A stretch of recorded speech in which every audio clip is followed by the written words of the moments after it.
Yeah, that's good.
Thank you.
Hello, everyone.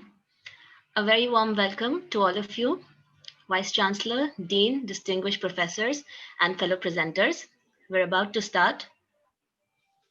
I welcome you all to the International E-Conference on Biotechnology, Bioinformatics, and Biomedicine, hosted by Faculty of Applied Sciences to celebrate AIM's 20 years of research and academic excellence. It is a great Monday morning here in Malaysia, and if not for COVID, we would still be offline, and an amazing opportunity to collect individuals from various countries would have been missed. Hence, looking at the brighter side of things, the theme of this conference was decided to be challenges and opportunities in biotech, bioinfo, and biomedicine in the post-COVID era. Before we begin, I would like to remind all the attendees to please turn your phones to silent mode. We have participants from all over the globe, hence it's a request to be mindful of everyone's presence and refrain from using explicit language while commenting or asking questions. Having said so, I present to you Conference Chairman Dr. Suresh with the welcome address. Over to you, sir. Okay, thank you, Ms. Sarah. Respected Professor Dr. Mohammad Baidi bin Bihari, Acting Vice Chancellor, AIMS University, respected Professor M. Ravichandran, Dean, Faculty of Applied Sciences, AIMS University, professors, doctors, students, ladies and gentlemen. A warm welcome to you all this virtual international e-conference on biotechnology, bioinformatics, and biomedicine 2020. The growth of the biotechnology and bioinformatics industries in recent years is unparalleled and coupled with the advancements in molecular modeling, disease characterization, pharmaceutical discovery, clinical healthcare, forensic, and agriculture, etc., fundamentally impact economic and social issues worldwide. This conference is organized by Faculty of Applied Sciences, AIMS University, Malaysia, in collaboration with University Science Malaysia, Madurai Kamaraj University, India, Dayananda Sagar University, India, Prince Songkhla University, Thailand, University of Medical Technology, Yangon, Myanmar, Yogi Vemana University, India, Malaysian Biotechnology Information Center, Malaysia, Ahmednagar College, Modern College of Arts, Science, Commerce, University of Pune, India, Malaysia Biotechnology Students Association, MyBiosa. This conference would be held online through the Zoom from today, that is 24th until 26th August 2020, and all the sessions will be streamed on live through YouTube and Facebook. IECBBB 2020 intends to provide a platform for scientists, researchers, and students to exchange knowledge, challenges, recent advances, and future perspectives in multidisciplinary areas of biotechnology, bioinformatics, and biomedicine. The COVID-19 pandemic has dramatically affected our health, economy, and social mobility of people in countries around the world. Biotechnology, bioinformatics, and biomedicine research is an essential activity to advance the development of key interventions to fight off this pandemic, including vaccine development and drug discovery in most of the academic research groups around the world. This scientific program of this conference is rich and wide-ranging, with 9 keynote talks, 10 invited plenary talks, 42 oral presentations, about 27 e-poster presentation, and around 1,300 plus registered participants from all over the world from different 33 different countries. The hallmarks of this e-conference includes keynote addresses by the eminent speakers, namely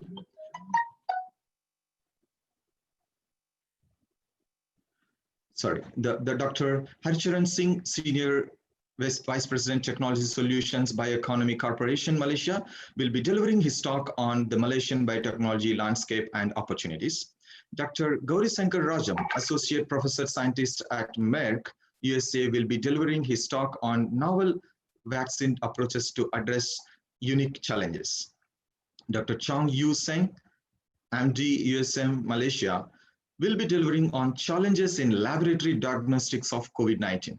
Senior Professor Dr. Ravichandran, AIMS University, will be delivering his talk on cold chain-free cholera vaccine, a potential live oral bacterial vectored vaccine platform for emerging diseases.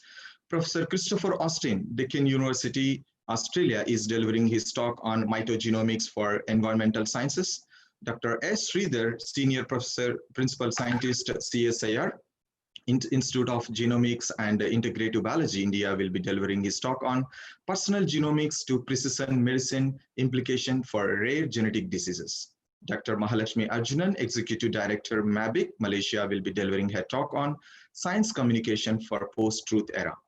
Dr. G. Kumaresan, Head Department of Genetics, Madurai Kamaraj University, will be delivering his talk on understanding the genomic biology and new therapeutic strategies for cancer with genomic methods. And Associate Professor Dr. Larry Croft, the Deakin University, Australia, will be delivering his talk on how will biotechnology change our future.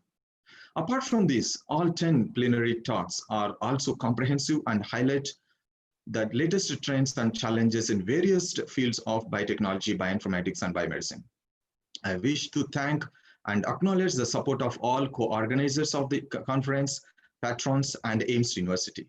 Nevertheless, the successful organization of this conference is because of the untiring efforts of dedicated and committed members of the organizing team, as well as the student volunteers who deserve due appreciation and mention. Thank you so much, and have a nice knowledge sharing and learning session of the conference. Thank you so much. Thank you very much, Dr. Suresh. I would now like to invite our Vice Chancellor, Prof. Dr. Muhammad Baidi Bahari, to officially declare the conference open and also launch our abstract book. Over to you, Prof.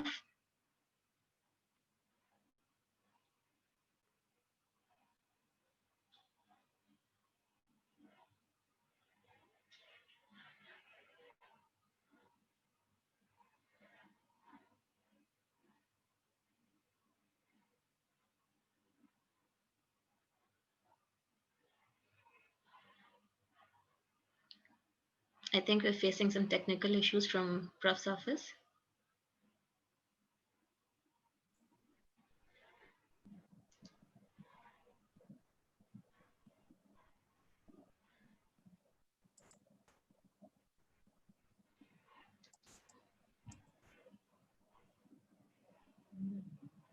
His mic is mute. Prof, your mic is mute.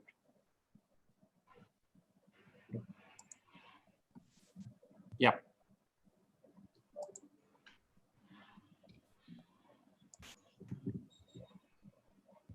Okay, bro. Good morning.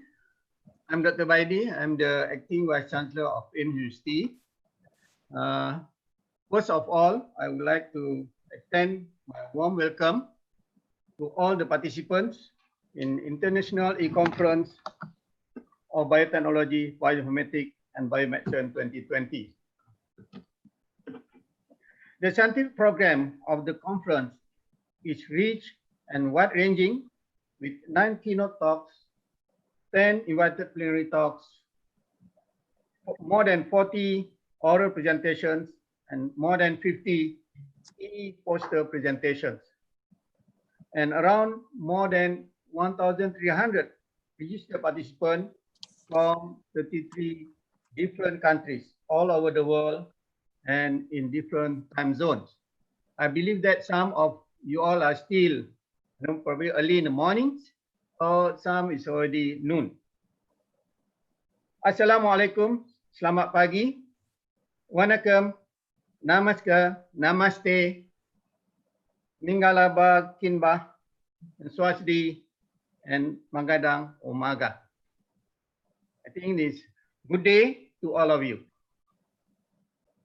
The conference is organized by the Faculty of Applied Sciences, Ames University, in collaboration with 10 universities, colleges, and other organizations, namely University of Science Malaysia from Penang, Malaysia, Madurai Kamaraj University, India, Dayana Sagar University, India, Prince Songkla University in Thailand, University Medical Technology Yangon, Myanmar, Yogi Vemana University, India, Malaysian Biotechnology Information Center, Malaysia, Ahmednagar College, India, Modern College of Art, Science and Commerce, India, Malaysian Biotech Student Association, Malaysia. I would like to extend my congratulations to the organizing teams, and greeting to all participants. Thank you very much for your support to ensure that this conference is successful. Just to share with all of you about AIMS University. AIMS University is located in Northern Peninsula of Malaysia. We offer medical program, dental program, pharmacy program, biotechnology program, allied health profession, including nursing and physiotherapy. And in addition to that, we also offering business program as well as engineering program. With Bismillahirrahmanirrahim, I declare this e-conference open. Thank you. Wishing all of you fruitful conference and stay safe. Thank you very much. Prof, there is a program book launch. Where to launch? Dr. Suresh, share the slides. Yeah.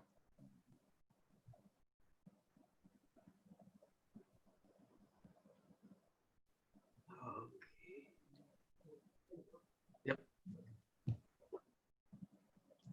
Yeah, Prof, you're launching the abstract book. Just press the button, isn't it? Yeah, I know. Dr. Suresh, do a program view, slide view.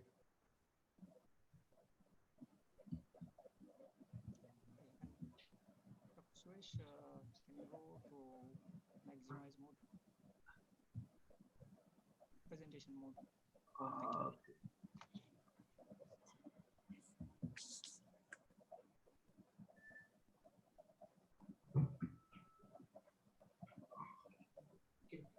Thank you. Thank you. Done. Yeah. Thank you, Prof. Okay, thank you. Thank you, Prof. Baidi. We couldn't have used better words than yours, and thank you for launching the abstract book. It is now time to begin our technical session. Each session is overlooked by a chairperson and co-chair.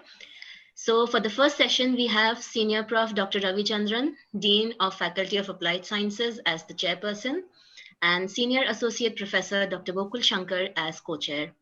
Over to you, Prof. Ravi.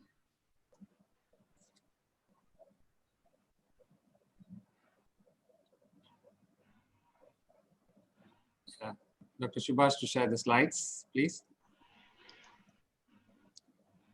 Good day to everyone. And we are starting our first conference technical session 1. And in this session, I'll be the chairperson. My co-chair is Senior Associate Professor Dr. Gokul Shankar. And good morning, good day, and good evening, and good day to everyone.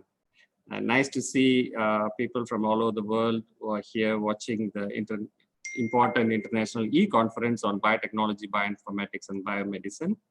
Today's technical session, we have 2 keynote address and very interesting keynote address and 1 plenary lecture.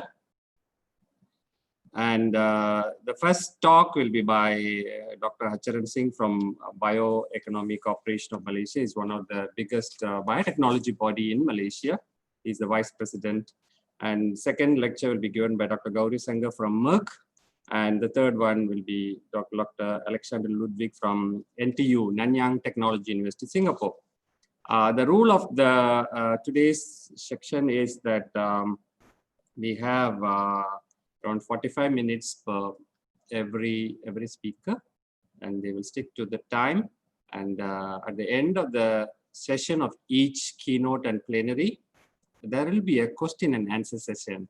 And participant can post the question in Zoom link or YouTube chat, and also in Facebook chat. And our volunteers will collect the question and share with our conference committee members, me and Dr. Gokul. To start the session today, next slide, please. I would like to invite, I just give a brief introduction about Dr. Hacharan Singh. Later, Dr. Hacharan Singh will share after my introduction. Dr. Hacharan will share his slides. So Dr. Hacharan Singh is the Senior Vice President of Bioeconomic Corporation Malaysia. Dr. Hacharan graduated from University of New South Wales with a doctoral degree in emerging engineering, majoring in supercritical fluid extraction of natural product. And he started his career at the top university in Malaysia, University of Malaya, Department of Chemical Engineering. He started as an associate professor and he was the head of the postgraduate studies. After about 10 years at the university, he joined Mewa Oils, a Singapore-based palm oil refining company, as a vice president and head of the Innovation and Knowledge Management Center. That company is involved in refining the crude palm oil, and the production of consumer products such as margarine, shortening, vegetable ghee, cooking oil, and to bypass the fat supplements. His primary function were to head a commercial unit producing feed supplement for the overseas market and to support the R&D team. In 2009, he joined the Malaysian Biotechnology Corporation, which is the old name. Currently, it is called as Malaysian Bioeconomy Development Corporation. It's the largest government advisory body to the government on the biotechnology development. He served in various disciplines, namely agriculture, industrial, technology solution, and business division. He is now heading the industry development division, which is involved in attracting local and foreign biotech companies and investments in the agriculture, industry and healthcare sector, aimed at establishing an innovative and vibrant domestic biotech ecosystem. Bio-based companies are facilitated by linking them to various stakeholders and incentives offered in order to ease setting up their operation. And this is what to inform you all. Dr. Hacharan is a member of the American Institute of Engineers and also Institute of Chemical Engineers, UK. And AIMS University and Biotech program, we always have a very close link with Biotechnology, Bioeconomic Corporation. Actually, we had last year, we had a biotechnology colloquium on 13th of June, 2019. And Dr. Hacharan came and addressed AIMS University at the same time. So with this brief introduction, I have a lot more to say about Dr. Hacharan. And he's definitely is going to give a very good overview of biotechnology scenario, market places at Malaysia. So with this, I'd like to welcome Dr. Hacharan Singh and request him to share his screen and start his talk.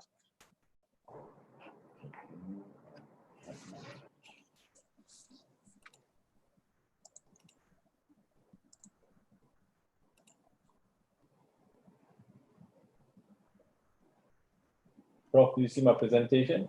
Yeah, you can share. Yeah, I've shared it. Can you see it? Yeah, it's coming. Dr. Subhash, stop your slide share. Yeah, you can see. Okay. Welcome, sir.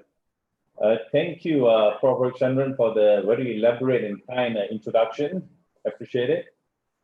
I would firstly like to greet every present there, the Acting Vice Chancellor, to the eminent speakers, distinguished researchers, delegates, ladies and gentlemen. A very good morning, or good afternoon, or good evening, depending where you're located. It is a privilege to have such a diverse international audience to join this webinar, and I hope all of you are keeping well. I would firstly like to thank the organizing committee for inviting me to this very timely e-conference. I'm sure much effort and time has been put into organizing this event in this new format.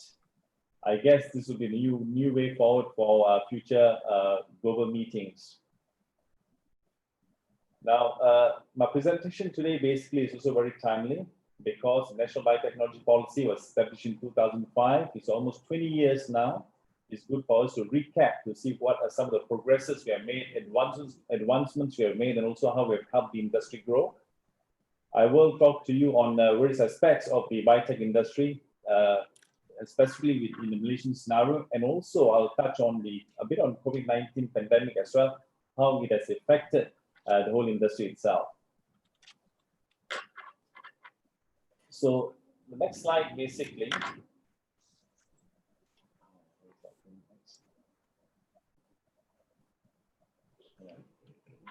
Can't seem to move to the next slide.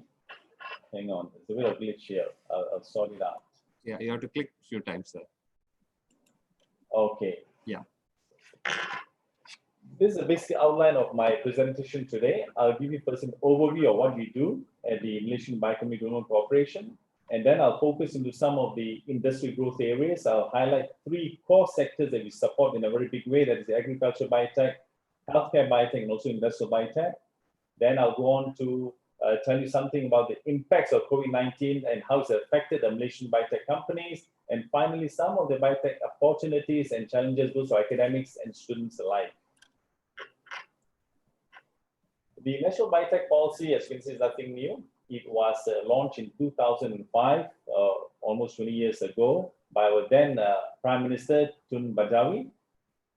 And it had 3 phases to the whole policy. Phase 1 was capacity building from 2005 to 10.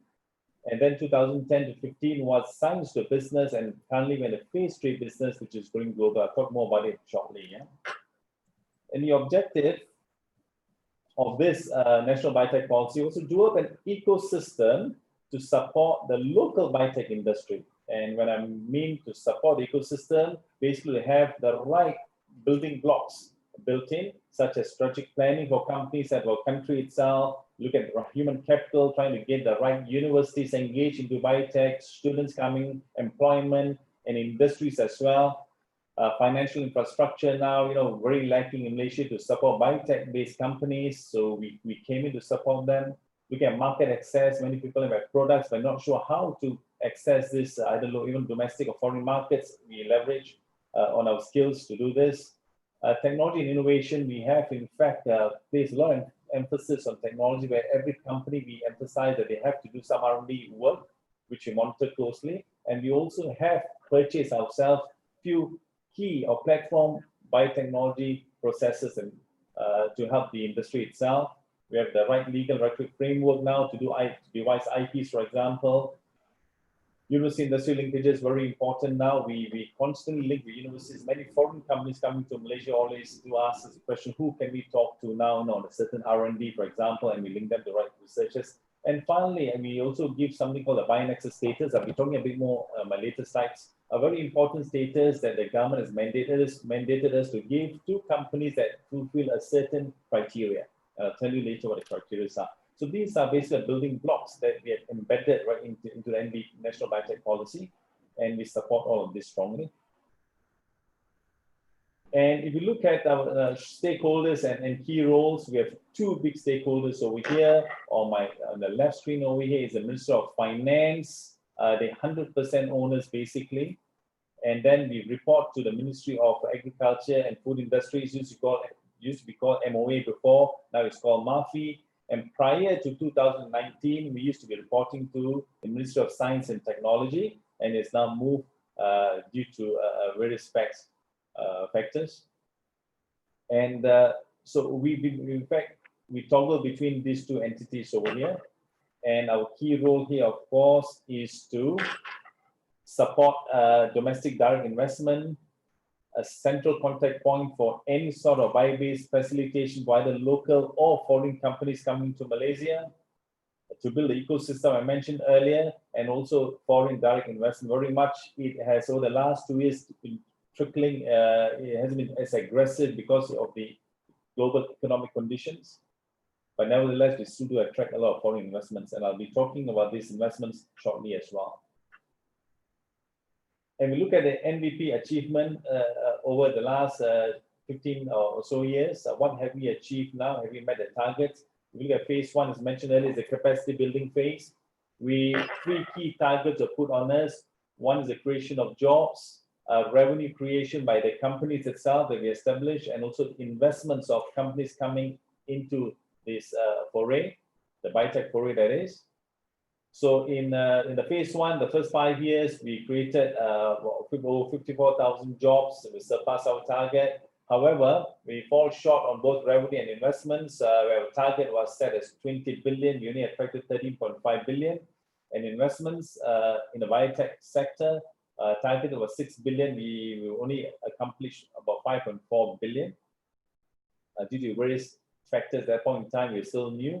However, we made up the shortfall. If you look at phase 2, from 2011 to 2015, where the theme was science to business, we surpassed the job creation now. 80,000 was the target. We've got 84,000. Went to revenue. This is revenue created by the bio-based companies under our nurturing, not the whole biotech sector per se. There are a lot of companies not under our nurturing itself. So those under our nurturing, they created about 52 billion in revenue in total. And finally, the investments coming in, we managed to get 11.1 billion in terms of investment itself. So all this is in the biotech sector, yet not bio-based sector, biotech. Very important to note there's a difference between biotech and bio-based, where bio-based will encompass anything to do with renewables, where biotech, you must have a biotechnology element. Again, I'll explain a bit later what it is. And we are now in the phase 3, basically going global. And these are our target values. We targeted 160,000 jobs, 100 billion investment, and 15 billion in, 100 billion revenue and 15 billion investments. And I can say now that we are in fact falling short of these targets because of challenging economic environment over the last couple of years, and now compounded by COVID-19 as well. So we may be in fact not achieving all these targets, but we'll know these values may become in Q1 next year. Yeah, we'll do an assessment. When we look at the ecosystem itself, in order to achieve all the investments earlier, I mentioned the revenue and the billions in investment, we had to build an ecosystem itself. So we had a lot of different programs or initiative, right? For example, one is called the BioShop initiative. It's a concept store whereby they have many companies under nurturing and they have an end product. They're not sure where to display or showcase a product. They'll say, no problem, guys. We've got a space over here. We'll showcase to you, and whichever clients or customers come to us, we'll tell you what product your company sell or promote. So we in fact promote this to them at no cost, basically, to ensure that their product gets into the market. As you know, we used to have 3 stores at one point in time in Malaysia. Now we used to only 1. But it costs a lot of money as well for us to maintain these stores, yeah. And we also got the bio pitching, a very interesting forum whereby we invite interested researchers or industry players who've got a certain innovation, a prototype, or a pilot study that's ready to be commercialized and looking for industry partners. Let's say looking for financing or looking to license their technology. What we do is that we get a platform for them to pitch what innovation they have. We only give them 5 minutes to pitch, and we also invite in the audience the right sort of people who may want to take up the innovation. Yeah. So this is done. We have at least hosted 2 to 3 times a year. This is being hosted for the last 5 or 6 years now, and at various venues as well. And we also host many showcase events. You can see over here, we've got likes of Bio Malaysia, Bioeconomy Day, Bio Borneo, etc. And this is Bio Malaysia is by far our biggest event, where we have seminars, conferences, we have booths of people to showcase what they have, etc., to local as well as foreign delegates. But sadly to say, the last year or two, because again of the economic conditions, we have not had Bio Malaysia. We hope to revive it again next year at least. Yeah. And then we've got this Bio-Nexus Partners Laboratories. We have 42 laboratories throughout the countries we have affiliated ourselves with. So in a case, any biotech company may want a service, they come to us, we tell them you can go to this lab and they'll provide you this service, right? So very often startup companies especially have problems accessing laboratories. So in this case, we assure them they'll get a fast service and at a reasonable price as well. We move on then to community development, a program that we have built together with farmers to build basically farmers to biopreneurs or bio-agropreneurs. Now a lot of universities, for example, also have a little innovation products they're able to cultivate, for example, mushrooms, fish, shrimp, seaweed, etc. And we get the communities together, we fund them to some extent, and tell them, look, we give you the know-how, you get a manpower, I give you some seed money to start doing a certain activity, so hopefully they can run on their own. Importantly with this scheme is that we also have this buyback guarantee from them. So whatever they produce, we've got the entrepreneur coming in and say, look, I'll buy a thing at a great price, basically. So this is to have the communities get involved in biotech activities, or at least in agriculture. And we also have platform technology acquisition, whereby the organization acquired 4 platform technologies in the past. 2 are very active today. That's called the supercritical food extraction platform technology and the market assisted selection platform technologies. We've invested millions of ringgit, parked at neutral centered universities in this case for industries to use. For example, industry come to the office and say, look, I want to extract high-end products. I need supercritical technology. I don't have the money to spend on this platform.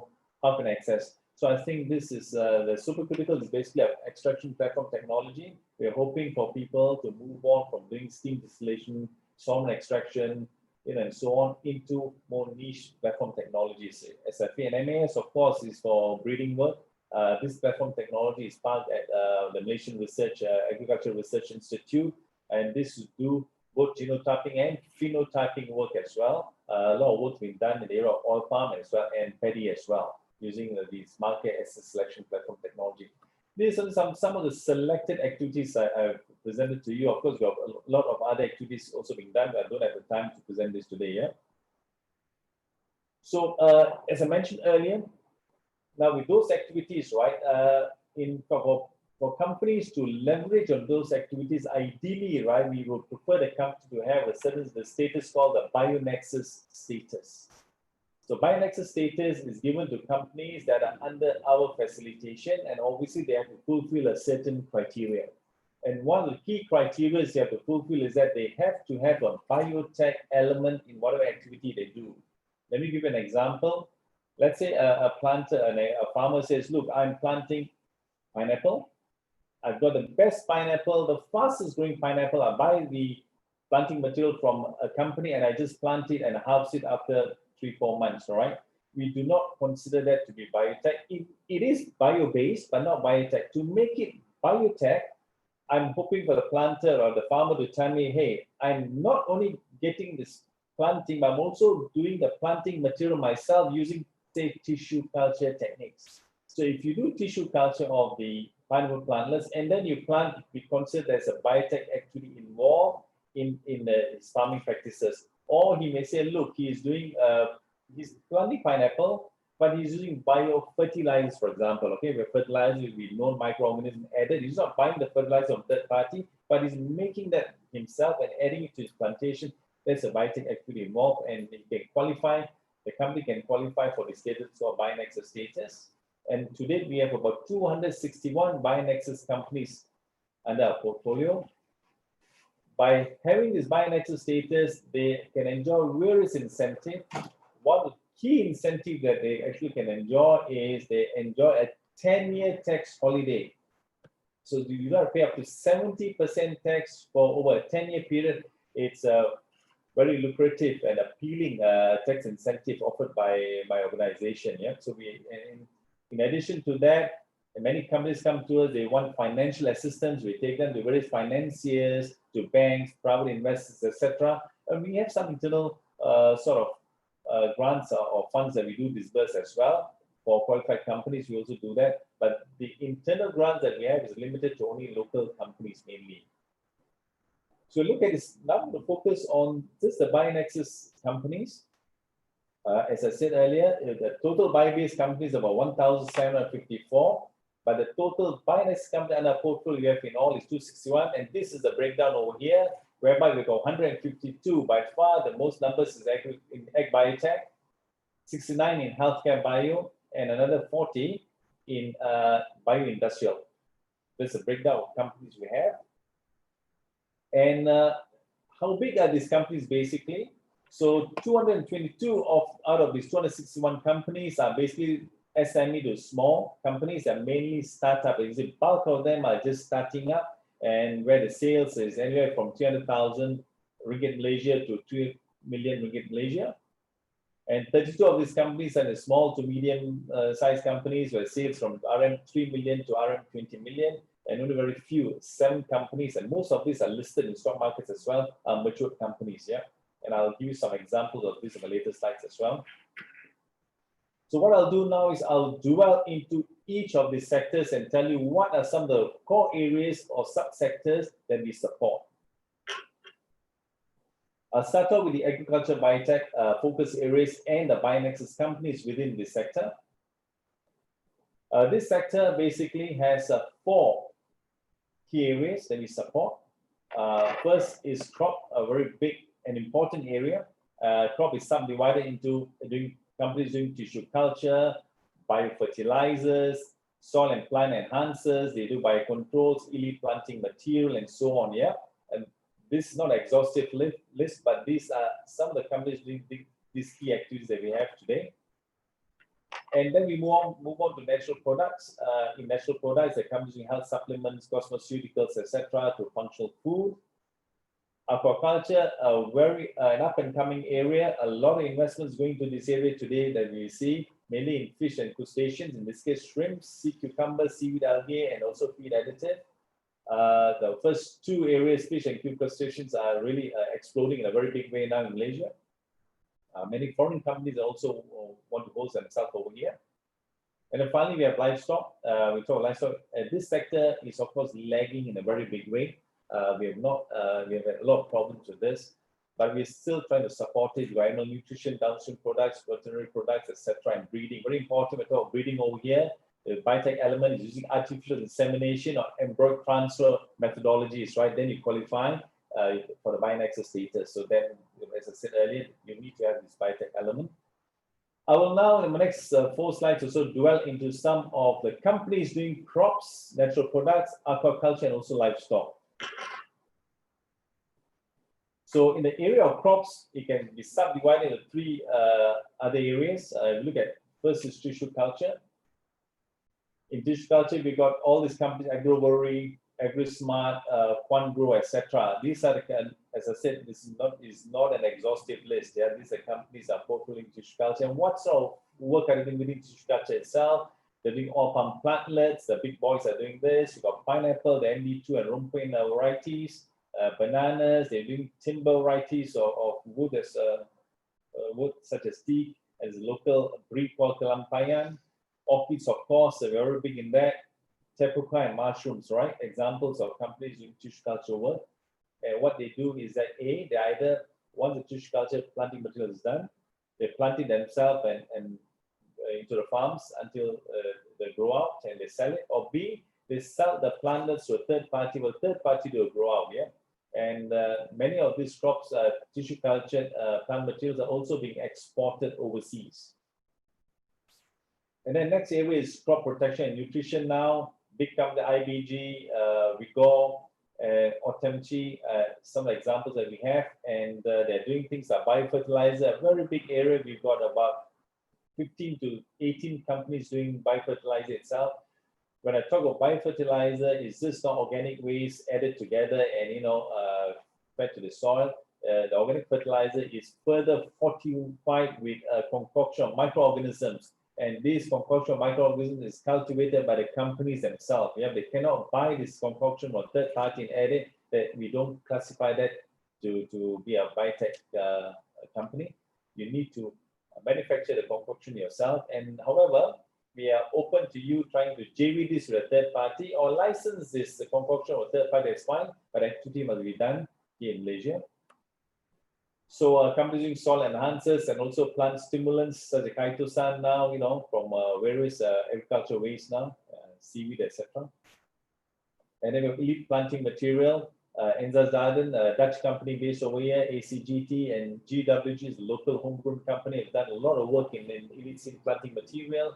They're doing fruits, all types of fruits, and local tropical fruits mainly, vegetables, tropical vegetables, also all palm. And they've got local farms away in Malaysia, located throughout the country. What we're trying to do with elite seed planting material is that we do not have grow out or multiplication centers in Malaysia. We're trying to attract foreign investments to come and do the multiplication in Malaysia, not only for the Malaysian market, but to sell the seeds overseas. Most of the seeds today are all being imported from overseas countries, likes of Thailand, Korea, Japan, Taiwan, even India. Actually, a lot of seeds have been bought from these countries. So we're trying to see if we can establish localized seed industry over here. So GWG is leading the foray in this case, but still they're very small compared to big multinationals. And then I move on to the next sector is the natural products. We have health supplement and nutraceuticals. The first area, we got likes of Pearly, Crucifagors, Biotropics, Holista, etc. What they're doing is products to do with wound healing, general health, natural sweetener. and also herbal supplements. They in fact get the extract out, put it on a certain pad maybe, or certain material, and sell this as, for example, the wound healing product over here, or just extract whatever it is, and put it into an energy drink material, and companies are doing this, and there are various brand names. Again, I've not mentioned the brand names over here under different brand names. Biotropic is a very established company under our portfolio as well. Botanical extract, as you know, a lot of people, Malaysia is very rich with its flora and fauna, with different types of plants and herbs, and many of the companies are exploiting the local flora and fauna, and what they do is they extract the ingredients out, things like essential oils. We've got agar wood and patchouli actively being done, ginger extract now, mangosteen extract, cordyceps, tiger mushroom. They extract this and make an end product out of the extract they've extracted, or B, they extract this product and sell it to a third party for them to make the end product now. So we do support these companies, and the leading, I think you may have heard of this company, BioAlpha, listed company, also Reka Peacock doing quite well, Nanoparticles as well, and Day1 Naturals based in Sabah, doing a lot of work on patchouli in this case for the export market mainly. As you know, patchouli is used as one of the key elements for the flavor and fragrance industry. And finally, another very crowded industry is the cosmeceutical industry. A couple of companies over here, you may have heard of Persona, Natural Wellness, Dr. Nabisa, and Tropical Bioessence. They are the leading bigger companies doing skincare products, anti-aging, whitening creams, etc. And as I said, we've got at least about 24 of such companies, right, doing various things now in cosmeceutical industry. And this is very closely regulated by the local authorities over here, because many of the products over late, if you heard in the media, are being banned because of substances that are harmful to the body. Yeah? And then I move on to the next sector. Is as I mentioned earlier, a very big sector, a very promising sector is the aquaculture sector. In this case, the fish, crustacean, and molts, and also aqua feed. In the case of feed now, we've got various companies over here, such as Ambang Wibawa, SP Aquaculture, JHR, GST Group. They're doing basically fish, freshwater fish, and also marine fish. Freshwater fish is tilapia and jade perch, actively being done. And marine is grouper, snappers, and barramundi, or siakap in Malay. What they do is that they do their own broodstock. Most of them have their own broodstock, which we encourage. From broodstock, they go to fingerling, they go to the grow-out farms now by local players. And as you know, the aquaculture industry, where fish is considered, these are run by big players as well. The investment cost is normally very high to establish the ponds to do this work. Then we go on to crustaceans away in molts. We have got things like Gertat Sanggol, Sea Harvest, GK Aquaculture, and Sunlight Inno doing freshwater shrimps. M. rosenbergi is being done. These giant prawns, marine shrimps, P. waname and monodon. We've got abalone, tropical oysters, and crayfish. But mainly the first two bullets over here, freshwater shrimps and marine shrimps, are very actively undertaken in Malaysia by these above companies over here. And finally, we've got aqua feed. As you know, this is to supplement the feed. Malaysia imports about 90 at least 81% of its feed raw ingredients, at least from overseas now. And it is something we have to bridge the gap to reduce the import bill on the feed itself in general. Where aqua feed is concerned, these companies are engaging into this thing called alternate protein using from black soldier flies. There'll be a lot of interest in black soldier flies of late. We've got at least 3 companies for the last 6 months are applying to us to get a Bio-Nexus status, doing this BSF activity. Is alternative protein feed, basically, mainly for the aquaculture industry. So basically, I then come to the last sector in the agriculture focus areas, which is livestock. I mentioned earlier, is a sector lagging behind in a very big way. When you mention livestock over here, we're looking at poultry. Poultry is the only livestock sector where we do meet our SSR level of more than 100%.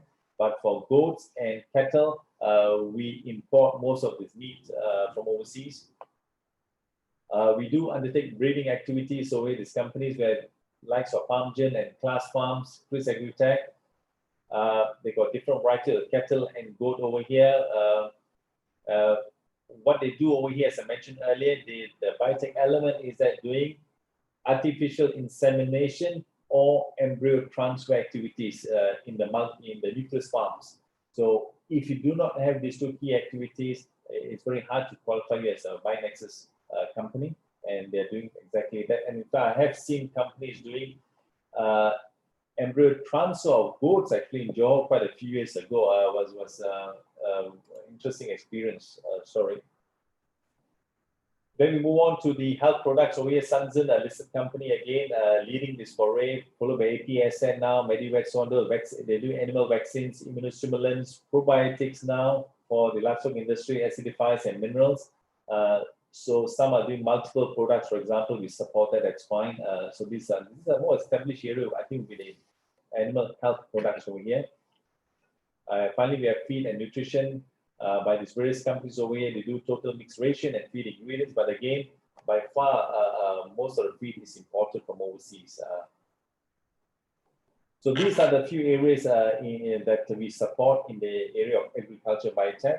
I'll now move on to the next area, which is the healthcare bio. Again, talk about some of the focus areas the Bio-Nexus companies involved in the various activities in the sector. There are 4 core sectors over here. The first sector here is the biopharmaceutical sector, the new chemical entities, the generics, biosimilars, innovative biologics, and also vaccines undertaken. Second area is biomed technology, medical devices, biosensors, IV tools, and also other areas, followed by bioservices, CRO, CMO, and bioinformatics. Then finally, by emerging areas, newer areas, a lot of interest is shown, but also very gray as to what they're doing over here, because there's no proper regular framework yet, especially the genes and cellular therapy products. Framework is still being developed by the Malaysian government. But wellness, pharma, nutrition, and cosmeceuticals are very well established. So I'll go through each of the sector again now to tell you companies involved in the sector. In the biopharmaceutical sector, what comes to mind straight away is Biocon, a very important company, very proud of in our stable. It's one of the largest biopharma company in India. It's also Malaysia's first commercial biopharma facility established in 2016. It is the largest integrated recombinant installation facility in Asia, and the top 3 biosimilar player globally for insulin manufacture. So they are also linking with local companies over here to sell the insulin products in the Malaysian market. And this is over $1 billion ringgit Malaysian investment. I heard they're also expanding further now, so very proud to have them with us.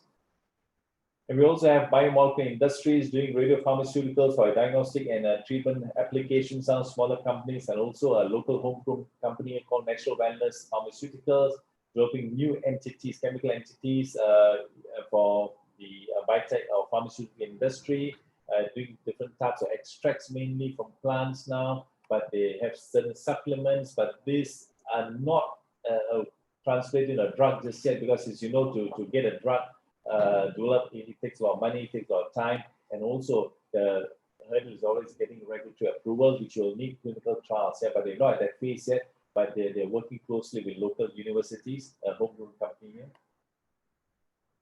Then we go on to medical devices, biosensors, and diagnostics, a very important sector. The hub of this basically is in Penang. And we got a couple of companies, as I said, this is not an exhaustive list. We got the likes of ADT Biotech, a molecular diagnostic companies offering validated CIVD certified products for infectious diseases, genetics, and oncogenetic markers. Together with Medivan, these 2 companies, ADT and Medivan, now develop kits actually that have been approved by the Malaysian government for COVID-19 testing using antibody tests. They've approved kits. So the minute the pandemic came on board, these companies also straight away reacted very fast, speedily, and they developed the right kits. So this has already been approved now. So they played a very important role for us to support the pandemic locally to develop these kits. And Medivan, for example, is doing molecular diagnostic kits again, and they, apart from malaria, dengue, Zika, leptospirosis, excuse me for that, they also got a kit now for COVID-19.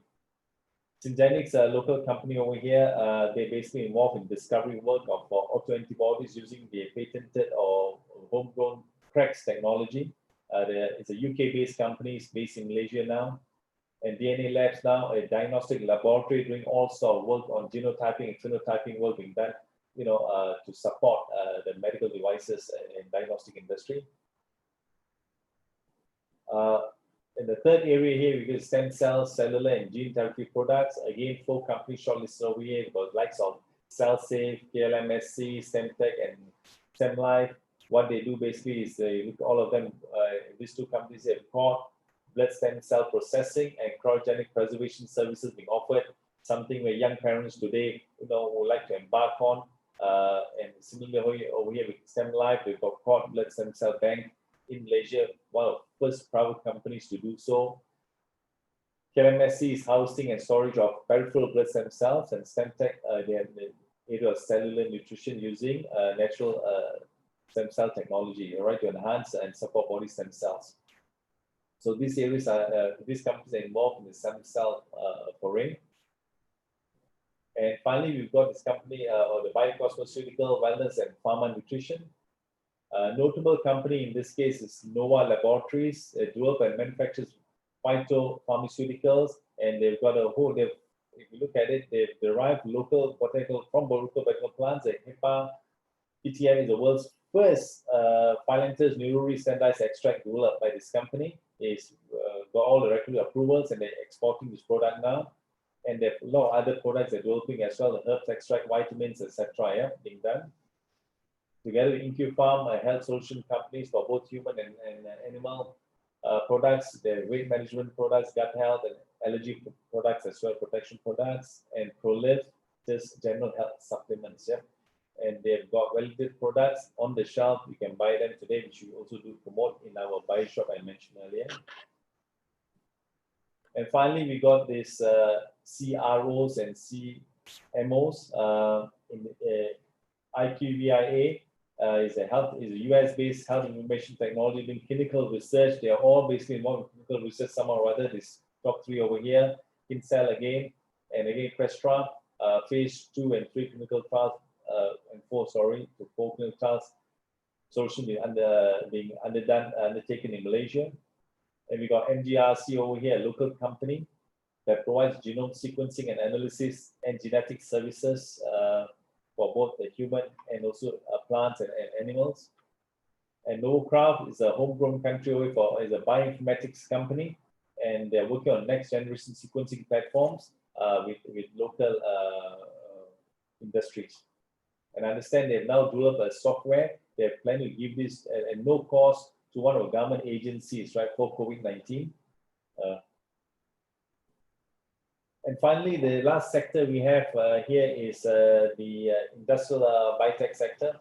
I'll talk again about focus areas and some of Bio-Nexus companies involved in this sector. We got, again, 4 key areas over here. We talk about biomaterials. It's subdivided into bioplastics, PLA, PHA, for example, and others. Bio-PET, dodecanoic acid, succinic acid, etc. are some of the core materials we have. Biofuels and its derivatives, we got biogas, bioethylene, biodiesel, etc. now. Companies are undertaking this. Fine, bulk, and specialty chemicals, C9, C10 molecules, C12, and new functional molecules, and other areas such as bioremediation, biocatalysts, bioprocess, biosensors, and protein feed again here. Now, what I'm going to show you in the first slide over here, condense this, are some of the most notable projects that we have in the bio-industrial space. The first project, and all these projects are worth more than RM 1 billion at least. All right, they're huge projects that we brought into Malaysia, and they are now operating in various parts of the country. The first one is Chiljedang Akema. Chiljedang is a Korean company, and Akema is a French company. They JV together to produce this compound called L-methionine. It's an animal feed ingredient used to create bulk in animals. They use a fermentation process, and this is the world's first fermentation platform for methionine production. Currently, they do produce L-methionine, but it's a chemical-based process, and we managed to get its fermentation process based in Malaysia. They are based in the east coast of Malaysia in the state of Terengganu, employing several hundred people in their factory. And we got Genting Biorefinery. As you know, Genting is a very big palm conglomerate in Malaysia. They're producing 9 DCA, and this is used for the lubricants, additives, personal care, etc. industries. And what's important here is that they have licensed technology from another company called the Metastasis technology for producing this 9 DCA. And their refinery is located in Sabah. Again, they've invested over R1 billion now and to produce the very important compound. The key activity, of course, is this Metastasis technology, which uses microorganisms for the conversion of palm oil, in this case, into 9-DCA. In the case of Chelujang earlier, the raw material is starch, and they imported starch from overseas. Actually, in Malaysia do not have enough supply of starch, and mainly this is from Teprika. More on the Pure Circle, this is a Russian company basically, came to Malaysia about 8 to 9 years ago. What they're doing is stearoyl glycosides, which is a high-intensity sweetener for the flavor industry. They use a biocatalytic reaction process where feedstock used are the leaves of stevia. And again, the leaves of Malaysia do not grow stevia because the environment is not conducive enough. What they do is they import the stevia extract, the fruit extract from China, and then do the refining here in Malaysia. They invest over R1 billion, and they're located in Nilang. Then we've got Bunge Lipid Enzyme Tech. This is a Dutch company basically. They do structured lipids or oils and fats. This is for the confectionery of cocoa butter, CBE, this is the cocoa butter equivalent industry, and also infant nutrition using enzymatic reaction used over here. So this Dutch company is located in Johor. And then we've got this Cooling Green Energy now. What they do is produce bioethane generated from anaerobic digestion. When you hear the word anaerobic, meaning the microorganisms used, they culture the organism themselves and they know the right species. In this case, the raw material is the palm oil milk effluent. Malaysia, as you know, got so many palm oil mills now, and some, not all, some of them are not even treating this palm oil effluent before it's discharged into the waterways. And in this case, they've got a certain process to do this conversion. And I understand many companies are doing this already today, conversion of the palm oil meal effluent into biomethane, which is housed, put in the grid, and supplied to the national grid. And finally, we've got this company called PGO Edible Oils. This they produce oleic acid, palmitic acid, oleic acid, that combination triglyceride in a formation 1,2,3 formation or OPO formation. They use for a high value infant formula mix or ingredient using enzymatic esterification lipases. The biotech element in this case is the enzymatic process over here. The minutes either use microorganisms or use enzymes, you can be qualified to be a biotech company. But if you use any physio or thermochemical process that use heat or use basic reaction, you cannot qualify yourself for the biotech status. Yeah. So these are, again, some of the notable investments we have brought in over the last 15 years. There are a few others I've not included. Now we move on to smaller projects. Now we look at this again in the biomaterials and biogas foray. We've got domestic, smaller companies with investment ranging anywhere from 1 million to 10 million investment now. We've got likes of Free the Seed. It's a company that produces renewable packaging products and utensils, and they supply these, I understand now, to the food industry and also to hospital use. And the raw materials, of course, agriculture waste, in this case, specific paddy straw. So this company is located north in Penang. As you know, the rice bowl of Malaysia is the northern states, and that's why they have lots of this excess paddy straw, which is used for this purpose. I was just told they're expanding now, investing another 5 million into increasing the production capacity, and they also export their packaging materials overseas, which is degradable packaging material. Bioplastic is an Australian company based over here quite a few years now. And what they do is bioplasticize and resin from corn, utilizing enzymatic process to make biocompostable plastics and bags. Again, they've been here within 9-10 years, but sadly, we were moving into the single-use plastic framework at one point, just before COVID-19 hit us. With COVID-19 now, I think the agenda is suddenly taken a backseat a bit, but we're still going to drive the use of recyclable plastics in a big way now, or single-use plastics at least. We got Green and Smart using, they're doing biogas power plants. Again, they generate this from the raw material is the homemade palm oil milk effluent, and then Konzen clean energy treatment of high organic effluent wastewater and slurries, again from palm oil waste, food processing waste, and also from the breweries. They all these two companies are involved in the conversion of waste into energy, and the top two are basically into renewables. Yeah. And then I move on to fine part and specialty chemicals. We've got the likes of natural special ingredients. They produce maltodextrin as food ingredients using enzymatic process. And the raw material is paprika based starch, which of course some is obtained locally or mostly is imported. Plunging alternative, they are involved in production of cotton-based medical disposable products. Again, enzymatic process is used. G2 Biotech industries they produce natural colorants from fruits and plants via enzymatic fermentation. In this case, they use dragon fruit, blue pea flower, and also turmeric to extract the colorant out. Enzymatic process is used. And finally, Endocrine Industries is a biopesticide and insecticide products company using microbes over here to develop this end product for general use. And the other areas we have, I've put all these different areas together. You've got likes of Vivantis Technologies. They produce restriction enzymes, DNA extraction kits, DNA amplification, and reagents, very important. And also lately, they managed to also get into the COVID-19 foray by developing a kit. It's mRNA or nucleic acid based kit now.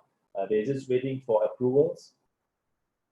We got likes of Aristac Innovation, production enzyme-based decontamination and cleaning products for the heat, ventilation, and air conditioning systems.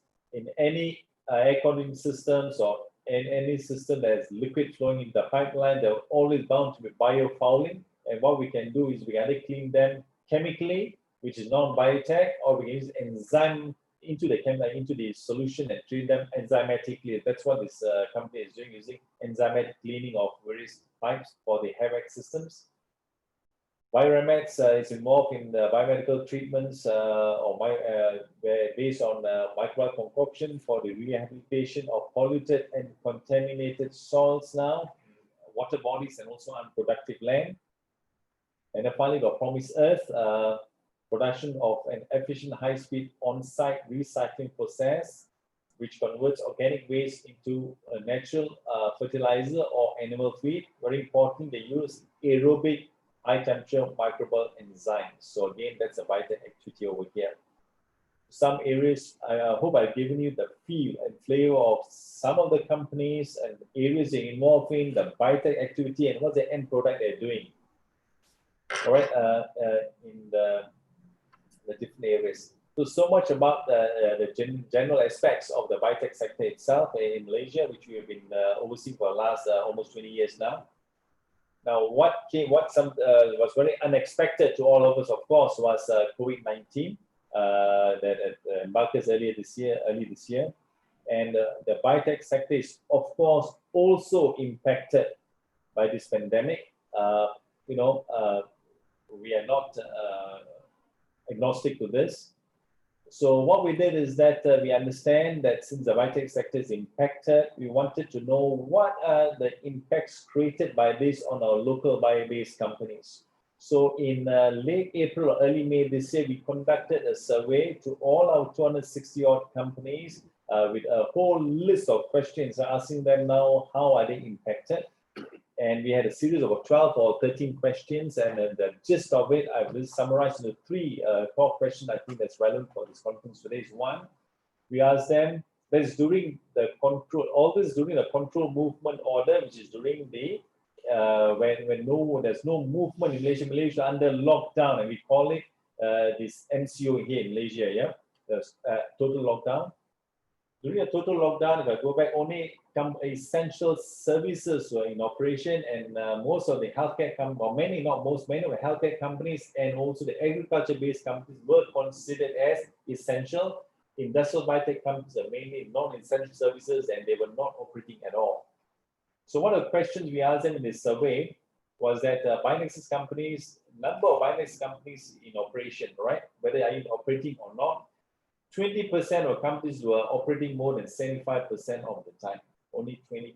The rest are operating below. In fact, it's only about 60% operating more than 50%.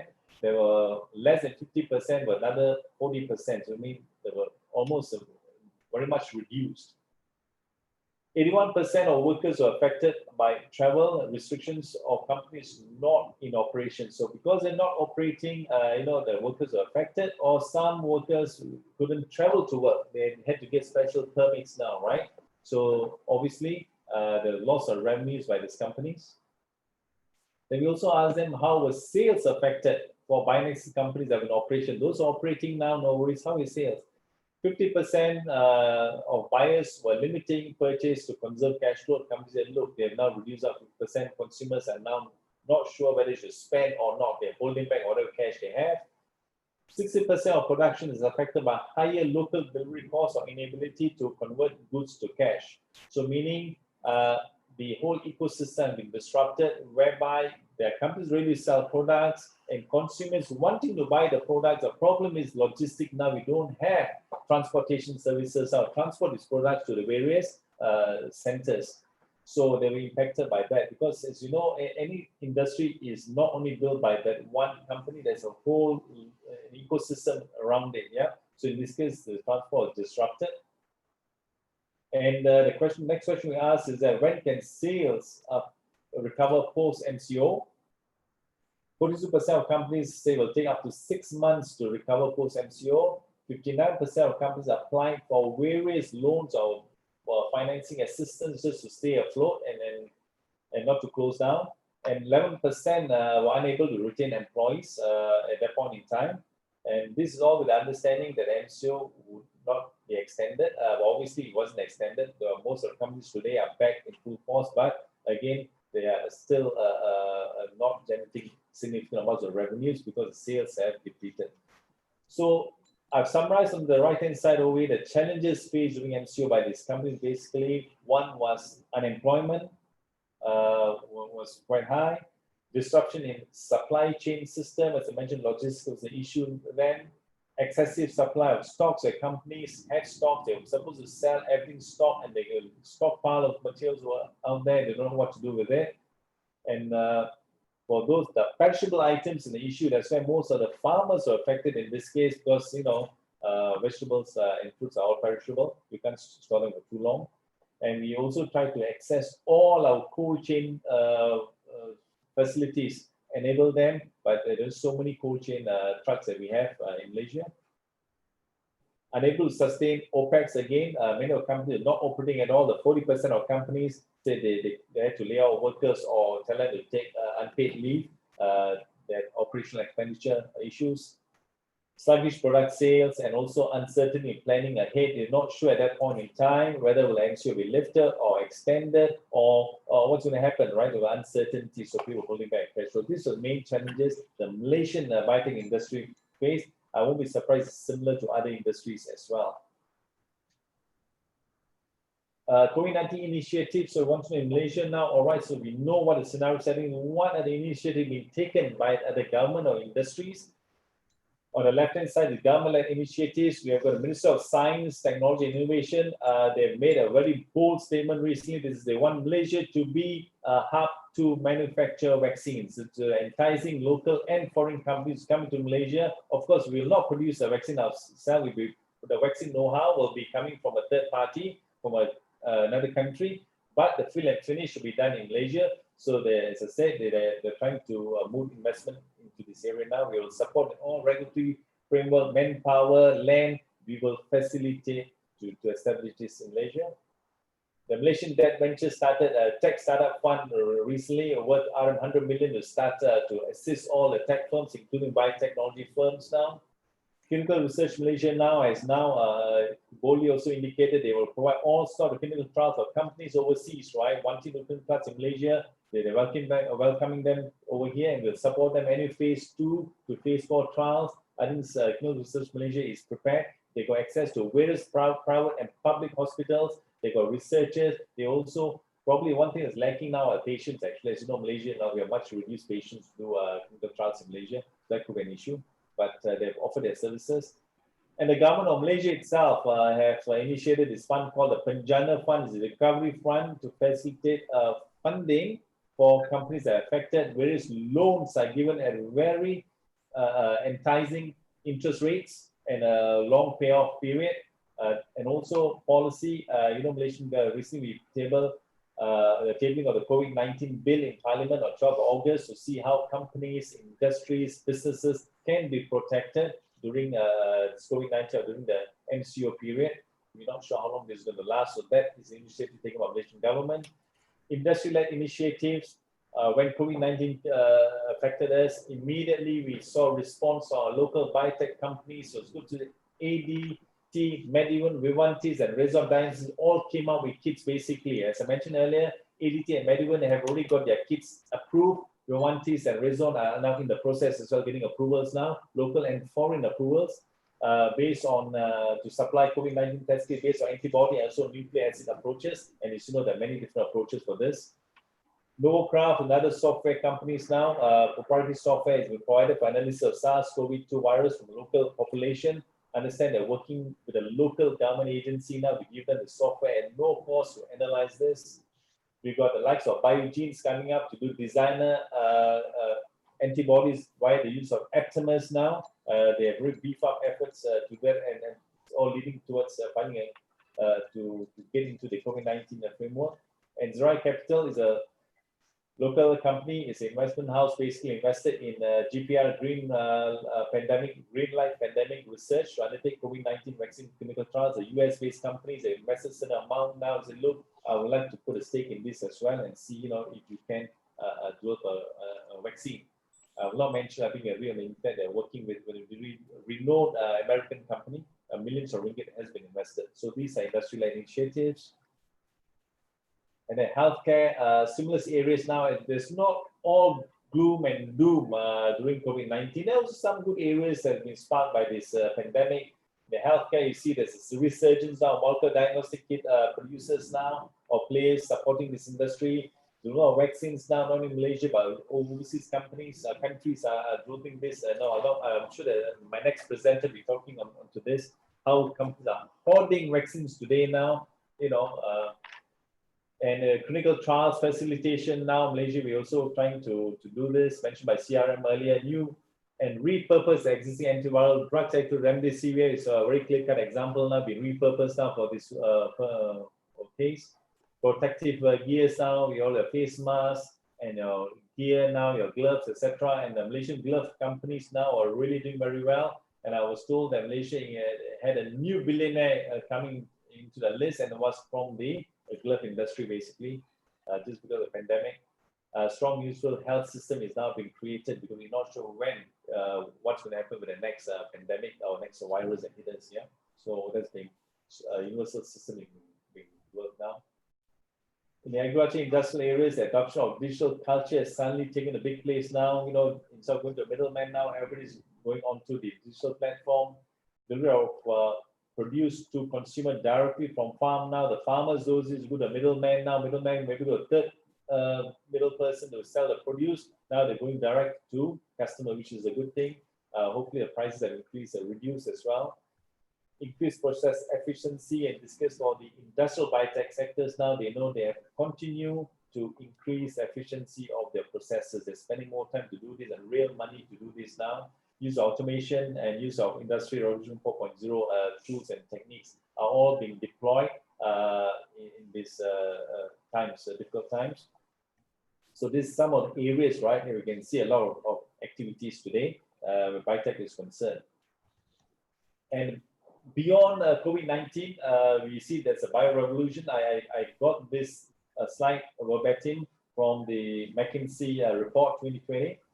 Some of the 4 key areas of bioinnovations today, according to the McKinsey report published in May this year. One is biomolecules, mapping and engineering of intracellular molecules now. We are beyond using CRISPR, using miniature robots, and so on, using plant cells to develop plant factories. So moving on to biomolecular, I think keyword here, or molecular biology, basically something very big today. Biosystems, mapping and engineering of cells, tissue, and organs, trying to tell the tissue, the physiology of the molecule itself. We're trying to dictate it today now, basically, something very big. Biomachines, interfaces, connecting nervous systems of the organism to machines. Biocomputing, using cells and cellular components for computation. Some of the new area of innovations moving forward in addition to what we're already doing. Risks and issues associated to manage. I think, as you know, there will always be risks involved over here. Self-replicating and bio-crossing borders now. There's a blurring of where the animal and plant kingdom is now. We're trying to cross things between 2 different species or kingdoms, an issue. Unintended consequences. We're having rogue researchers doing things they're not supposed to do, for example. Low barriers to potential misuse. Hard to gauge consensus. What governments want now. GMO is a very clear-cut case in Malaysia. We do not do GMO at all. So we are producing capability in the area, but again, there's resistance now from international players for us not to go the GMO pathway. And we see absolutely nothing wrong with GMO. Bioeconomic Corporation is fully supportive of using genetically modified crops and organisms. Although genetically modified organisms is already being used in Malaysia for the bio-industrial areas. Now, GMO for bio-industrial use is being applied, but for agriculture sector, the government is still mulling when to start this. As I said, we are very supportive. We see absolutely nothing wrong in it. It's the way to go. Also, privacy and consent concerns, and also inequitable access or effects. As you know, as mentioned earlier, countries rather hoarding vaccines for themselves even before the vaccine being developed now. Whether it's fair or not, it's an issue to be discussed. And I then come on to, I think, on my last slide now. The bio-based opportunities and challenges, looking at the Malaysian perspective. Now, opportunities, the ag biotech, I see for foreign companies or local companies want to get involved is one area is animal feed. As I mentioned earlier, we are net importing feed today. Extraction actives from herbs now, although a lot of companies are in this foray, but we are not verifying or validating, getting the right approvals for these extracts just yet. We are just making general claims today, not to an end drug. I think there's a lot of group to expand in the area. And finally, elite planting material. As I mentioned earlier, most of our planting material today for fruits and vegetables are being imported from overseas. Yeah, we like to see local companies like Endocrine and GWG, most such companies establishing themselves here, not only for the Malaysian market, but for the regional market. Healthcare bio, of course, diagnostic and test kits, up and coming, vaccine manufacturing, not the know-how itself, but the manufacture, fill and finish activity. Health screening services, something by the diagnostic companies, being mooted strongly. And of course, medical devices is established. We are trying to make it even bigger now, expand this beyond the borders of Penang. And bio-industrial, the big areas, bioplastics, renewables, and specialty chemicals, various designer molecules, what I'm talking about over here, from waste materials. And some of the challenges that we face in Malaysia over here is that to any biotech industry for the matter is a dependence on fossil fuel price. Of course, when the fossil fuel price is high, biotech is the darling of the world, but when the fuel price is low, it is a bit difficult to justify this, So, and the fossil fuel price is very depressed today, which is good. So they give a chance for bio-based companies to produce renewables. Limited aggregated biomass feedstock in Malaysia. We may boast that, we've got a lot of pharma industry is huge, a lot of agricultural waste created, but most of this waste actually being used for other purposes, mainly biofertilizer and downstream products now.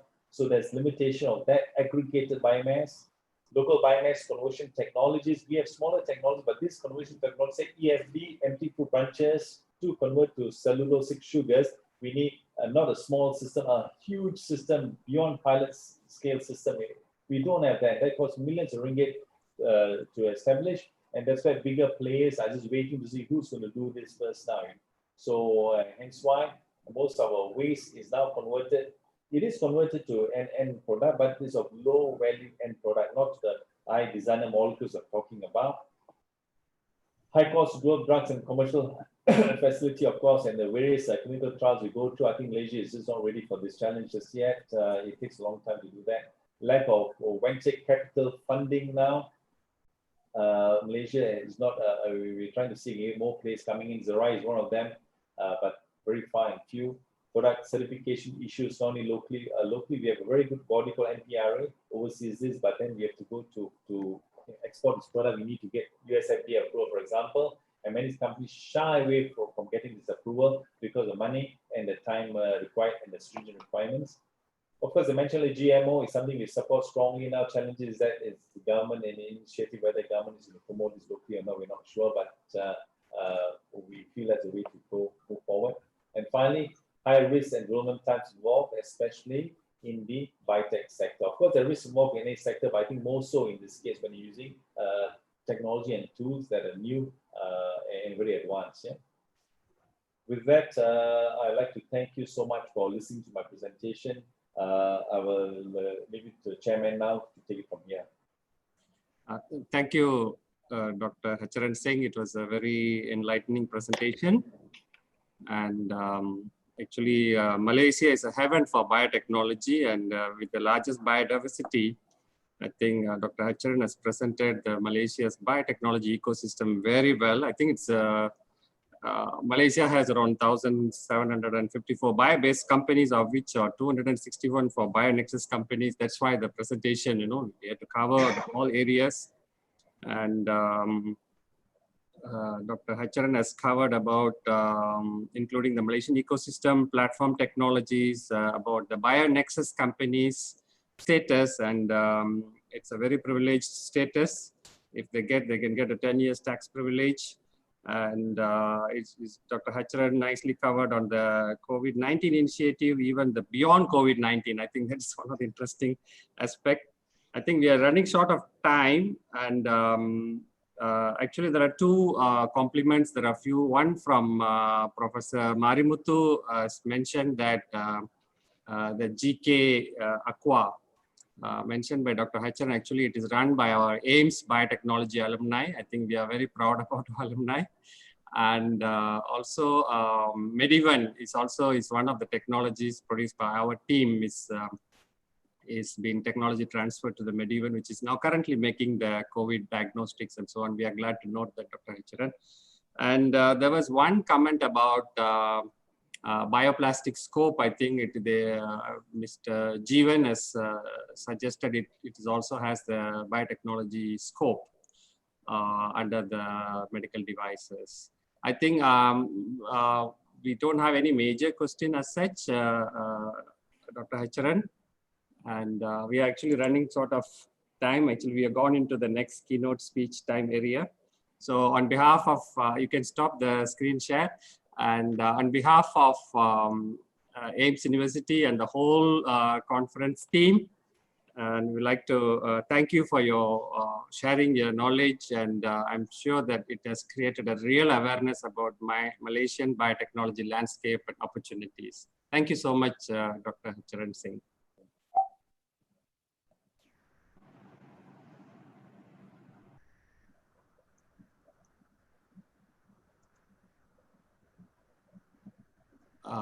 So I will I will thank you, Dr. Hacharan Singh, and I will hand over to my co-chair, Senior Associate Professor Dr. Gokul Sankar. Thank you very much. As we are running short of time, there is no coffee break. We move on to the next session, keynote speech number 2. Good day to everyone of you from all over the world. It's my great honor and privilege to introduce Dr. Gauri Shankar, who was also my guru. Dr. Gauri Shankar Rajam has a doctorate in the field of microbiology, armed with an extensive more than 17 years in research in USA, and a distinctive expertise of more than 17 years in microbiology for the postgraduate and undergraduate in India and USA. He is presently the associate principal scientist at Merck Research Laboratory, USA. You all know, like Merck is a global health leader with a diversified portfolio of prescription medicines, vaccines, and so on. Dr. Gauri's expertise is to design, oversee, implement, conduct major studies to identify and solve public health problems with special reference to vaccine preventable diseases, and also developing and validating immunological assays for various pathogens.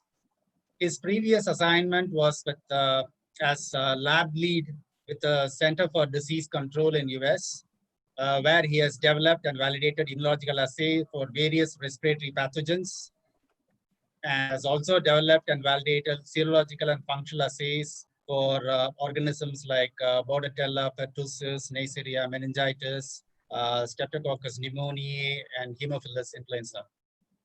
He has worked on different projects with several industrial partners.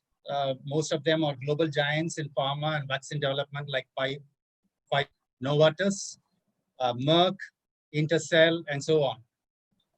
He has received several awards and honors, the notable one being the recipient of CDC TTO Directors Innovation Award twice during his tenure in Center for Disease Control, USA. He has several invention reports to his credit that includes US, Europe, and Chinese patents.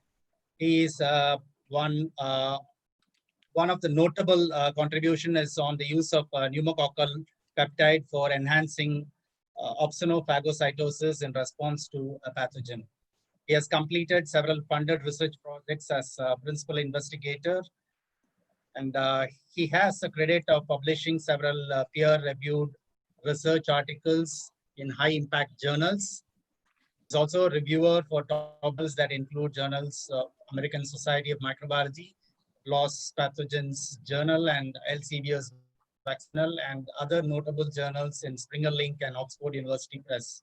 On a personal note, I'm a proud student who studied under Dr. Gauri Shankar during my master's program when he was in his career in India.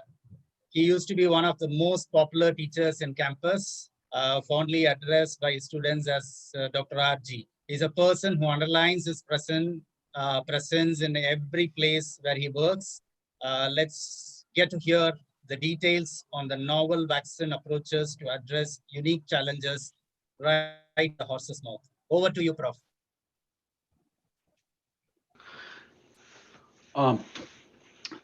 Thanks, Google. Can you hear me? Yes.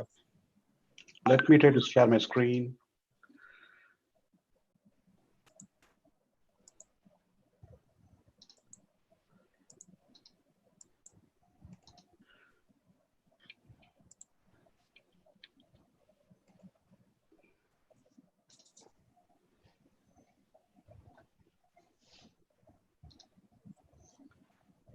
Hope you can see my screen. Yes. Yes, Prof. Oh, wonderful.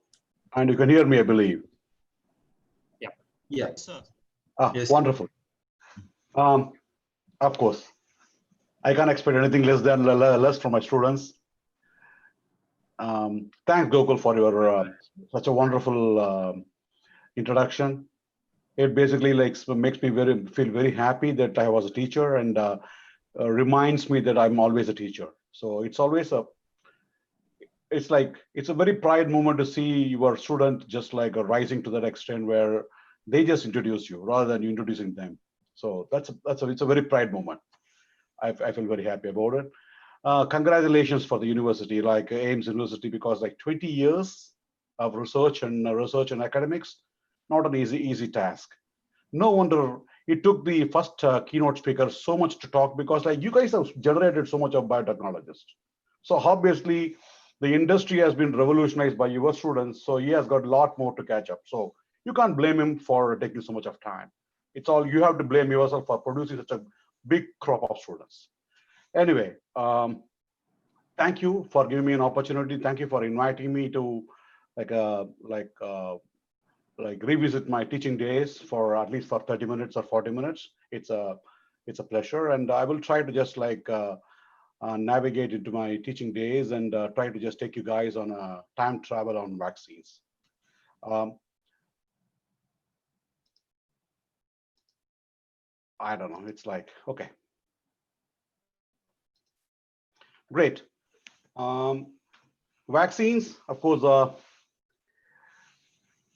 you all know vaccines are one of the greatest public health achievement in the last century, because vaccines basically have revolutionized the public health and have actually saved several millions of lives every year. It continues to save several millions of lives every year. For a classical example is smallpox. You know very well that smallpox was eradicated just because of vaccine, or else it could have just like wiped off human life from the face of Earth. And vaccines are also responsible for reducing incidence of several major diseases like polio. You know very well, like polio, we're almost there. We're almost there. We are almost in the last round of handling polio from a pain country to pan country, like Pakistan, Afghanistan, and Nigeria. And I'm sure we are just pretty much turning the corner. So we have, as of now, we have around at least like 30 different vaccines to handle infectious diseases. I'm not even touching about the non-infectious diseases like the cancer, etc., which we will just touch upon during the course of the discussion. Great. So it is very obvious. It is very obvious that vaccines have been a major reason to just enhance or improve the life expectancy of a human being.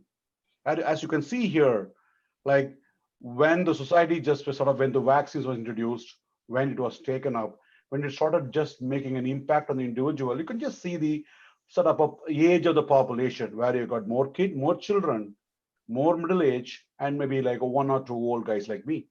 But now you can just see here, as the vaccines, as we have more vaccines and more vaccine, if we have more uptake of vaccines, you can see that the society is maturing now.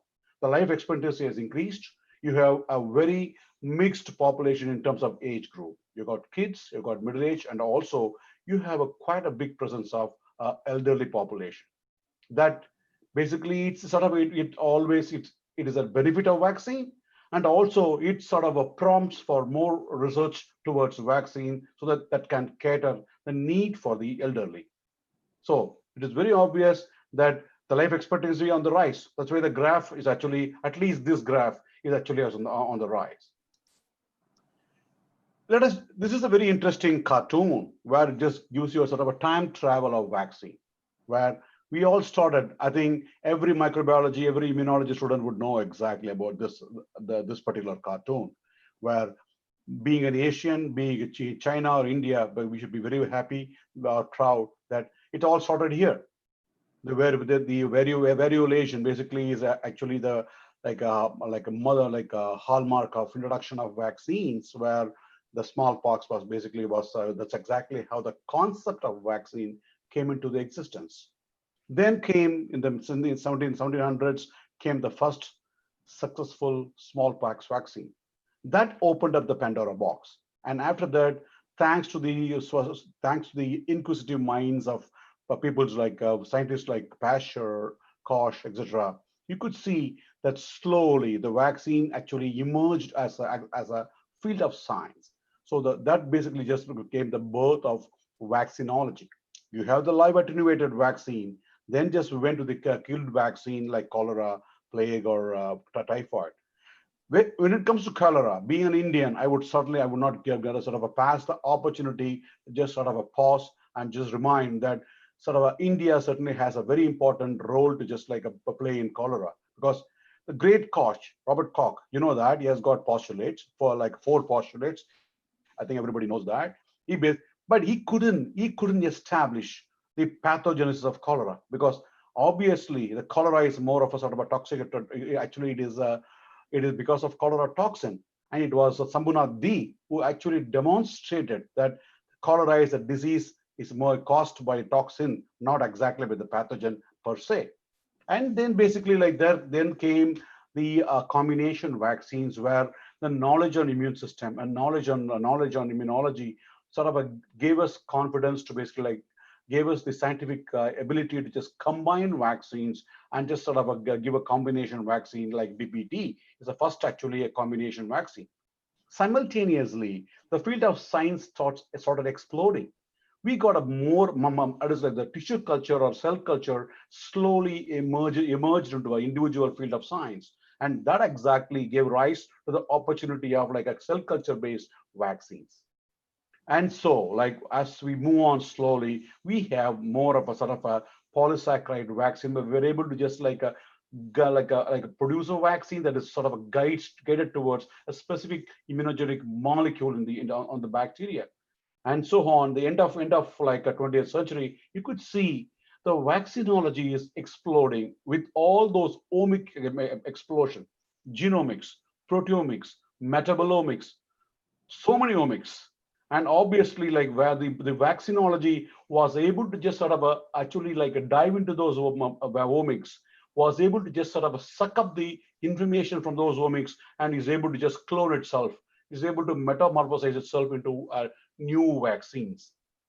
And this is a very interesting concept, the therapeutic vaccine. For a long time, vaccine means it is protection, it is actually preventive. That is always prevention is better than cure. That's why vaccines came into existence. But therapeutic vaccine is more like oxymoron. How is it that a vaccine are going to be therapeutic? And yeah, it is a reality. Especially for cancer, you do have a therapeutic vaccines. Like when you just go, and I'm just sort of taking a little closer look at the diversity of vaccine portfolio in terms of its mode of action or its application. All started here, you know very well. It's all started here, whole pathogen.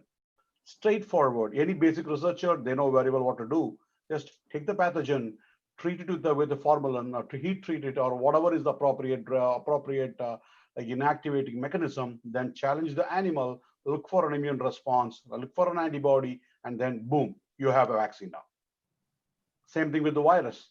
You just like pass it through a culture, pass it like continuously till it sort of still the virus sort of realizes that, okay, I don't need to be pathogenic anymore because I'm not in the host. I have a beautiful place to just live. So why do I need to just have bother to be pathogenic?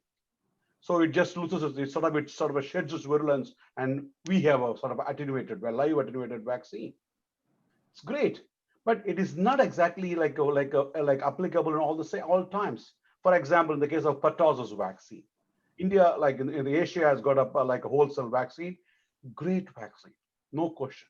It does produce a sort of a very good immune response. Both arms of immune system is being challenged. Both T cells and B cells are challenged. So you have a sort of a very robust and lasting memory. But you also know very well that some of the side effects or unwanted effects are basically like there could be some reactogenic effects. The reactogenicity, basically, when this vaccine was introduced in the Western world, this reactogenicity discouraged the countries to basically like use this whole cell vaccine and push them to sort of explore for alternate vaccine molecules. Pertussis has to be taken care, no question about it, especially for children. But unfortunately, the whole cell pertussis vaccine was not very much accepted. That is the reason why we just went in for a subunit vaccine, where those immunogenic molecules like pertussis toxin, filamentous hemagglutinin, or fimbrial antigen, these molecules are put together as acellular pertussis vaccine, and they basically have been used. So obviously, when there is some sort of like a negative impact, you have an alternate research like an answer to address that challenge. That exactly was subunit vaccine. Is it all good? No, it has got its own impact. When you just try to compromise or compromise, then the compromise can result in sort of some sort of immunological like compromise. That's what exactly happens in the case of pertussis, acellular pertussis vaccine, where for some antigens there seems to be like immunity seems to be sort of waning very quickly. So obviously the need, the necessity, and the knowledge that has resulted in the production of a wide range of vaccines. For example, the case of polysaccharide vaccine. Polysaccharides are You know very well, basic immunology. Proteins are the best immunogen, followed closely by polysaccharides. But again, even polysaccharides, not all are equal. Like polysaccharides, like adults do mount a very robust immune response that actually can trigger into a memory response. But kids usually they do not. They do not induce a sort of a very robust memory response. But hey, what is a vaccine without a memory response? You just want to make sure that the vaccine for a company, that's fine. Like as long as you're going to have a dose every year, that's fine for me. But for the individual, for the parent, no, they want a vaccine that can last for long. That's exactly where came the concept of actually a conjugate vaccine, especially for kids. When you just have kids that they receive like a polysaccharide that is conjugated to, for example, a CRIM or like other peptides, obviously you are actually very much you are trying to trick your immune system, where your immune system is going to just produce a response for both for polysaccharide as well as for a carrier peptide. But obviously when the carrier peptide is triggered, when the carrier peptide is triggering sort of like a T cell arm, then obviously there is a simultaneous like a triggering of a B cell of a polysaccharide immune response also for a memory response. So it's a smart juggling of your immune system, very classy immunological juggling. That is because of a knowledge we have gained over a period of time. So where are we now? We are basically pretty much we are going to a place where we are in the nucleic acid based vaccine, and like the structures of the vector based vaccine, and we are far ahead of what exactly where we are like 100 years back. Cool. I'm pretty sure Gokul Shankar will be happy. This is one of the shortest keynote address could ever imagine. Okay, everything is done. We're done our job. We can just close our vaccine shop and move on. So because we have all we need. We have got all possible permutation combination to protect ourselves. But unfortunately not. We do have challenges. That's why we are continuing to just continue to be in business. Because when you look at the correlates of protection, which is fine, even with the very well designed vaccine, which is shown to have a very robust immune response, that basically has got a very good class switching, has got a very good memory response. Unfortunately, there is always a 2 to 10% of healthy individuals fail to respond. Why? Why do they fail? Why do they fail to respond? Could be 3 factors. It could be either or. It could be because of the vaccine. It could be vaccine related. It could be organism related, or it could be us. It could be host related. When it comes to a vaccine, it could be the nature of attenuation. Maybe the way in which you are attenuating. Maybe you are that is resulting in a compromising immunological molecule. Could be it is compromising an epitope. The epitope is not properly presented. Possible. Route of administration, even though basically it is a respiratory pathogen, you basically do an intramuscular like a vaccine. Then what exactly happened? You've got a very robust immune response, no question about it.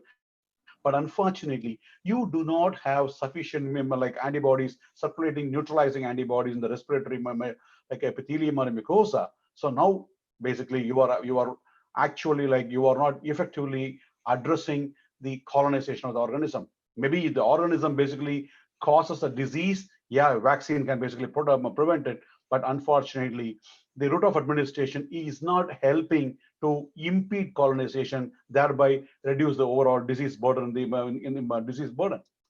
Could be the dose. Maybe the dose is not inadequate, but unfortunately, it's a trade-off between the dose and the toxicity. Maybe you are on the cusp of the toxicity where you just cannot go anything more than. But unfortunately, you also know, as far as the vaccine is concerned, the insult, the impact, the impact of the insult is very important. The more the insult, more the heavier the insult, then better the immune response. So maybe your dose is not sufficient enough for it. Regimen, maybe the regimen is not good enough, where you are having a 3-dose or 4-dose regimen, which may not be just by assuring good patient compliance. The pathogen can be plain. We know that as far as pathogen is concerned. A classical example, HIV, HCV, where they are just hyper variable. They are smart. They are smart. So they just have the constantly moving target. Complex, like tuberculosis, malaria, they are here for hundreds of years. Why is that we are unable to conquer? Because they are again smart. They can exist in more than one place. If macrophage is going to be the target, they just like happily live inside the macrophage. What can you do? So it is quite a challenge. Pathogen can be a challenge. We can be a challenge. Our own immune status. We are a complex individual. Our own immune status, our age. You know very well that we have entire spectrum, but there is a sort of age where we mount a very robust immune response that can be a lost immune response. But the extremes of age can be a challenge. Whose genetics, your HLA type, that can also can influence your immune ability to mount an immune response to a specific vaccine. Nutritional status, yeah, that makes a lot of impact, especially when you're a poverty, when your system is so much impoverished. Obviously, your immune response is going to be more compromised because that actually contributes to your health status also. Hyper responsiveness, yeah, it is more antigen specific. For some reason, for some individuals, they tend to actually just have a mount a very poor immune response to some antigens. So more scope for research, more area for research. Age specific, as I indicated to you, like elderly, they tend to have sort of have a different immune response than the young or adults. Allergy, again, one important impact that can impact your vaccine response. Hyper response.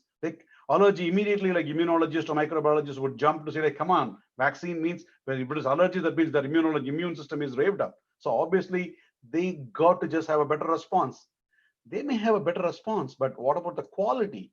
It is because as far as the vaccine is concerned, the quality of immune response makes a lot of difference. Like one classical example of a metabolic situation is basically obesity. Obesity basically can have a very real immune suppression, which can actually compromise the response to the vaccine. So you have a wide range of costs which is actually which challenges the vaccine field of vaccinology, vaccine development, and vaccine response. That's the reason why we need to have a targeted vaccine, basically, like in the different age groups. In the case of pre-birth, in the case of in the maternity, during maternity, of course, a wide range of vaccines are being given. One, to protect the unborn. Number two, to protect the child neonate. Obviously, when the child is born, initially, like when the first few weeks to few months, they are very vulnerable. Obviously, you just want to make sure there is adequate amount of maternal antibodies in circulation in the newborn, which protects the newborn from possible infections. Again, it's a very tricky and very important trade-off, because sometimes these maternal antibodies can even quench the immune response. So got to be very careful in what exactly you give. Like for example, pertussis. You know very well that first few weeks to first few months of the neonates are very vulnerable to pertussis. Okay, so maternal antibodies are very useful. But when the same maternal antibodies, when you just give a vaccine in second month or third month, sometime they can basically just sort of bind to the incoming vaccine, making it unavailable for your dendritic cells to just mount an immune response. So it's a very important careful trade-off. Infants, of course, infants requires a wide range of support. You got to support them because they are going to be exposed to a wide range of pathogens. Hence, you got to just provide them that vaccine or immunological support. Adolescents, of course, there are these adolescents. The reason why we just have a set of vaccines for adolescents is because of their change in their lifestyle. When there's a change in the lifestyle, that basically puts them in a very precarious situation where they will be able to just pass on. They can transmit infection from one to other. Hence, to make sure, like,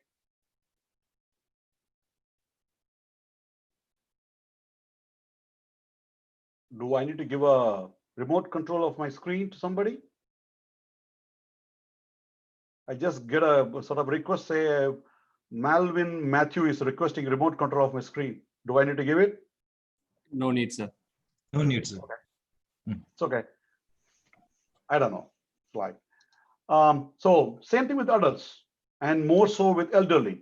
So I'm trying to just set the stage where you understand that the novel vaccines are required, because like obviously each age group, it comes with its own each age group comes with its own requirements, their own demands. Hence, obviously, the vaccines need to be need to be tailored to just like address these requirements.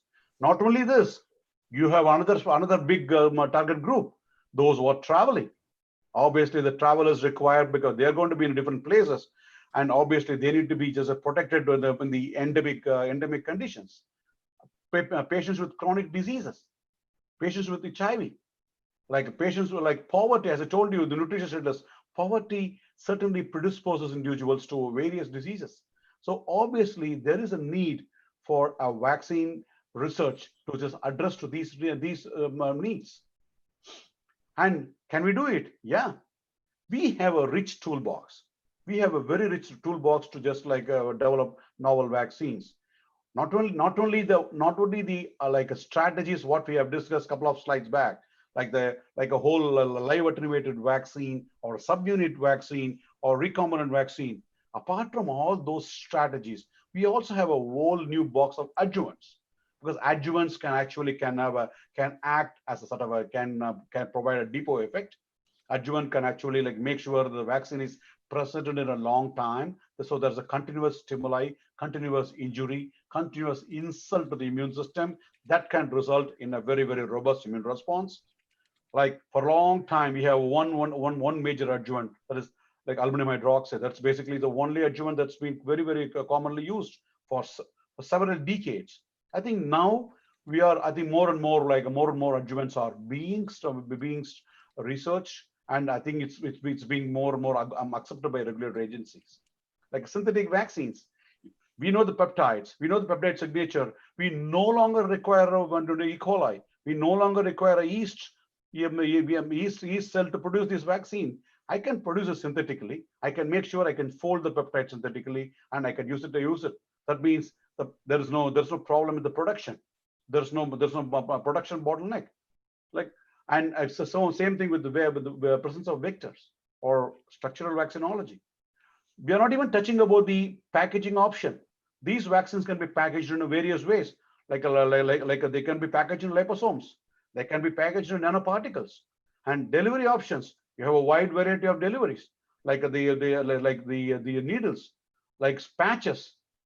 I'm telling you, the field of vaccinology is exploding. Those who are studying microbiology, immunology, biotechnology, those who are aspiring to just proceed in the research in vaccinology, guys, sky is the limit for you. I'm telling you. I'm just giving you just a couple of case studies, just to prove the point how exactly we can basically we can have a novel approach to address unique challenges.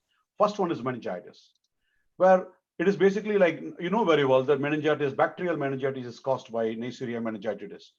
Am I in right time, Gokul? I'm seeing you can go. Am I in right time? You can give me a thumbs up. Yep. Good. Okay. Neisseria meningitidis. You know very well that it's one of the most common gram-negative pathogen causing bacterial meningitis and sepsis.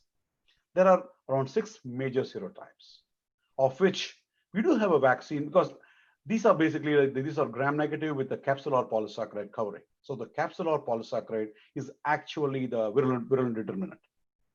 They are immunogenic. They just produce a phenomenal immune response. Wonderful. So we have a vaccine for these capsular polysaccharides, ACWY. They are available either as multivalent or single valent. In fact, I would just need to just pause and just sort of share a very interesting success story. I never used to just miss an opportunity to just share this success story with MinAfriVac. Interesting.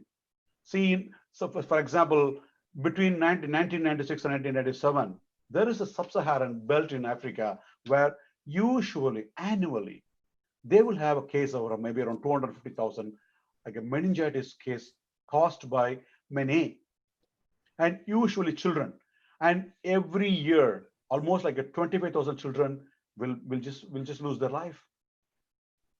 It's like, on the other hand, we do have a quadrivalent or bivalent vaccine available in the Western world.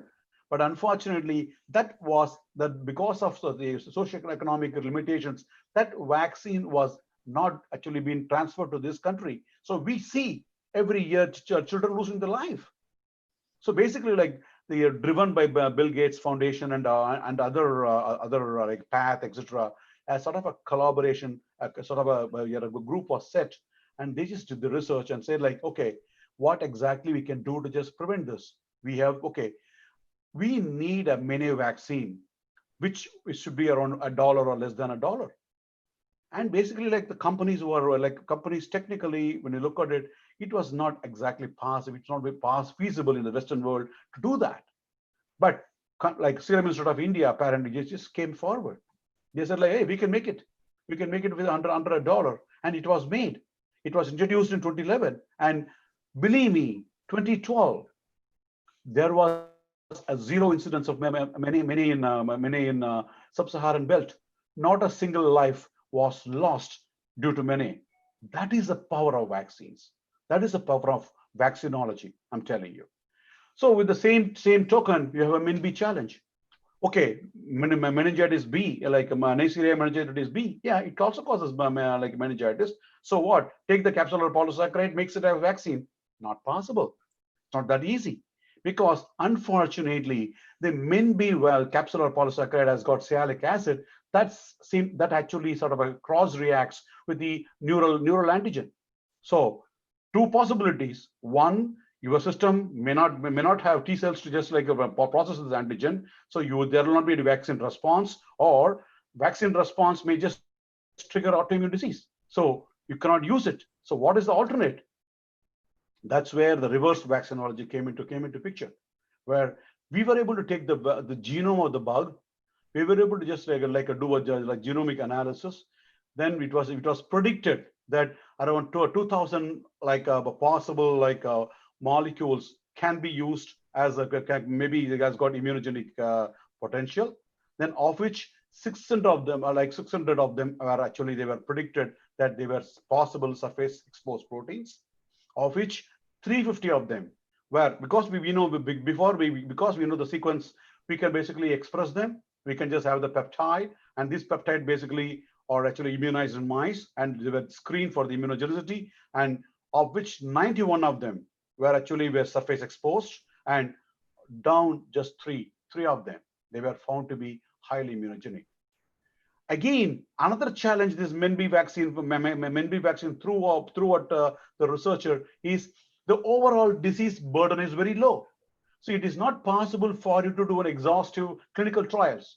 Hence, basically what exactly happened is we were able to just bring in a novel surrogate correlate of protection, where we were able to just demonstrate that if the pathogen can express this on the surface, then obviously this can be protected. So the scientists were able to just demonstrate that particular correlation between the surface exposure of the target antigen and its ability to mediate serum bactericidal killing of the pathogen. So this correlation sort of convinced the regulatory agencies to move forward, accepting these molecules, these vaccines, and now basically we have 2 min-B vaccines available now.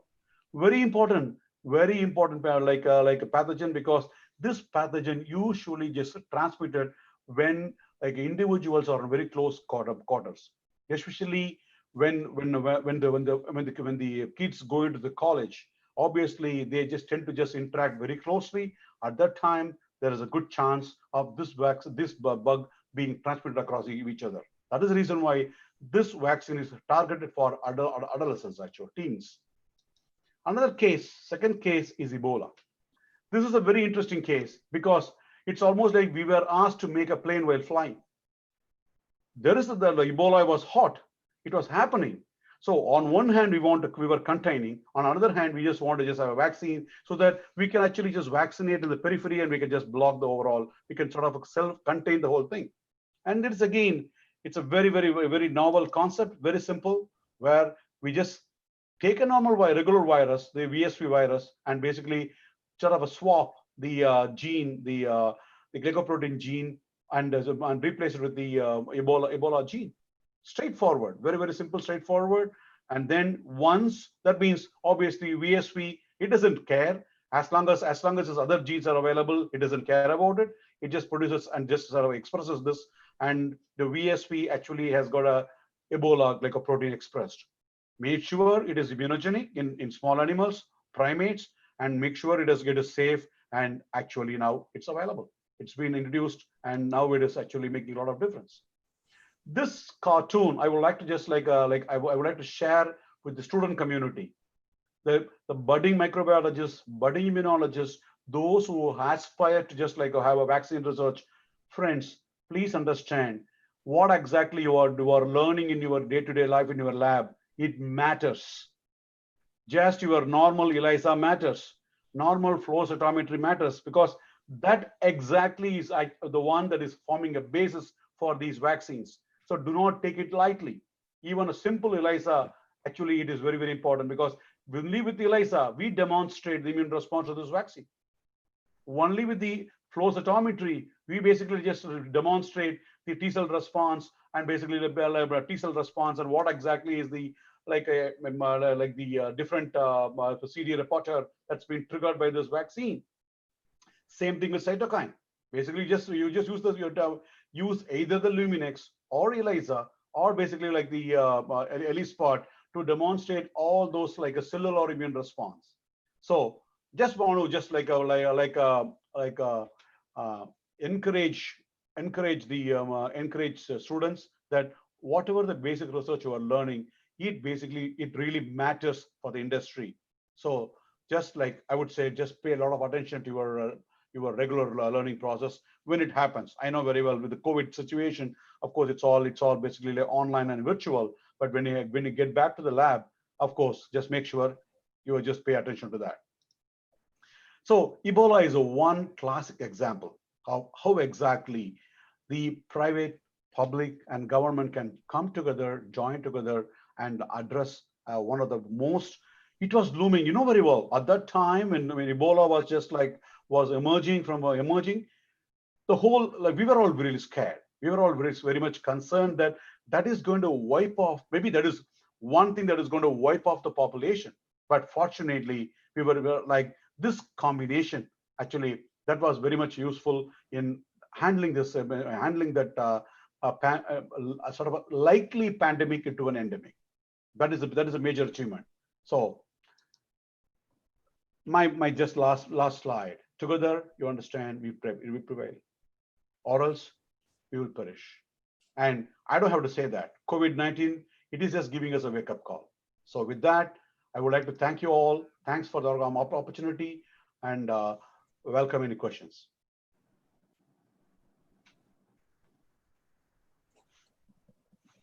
Thank you, sir. What a beautiful overview on vaccines. Your talk brought us light to the various challenges and opportunities in vaccine development. We have a few questions. Okay, sure. The first one is on regarding vaccine-stimulated antibody-dependent enhancement possibility in SARS-CoV. What would be your odds to overcome? Come again? Can you repeat that? Regarding vaccine-stimulated antibody-dependent enhancement possibility in SARS-CoV. Yeah, but we are expecting a neutralizing antibody for that. So we do believe that neutralizing antibodies, especially in SARS-CoV-2, we believe that plays a major role in basically neutralizing the. I think one important thing is to just make sure we just basically blocks the adherence of the pathogen. So I think that exactly where the functional aspect of antibody is to neutralize the adherence of the pathogen. That's the reason why most vaccine molecules are aiming at that S protein. The other question is on the recent vaccine Sputnik from Russia for COVID. and they have gone through only 2 phases and the manufacturing. So what is your opinion on this? Hey, I want to steer clear of all the politics. My apologies. I just really don't want to get into the politics. Okay, Prof. This one is your opinion on bacterial vector vaccines versus DNA and RNA vaccine. I think DNA and RNA vaccines are certainly they are the future. They are the future, and the technology is certainly maturing now. Actually, the COVID-19 is actually pushing one of the examples of Moderna vaccine where the nucleic acid vaccine has been being tested now. I think that is going to be the future as far as the nucleic acid vaccine is concerned. If it can be delivered appropriately, and if it can express itself, I think we have a lot more to achieve in that. Hope I addressed your question. Okay, sir.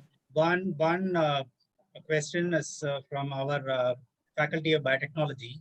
Says they are in the development of a live cold chain free cholera vaccine at AIMS, and it is at trial 6. So now patent filed worldwide, and okay, now in crossroads. They want your advice on that. What do you mean by crossroads? You have the molecule. You have the data. I'm pretty sure. I believe you have got the animal data, and you have filed your patent. Now we know exactly what exactly we're looking for. I'm sure unless until there is a market potential, I'm pretty sure you would not have just proceeded for the patent. Now you are looking for an appropriate appropriate commercial partner, right? Yes. So that's where you are, and maybe the COVID is maybe it is slowing down the process, but I'm pretty sure you will be able to just especially in Asia, where the burden of diseases, the disease score is quite high. I'm sure you should be able to just find a partner to just move on to the next stage. Absolutely, it's very good advice. And I'm pretty sure there are resources available. You are not alone. You don't have to do it alone. There are resources available, like there are government agencies, there are private agencies who actually will be able to just partner with you and just take this molecule to the next level. So I think you should reach out to partners like PATH or even Gates Foundation. You need to just reach out to them and explore the possibility.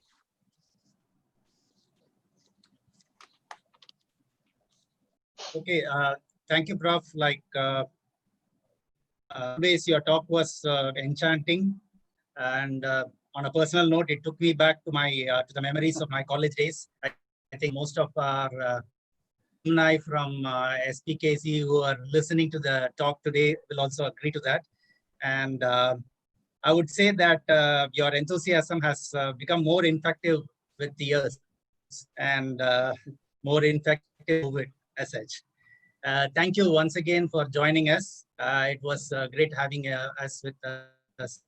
with us today. Thank you, sir. My pleasure. Thank you. Wish you all the best. Wish you all the best. Thank you. I'm giving the ball back to you. Okay, sir. Thank you so much. Now I hand over the session to the chair, Prof. Ravi, to introduce the next speaker. Good morning and good day to everyone. Thank you, Dr. Gauri Shankar, for an enlightening talk and set the stage into the momentum, great momentum and great scientific spirit. So let's move on to the plenary speech number 1 for today's session. It will be given by Dr. Alexander Ludwig from School of Biological Sciences, Nanyang Technology University, Singapore. Dr. Alexander Ludwig is currently an associate professor at School of Biological Sciences, Nanyang Technology Institute, University, Institute of Structural Biology. And he was the Senior Research Fellow and Career Development Fellow in Cambridge. And he has a PhD degree in biochemistry from University of Zurich, Switzerland. And his diploma thesis is from University of Munster, Germany, and he has a diploma in biology. He has a vast array of publication in so many reputed journals like Nature Communication, Current Opinion in Cell Biology, Proteomics, and very high profile, high impact journals. And also he has a publication in Methods in Molecular Biology. And he has given a reputed plenary and scientific talk in EMBO workshop, NTU, several annual general scientific meetings in Singapore, Japan, and many places. So with this brief intro, I would like to invite Dr. Alexander Ludwig to deliver his talk on dissecting the epithelial polarity network using proximity proteomics and electron microscopic imaging. You're welcome, Dr. Alexander Ludwig, to share your screen.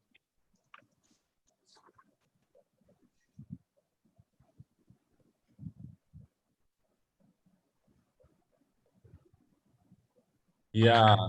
Excellent. Is that visible to everyone, and can everyone hear me? Okay, great. Well, thank you very much for this kind introduction. I have one amendment to make to this. I wish I was, but I'm currently not yet an associate professor. I'm still in the assistant professor phase. That's not too bad though. I started my group at NTU about a year ago, 1.5 years ago now. And what I'm intending to do now in the next 25 or so minutes is to share with you a recent story of ours that we published recently that is very much tackling a fundamental problem in cell and developmental biology. So for all of you who are interested in the nitty-gritty of the project and the data that I'm going to share with you now, this is the publication published in July this year. So what we did here is to really ask the question how the epithelial apical lateral border is organized both molecularly and spatially. That's important to understand because this is a very fundamental place in the cortex and epithelia cells because it's involved in many different signaling pathways and in the general organization of epithelia tissue. For those of you who are interested in the technique, we also published a methods paper in STAR protocols not so long ago that explains really the way how we managed to do the experiments that I'm going to share with you today and how we adapted existing protocols to epithelia cells in culture. Okay, so let me briefly explain to you why we're interested in polarity. Now, as you all know, cell polarity is a fundamental property of many cell types. It's involved in the establishment of the anterior-posterior axis in the development of multicellular organisms. It's involved in immune response. So this here is an image of a T cell attacking its target cell. And you can see that certain proteins become enriched at this interface between these two cells. Now, I suppose the pinnacle of cell polarity is really exemplified by the architecture of the neuron. We all know a neuron has many, many dendrites and one axon that can extend up to meters into peripheral areas of our body. And of course, we also all know that the axon has a completely different function to dendrites and therefore is of course equipped with a different set of proteins and lipids and macromolecules to convey these functions. Now, this movie here, which just stopped, I play it again, is a migrating cell. Again, migrating cells have a front-rear polarity in which the rear again has a completely function to the front. This is a movie expressing a rear marker in GFP and actin, which polymerizes at the front. And then finally, the topic of today's talk is epithelial apical basal polarity. So this is an immunostaining of an epithelium. You see apical proteins enriched in this band here, which are apical cell junctions, and a basolateral marker that localizes to the basolateral membrane. Now, let us zoom into what this epithelial apical lateral border actually looks like. So this here is an electron micrograph on the left at low magnification. You can see two cells neighboring each other. You see the lateral membrane running in between the cells. The apical membrane is located here, and what I encircled here is the area that we are most interested in for today's talk. This is the apical junctional complex. Now, as we zoom in, we would find an image like this, showing that the apical junctional complex is composed of essentially three distinct but functionally interconnected membrane domains: the tight junctions that are located apically, the more basally located adherence junctions, and desmosomes. Now, these junctions are important for many different reasons. For one, they control apical-basal polarity, so they serve as a fence to prevent proteins and lipids to diffuse across the barrier. They are a gate, so they control paracellular permeability, so the transport of ions and macromolecules and cells across epithelial barriers. They're involved in signaling and trafficking. So the adherence junctions are mostly composed of cell adhesion plugs. They too control signaling to control gene expression and epithelial morphogenesis, and they're intimately linked to the cell cytoskeleton to control mechanotransduction and epithelial tissue. Now, the topic of today's talk is essentially how the polarity proteins are organized at and around the epithelial apical junctional complex. Now, the polarity proteins are evolutionarily conserved, and they control polarity in essentially all cell types. In epithelial cells, we have three of them. There is the crumbs complex, composed of crumbs3, which is a transmembrane protein, and adapter proteins called PATJ and POLS1. Then we have the tight junction associated PAR complex, composed of PAR3, PAR6, and atypical protein kinase C, and the basolateral scribble complex, which we can ignore to a certain degree for today's talk.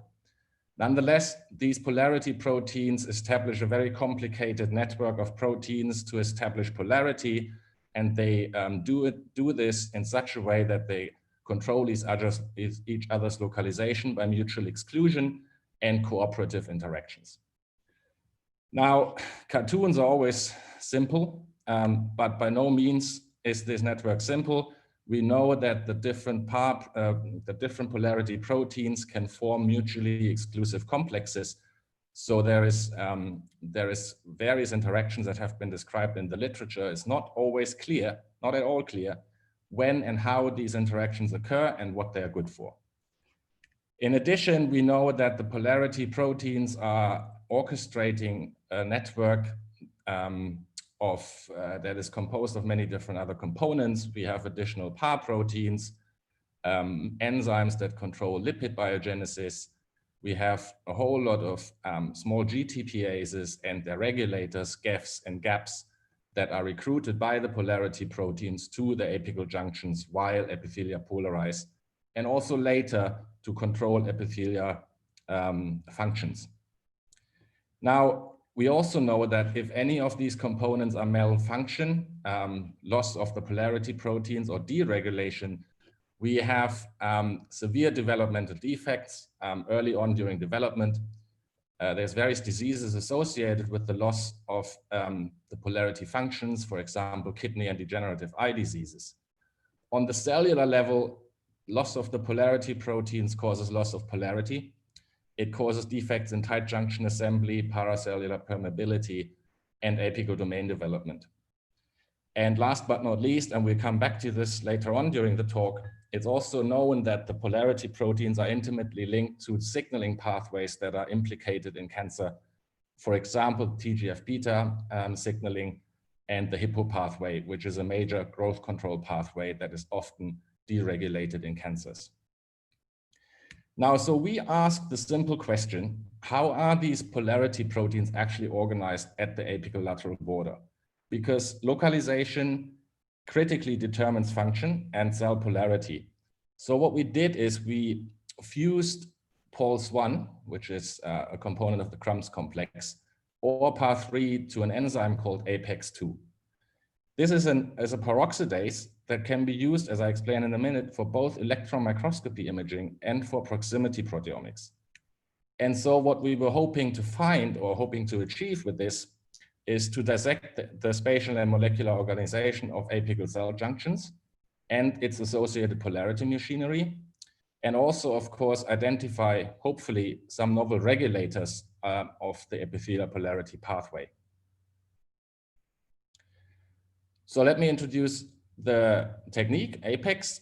As I said, APEX2 is a peroxidase, similar to HRP, but it is active in the cytoplasm. So it allows you to localize proteins by EM, and it allows you to determine the molecular environment of your protein inside cells, in live cells, with high spatial precision.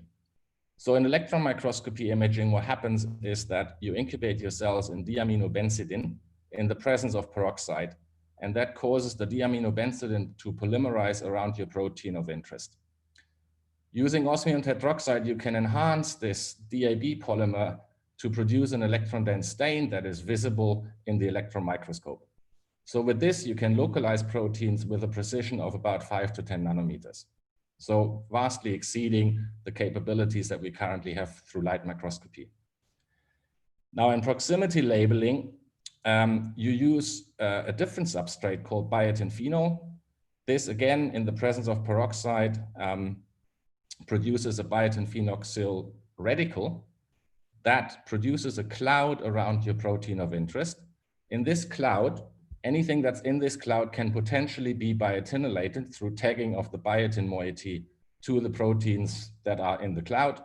And these proteins can subsequently isolated biochemically through streptavidin purification and analyzed by mass spectrometry.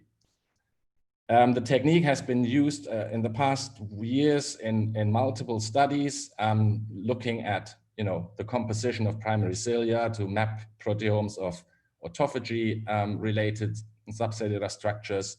And because of its short labeling time, so the labeling is done within only 1 minute, it can also be used to dissect signaling mechanisms with high spatial and temporal precision.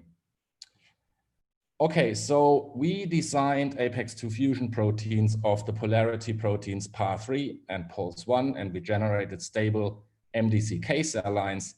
MDCK cells have been used in the field, in the polarity field and epithelial field for many, many years. So we know these cell lines very well. They're non-transformed and they originate from the kidney of a dog, in fact.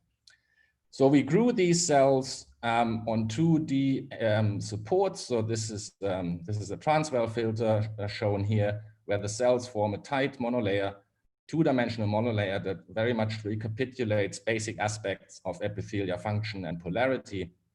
And when we image these cells, these cell lines, then by confocal microscopy, we see what we expected to see based on what we know about the endogenous proteins. And that is that POLS1 and PAR3 localized by confocal microscopy, co-localized with the tight junction marker Z01. So both POLS1 and PAR3, based on confocal microscopy, we expected to be tight junction associated. But is that really true? So in order to look at this with higher spatial precision, we used APEX2 EM imaging.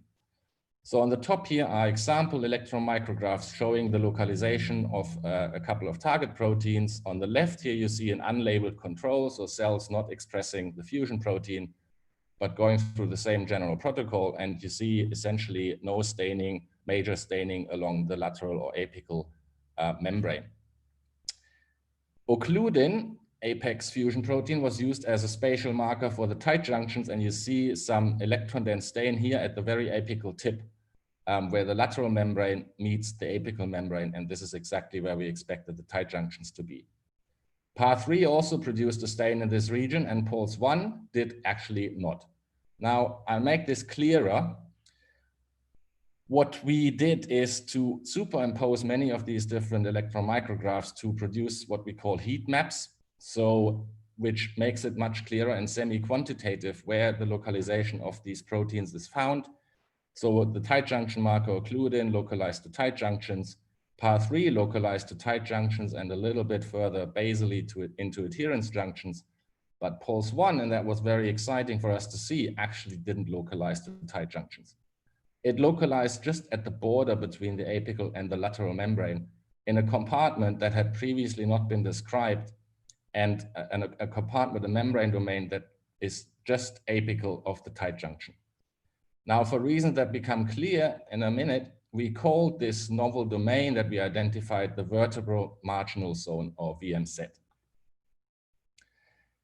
Now, the first thing that we asked is, okay, PULS1 is not at tight junctions, but there were many papers, as I mentioned previously, that actually indicated that the apical polarity proteins PAR and CRUMS can form complexes with each other.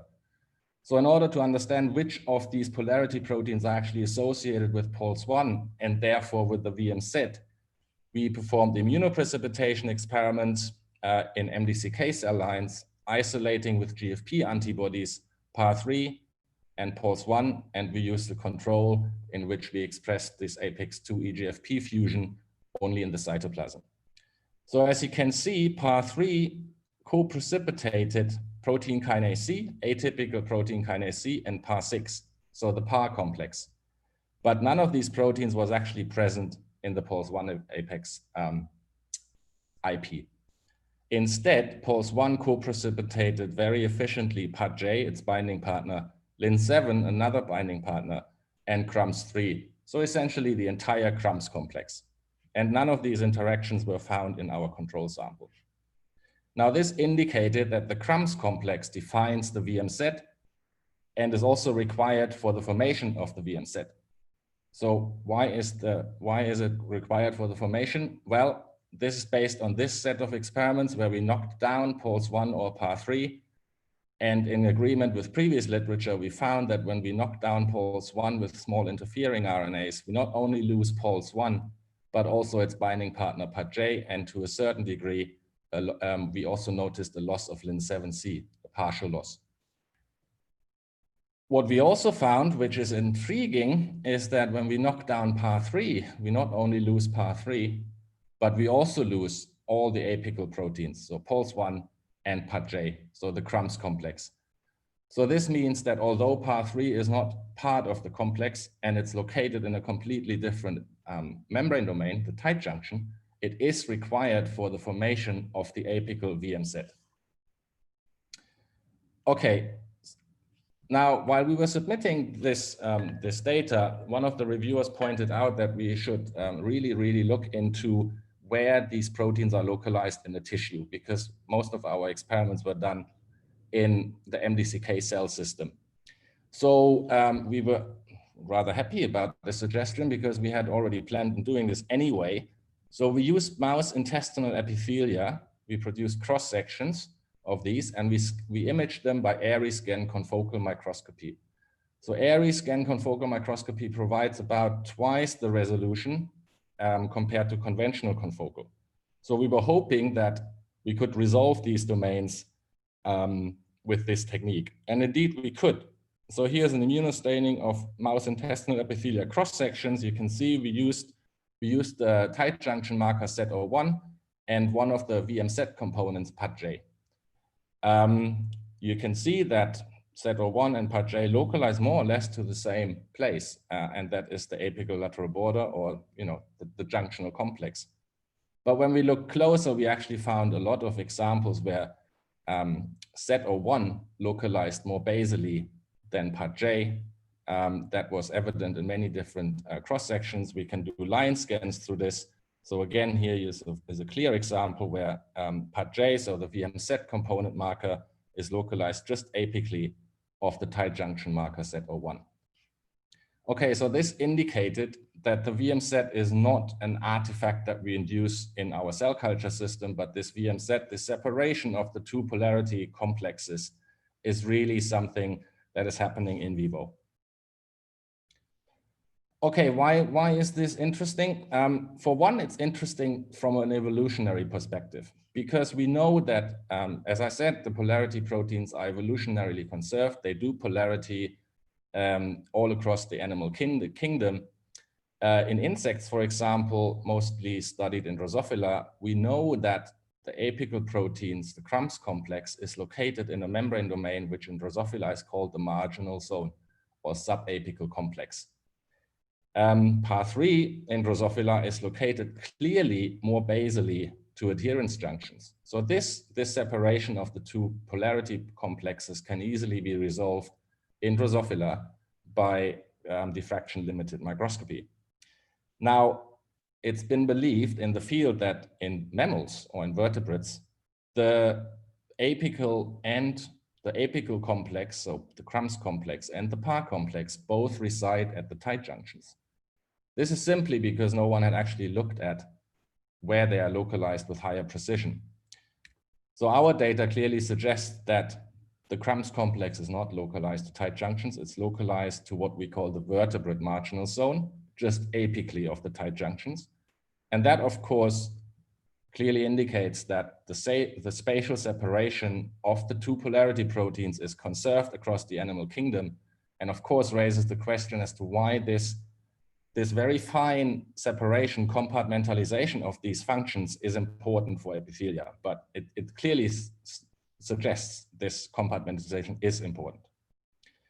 So, of course, we're in the long run interested in what this actually means, what is the functional significance of the marginal zone, mainly in mammals. Okay, so this is based on imaging, and we looked at, of course, a defined set of proteins, but we wanted to learn more about the VMZ. We wanted to identify proteins associated with the VMZ, and we wanted to understand more on a molecular level how the polarity proteins POLS1 and PAR3 are really different in terms of their molecular environment. So we had already generated cell lines, and we decided to establish methods to perform proximity labeling in our cell lines using the APEX2 as a tool. So again, we expected that for PAR3 and POLS1, we would produce spatially restricted biotinylation clouds that could allow us to identify proteins in the vicinity of the two fusion proteins. And based on the literature, we expected that the labeling radius is about 20 nanometers from the site of the apex fusion. So in other words, the technique should produce spatially restricted proteomes and interactomes of our two bait proteins.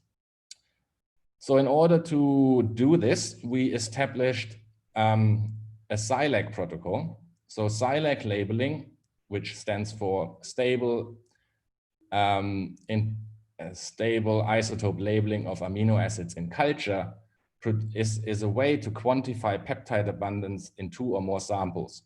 So a typical SILAC experiment is shown here. We would label our protein X apex GFP line with light isotopes of arginine and lysine, and another cell line we compare it with heavy isotopes of arginine and lysine. Proximity labeling would be performed in these cell lines. The cell lysates would be joined together, would be merged, washed and diluted from the streptavidin beads, in gel digested and analyzed by mass spectrometry. And in mass spectrometry, the difference in the mass over charge ratio between the two samples can then be used to quantify proteins in your samples. So we performed a whole lot of SILAC experiments that I can't really go into in detail, but essentially what we did is we first produced proximity proteomes of PAR3 and POLS1, and we did this by comparing our PAR3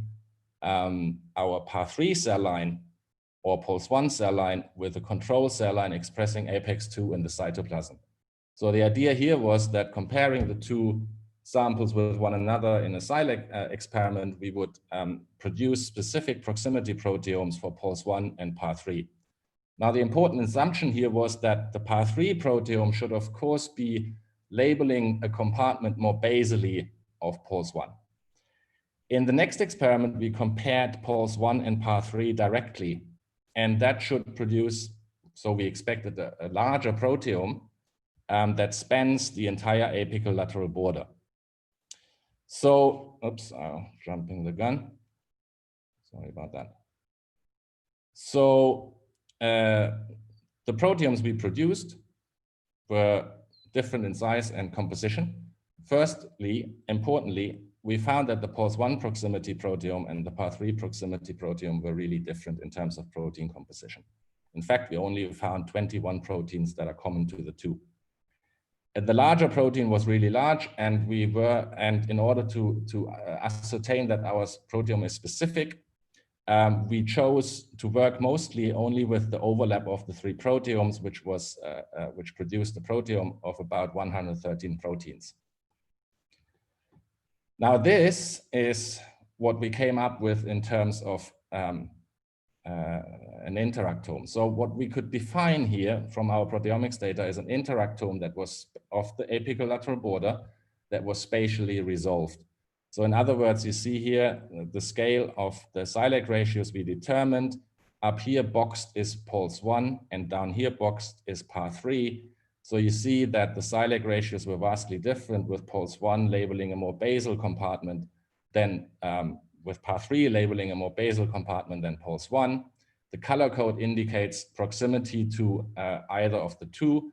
So everything that's green-red is PAR3 specific, and everything that's blue is pulse 1 specific. Then we could resolve proteins within the tight junction region and the adherence junction region, so we could really define specific subproteomes of the two compartments. And we also found quite a few apical proteins that were closer related, more specifically biotinylated by pulse 1. Now, this is hard to take in. As you see, we have a lot of proteins here. This is a network that is really significant because it contains information from proteins that had previously also been identified at the junctions but couldn't be located properly. Now, to make this a little more palatable, let's focus only on the proteins that we had identified for PAR3 and pulse 1. So this is the subnetwork of what we found, and you can see up here is everything that we found associated with MPP5, which is the gene name for pulse 1. So you see we have identified its direct binding partners PADJ and Lin7, and among the proteins that were highly enriched in pulse 1 were this set of proteins that are magnified here on the left. Now, what are these proteins? So the first thing I should say is that none of these had previously been linked to any of the Crumbs complex components. So we got all excited because we extended the network of the Crumbs complex. So we found homoproteins here, 2 of them. These are postsynaptic scaffolding proteins that have hardly been studied in epithelial cells. They form large heterooligomeric complexes. In neurons, they're involved in glutamate receptor trafficking, calcium signaling, and the regulation of the cortical actin cytoskeleton. And we found a complex composed of ARCHGAP29, PTPN13, and PKN2. It doesn't really matter what these proteins, what they are termed, but what they're named. But important is to realize that these proteins have already been shown to interact, but nobody really knows where this would be important. And most of these proteins are implicated in actin regulation and the control of the Hippo pathway. Finally, we found syntaxin binding protein 4, also implicated in Hippo signaling. Now, I mentioned Hippo signaling earlier, and Hippo signaling is actually quite important for 3D growth, organ growth, and general morphogenesis of the body plan. In Drosophila, the Hippo pathway has been studied in detail, and also and the same is true for mammals. So you see that if you interfere with Hippo signaling, you get tissue overgrowth in Drosophila and massive expansion of growth, so cancer-like phenotypes in mice. Now, in Drosophila, the CRUMS mutants show similar phenotypes than those observed in the Hippo pathway mutants. And it's also known that the CRUMS complex interacts with a range of known Hippo pathway components, including AMOD-YAP, Kibra, and Merlin. Now, to put this into perspective, and to stress the importance of this pathway, it's known that the Hippo pathway is controlled by extracellular cues, so signals from the environment. And that includes cell density, extracellular matrix, cell-cell contacts, substrate stiffness, tension, and the actin cytoskeleton state. So the current model suggests that the CRUMS complex is involved in turning the Hippo pathway on, in the sense that it recruits major components of the pathway to the apical cell junctions, and this prevents YAP-TAS, which is a transcriptional regulator, to enter the nucleus. So when the Hippo pathway is off, YAP-TAS would normally induce the transcription and translation of pro-proliferative genes, so that makes the tissue grow. Whereas in the Hippo pathway on state, this signaling pathway would be turned off and the organ would stop to grow. Now you can imagine that any perturbation in this system causes tissue overgrowth. So Hippo pathway is very important for animal development. But in terms of the CRUMS complex, although we know some of these components, how this network really works, and of course the full complement of the regulators are not well defined. So we got excited because we found a few novel Hippo pathway proteins that we thought, based on our proteomics data, might be linked to the CRUMS complex.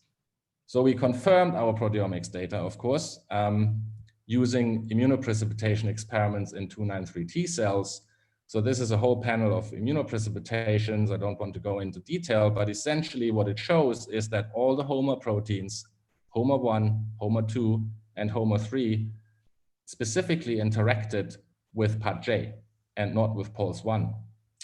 That was also true for PKN2 and ARCHGAP29. So all of the components we had identified interacted directly with PAT-J. So does that make sense in terms of localization? So are these new proteins that were identified really localized at the VMZ?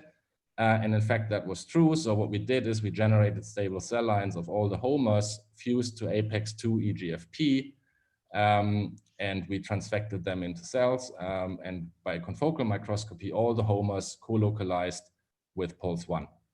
The same was true for ARCHGAP29, also nicely co-localized with PULS1. Then we did our most famous experiment, the one that we like so much. We looked at the whole thing by electron microscopy to confirm that this is really a VMZ localization.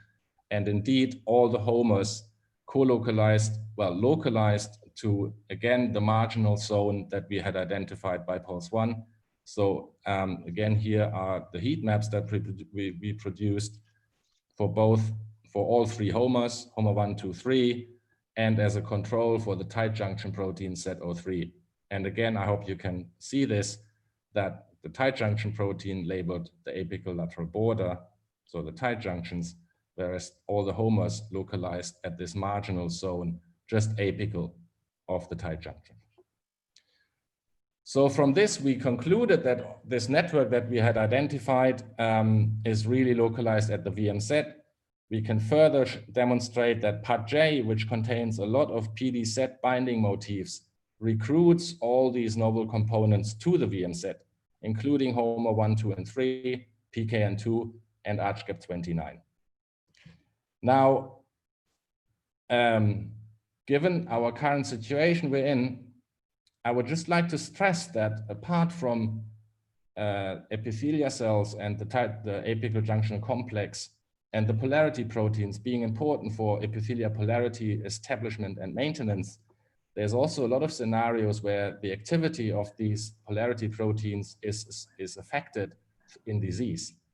And one prominent example at the moment is literature suggesting that the envelope protein of SARS-CoV-2, and in fact, an earlier study showed that the same is true for the SARS-CoV envelope protein, interacts with the POLS1 PDZ domains. And earlier studies showed that this interaction induces a relocalization of POLS1 from apical cell junctions to the Golgi complex, and this disrupts epithelial polarity.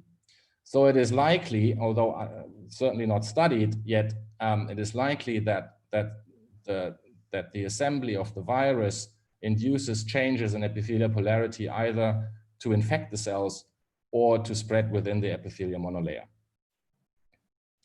Okay, so all in all, our data suggests the following model, which is a new model of how the epithelial apical lateral border is organized. We identified through APEX labeling, EM imaging, and proteomics a new polarity domain apical of the tight junctions, which we term the VM set. The VM set is composed of the Crumbs complex and recruits a number of novel hippo pathway regulators and regulators of the actin cytoskeleton. It is known from the literature that hippo pathway signaling and the reorganization of the actin cytoskeleton are linked. And not only to the hippo pathway, but also to mTOR and AMP kinase signaling. And there's some evidence in the literature that some of these proteins that we find, in fact, operate in these pathways. So of course, one line of experimentation in our lab is now to identify, to understand how this protein network works and how it controls epithelial polarity and hippo signaling. I briefly mentioned that we also identified a lot of novel actin regulators at the apical, at the tight junctions, trafficking molecules and signaling molecules, and it'd be interesting to understand how some of these proteins actually operate in epithelia. And last but not least, we find an intriguing spatial association of the endoplasmic reticulum with the basal aspect of the apical junctional complex. We have some evidence from EM imaging that this could be due to the localization of ER plasma membrane contact sites, especially in this region. And of course, it raises the question as to whether there is any transfer of lipids, for example, from the ER to the lateral membrane exactly here in this cortical area, or whether there's even local translation going on to control the composition of the epithelial apical junctional complex on demand. Okay, so with this, I would like to thank the people who have been involved in this project and are currently working in my lab. The work that I presented was mostly done by a very talented and hardworking PhD student who unfortunately decided to leave the lab to start working at IMCB at A-Star in Singapore. Benedict has done a fantastic job. Mariam joined in later during the project. She is a research associate in my lab to help with the co-immunoprecipitation experiments in 293 T cells. And the whole project was a very close and very fruitful collaboration between my lab and Walter Hunziker and Jajanta Gunaratna at IMCB, who measured all the mass spec sample for us. I would also like to thank a couple of organizations for funding, MOE Singapore and NTU for startup funding, and would like to thank you for listening, for joining talk, and I'm happy to take questions.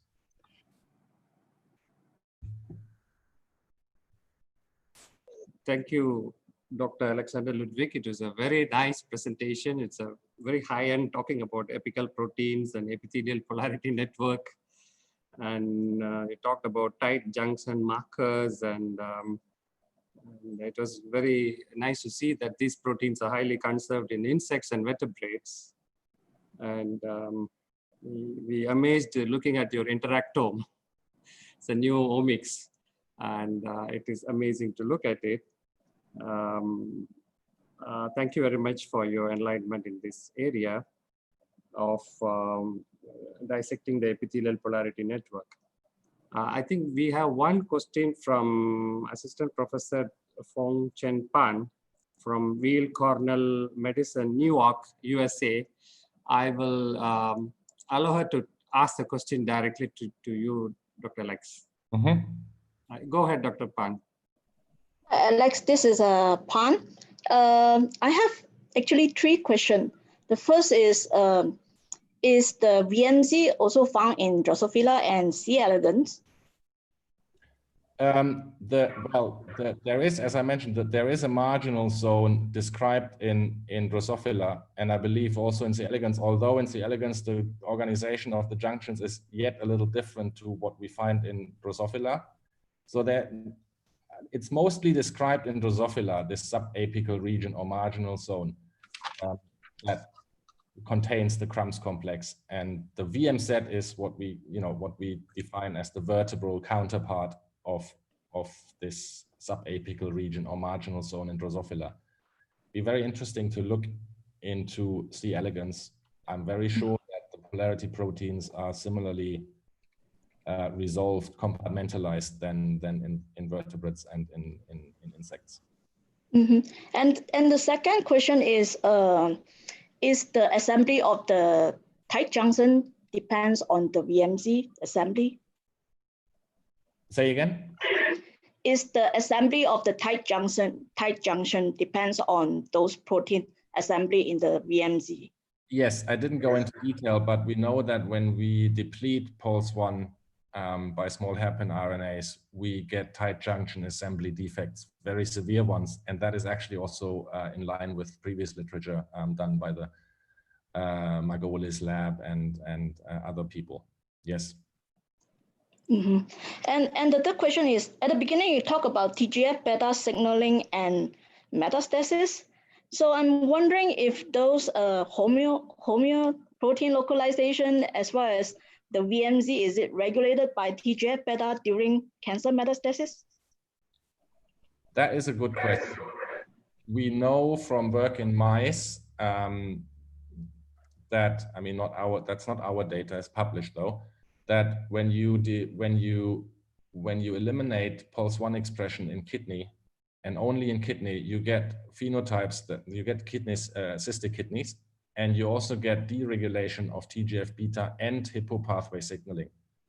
So these two pathways are linked, and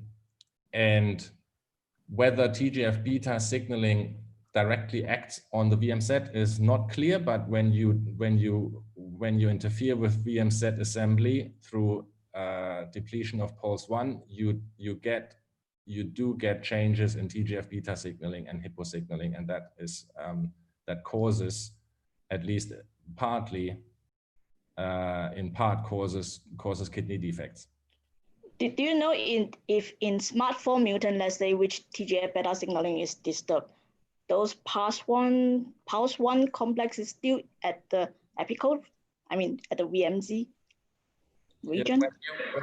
Yeah, when you remove Pol1, you lose expression of at least PAJ and to a certain degree Lin7.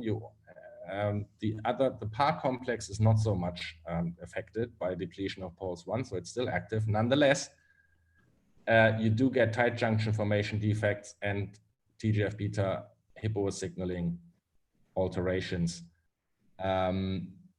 So the question of whether the domain is still there and when you lack Pol1 is something we're of course very much interested in at the moment. So we're looking at whether the other binding partners of Pol1 are still at the VM set when cells lack Pol1 or not. So this is an ongoing experiment. I could probably tell you the result next week.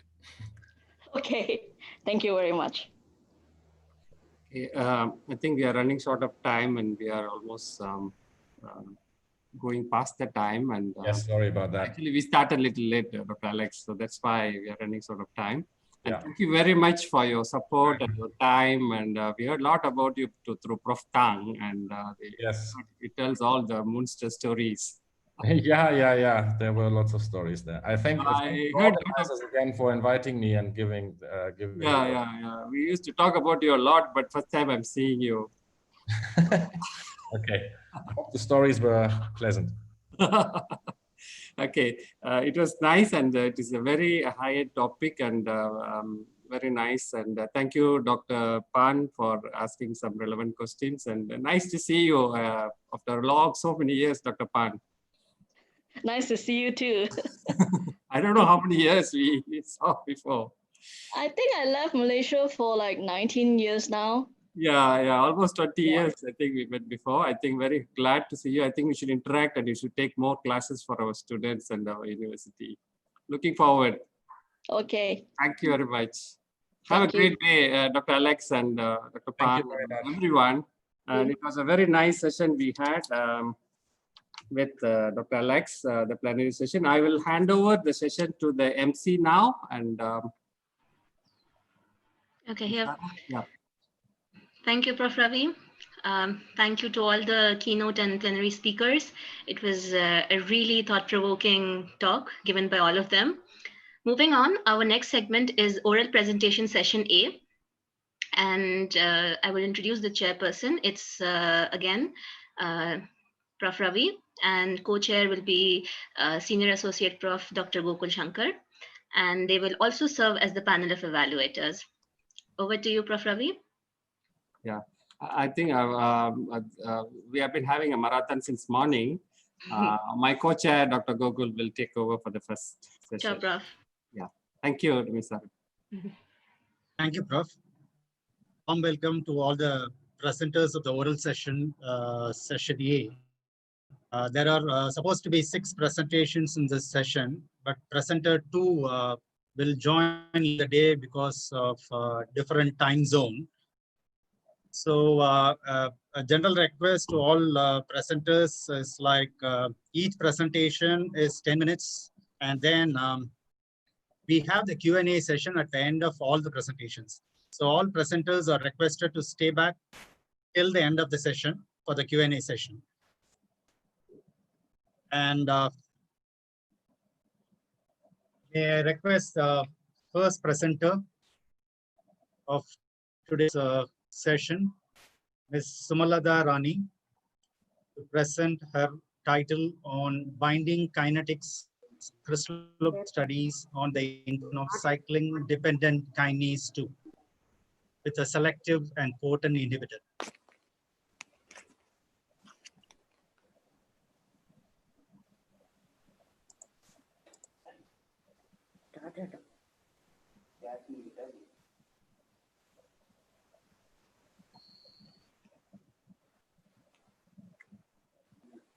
Good morning, everyone. Good morning. Am I audible? Yes. Yes, audible. Please proceed. Okay. Good morning, one and all, and very good day. Myself, Sumalata, PhD scholar from Dayanand University, and also I am scientist from Origin Discovery Technologies, Bangalore, India.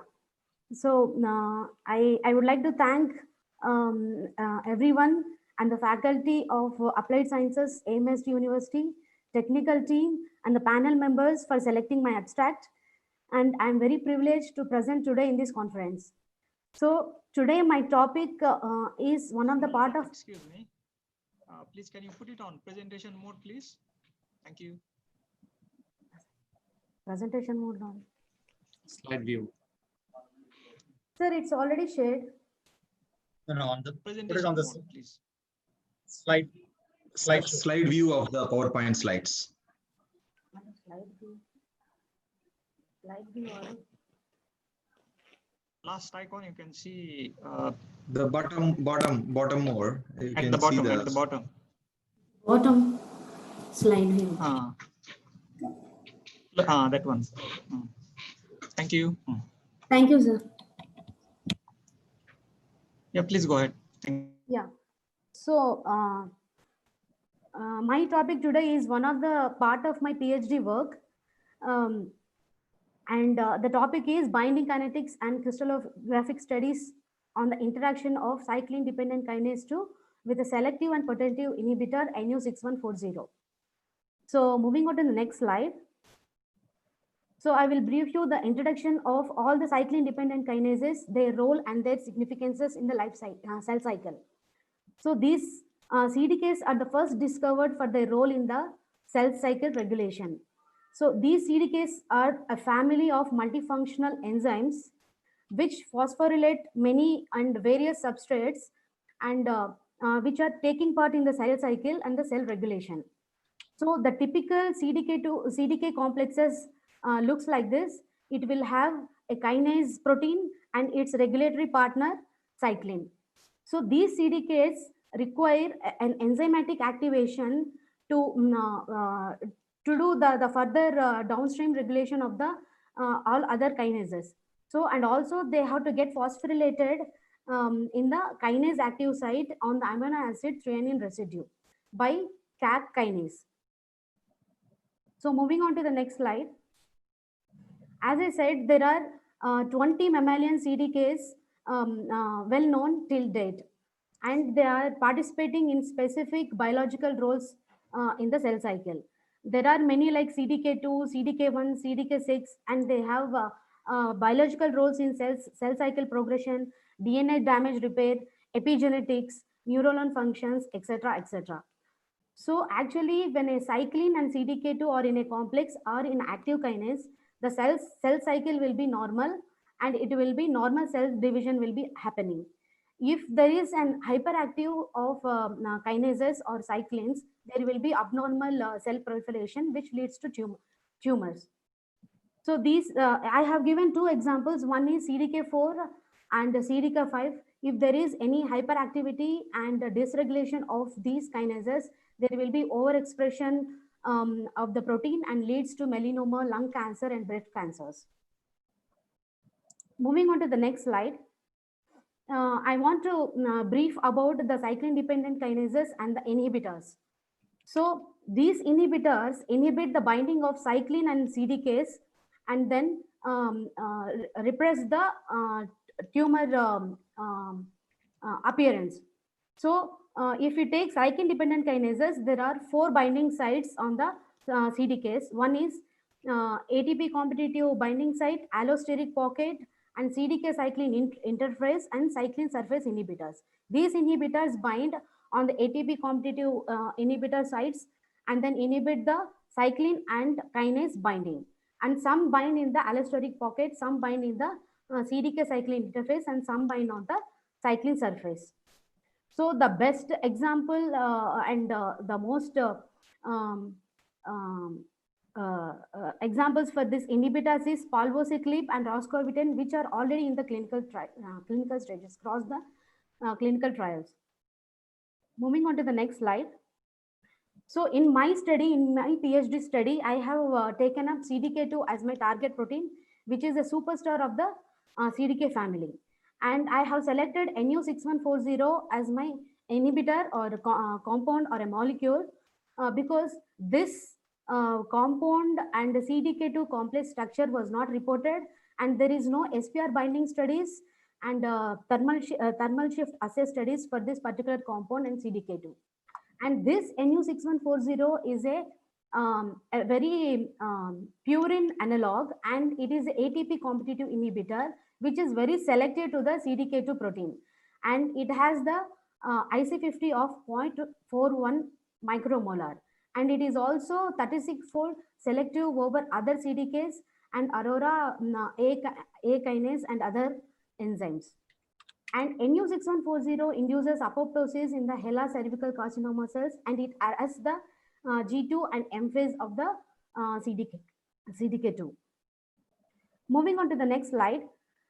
In my proposed study, the objective is purification of CDK2 from the bacterial expression system and screening the compounds, the reference compounds by orthogonal assay, thermal shift assay, then crystallization of CDK2 in presence of NU6140, and structure determination and refinement of CDK2 with the inhibitor, and binding kinetics of CDK2 with NU6140 by using surface plasmon resonance assay. So my results, I have purified the protein by using the E. coli expression system, and I used affinity chromatography where nickel NTA beads I have used, and I have purified the first step of the protein. Further, I have cleaved the protein to remove the histidine tag so that there will be a proper crystallization formation of the CDK2 protein. So here I used TEV protease, and I have cleaved it. And if you see in the picture, there is a partial cleavage where 50% uncut protein is there, 50% cut protein is there. This cut protein I have separated by reverse binding of the nickel NTA beads. Further, I went ahead to the size exclusion chromatography where I have purified the monomeric and monomeric protein, where we can find out the oligomeric status of this protein at 17.97 ml. And the final protein picture is seen here. So this particular protein I have concentrated to 18 mg per ml concentration, and I have set up a crystallization condition by using 0.1 molar tris pH8 and 0.1 molar NaCl and 20% PEG MME 550. And we have got the crystals within 4 days, all these apocrystals.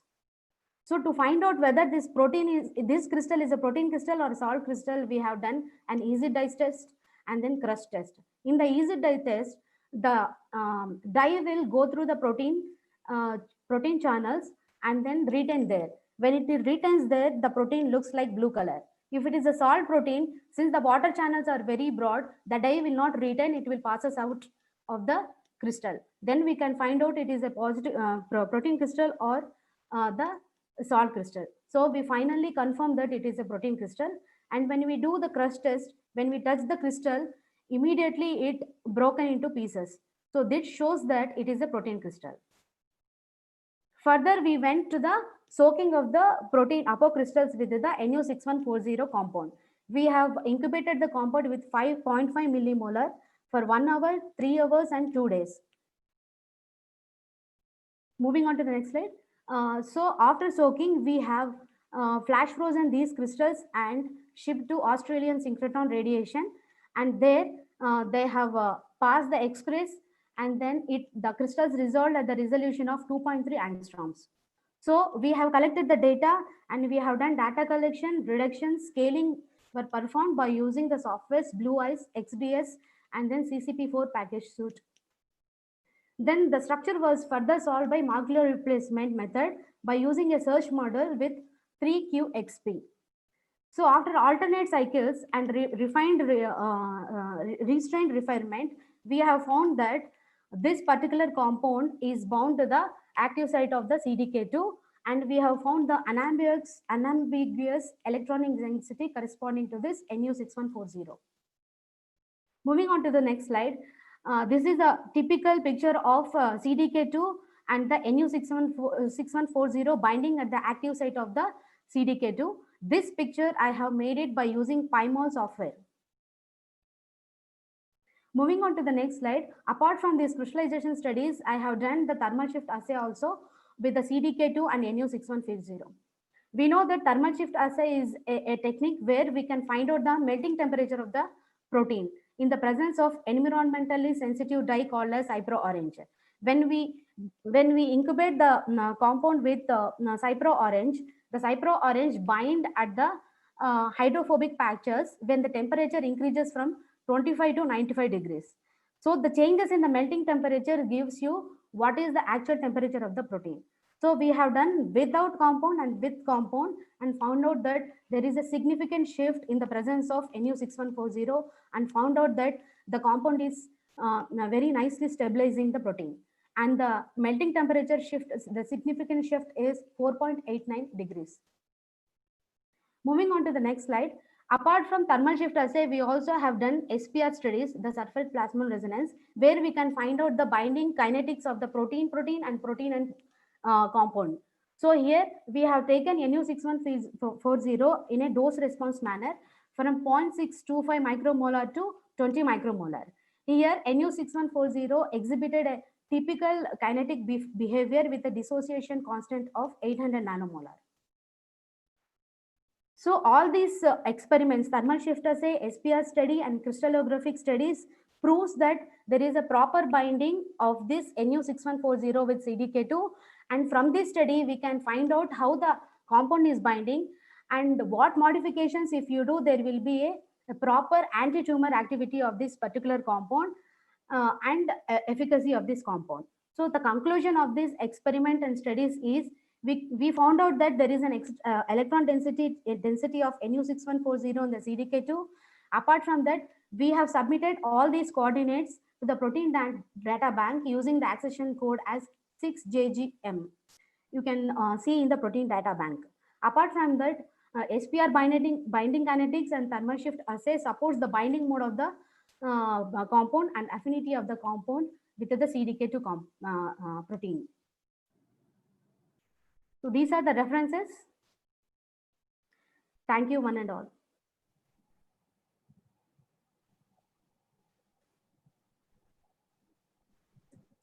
Thank you, Ms. Sumalata. You can be online for the questions later. Okay, thank you, Dr. Gokul and Ms. Sumalata Rani Talapati. I think very glad to see our partner university, Dayananda Sagar participant was the first oral speaker. Our regards to Dayananda Sagar and Prof. Muthuchelian and his team. And thank you very much. And we will have a question and answer session at the end. Please be with us. And we will, the second presenter will be joining us later, Mr. Mohammed Sulaiman. We'll go on to the third presenter, Ms. Noor Hidayah Rosman. The title of her talk would be Limit of Detection of Familial Hypercholesterolemia, Pathogenic Variants DNA by Conventional PCR. Ms. Noor Hidayah Rosman, you can share your screens. Okay.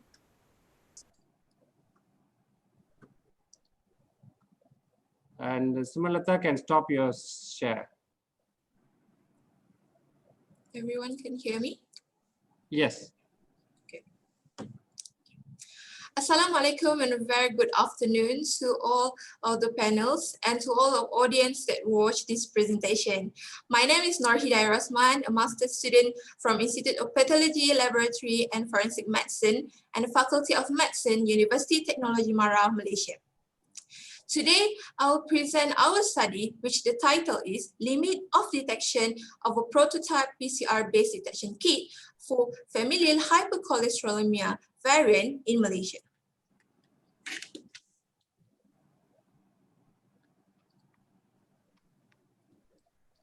But first, what is familial hypercholesterolemia?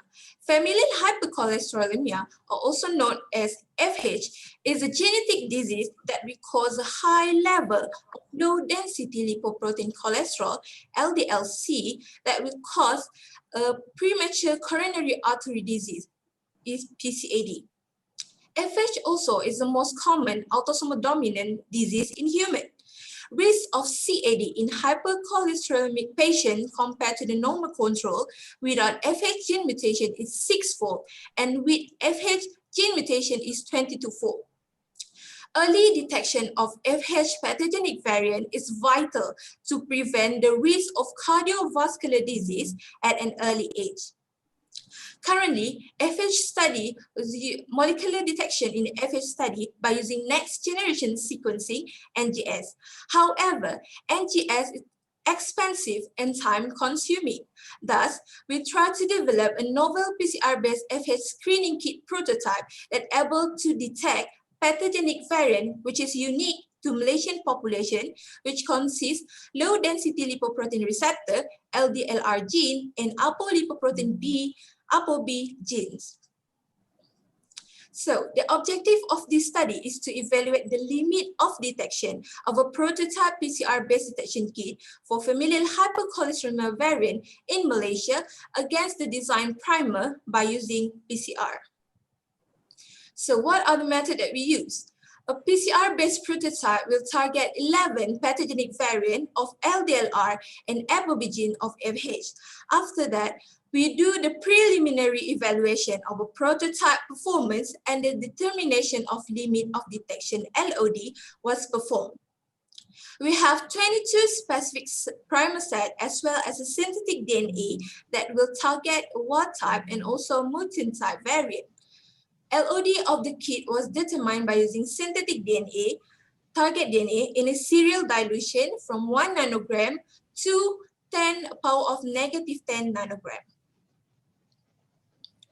As a result, the preliminary sensitivity and specificity of a 6 positive and negative clinical sample, as well as 22 positive and negative control DNA was 100%.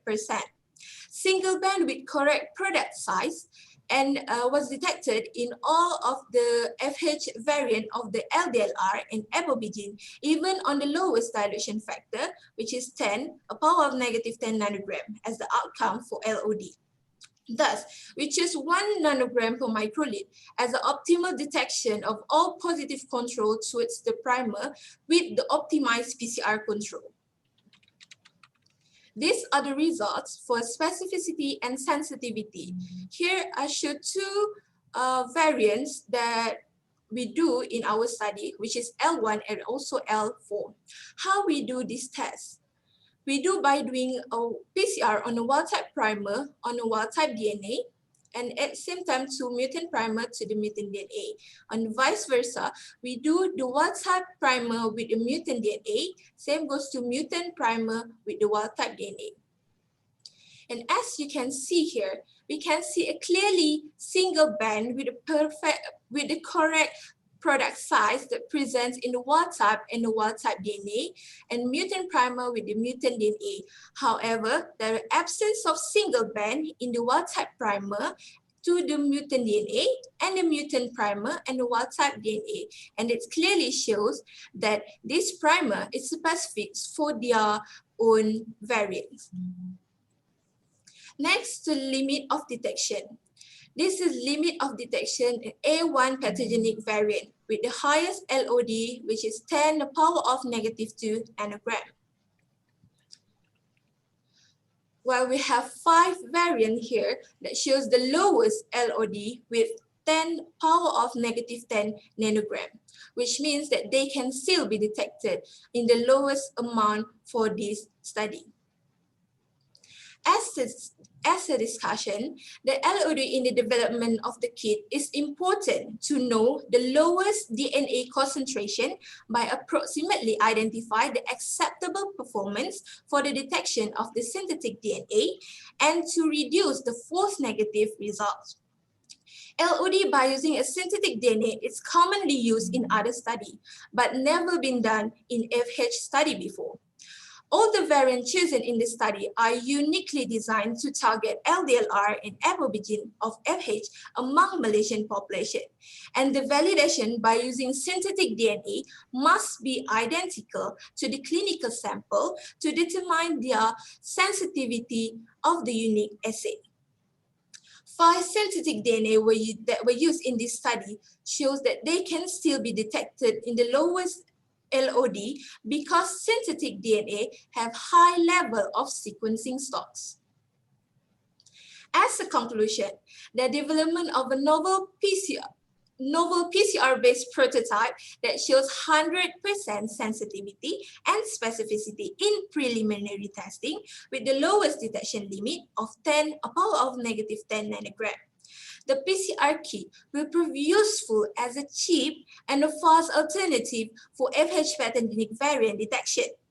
However, further studies still need to be done towards the clinical specimen to evaluate their reliability of the diagnostic performance of the kit. These are all the references that were used for this presentation. Thank you very much.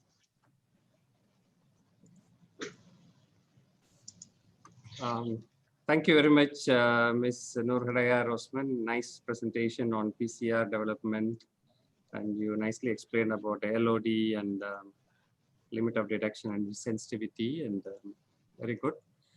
Let's move on to the next presenter. I'll pass it to the co-chair, Dr. Gokul.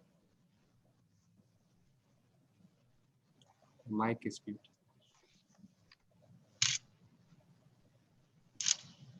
Okay, the third presenter for the session is Ms. Ang Yi. The topic is on genetic diversity of Plasmodium noelsi apical membrane antigen and thrombopondin-related apical merozoite protein.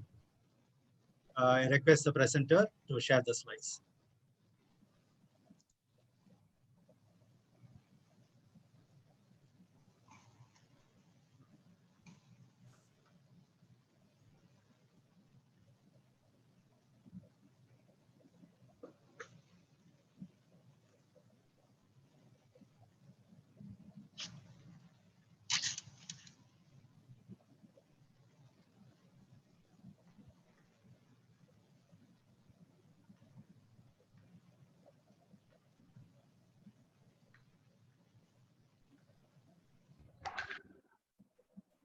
We don't see a response from Ing Yi-Ling. Possibly she has a network problem. Maybe she's on mute. Maybe she can unmute yourself first, Ing Yi-Ling. We can see you here. You have to unmute yourself. You can try if you are there.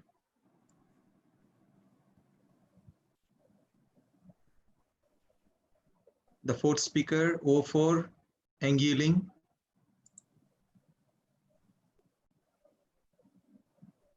Okay. Hi. Yeah. I'm Elaine. Yeah. I'm Elaine. So I would like to share screen now. Yeah, please. I think the next presenter, please get ready. Okay, so can I start now? Yep. Okay.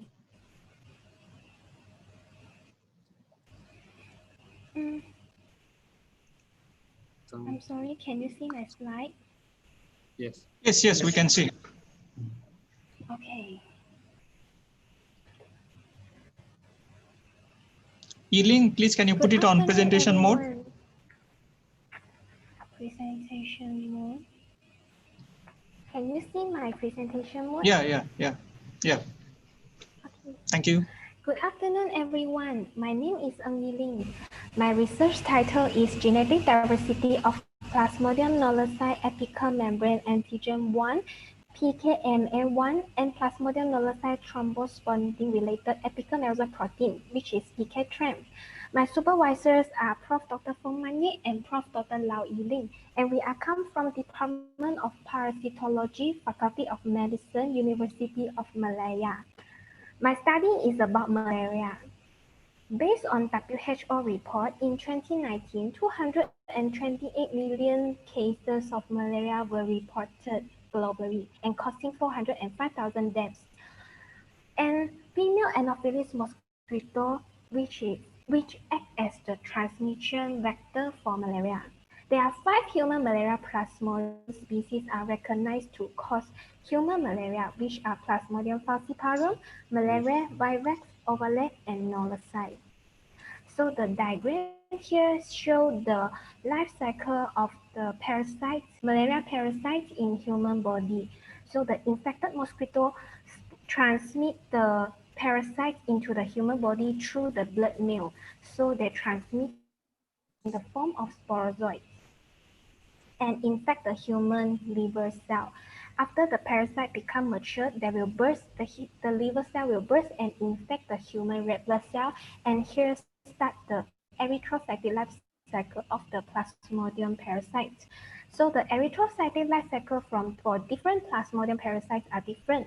Among them, Plasmodium knowlesi has the shortest life cycle, which is approximately 24 hours of life cycle. So if it is not treated, it can become the life-threatening disease. So the role of the vaccination in combating the life-threatening disease is very well established. However, there are still many diseases are not protected by vaccination, such as Plasmodium knowlesi malaria. So more understanding and study are needed in the development of malaria vaccine. So several asexual vaccine candidates are targeted based on the invasion of the parasite into the human red blood cells. So the diagram here shows the invasion of the parasite into the human red blood cells. So which includes the recognition of the parasite, adhesion of the parasite, the formation of the tight junction, and entry to the parasitophorous vacuole of the erythrocyte. So the blood stage for the parasite to invade the human red blood cell is called merozoite. So the diagram here is the merozoite structure. The merozoite contains apical organelle complex, and the apical organelle complex consists of rhabdoid micronemes and dense granules, which are here. For the rhabdoid and micronemes, they will secrete their contents to help the parasite to adhere to the human red blood cells. So these secreted contents will be the consideration for the malaria vaccine development. So two of my study genes, which are PKMA1 and PKTRM, are two of these secreted contents. So for AMA1 and TREM, they are highly immunogenic. Its vaccine potential are demonstrated in various animal models such as rodents, rabbits, and also monkeys. So they also interact with other important vaccine candidates such as RON2. Several studies found that antibodies targeted these genes invasion by prevent the reorientation and adhesion of the parasite as well as the formation of the tight junction. Most majority cases of the malaria were reported in Malaysia. Interestingly, highly number of nullicide cases were reported in Malaysian Borneo compared to Peninsular Malaysia. There are several studies also found that there is genetically distinct haplotype of other genetic markers were detected in these two regions. The common consideration among the approaches for the vaccine development is the genetic diversity in natural population of Plasmodium parasite.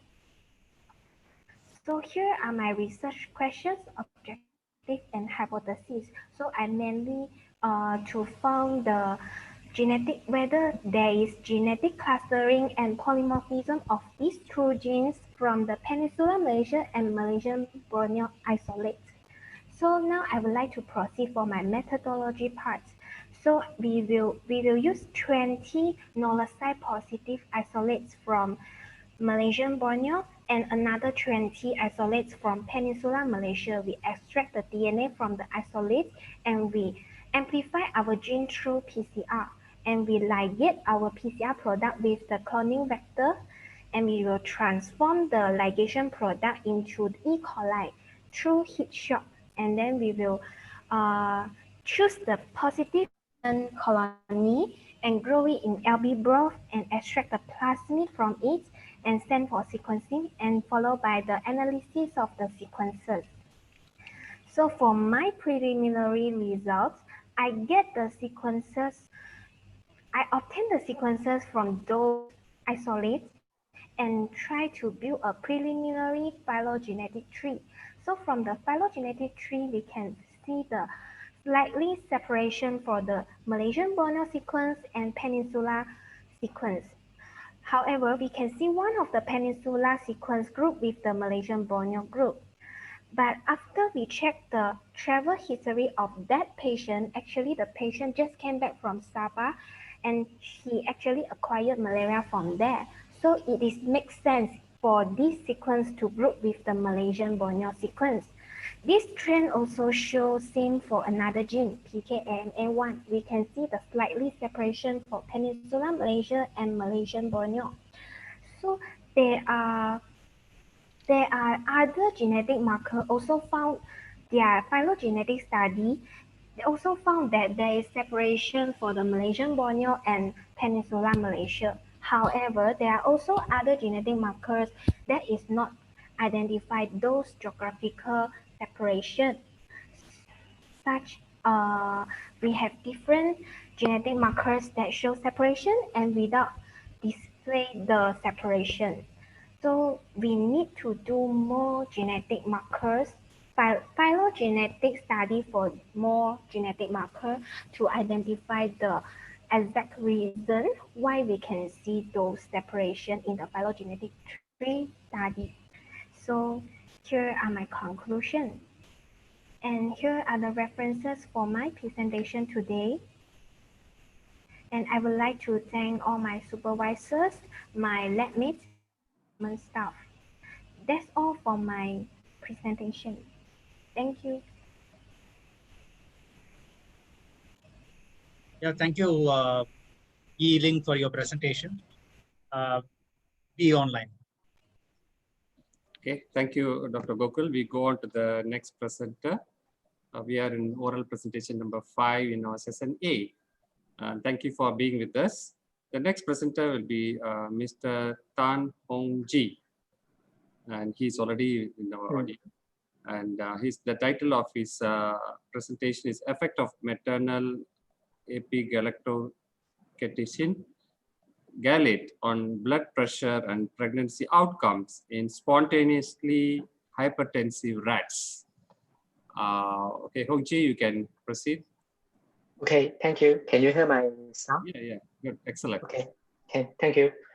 Good afternoon to all the professors, doctors, researchers, and all the audience. Thanks for giving me this opportunity to present some of my research findings here. My name is Tan Hongji, and I am from Utah, Sumailong. Today, I would like to present to you my research findings, effect of maternal epigalactocation gallate, EGCG, on blood pressure and pregnancy outcomes in spontaneously hypertensive rat, SHR.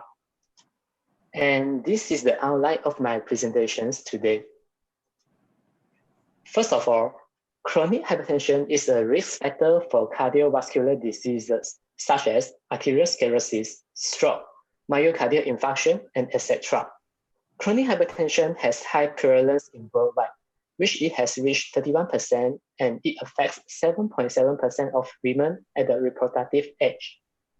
The chronic hypertension in pregnancy is defined as systolic blood pressure, SBP, over 140 mmHg, or diastolic blood pressure, DBP, over 90 mmHg, or the patient was taking antihypertensive drug 20 weeks before gestation. This chronic hypertension can cause poor pregnancy outcomes and leads to maternal fetal complications such as preeclampsia, eclampsia, cesarean section, and organ damage, SGA, preterm delivery, and so on. With this complication, it will definitely increase the morbidity and mortality to the maternal and the fetus. Thus, it is crucial to control the hypertension during pregnancy. Currently, the drugs for pregnancy hypertension are listed here. However, choices of the drug is quite limited and might have undesired effect toward fetus due to insufficient clinical data. Besides, there are certain classes of the drug are prohibited to be prescribed to pregnancy hypertension. Therefore, it is important to explore new therapeutic agents which is safe and effective toward pregnancy hypertension. Here, I would like to introduce epigalactocation gallate, or we call it EGCG. This is a polyphenol compound extracted from green tea. And this EGCG is the most abundant and most active catechins in the polyphenol extract. EGCG has been extensively studied previously on antioxidant effect, anti-cancer effect, antimicrobial effect, and also antihypertensive effect. From those studies, EGCG capable to reduce blood pressure through multiple mechanisms, which I will briefly explain later on. And based on our own data, we observed that oral EGCG significantly reduced SBP at 8.2 mmHg in an essential hypertensive model, SHR.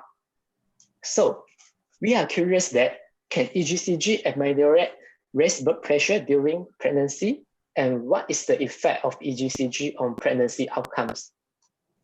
And with the research question above, we come up with the objective for this research, which are to evaluate the SBP lowering effect of EGCG in SHR dams and their offspring, and also to investigate the effect of EGCG on pregnancy outcomes, including gestation period, vital signs, and their birth weight. The hypotheses of this study are EGCG reduced SBP in SHR dams and their offspring, and EGCG does not bring adverse effect on the pregnancy outcomes. Now, comes to methodology part. Firstly, this project has acquired ethical approval from Utah Scientific and Ethical Review Committee. And for the study design, I have split it into two parts. So for the part one, it was screening of BP and cohabitation. Upon SBP of both male and female SHR reaching 107 mmHg, they are ready to mate. First, vagina smear was observed daily as per shown like this picture.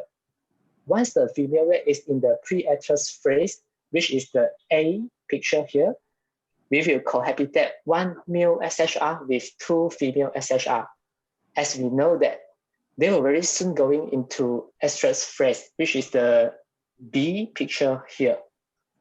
And this estrus phase is the ovulation period, which can increase the chances of getting fertilizations. Once we observe this sperm positive, we assume that the female SHR was fertilized. After the SHR was fertilized, we stop determine the estrus cycle and proceed with the treatment, which is the part 2. And I know this is quite a busy slide. I will go through it briefly. In part 2, fertilized SHR was randomly divided into control or EGCG group.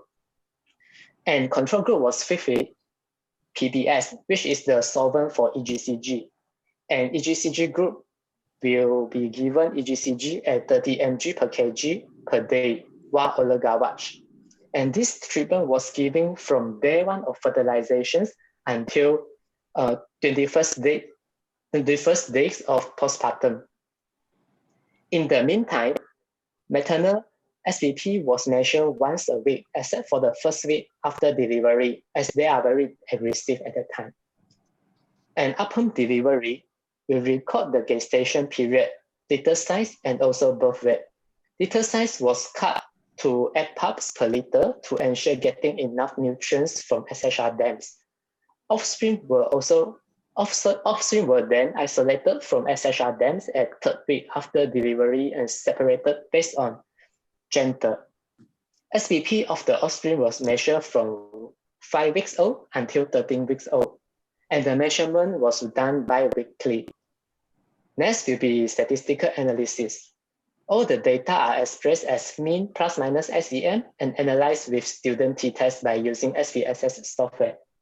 The significant difference was considered when p-value is lower than 0.05. Now will be result and discussion.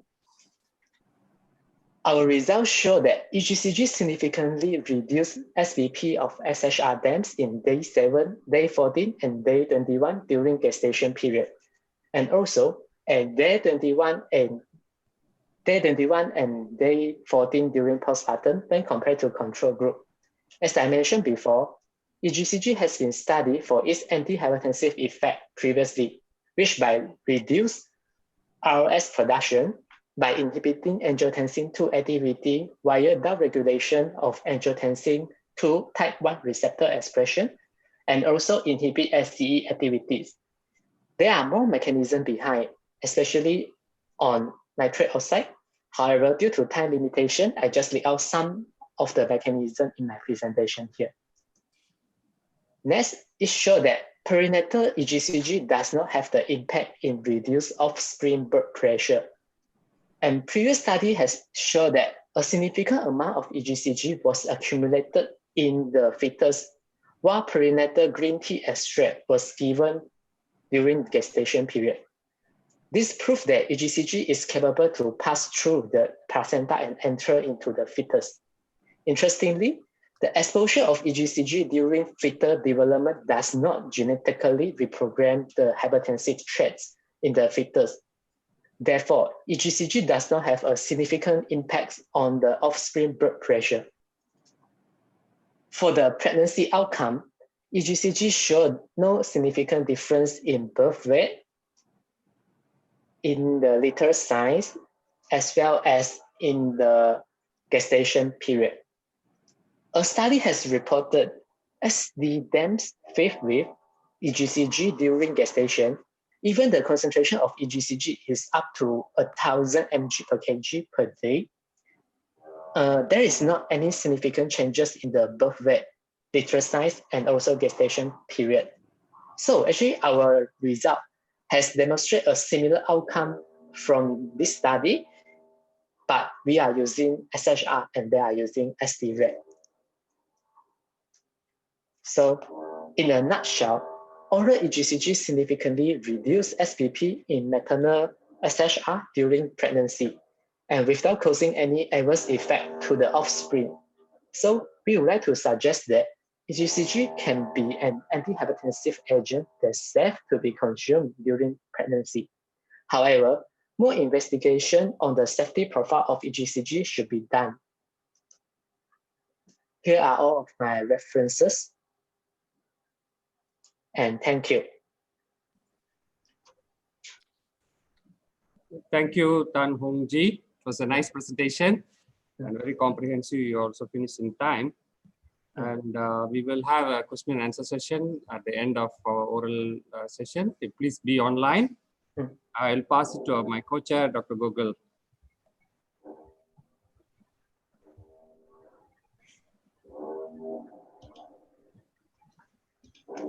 Okay, so we come to the last oral presentation for the session. The presenter is Ms. Anna Andrew. The title of the talk is Expression of Chikungunya virus E protein for the development of a rapid diagnostic test. Okay, can I start now? Yeah, go ahead. Okay, so good afternoon, everyone. My name is Anna Andrew. I'm currently a PhD candidate at University of Science Malaysia. So today I'm going to share on our research entitled Expression of Chikungunya virus E2 protein for the development of a rapid diagnostic test.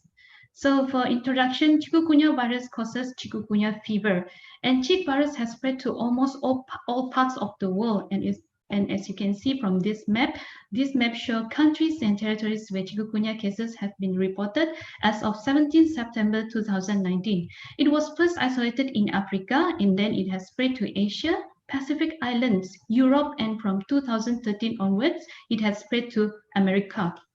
An Indian Ocean outbreak in 2004 to 2005 has drawn worldwide attention due to its explosive nature, high morbidity, and complex clinical pathological manifestation. It started somewhere at Kenya and then it spread to the nearby islands. And one of the most affected islands are La Reunion Island, where 1/3 of the population was infected, with mortality rate reached approximately 0.1%. And during this outbreak, there's a mutation found in the E1 gene, and this mutation is responsible for chik virus adaptation to Aedes albopictus mosquito. Prior to this outbreak, the only vector that transmit chikungunya virus is Aedes aegypti mosquito. And continuing outbreak then reached India after there has not been seen for 32 years. And it is estimating it affects about 1.4 million people during that outbreak. And there are 3 chikungunya genotypes: West African, East Central South African, and Asian. Initially named according to the geographical origin, but however, after the Indian Ocean outbreak, the ECSA has spread to other parts of the world, and the sequence of the virus form a new lineage, which is Indian Ocean sublineage and Indian sublineage. And Malaysia experienced a series of chikungunya outbreak. The first 2 outbreaks was caused by Asian genotype, and the following is caused by ECSA genotype. Okay, and the most worst outbreak is in 2008 to 2009, where the chikungunya virus was were affecting the whole Malaysia. And out of about 13,000 samples were collected, 46% will turn out to be positive.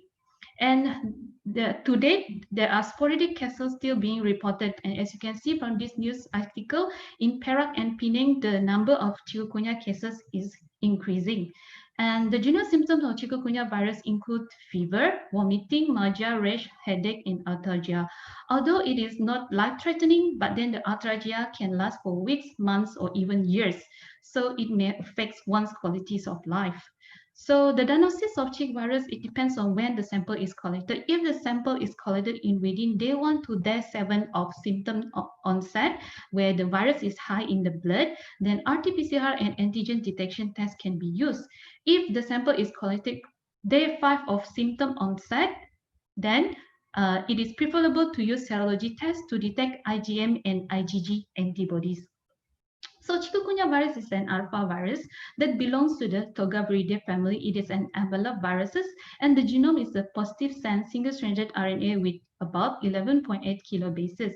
And the genome have two open reading frames. The first open reading frame encodes 4 non-structural protein, and the other open reading frame, which is translated from the subgenomic RNA, will produce 5 structural protein, which is capsid, envelope 2, envelope 1, and also 2 smaller protein E3 and 6K.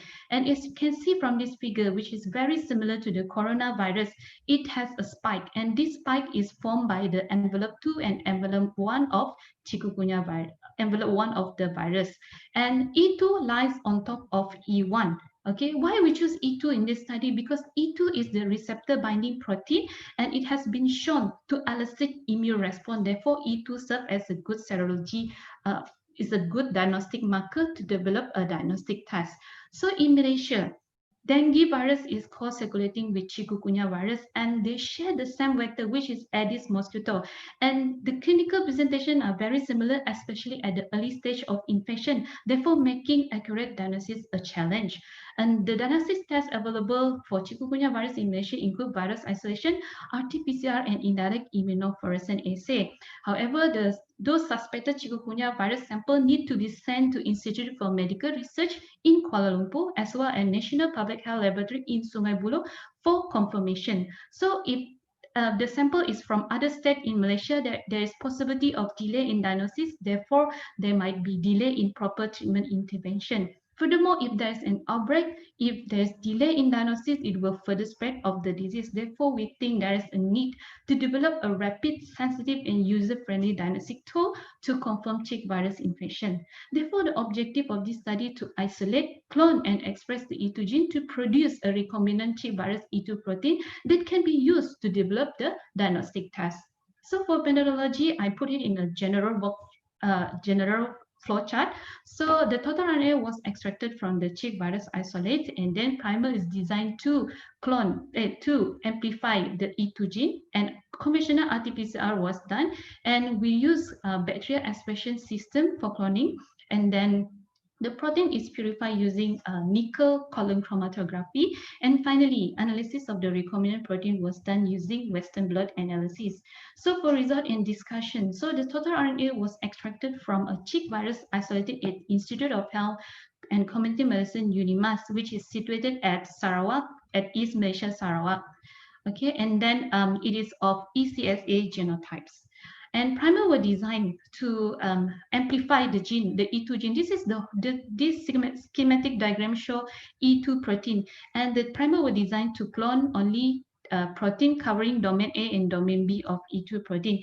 And this gel electrophoresis image show the amplified PCR product. Then why do we choose domain A and domain B? As you can see from this diagram, this is an E1 and E2 heterodimers, and this is how it arranged the domain A, B, and C. Domain A is at the center, and it possesses the putative receptor binding site, while domain B is the most protruding out from the virus surface and is covering the E1 fusion loop. And domain C is a bit embedded inside this, therefore we exclude domain C in this study.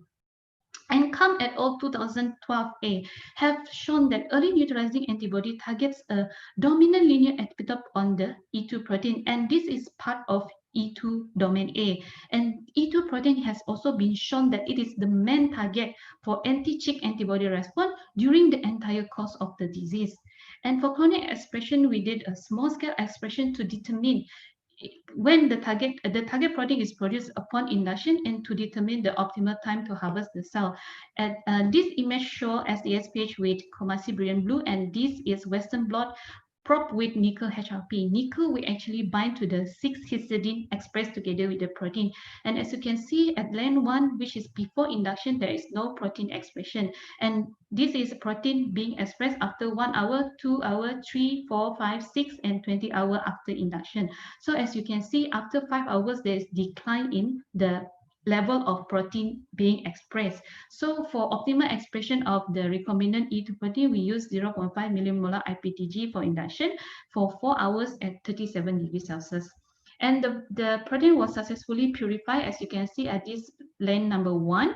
And because the protein is insoluble, so we purify in under denaturing condition with the presence of urea. So we use dialysis to remove the urea gradually, and the concentration of the purified protein was approximately 200 mg per liter. So Tripathi et al. Has successfully cloned the whole E2 using the bacterial expression system. However, the expressed protein were of lower molecular weight. One of the limitations of E. coli expression system is incapable of producing glycosylation of the expressed viral protein, and the glycosylation of the E2 protein was identified at 263 and 345. The position is at 263 and 345 of this gene, and our clone didn't include this. Therefore, we hope that the antibody, the recombinant protein produced, will fall as native as it is. And then lastly, we tested the recombinant protein with Western blot. So we probe it with different antibody or anti-sera. Nickel HRP is just to verify the presence of the protein. And then we tested with three different sera. The first one is chick positive patient sera, which is characterized by neutralization test, and it turns out to be positive. And the C is rabbit anti-chikungunya polyclonal antibodies, where we bought it commercially and it is positive. This one, sorry. And then the last one is pool dengue patient sera, and there is no reactivity. So as a summary, the recombinant protein is antigenic because the antibodies can recognize this protein, and there is no cross-reactivity seen with dengue sera. So as a conclusion, we have managed to purify this recombinant protein, and we hope that this recombinant protein can be used to develop a rapid diagnostic test. And with the presence of this rapid diagnostic test, we hope it can give a better management to the patient as well as to prevent further spread of the disease. So with that, I would like to thank my supervisor, Prof. Tang, Dr. Magdalene, Dr. Chita, and all my lab mates, and also Dr. Wong, who have kindly give us the dengue patient sera. This is my reference, and thank you.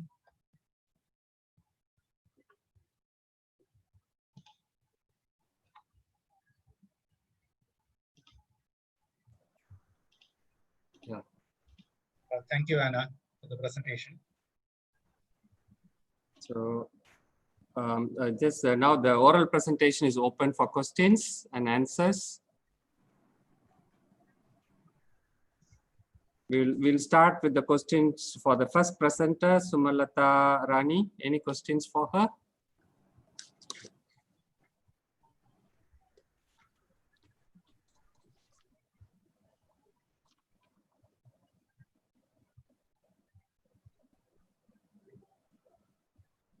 So if there is no questions, maybe I can ask a question to Sumalata Rani. What is your significant finding of finding this interaction of cyclic dependent kinase 2 with your inhibitor NU6140? You can unmute your mic and then answer.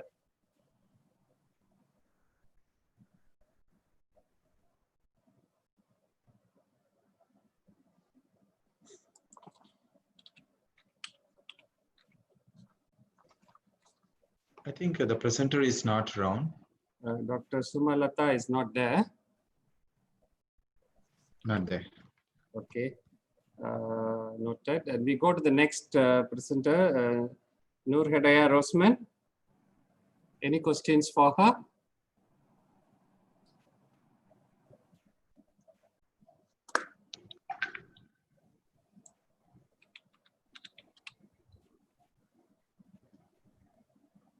Is Nur Hedaya there in the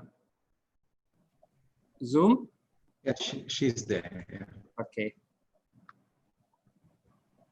Can you unmute her?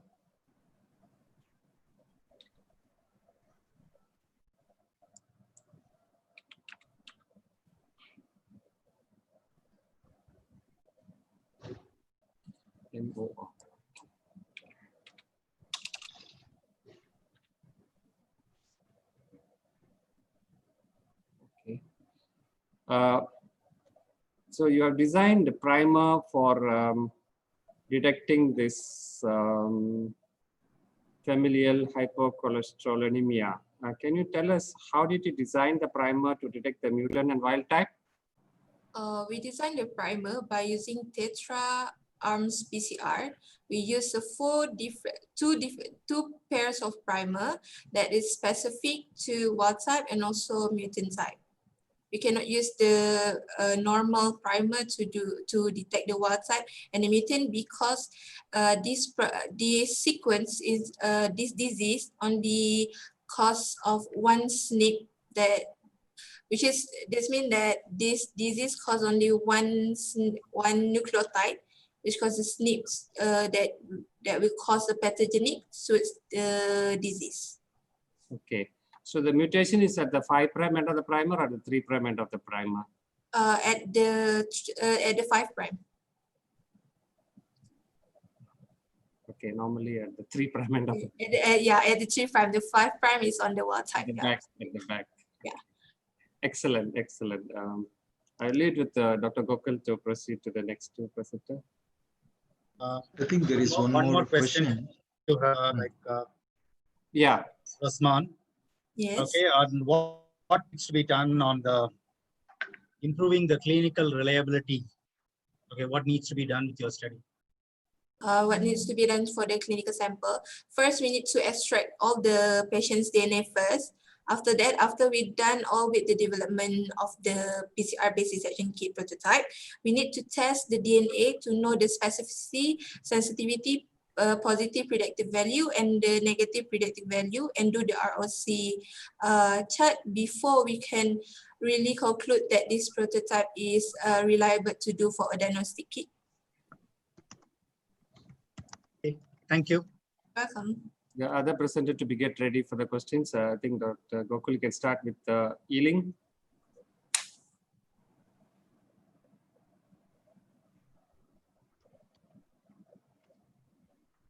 Okay, is there Ms. Ealing?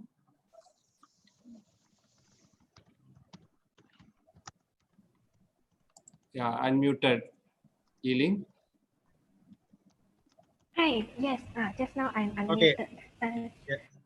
Yeah, like we were discussing on Plasmodium noelsi, like it has got the shortest life cycle. So why do you think it is the shortest? Is there any reason?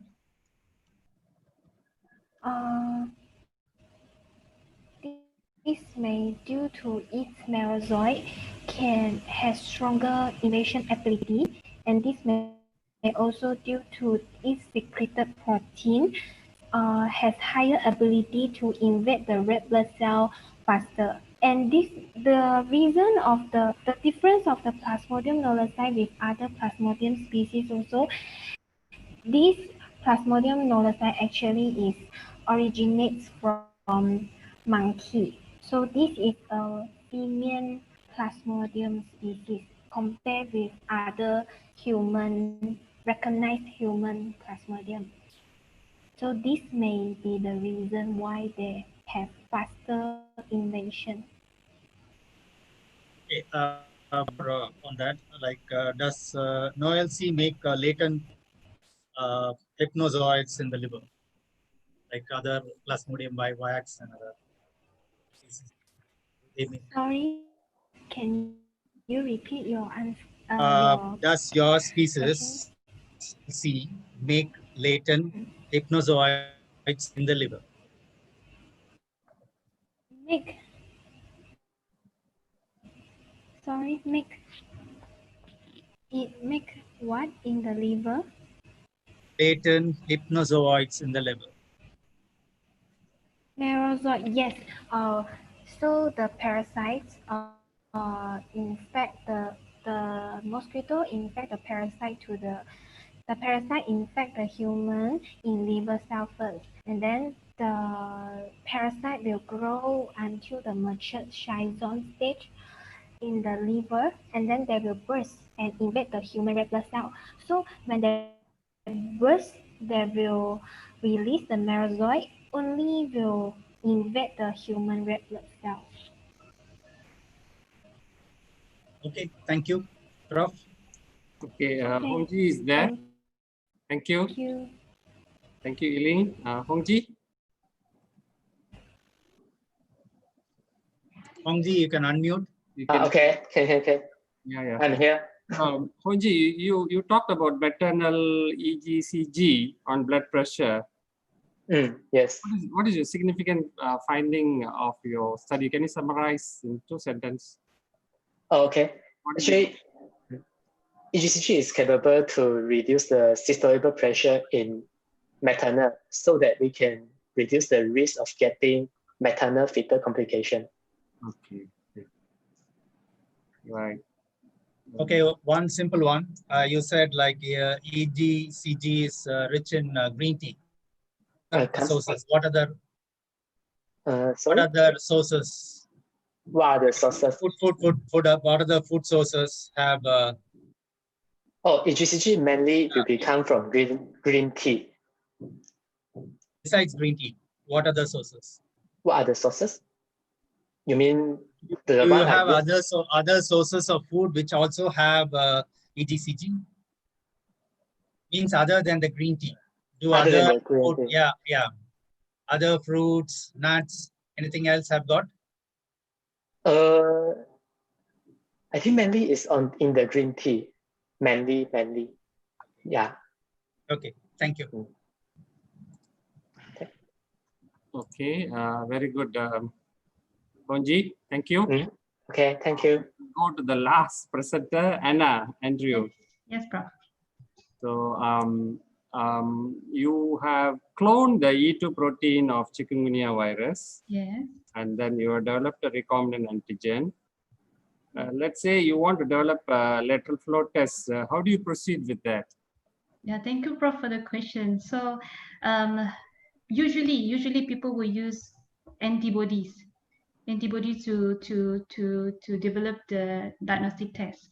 But in my case, currently I'm doing my PhD. I'm generating an aptamer, which is very similar to an antibodies. Okay. And we hope this aptamer can be used to develop the diagnostic test. Okay, and in what way your recombinant protein will help in aptamer development?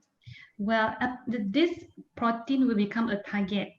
So yeah, it's just like we introduce the animals with antigen and the animal will produce antibodies.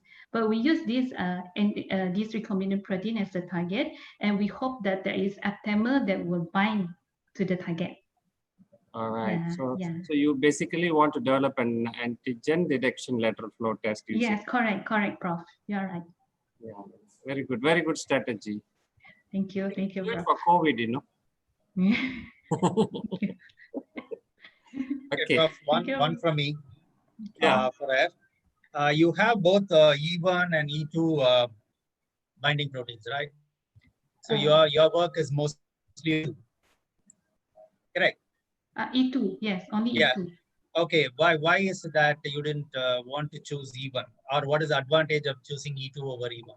Yes, because E1, there's a study that show that the antibodies can recognize E2 rather than E1. Okay, so we want to develop a diagnostic test that where the antibodies can bind. So if E1 is a bit embedded inside, if you notice in my presentation just now, so it is not really exposed and the antibody might not recognize it. So that's the reason why we choose E2 rather than E1. So it means like you want to say is like the sensitivity will be more. Yeah, sensitivity, yeah, correct. More to E2 when compared to E1. Correct, yeah. Okay. Yeah. Thank you. I think we have successfully concluded the first oral presentation session A. And we'd like to thank all the participants and myself and Dr. Gokul. And any other questions from any other participants? We have around 223 participants watching and many watching in YouTube.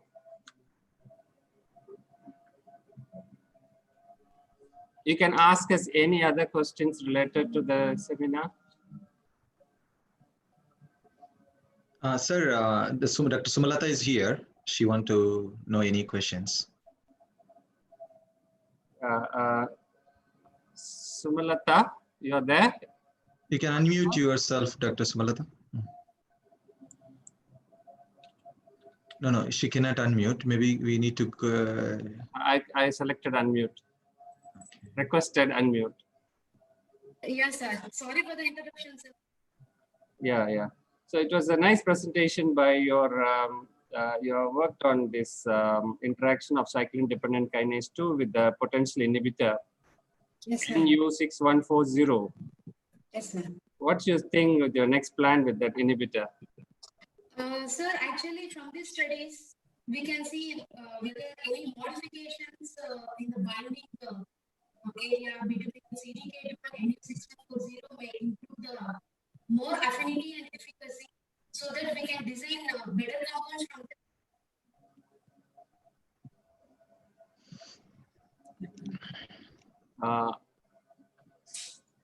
I think you may have to repeat the answer again.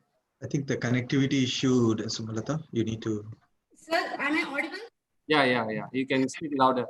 Yeah. Actually, the binding kinetics, after seeing the crystal structure and the SPR studies and thermal shift assay studies, gives us, if we do any modifications in the binding of NU6140 and CDK2, may lead to design a better compounds which have more potency and efficacy.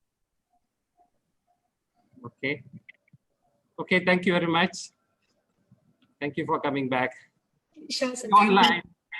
Sure, sir. Don't go away. We want everyone to be there. That's why I'm trying my best to interact with everyone. And we are not just doing for the namesake, and we want to have a truly academic interaction. Sure. I think we want everyone to stay back here. Thank you very much, Sumalata. Thank you, sir. Okay, anything from the committee, Dr. Suresh? I think we can conclude this session. We will be having around 15 minutes of time. Maybe I will pass to Ms. Sarah.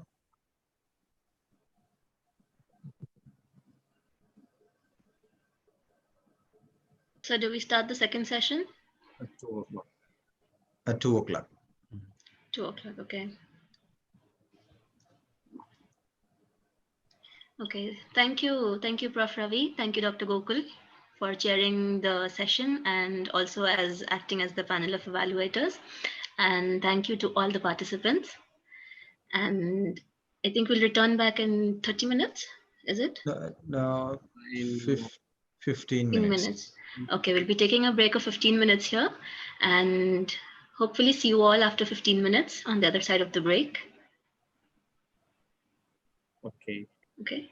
Thank you. Thank you, everyone. Thank you, Prof. And come back, please.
What is it, bro? Sorry, bro. You go to, when you share the video, go to advanced. Just one. Tab. Wait one. Optimize the video for the video sharing. Advanced. So advanced.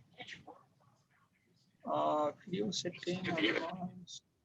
The society, in a world where people, knowledge, and ideas Yeah. circulate without borders, it creates infinite possibilities for you to make your right educational choices. Open up a world of endless opportunity. Making it Ames University engages local and international educators with their outstanding and holistic approach to their teaching and learning.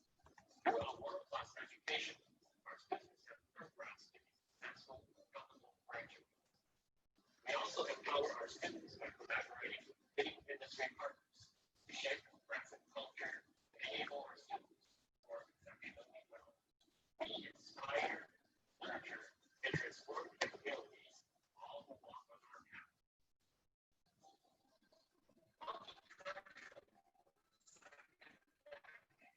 Ames University continues to strive and shape the future of the next generation. Join us today for towards global prestige. Ames, educating tomorrow's leaders.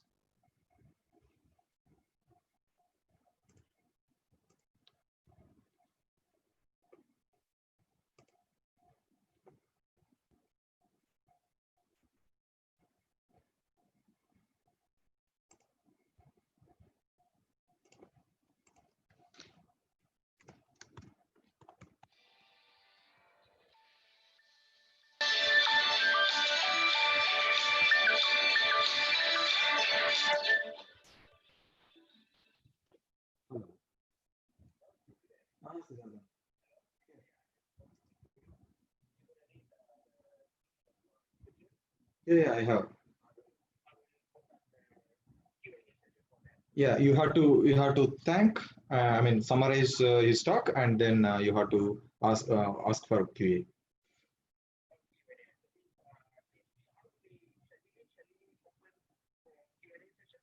Yeah, usually there is I added you in the group subgroup. You saw.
Testing. Yeah. Can you hear me? Yeah, yes. Thanks. Okay. Can you see my screen? Not yet. I think you have to share, and I think we have to stop sharing. Let me check if somebody is there, because that is another computer. I start sharing the screen. Yeah. Can. Challenges in laboratory diagnosis of COVID-19. Yeah. Then you can see that. Yeah. Dr. Suresh, can you hear me? Yeah, Dr. Subhash. Yeah, I'm here. So if somebody is sharing the slide, it will go live on YouTube, Oh, okay. So we cannot stop. I think, Dr. Chang, I think it is going to be YouTube live. I think it's working. Maybe we can stop now. Okay. Stop. Okay, I will stop. Okay. Thank you. Okay. Thank you. In another, I think, just 10 minutes, we'll start. Thank you. Okay.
Welcome back, everyone.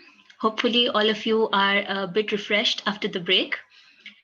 Before we start again, I would like to remind everyone that we have participants from different countries and cultures. So please be mindful and please be kind while interacting or asking questions. Thank you. For our second technical session, I would like to introduce Professor Tang Hock as the chairperson and Associate Professor Dr. Suresh as the co-chair. The session is all yours, Prof. Tang and Dr. Suresh. Over to you. Okay, thank you, Sarah. Ms. Sarah, actually, the chair is myself, Dr. Suresh, and co-chair will be Dr. Siddharthan. And Dr. Siddharthan is here. Then, okay, this session, this technical session will be having 3 talks, which will be one keynote by Dr. Chang Yu Seng and 2 plenary, Dr. Tan Ju Lin and Dr. Mohammad Faris. So the first talk going to be by Dr. Chang. Let me introduce Dr. Chang. Dr. Chang Yu Seng is a trained pathologist from University Science Malaysia. He obtained his Doctor of Medicine degree from Osaka University, Japan in 2004. He was awarded a Kusumoto Award from Osaka University upon his graduation. After passing the Japanese National Examination for Physicians, he completed 2 years of residency in Osaka University Hospital and its affiliated healthcare institutions from year 2004 to 2006. He returned to Malaysia and worked as a medical officer in the Accident and Emergency Department, Penang Hospital, Malaysia for a year. He later joined University of Science Malaysia as a trainee lecturer and underwent training in anatomy pathology. He passed the conjoint board examination for master pathology in 2012. Since 2012, Dr. Chang, as a practicing pathologist, provides diagnostic histopathology services from first in Hospital University Science Malaysia, from 2014 in Advanced Medical and Dental Institute University Science Malaysia. Dr. Chang registered both in general pathology and anatomical pathology in National Specialist Register Malaysia since 2013. In 2017, he has been elevated as a fellow of the International Academy of Cytology after passing the International Board of Cytopathology. Dr. Chang is also active in research, especially those related to human pathology. His research interests including breast pathology, aptamers, and repeated pregnancy loss. A total of more than 30 publications have been published in national journals and international journals, which garner cumulative citations of 845 with the H index of 11. With this, I would like to invite Dr. Yu Seng Chang to give a talk on challenges in laboratory diagnosis of COVID-19, which is very interesting and timely. Please, Dr. Chang. Okay, thank you for your kind introduction. I would like to share my, can you see my? Yeah, we could see, yes. Yeah. Challenges of, I'm going to do it. Okay, can you see properly? Yes, yes.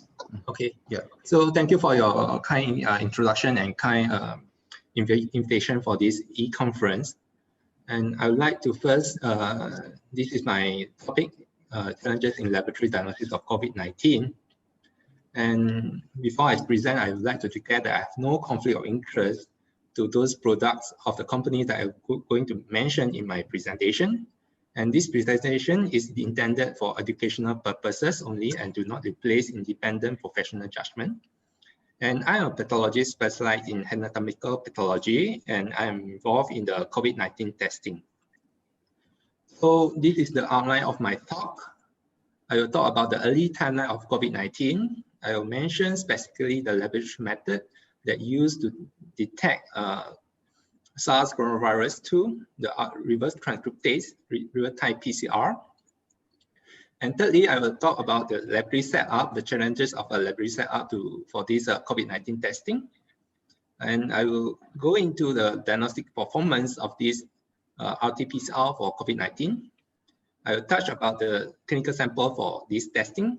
And lastly, I will talk about the rapid antigen test. So let's begin with the story of COVID-19. In the late December 2019, the Wuhan Center for Disease Control and Prevention in central China, Hubei province, detected cases of pneumonia of unknown causes. And on the 30th of December 2019, the Wuhan Municipal Health Commission issued an urgent notification to all the medical institutions under its jurisdiction. And about a week later, 5th of January 2020, WHO issued its first disease outbreak news report about this pneumonia of unknown cause. And 4 days later, the Chinese authority determined that the outbreak is caused by a novel coronavirus. So I will briefly go through 2 articles that detail out how this novel coronavirus being detected or identified. The first paper is coming from the Chinese Medical Journal, published by the Ren et al. In this paper, it details out that at first they take 5 bronchial alveolar lavage fluid, there is a lung fluid sample from 5 patients hospitalized with pneumonia in Wuhan. After that, they extract the nucleic acid as and next generation sequencing, next generation sequence all the nucleic acid. And with the reads, they map to the database of all the microorganisms available. And surprisingly, nearly all the viral reads were classified as the family of Coronaviridae. This is the result of these 5 patients from the bronchial alveolar lavage fluid liquid samples. So you can see immediately these patients presented the reads of the sequence actually map not only to virus. You can see quite a number of reads actually map to the known bacteria. So this implies that this patient, apart from having viral pneumonia, they also have a secondary bacterial pneumonia. Interestingly, all the viral reads are mapped to the beta coronaviruses. And you can see these 5 patients all having these beta coronaviruses, but not other viruses. And thirdly, the percentage of the viral reads range from 1.6% to 80.3%. It means that those patients with this beta coronavirus, these 5 patients with beta coronavirus actually have different amount of virus, the different viral load. So what they do is that next they do a consensus sequence of this novel coronavirus, assembled and confirmed with Sanger sequencing. This is the genome of the novel coronavirus. It's about 30 kilo base pair, and you have the open reading frame that code for non-structural proteins about 2/3 of the genome and 1/3 of the genomes coding for the structural proteins and accessory proteins.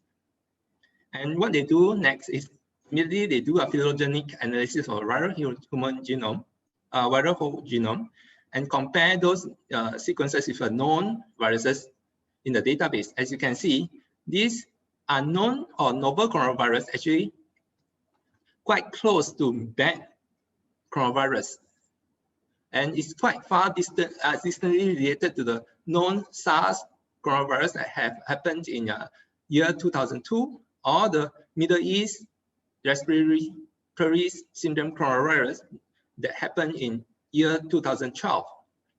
And this new coronavirus actually belongs to the cervical virus and belong to the beta coronaviruses. And next, what they do is that they compare the sequence of this novel coronavirus with the SARS coronavirus and the closely related bat coronavirus. And you can see the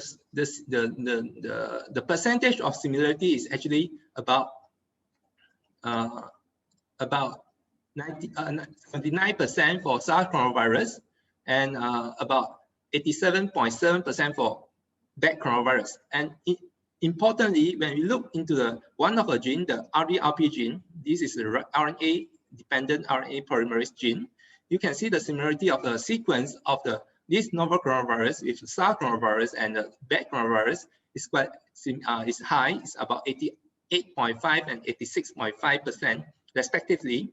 Because this gene, the similarity is less than 90%, and based on consensus, this novel coronavirus is a new species.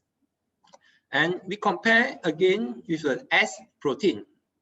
The similarity of the sequences is about 72.3% or 79% with the bat coronavirus. What does this mean?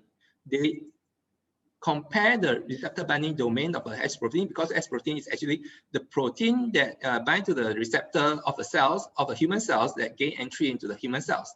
And you can see this coronavirus actually has very similar amino acids sequence with the SARS coronavirus. And immediately this implies that this novel coronavirus can use the same receptor to gain entry to the human cells. And this receptor being implied as a human angiotensin converting enzyme 2.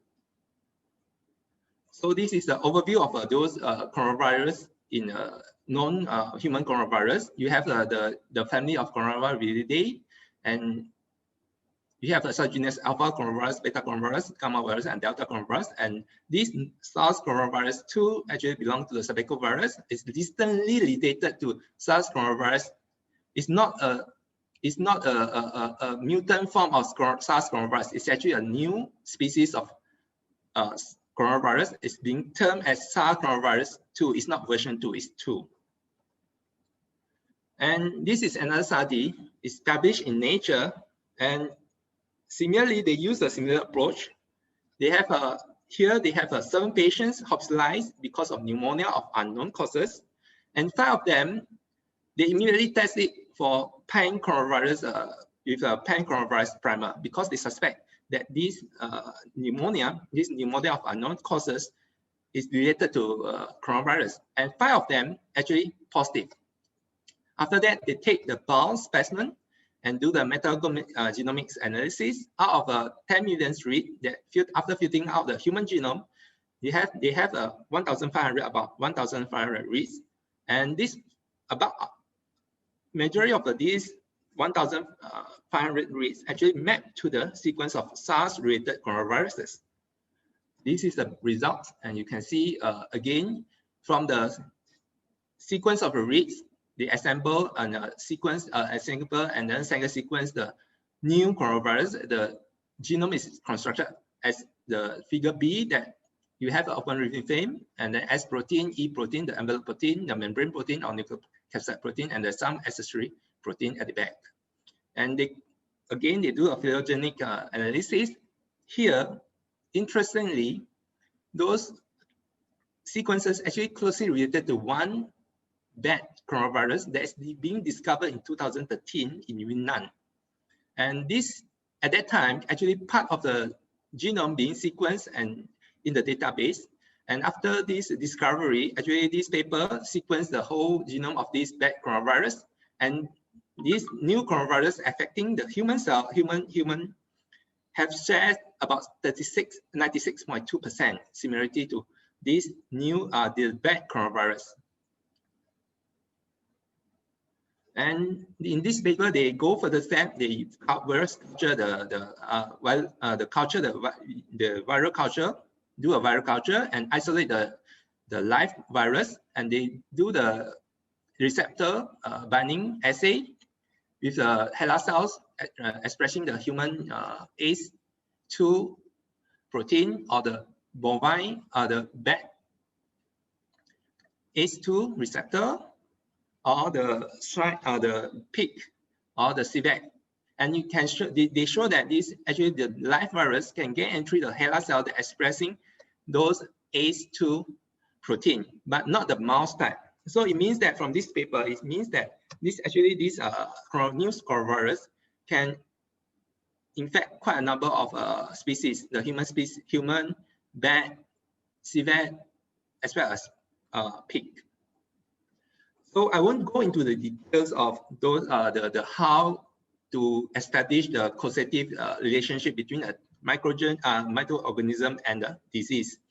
We know that this Koch in 1850 already postulated those are the guidelines you have to follow to establish this what you isolate from the human, the virus, may be virus or bacteria that actually cause the disease. But now in the era that we use the molecular techniques, so this is a sequence-based identification of mycopathogen. In essence, in the new era in the molecular biology, advancement of molecular technology, now we not really isolate the whole pathogen from the patient and then reintroduce to new patient to establish the causative relationship. What we do now is actually from the clinical samples, extract whatever nucleic acid that available, then sequence it.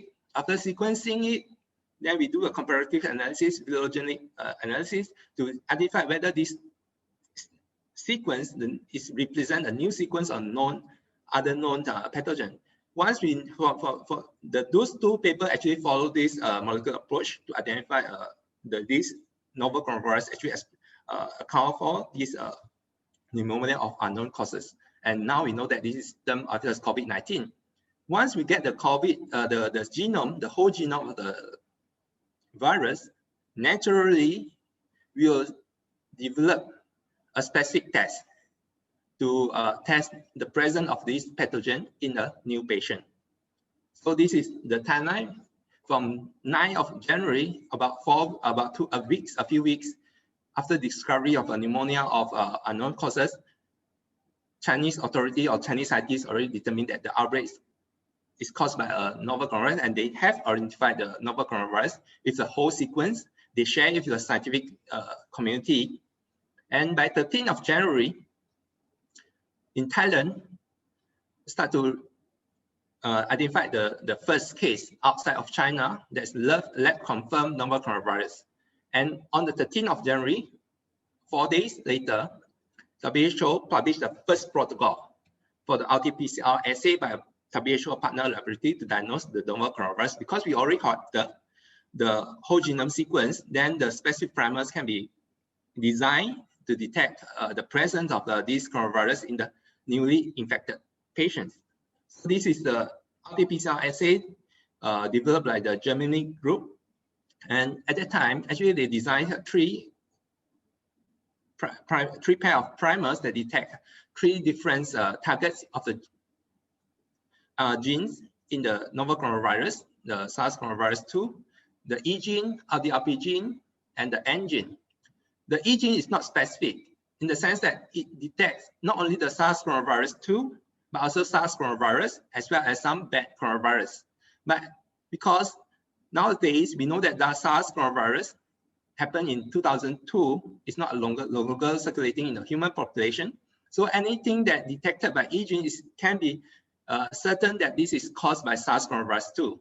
But it's not, of course, we don't know that whether we have a new bad coronavirus that infecting the human. But with this E gene, actually, we can quite surely confirm that these patients is having SARS coronavirus 2. And we have the RDRP gene as a confirmatory gene target. And this RDRP gene with a primer, especially a primer 2, is specific for SARS coronavirus. And in this paper, in this group, actually the N gene target, the primers are not further evaluated because of low sensitivity. So immediately, the German group actually, when they published this protocol, not only the primer sequence or probe sequence being released, they also test if all those reagents so that all the labs in the world can immediately apply this protocol to detect these new coronavirus. They tested the RNA extraction kit with different company, different from the different brands, and is compatible with this primer. And reverse transcription real-time PCR kit is a one-step kit that combine the reverse transcription and the real-time PCR in one step with different company and different brand is still compatible. And they also analyze the analytical sensitivity. The E gene assay appear less sensitive as compared to RDRP gene because it detects about 3.9 copies per reaction. For RDRP genes, it's about 3.6 copies. this translates to about 200 copies of virus particles per mil. So this is the interpretive guideline from WHO that released in 19th March 2020. What it says that is that for laboratory confirmatory of a COVID-19 virus circulation, you need to have at least 2 different targets for those region does not have COVID-19. So if you have to identify the first case from a region that don't have any circulation, you need to have at least 2 genes is positive from the RT-PCR. But once you have a community spread of a COVID-19, then only 1 single discriminant target is considered sufficient to confirm that the virus is present in that patient. So these 2 genes being applied actually in Malaysia as well. All the public hospital using 2 genes for diagnosis of COVID-19. We screen with E genes and then we confirm with RDRP genes. And what's the performance of these E gene and RDRP gene in the clear clinical samples? And this is the paper published by the UK group. They have 2,593 samples that are positive for either 1 gene. And you can see that 90%, about 90% of the samples will be positive for E gene and LDRP gene together. But 10% of them will only positive for E gene, but not for LDRP gene. For those, only 1 sample that is positive for LDRP gene, but not E gene. It means that E genes has a better sensitivity as compared to LDRP gene in the clinical setting. And you can see this graph, this figure, you can see at all days from the date of symptom onset, the E gene always have a lower CT value as compared to RDRP gene, and the lowest CT value will be documented at the day 3 from the symptom onset. So this study actually support that E gene is a good screening tool for COVID-19 and can be confirmed in 90% with the RDRP gene.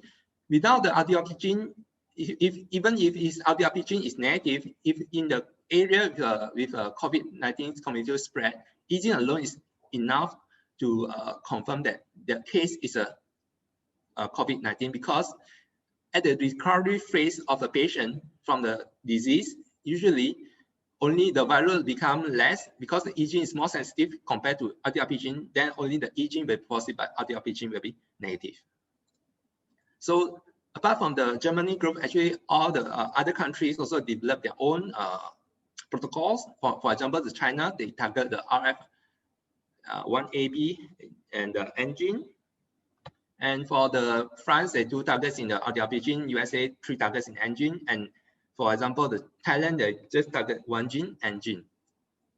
So apart from this RT-PCR, what we want to when we know that there's the protocol, we want to apply the protocol in the lab setting to set up a lab to test for COVID-19. We have to consider a few things. One of the concerns is actually is the biosafety of the staff dealing with this sample. So what about the transmissibility of this COVID-19? And this is the early timeline of COVID-19 when talk about human-to-human transmission. On 14 January, WHO stated that it's certainly possible that there's limited human-to-human transmission. On 19, there's evidence of limited human-to-human transmission. Only on 22nd, WHO is issue a statement that is quite certain that human-to-human transmission is taking place in Wuhan. And the WHO scientific brief updated in July 2020. We know that for all the while that the SARS-CoV-2 is transmitted between human through respiratory droplets. That is the droplets that's bigger than 5 to 10 micrometer in diameter that can spread because of close contact or indirect contact or because of saliva or the respiratory secretion. But in July 2020, WHO also caution about the airborne transmission, especially indoor crowded spaces. That through aerosol transmission, the COVID-19 can be transmitted among humans. So these are the concerns when we start to set up lab to test for this COVID-19 because of because in the lab we might generate aerosols. Some of the procedure might generate aerosols. So we have to have that certain protocol in place to protect our staff and to try to set up the lab. This is what the WHO guideline for setting up the lab on 10th of January. Actually, the WHO said that we should follow the novel coronavirus 2012. There's a MERS coronavirus interim recommendation for biorisk management in the lab. For routine laboratory procedure, including diagnostic work or RT, the PCR, the biosafety level 2 is enough, sufficient. If the work is involved viral isolation or work with animals infected with novel coronavirus, then biosafety level 3 is required. So this is how we set up the lab for COVID-19 testing. We actually set up the lab is a biosafety level 2. Here we have a biosafety cabinet class 2, as well as the air conditioning that is isolated, is standalone, means that it doesn't connect to a central air conditioning, and the entry to these labs are restricted. And we have a very strict protocol for this lab, the work done in this lab, because you have to confine to the biosafety level 2. And this sample, we have 3 separate rooms. The room 1 is for sample unpacking, sorting, and inactivation of the samples. And the second room is for manual extraction of our RNA. We do a manual extraction. And the third room is doing the real-time PCR to generate the reports and results. And these are the personal protective equipments that being applied to the staff working in this lab. We have a very high standard for these staff because they have to protect themselves from this possible COVID-19 infections, because there's a possibility of aerosol transmission. So the staff actually, for example, the specimen validation, they have to wear N95 mask, gown, face shells, shoe cover, head cover, plastic apron, and double glove when they are dealing with a specimen. And this is a typical workflow in our lab. We start to inactivate our sample sorting. For any sample received before 11, we will try to process on the same day and release a report on the same day. So start with the sample sorting, inactivation, then go to the manual extraction of the RNA, PCR setup, then run the PCR, then report is being released on the same day in the evening. We can run 1 PCR run or 2 PCR run per day, and then the capacity is about, our small lab is actually a small lab, about 80 samples per day. And these are the staff involved in running this lab. We are all part-time in the sense that we have our own routine duties. For example, I'm the pathologist. I'm doing the routine histopathological examination and cytopathological examinations. Apart from that, I also oversee this procedure to release the report on in the evening for those samples that received in the morning. And to ensure the quality of the reports, we also participate in the external quality assurance program. Now we have external quality program from the Royal College of Technologists of Australasia, and you can subscribe to test your capacity of diagnostics. By they will send you unknown samples, and you report and you compare the reports with the real true value of the samples to ensure that you have the quality to have there's no deficiency in your lab detections techniques. So go back to the diagnostic performance of this RT-PCR. How good they are actually in the real situation. This is the meta-analysis of many samples, many studies, and what find out is in the early May or April, we know that the RT-PCR actually is not that perform that great. The false negative rate can range from 2% to 29%. Probably is underestimate because most of the samples probably tested one and is being have a false negative and it's not follow up. And so the best sensitivity that can get from the RT-PCR is actually estimate about 70% for nasopharyngeal samples, and the specificity is about 99% because we know that the primer are specific, the probe are specific, unless there's a cross contamination from the positive sample to the negative sample. So we are not very concerned about specificity unless, but for sensitivity is about 70% the best. So what does this mean when you have a test RT-PCR with a sensitivity of 70%? So let's just consider a clinical scenario. A patient from a community of high prevalence of COVID-19 presenting with a cough and fever. Then we can presume or assume that the chance of infection can be gauged from the prevalence of rate in the community. Let's say it's 20%. Then this patient being tested for RT-PCR for the COVID-19, and it turns out it's a negative result. Can we safely say that this is not a COVID-19 case? And actually we can't, because you can see from this graph that with a 20% chance of a pre-test chance of COVID-19, after a test that is negative, the chance of having a COVID-19 is still high. It's about 77% to 8%. So with a single test, with a sensitivity of 70%, actually we can't rule out that the patient is not having COVID-19. So this is, I just want to update the situation in Malaysia. This is actually in Malaysia, the Ministry of Health will release the data statistic daily. I'm sorry, this is in Malay language. On the 21st of August 2020, Malaysia have tested about cumulative individual tested for COVID-19 is about 1.16 million.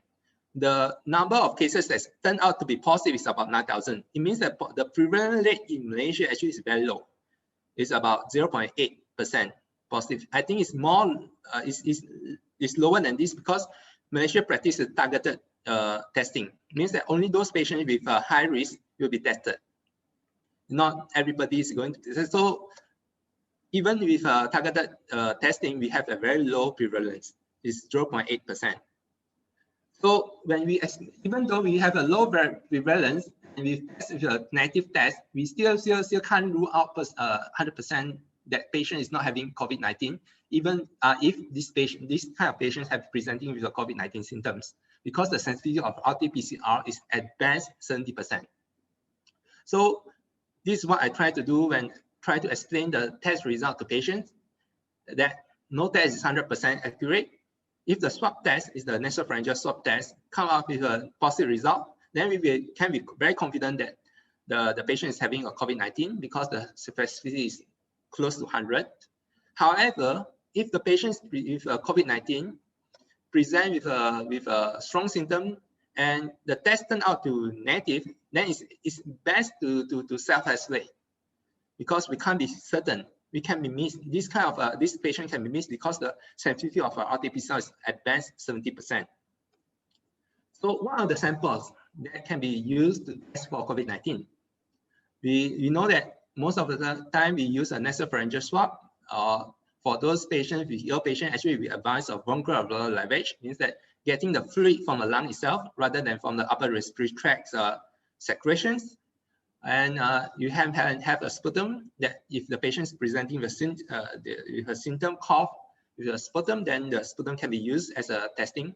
And for nasopharyngeal swab, you need to swab the area and then put the swab into the viral transplant medium.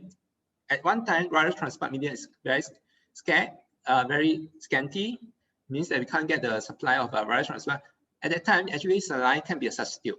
As long as the samples being kept at the cold 2 to 8 degree and it being tested less than 5 days, then its suspicion is still possible to detect the virus with a saline put in the saline. So how is the positive rate across these different clinical samples? This is a result come from JAMA, I think, yes. And you can see that the highest detection rate is actually coming from bronchoalveolar fluid that has a positive rate of about 93%. As compared to nasopharyngeal swab, it's actually 63%. Sputum has a better, slightly better, it's about 72%. And some of the patients actually can have this virus in the feces, is 29%. But as you can see from this graph, actually the CT value for the nasopharyngeal swabs, it's actually the lowest. It means that although the nasopharyngeal swabs is not as sensitive as compared to bronchoalveolar fluid in the detection, is 63% compared to 93%, but the CT value is very low. It means that those with a high, the patient with positive one will have a high viral load. And this is another meta-analysis that compared to different samples, sputum, nasopharyngeal swab, and oropharyngeal swab. Actually, for these three samples, the sputum have a better yield, better percentage of positive COVID-19 as compared to swab, nasopharyngeal swab, or oropharyngeal swab. This is independent of the days from seeing the symptoms onset. From day first week, second week, or more than 2 weeks, actually, all the while, sputum has a better yield as compared, better positive rate of SARS-CoV positive compared to sputum, compared to nasopharyngeal swab or nasopharyngeal swab. However, in Malaysia, we still practice nasopharyngeal swab as a preferred sample for COVID-19 testing. So if a patient presents with a COVID-19 symptom, we want to really rule out that this patient is not having COVID-19. For example, this patient we presented with pneumonia. After ruling out there's not the bacterial infection admitted into ICU, want to rule out that this is not COVID. How many tests do we have to perform so that we don't miss COVID-19? Because the sensitivity of RT-PCR is 70%. If you do once, actually we have a very high chance to miss the once test, and it turned out to be negative, you have a high chance to actually to miss that case. So the best strategy is that to do a nasopharyngeal swab, and if it turns out to be negative and still the patient have a high risk of COVID-19, the next sample to be sent is that the bronchoalveolar sample, or test a patient 3 times, at least 3 times from the nasopharyngeal swab. Then we can have a very low, less than 5% false omission rate. And what happens if the patient is exposed to somebody with COVID-19? Are we going to test them immediately? No, because if a person is exposed to another person with a COVID-19 and test that person immediately, the false negative rate will be 100%. Because the best time to test the patients who are exposed to COVID-19 actually is day 3 after the symptom onset, or day 8 from the exposure, because at that time the false negative rate is the lowest. It's about the 0.25. It's 25% of false positive. By that, also we can't really 100% identify those cases with because the false negative is still 25%. So lastly, I'll talk about the rapid test kit, the SARS coronavirus antigen test kit, because RT-PCR you need a lot of laborers work. You need a proper lab setting. It takes longer time to generate results. So people are turning to rapid test kits, especially the SARS coronavirus antigen detection test kits. This test kit has been in use in Malaysia since 6th of May 2020. The approved kit that being used in Malaysia is standard Q COVID-19 antigen kit from the SD Biosensor company. And this is being evaluated in our Malaysia's Institute of Medical Research. It is being said that it has a 90% sensitivity, about the specificity is about almost 100%. Bear in mind, this sensitivity and specificity is compared to RT-PCR. We know that RT-PCR sensitivity applied to the patient population about 70%. This SARS coronavirus antigen kit is actually 90% compared to RT-PCR. So if this kit is being applied to the patient population, the sensitivity is not that high. It's actually probably less than the 70%, because the RT-PCR, the best sensitivity is 70%. And the limit of detection, as evaluated by the Malaysian Ministry of Health, is that the RT-K rapid test kit with antigen, the CT value is around 30, the best, the detection limit. Anything beyond means that if the viral is lower, then this kit cannot detect this presence of this COVID-19. And the sample being used is the nasopharyngeal samples. And any positive case in Malaysia with a rapid test kit will be reconfirmed with RT-PCR. And in what situation actually this case is being indicated for use? In Malaysia, according to the mentioned Ministry of Health guideline, emergency or semi-emergency procedure or surgical case with high risk probabilities, we can use this kit to, because this patient need to have a surgery the next hour, then we use this kit to test whether this having a COVID-19 or brought in death cases with high probability of COVID-19. On certain clinic with acute respiratory infection patient, we try to do a rapid test kit. Or those areas having a curfew, in Malaysia we call it enforced movement control order. Then we have a better coverage and is used. This test kit is being used, and this test kit is being used as a country entry points at the airport to screen those returning Malaysian or foreigners. If they are tested positive, then they will be isolated and treated in hospital. If negative, they will self-quarantine at home. Or not self-quarantine at home, but the specific quarantine area for 14 days. And these are the situations that rapid test kit for antigen is not used, but RT-PCR have to be used. Any procedure that is related to transplant cases will be screened by RT-PCR. And healthcare workers will be screened with RT-PCR. And those cases with severe acute respiratory illness will be screened with RT-PCR, but not RT-K antigen.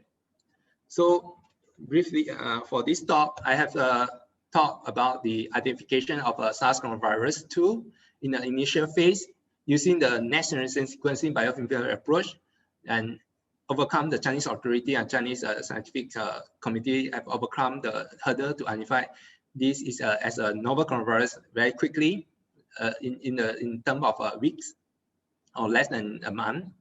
Then after the whole genomes of this SARS coronavirus being released, immediately the assay for this SARS coronavirus have been developed with the RT-PCR for the RT-PCR. But the challenges for ours is one thing is actually biosafety consideration to set up the lab to test this COVID-19. Even we have the RT-PCR testing facility in here, but we have to be cautious. Be very cautious in interpreting the result because the sensitivity of the test is not that great. At most is 70%. And if the patient is having a very high risk, high probability of COVID-19, then we have to consider the different samples with different sensitivity of detecting COVID-19 with a different combination so that we don't miss a case of COVID-19. And lastly, rapid test kit, although they provide better turnaround time, means that it can get the result within 30 minutes, but it's not that sensitive as compared to RT-PCR, and it should be applied selectively to those cases that meet the indications. And with this, I thank you for your kind attention for the talk.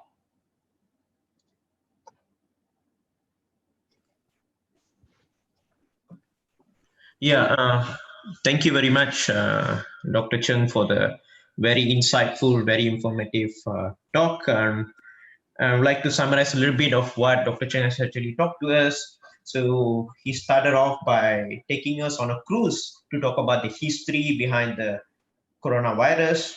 Then after talking about the history, then he moved on to molecular testing. He talked about RT-PCR-based molecular testing, and he discussed about the target genes. He talked about E gene, RP gene, and a couple of targets.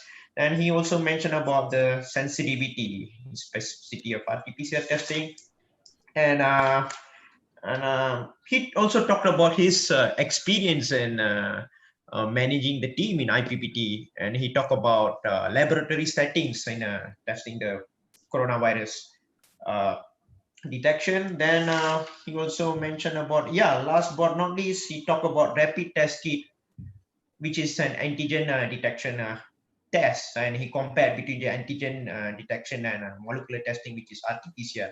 So that's a very good talk, Dr. Chung. Thank you very much. And now the time for Q&A. And I've actually found that we have two questions. The first one is from Dr. Minatul Karim. she asked about other than RT-PCR, is there any molecular method approved by WHO for detection of SARS coronavirus 2 infection, like RT-LAMP method? Are there any other methods other than RT-PCR for molecular testing? Yes, I think there's a few companies that develop the test based on LAMP. LAMP method is isothermal amplification method that you no need to have the PCR thermal cycle. That is being approved in some countries as LAMP test, LAMP. Test. There's a molecular test, and a few in the research setting, for example, using the CRISPR technology to diagnose to use the CRISPR technology to develop a test that do not need a thermocycle to diagnose COVID-19 or to detect the certain genes in the COVID-19. Yes, there are some. Okay. I hope Dr. Minatul Karim is satisfied with the answer given by Dr. Chen. And I'll move on to the next question. Hold on. And it's from Dr. Minatul Karim as well. And she asks about, is there any antibody screening test against SARS coronavirus 2 that is going on in Malaysia currently? We are the Ministry of, if not mistaken, Ministry of Health, Malaysia actually use only two tests to screen. The first is RT-PCR. The second is antigen test, antigen rapid test. But for antibody test, it's actually for those hospitalized patients when they are released from when they are going to be released from the quarantine, then only be used. It's not used as a primary screening test to test for COVID-19. No, it's not the primary testing test for the moment. Okay. So, hold on and let me move on. And there's a question from Dr. BB2P Parik. Can serological survey for antibody availability in blood is really useful? For several surveillance, yes, we can use the antibody test to test for the presence of antibody in the blood. That one is more of for the community, for public policy, all those measures, not for diagnostic purpose. Okay, and yeah, so I guess our 5 minutes time for Q&A session is over. I guess we have to move on to the next session. So if you have any questions for Dr. Chen, you can directly email him. I'm sure you have given your email address, right? Or probably you can find out your email address and you can post questions directly to Dr. Chen. So I'll now pass the session to. Yeah, thank you very much, Dr. Chen. Thank you very much. Thank you. Okay, thank you, Dr. Cheng. Actually, if you see the comment section, the majority, many comments we received that very useful talk and very informative. The most comments received so far for the talk, and it's very relevant and most useful at this present situation. And we will move on to the next plenary speaker too. That is Dr. Tan Julin. Dr. Tan received a BSc honors in biotechnology from Ames University. That is our alumni. I'm happy to introduce her, where she studied the interaction between two protein molecules. Then she went to Melbourne, Australia to pursue her master's degree, majoring in biotechnology. She studied substrate specificity of adapter proteins from Plasmodium falciparum, the malaria-causing parasite, by introducing points mutations at the target gene to create different plasmid constructs for recombinant protein production. At the completion of her master's degree, she received a La Trobe University Bronze Award in recognition of her contribution in doing voluntary work, predominantly as a student guide for open day events in the university. For her PhD studies, Dr. Tan explored the mechanisms of protein-protein interaction between the two proteins from Mycobacterium sphegmatis, a non-pathogenic strain of Mycobacterium. And she received a traveling award in 2016, which allowed her to visit a collaborator's laboratory in France to learn how to produce gene knockout strains of M. sphegmatis using general molecular biology tools. She received her degree in 2017 and graduated in 2018. She also one of the 18 recipients of La Trobe University Nancy Milles medal for producing a PhD thesis of exceptional merit. Dr. Tan had an opportunity to work Monash University, Australia as a postdoctoral researcher, where she explored the localization and role of mitochondrial proteins and how they govern fusion and fission processes of organelle. As such, she is skilled in a broad range of techniques in the area of molecular cloning, protein biochemistry, cell biology, and microbiology. Dr. Tan is an avid science communicator. Her passion is in science communication, sparked when she became a peer mentor for Into Science program in 2011, where she was assigned to a high school at Melbourne to guide students in science-related subjects. She also participated in the 3-minute thesis completion and came up first in the school round in 2015. In collaboration with the Malaysian Biotechnology Information Center, Dr. Tan is a founder of Jom Science Malaysia, a social media-based initiative that aims to champion science, technology, engineering, and mathematics in Malaysia. She also enjoys writing about science, health, mental health awareness, and she has published this article in several online platforms. She was also with Sci Illustrate, a German-based online company, where she participated in driving the Women in Science project. Being keen on exploring the industry sector, now Dr. Tan started her career at GeneSec Sandenberghard in January 2019. So thus, with this introduction, I would like to introduce Dr. Tan Ju Lin give a plenary talk. Over to Dr. Tan. Oh, thanks for the introduction. That was really good. Okay, I'm just gonna share my screen. Okay, okay, there is a little bit of hiccup here. Just give me a sec. Sorry. Okay, screen recording.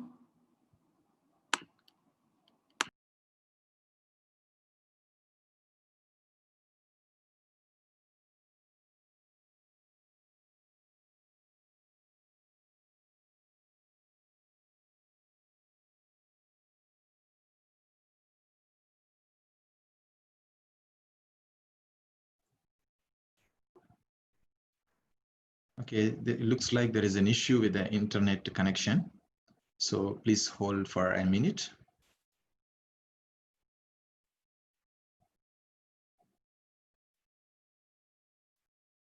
Okay.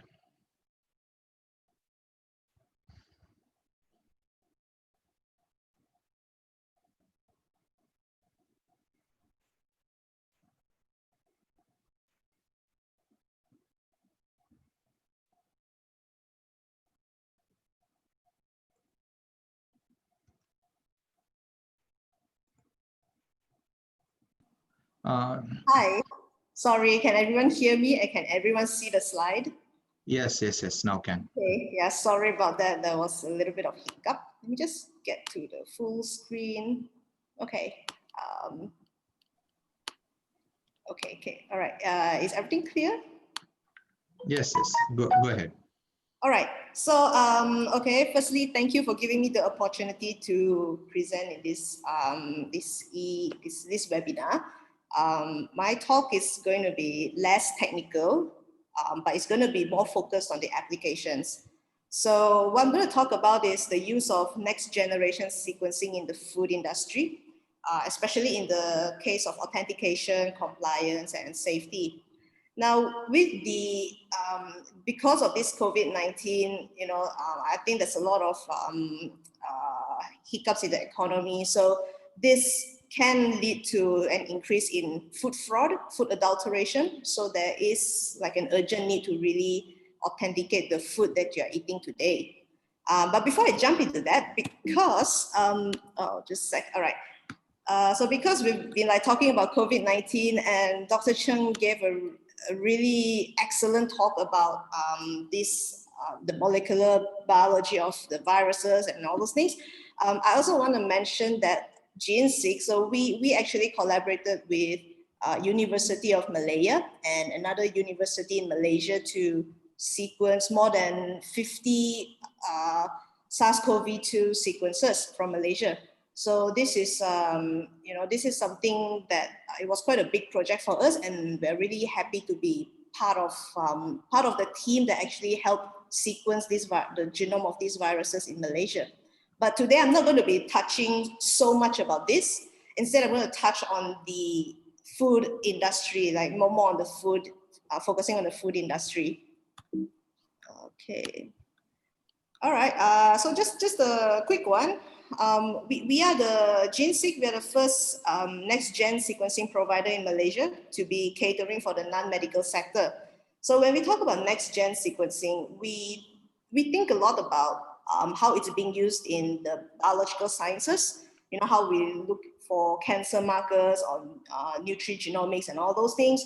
But for us, we want to also use NGS to be really used in the non-medical sector, such as food industry, agriculture, aquaculture. So right now, when we talk about food authentication and food safety, everything that we eat is going to be like meat, vegetables, like probiotics. So our three main focus when we talk about food industry is animal identification, plant identification, and studying the bacterial communities. Okay, so this is the four main aspects when we talk about food safety initiative. So this is like pretty much the pillars, or the aspects that we think about when we tell someone about food safety. So there's the matters about food fraud, there's food defense, food quality, and food safety. So there's intentional adulteration and unintentional adulteration. So when we talk about unintentional adulteration, it basically means that the raw material or the meat that you're consuming has been mixed with different types of meat by accident. So it's probably along the processing line, when we are like grinding up the meat and then we didn't clean it properly and grind up another meat. So that's an accidental introduction of, contaminants or adulterants. But when we talk about intentional adulteration, this one, the producer knows that they are, they're like doing it on purpose so that they can get economical gain out of it. So I'll just give you an example, like, all right, just picture yourself, you want to go have sushi today. So you go into a sushi bar and you find lots of, nice plates of sushi rolls and everything.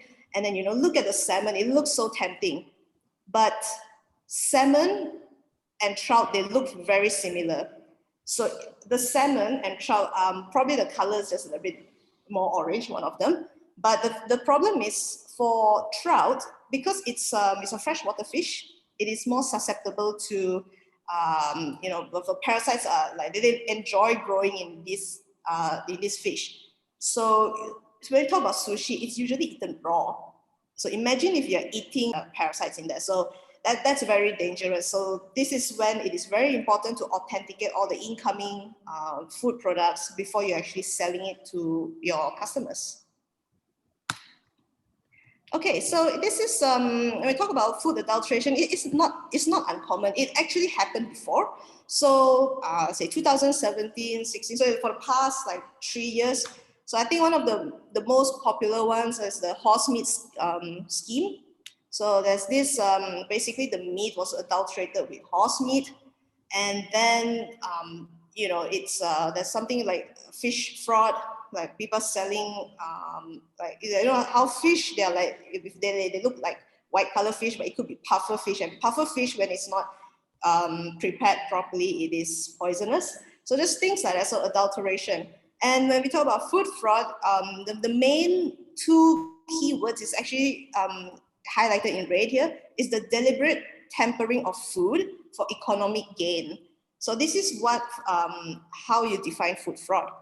Although it is, it doesn't have, because it's for economic gain, like people don't really tamper with food just to harm you, but indirectly it can have a health impact consequence. So for example, the salmon and trout case.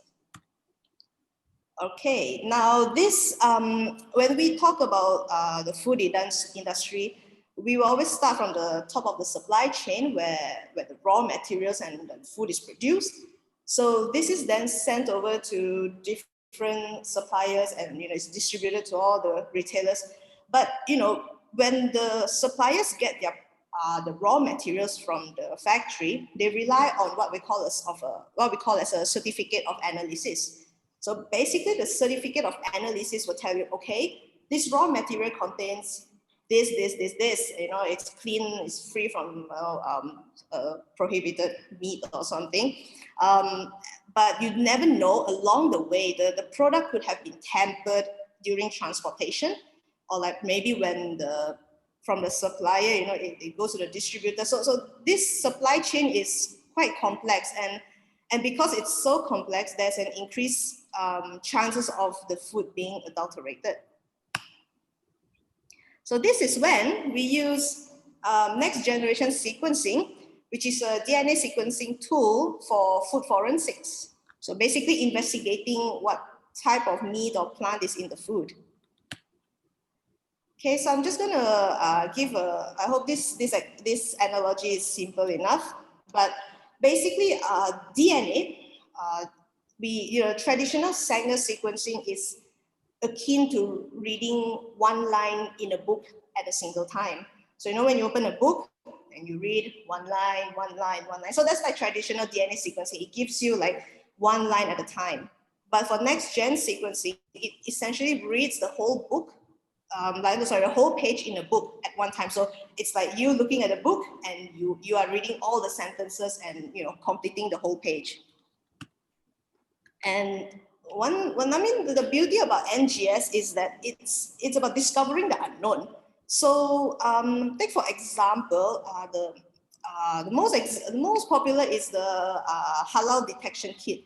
So when you want to look for traces of pork DNA, usually it's you just target the pig DNA and then you do PCR or RT-PCR and it tells you, okay, this meat has pig DNA, but you do not know what other types of animals is in there. So this is when NGS comes really useful, because it doesn't just tell you that there is pig in there, but there's also other animals like cow, chicken, everything that's in the minced meat. So it's pretty much NGS is used like a Google Translate, I would say. I mean, it's to discover the unknown. Okay, so all animals and plants have DNA. So the veg that you ate, the chicken burger that you had today, maybe, they all have DNA. So they were once living things. So that's why they have DNA. So whether the food is being cooked or whether it's raw, the DNA will still be there. Then here, like I mentioned, there's something called porcine kit, where you verify if the food contains pig DNA or not, but it cannot tell you what other types of DNA is present in the food. So NGS gives you a full profile. Okay, so this is how it works is that I'll talk in the context of animal, so or mammals like us, okay? So we have this particular region called the mitochondrial 16S in our DNA. In fact, in all animal DNA, we have the mitochondrial 16S gene. So this is the common target or the barcode that we are targeting when we're doing a PCR. Because this 16S here, so let's say the cow has 16S, the fish has 16S, but the sequence of the 16S in these two animals are different. So that's why you can use it as a universal target, but at the same time being able to differentiate what type of animals they are because of the variation in the nucleotide sequences. Okay, then so let's say the seafood paste. Seafood paste is usually going to be made from different types of fish, possibly putting some prawns and maybe crab. And so this is then like we want to treat it as like one sample. And then we have another sample, which we have minced meat. This minced meat, it could be a mix of cow and buffalo, just minced meat. We do not know what's in the meat.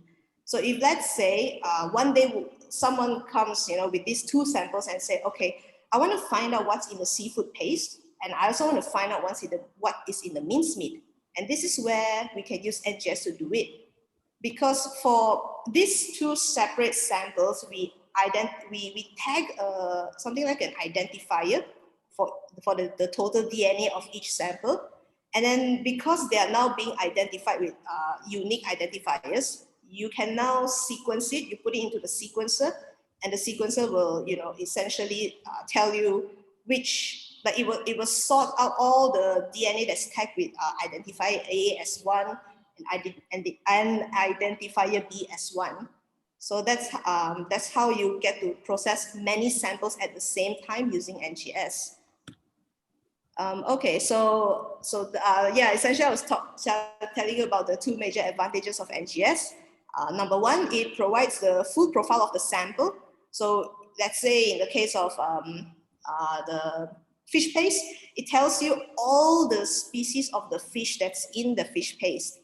And number two, you can test more than one sample at a go. So if you have this fish paste from supplier A, that fish paste from supplier B, another one from C or D, you can actually extract the DNA from these 4 separate samples, and then you pull them together and sequence it. So it will tell you everything. So NGS will tell you everything in a single run.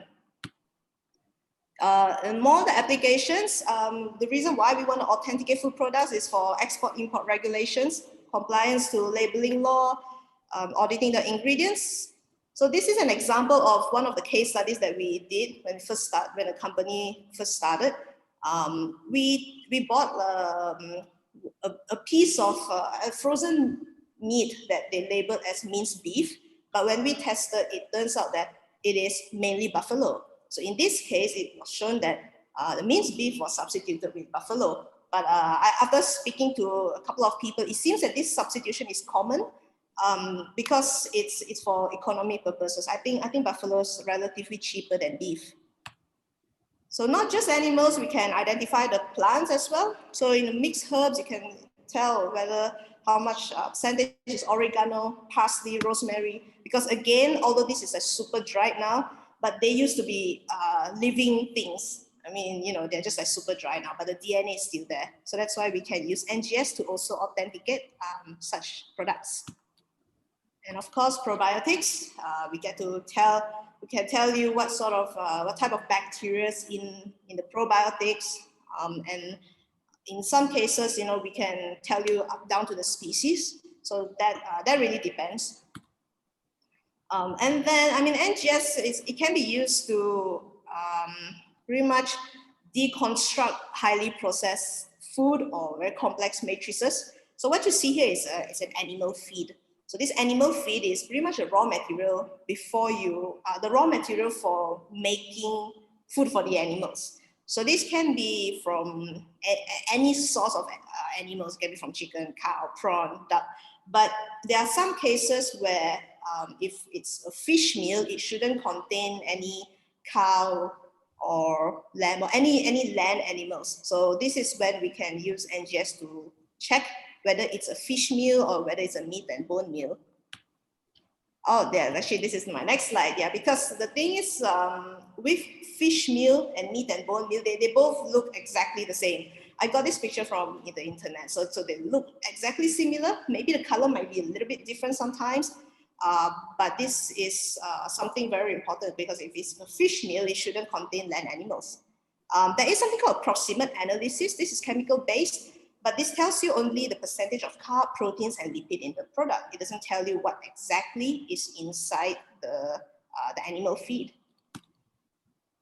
Okay, I'm just trying to see. All right, so this is a pet food, a cat food, I believe. So it was stated that in the ingredients there is fish meal, there is prawns, and there is, well, it's not stated that there is any land animals at all. But we found it to be different. Our NGS results shows something different.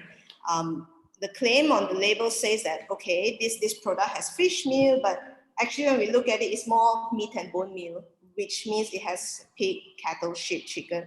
So this is when NGS is also essentially used to really check whether the labeling is correct or not. The next application that we can use NGS in the food industry is to monitor the food facilities.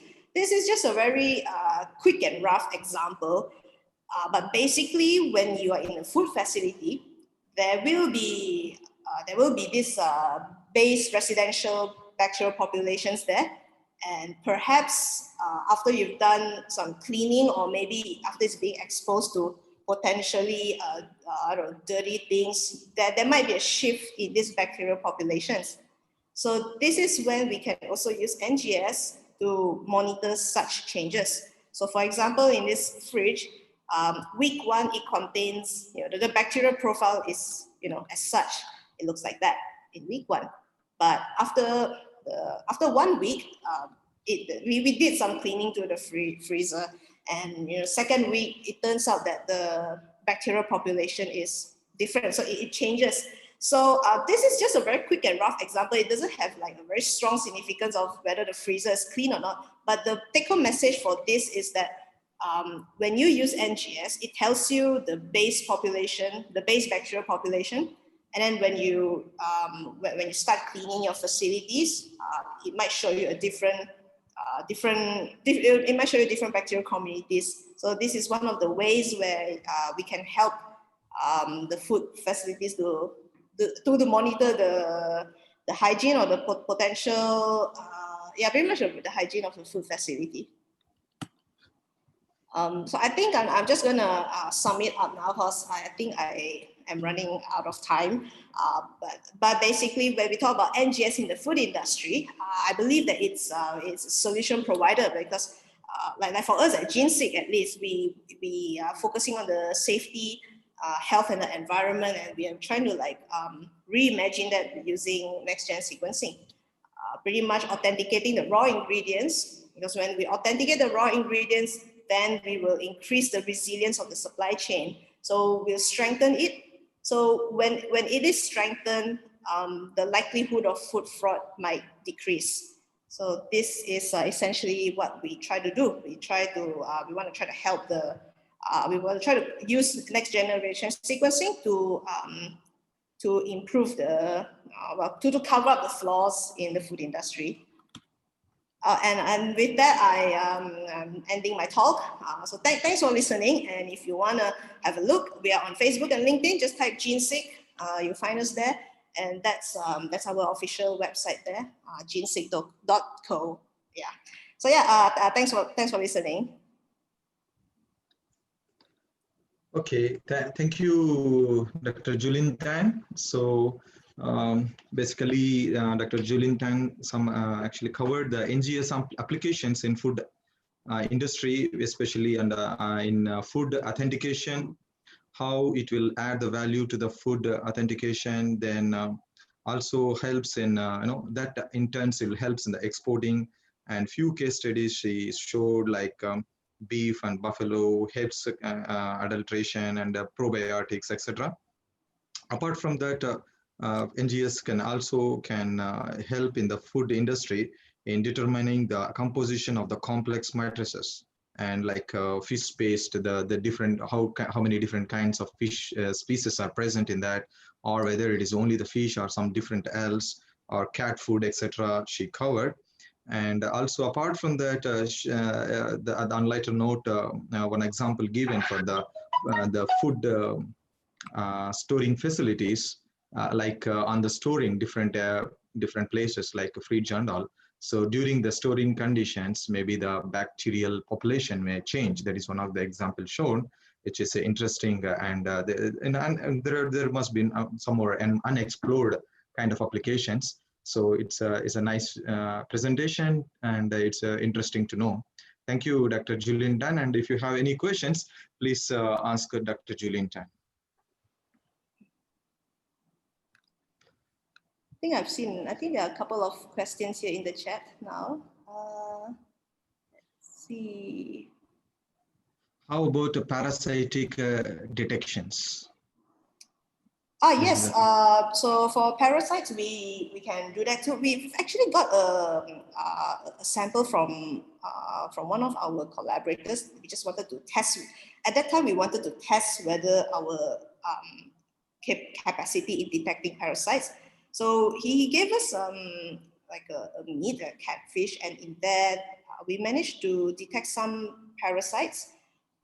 And I mean, like for that, we used a different set of primers. We used the 18S primers that targets all eukaryotic organisms. So we do not have a primer that specifically focuses on like the parasites, but we use 18S, which is eukaryotic. So when we use 18S, it tells you the abundance of the parasites as opposed to the abundance of the host, you know, because like, for example, fish is also a eukaryote. So if we use 18S and then we sequence it, there will be like a lot of sequences of the fish, you know, because there's a host, and then there's also a parasite. So yeah, we do that too, parasitic detection. I actually saw a question at the very top by Dr. Minatu. Yeah, so that is, it is a wonderful and informative presentation. My question is that, will it be cost effective to monitor local food and or herbal products? Yes, so I think when we talk about costing, when we talk about NGS, it's not going to be like cheap per se, but actually the cost to sequence the sample, the cost per sample is actually it is actually reasonable if there are a lot of samples coming in at the same time. Because when we talk about NGS, we need to have the volume. So the more volume there is, so the cost will generally come down as well. But in this case, local food or herb products, I think it's actually quite important for us to do that too, because I think it establishes Malaysia. I mean, it's for us to build our own database too. Recently, we sequenced there's this ITS2 region of Petai. I'm not sure what Petai is called in English already, or maybe I just don't quite know this, but it's basically a local Malaysian vegetable. So with that, then we can build our own database so that it's pretty much championing the efforts done in Malaysia too. Like that. That's what we want to do also. We want to support these people. So if let's say someone has a project to develop this person has a herbarium, they want to develop a database of local plants, we are more than happy to do that. And cost-wise, it's something that definitely can be discussed, because it's something that we also want to help to be part of.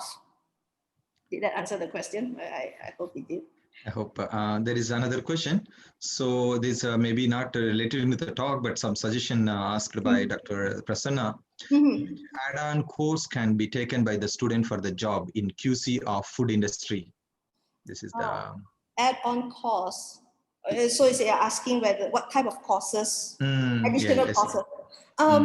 Okay. That's a tricky one, because if you hear Dr. Suresh's introduction about me, I don't have any degree in any food. Yes. I didn't do any food sciences and everything. But I think some of these things like the NGS, and because this is my first job in the industry after being so long in the academia, it's all about learning on the job. Because on the job also this is where you actually get the real deal, like you actually get the hands-on of everything. And it's just important to learn on the job. Yeah, I mean, that's all I can comment, because I really didn't take any. Okay. Thank you.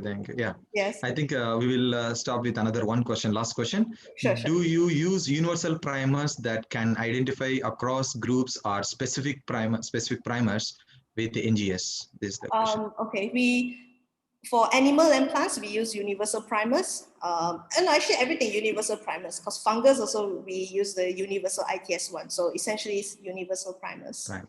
Okay, and I would like to say my happiness that you are our student, and we are proud of you, and you are the product of AIMS University. Oh, thank you. No, it was good. I was very happy that you invited me to this webinar. It's nice to Welcome. Nice to see you. And now I'll pass to my friend Dr. Siddharthan to introduce the next speaker, my co-chair. Hi, hello there. Thank you, Dr. Suresh. Our next speaker is Dr. Muhammad Faris Iman Leong bin Abdullah from AMDI USM, Malaysia. Wait, okay, let me give a brief description about his background. Dr. Muhammad Faris Iman Leong bin Abdullah received his Bachelor of Medicine and Bachelor of Surgery MBBS from Manipal Academy of Higher Education, India in 2004. After he worked as a medical officer for 3 years, he continued to pursue his postgraduate degree in University Kebangsaan Malaysia Medical Center and graduated with Doctor of Psychiatry. And okay, he graduated with Doctor of Psychiatry in 2014 with his final year thesis focusing on post-traumatic growth of head and neck cancer patients. He registered as a practicing psychiatrist under the National Specialist Registrar in Malaysia and started running the psychiatric outpatient clinic in Advanced Medical and Dental Institute, University Science Malaysia since 2015. He continued to be the pioneer researcher in post-traumatic growth of cancer patients in Malaysia after his graduation. His additional research interests include kratom addiction and complications, role of endoplasmic reticulum stress sensors, underlying the mechanism of psychological complications of kratom use and depressive and also anxiety disorders. Now let us welcome Dr. Muhammad Faris Iman Leong to give a talk about the mind of our heroes and the COVID-19 pandemic. Does COVID-19 affect the mental health of the healthcare workers at the time when we need them most? Let us welcome Dr. Muhammad Faris Iman Leong. Okay, thank you for the introduction. Let me just share my slide. Can everyone hear me? Yeah, yes, we can hear you. We can hear you. Yeah. Okay. So.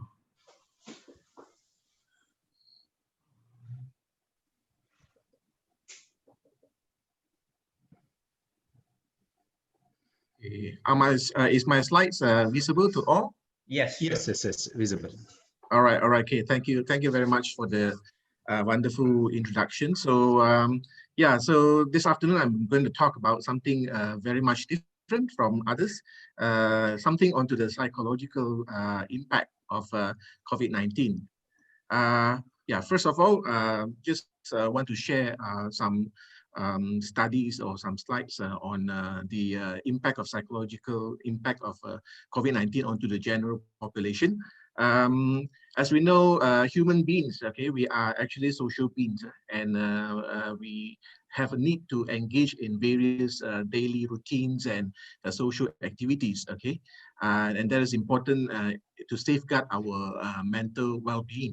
But with COVID-19, because of the danger and the high infectivity associated with the infection, which causes a global pandemic, it has already actually caused a lot of psychological complications related to it. Okay, and in addition to that, due to the lockdown, due to the COVID-19, it also causes a lot of psychological impact onto the people who are facing it. So when we look at the general population as a whole, there's actually a wide variety of symptoms indicating psychological stress and also disorders related to COVID-19. We found that about 3.7 to 48.3% of the general population is having depression, and about 3.8% to 35.1% of general population had anxiety. And then the combination of depression and anxiety is at a rate of about 19.4%.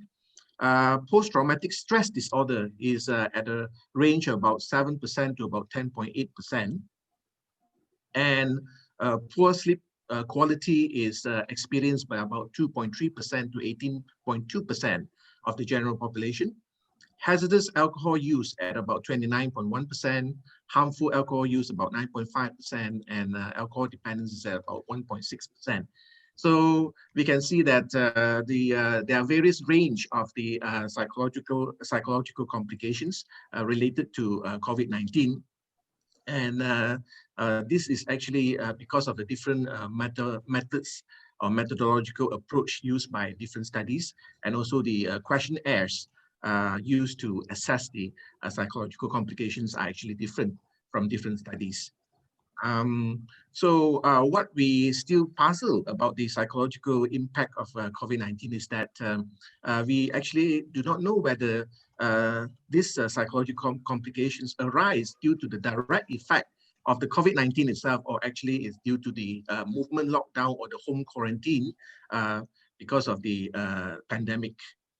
But however, we have already registered some suicidal attempt, okay, related to COVID-19, in which 8 cases were identified with suicidal behaviors, with 4 from India, 1 from Bangladesh, 1 from Germany, and 1 from China, and 1 from Great Britain. And unfortunately, about 6 cases have completed suicide. So when we look at this data on the psychological complications here regarding COVID-19, we can see that the effect of COVID-19 onto the mental aspect of a human being is actually quite vast and also quite extensive. Okay, now we go on to answer the questions. Okay, what are the psychological impact of the pandemic onto the healthcare workers? All right. So to answer that question, we actually did a literature search where we have an electronic search of published literatures from December 2019 to July 2020. And me and 2 other researchers have actually done major database search from Google Scholar to WOS to PubMed to Scopus to SciInfo, Embase, Cochrane Library, and also Medline. And we only include those articles that are English language peer-reviewed journals, which are published and also in press. And we also include research articles, which are case reports and also case series as well, which are related to the mental health and also the psychological impact of the COVID-19 pandemic. And we exclude articles which are not published. We exclude theses, okay, and also we exclude letters to editors, commentaries, editorials, correspondence, unpublished theses and articles. And a literature that actually dealt with aspects other than the psychological complications of COVID-19, we also exclude. So this is a summary of the selection of the articles or studies to be included for our review. And the initial search actually yield about 132,000 over search data, which 16 of it is cross-referencing, and we have removed about 131,000 articles. And there's a remaining of about 1,324 articles where we remove it because it does not involve the mental health and also the psychological impact of COVID-19 in these articles. So a total of about 1,307 articles were removed.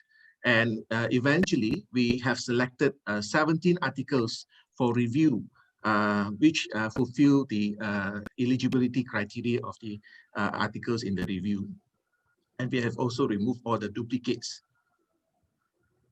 Okay, so the studies which are included is about 17 studies, in which all these studies are actually cross-sectional study. 15 of them is actually quantitative, while only 2 is qualitative, and most of the studies is actually from China. So we have a total sample size of about 26,727 subjects altogether. 40% were males and 60% were females. So what did we find from the review of this, all the studies included? So we found a very high rate of psychological complications related to COVID-19, where depression, about 50.4% of the subjects had depression, and about 44.6% have anxiety, 34% were affected by insomnia, and about 71.5% of the subjects were having psychological distress. So we are able to categorize the psychological distress into 4 different severity categories, where about 36% of the subjects have sub-threshold psychological complications, and about 34.4% have mild severity psychological complications. 22.4% have moderate severity, and 6.2% have severe psychological complications. Okay, so when we compare the mental state of the healthcare workers with the general population, we actually found that about the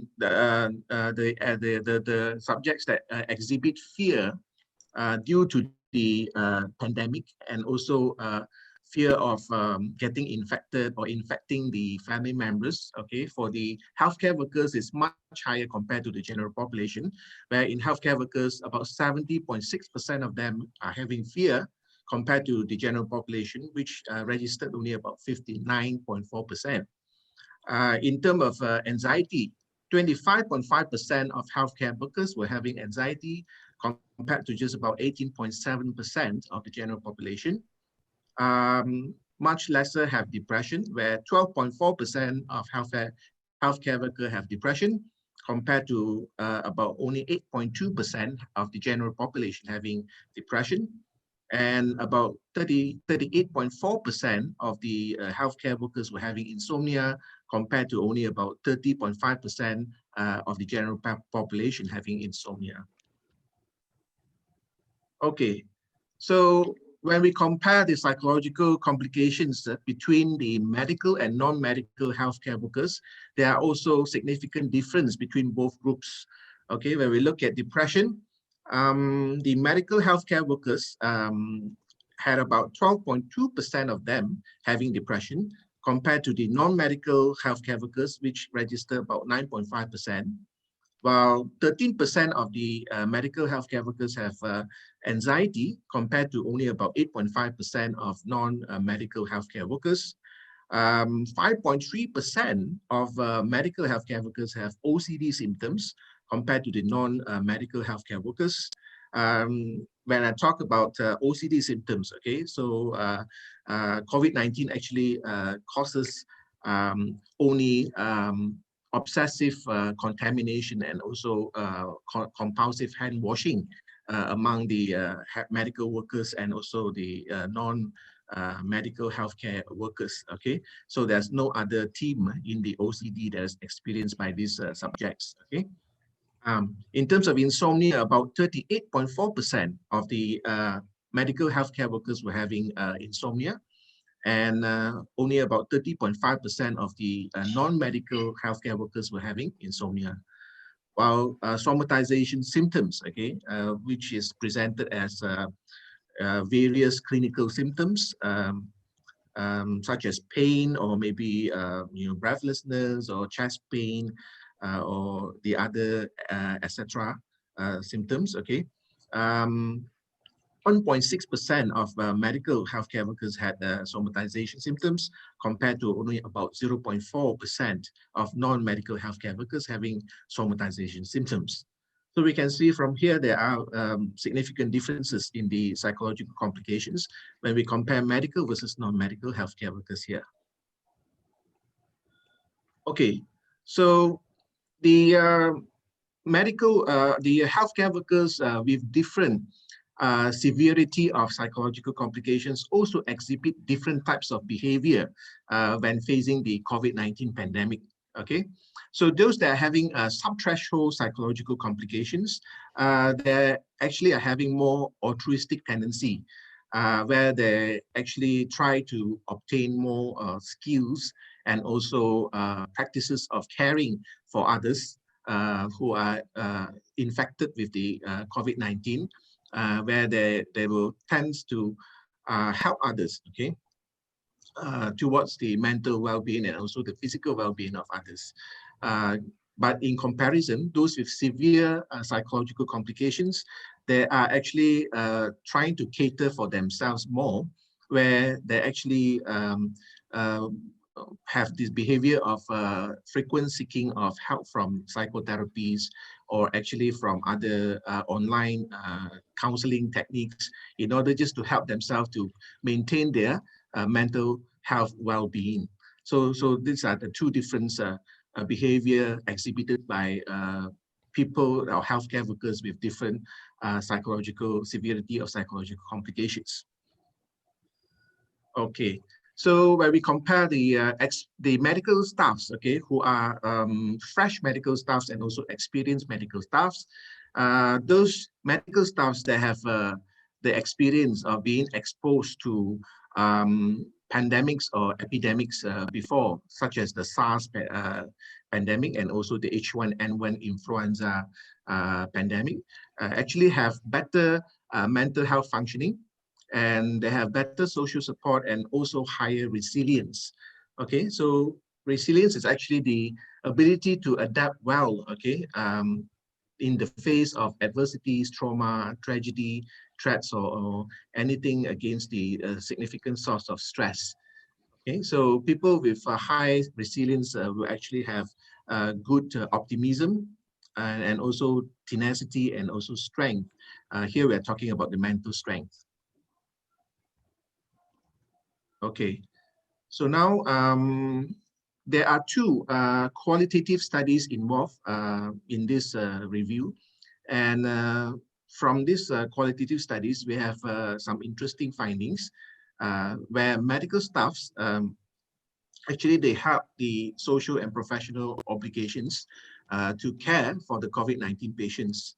But they are always being challenged by a lot of hurdles, okay, where they felt that the hurdles that they're facing, such as fear of being infected or infecting others, heavy workload that they have to work for extra hours, and also the lack of protective gear to protect them against infection, and working in a completely new conditions, trying to establish a rapport with patients and co-workers. All this actually leads to a lot of anxiety, stress, compulsivity, fears, and also somatization symptoms among the medical staffs.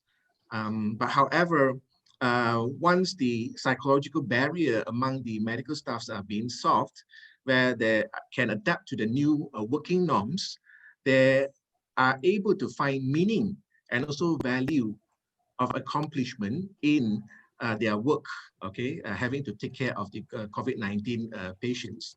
And this actually leads to a lot of positive psychology in them, okay?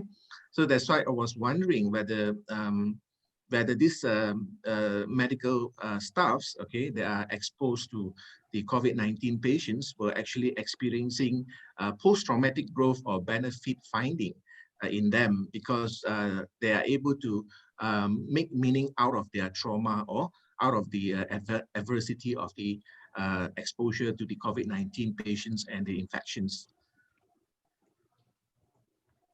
Okay, so among healthcare workers, unfortunately, we have two completed suicide cases which were reported in Italy. And the characteristics of these two completed suicide case in Italy is that they actually live alone. They live alone, so there's actually lack of social support, and they are actually having fatigue and emotional burnout. They have fear of spreading the infection to others as well.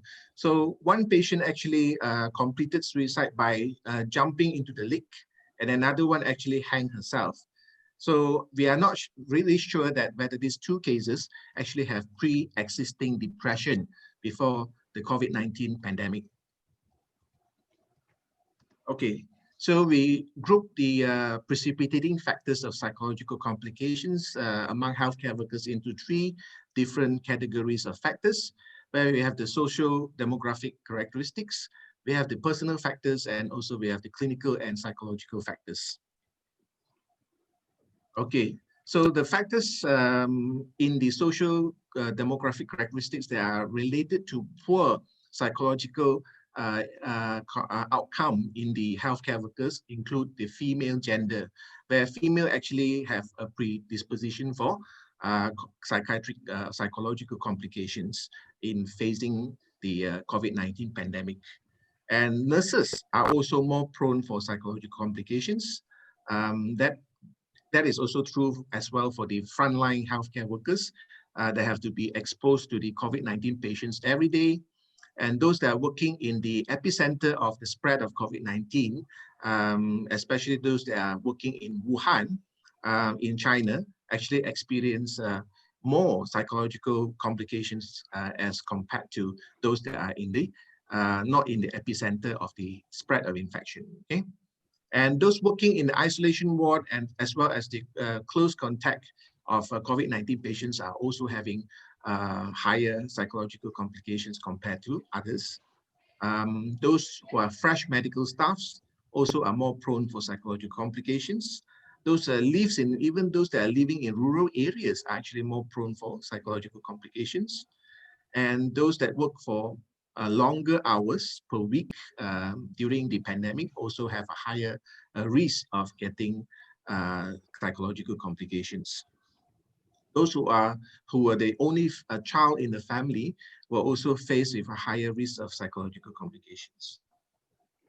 Okay, so when I look at the personal factors, one of the personal factors that increase the risk of psychological complications is poor social support. Shortage of protective equipment also leads to that.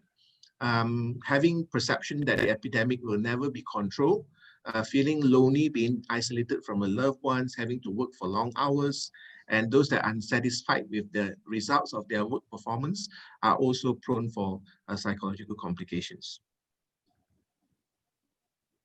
So the different factors, different clinical and psychological factors that increase the risk of psychological complications is the most important one is actually presence of physical symptoms that mimic the COVID-19 infection, such as sore throat, cough, breathlessness, lethargy, poor appetite, myalgia. They may actually be indicative of the infection, and this will increase the anxiety, the depression, and also the post-traumatic stress among the healthcare workers. So lower level of resilience, okay, lower tenacity and also mental strength also increase the risk of those healthcare workers having psychological complications. Those with pre-existing psychiatric illnesses, especially those with already having depression, anxiety disorders, OCD, they are also actually more prone or have an increased severity of psychiatric complications during the COVID-19 pandemic. Those that have medical illnesses, surgical illnesses, they are also more prone for psychological complications as well because of the fear of contacting the infection easily. That's what they have in their mind.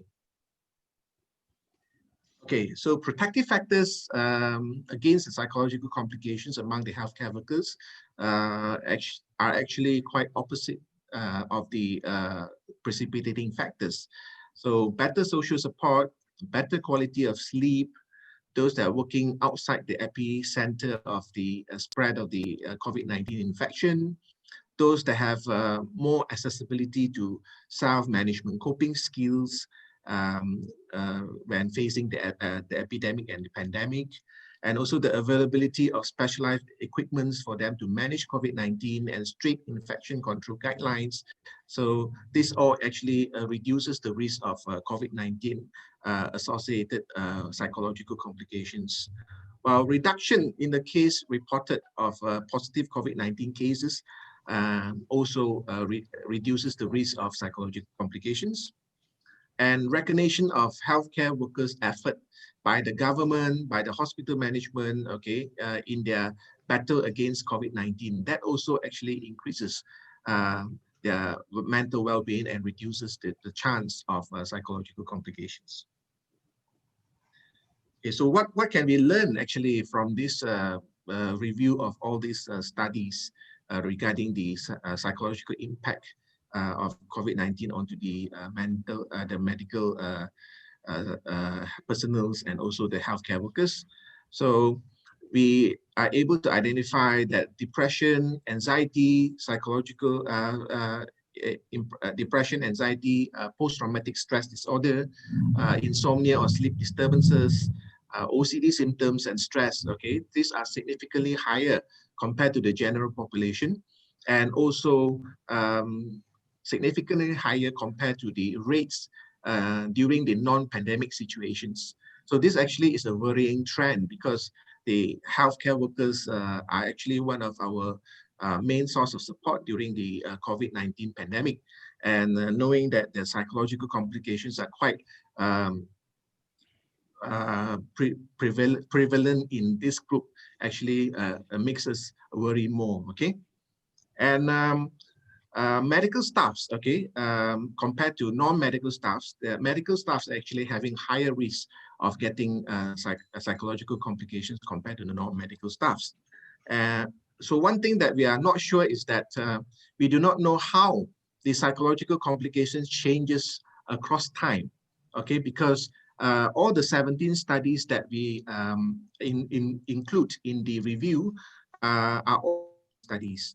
There's no longitudinal studies to actually help us to decide how does the psychological complications changes across time. So experienced medical staffs actually are having much lesser risk of psychological complications compared to the fresh medical staffs and those that are lacking experience of managing the infection pandemic. And we can see that most of these precipitating factors that are associated with psychological complications are actually all work-related. And there's also possibility of COVID-19 related suicide. Okay, but we do not know whether this case of suicide are actually related to the movement lockdown due to the pandemic or due to the effect of the pandemic itself, the direct effect of the pandemic itself onto the healthcare workers.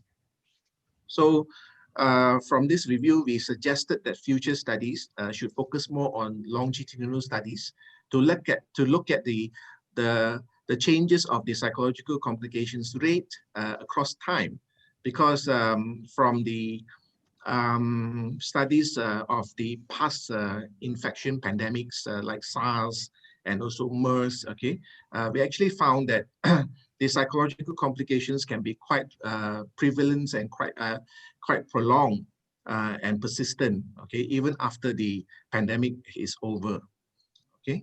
And also most of the studies that are included here are actually face-to-face studies. They are actually not face-to-face studies, they are actually online studies. So we would like to suggest that more face-to-face studies should be carried out, okay, in order to increase the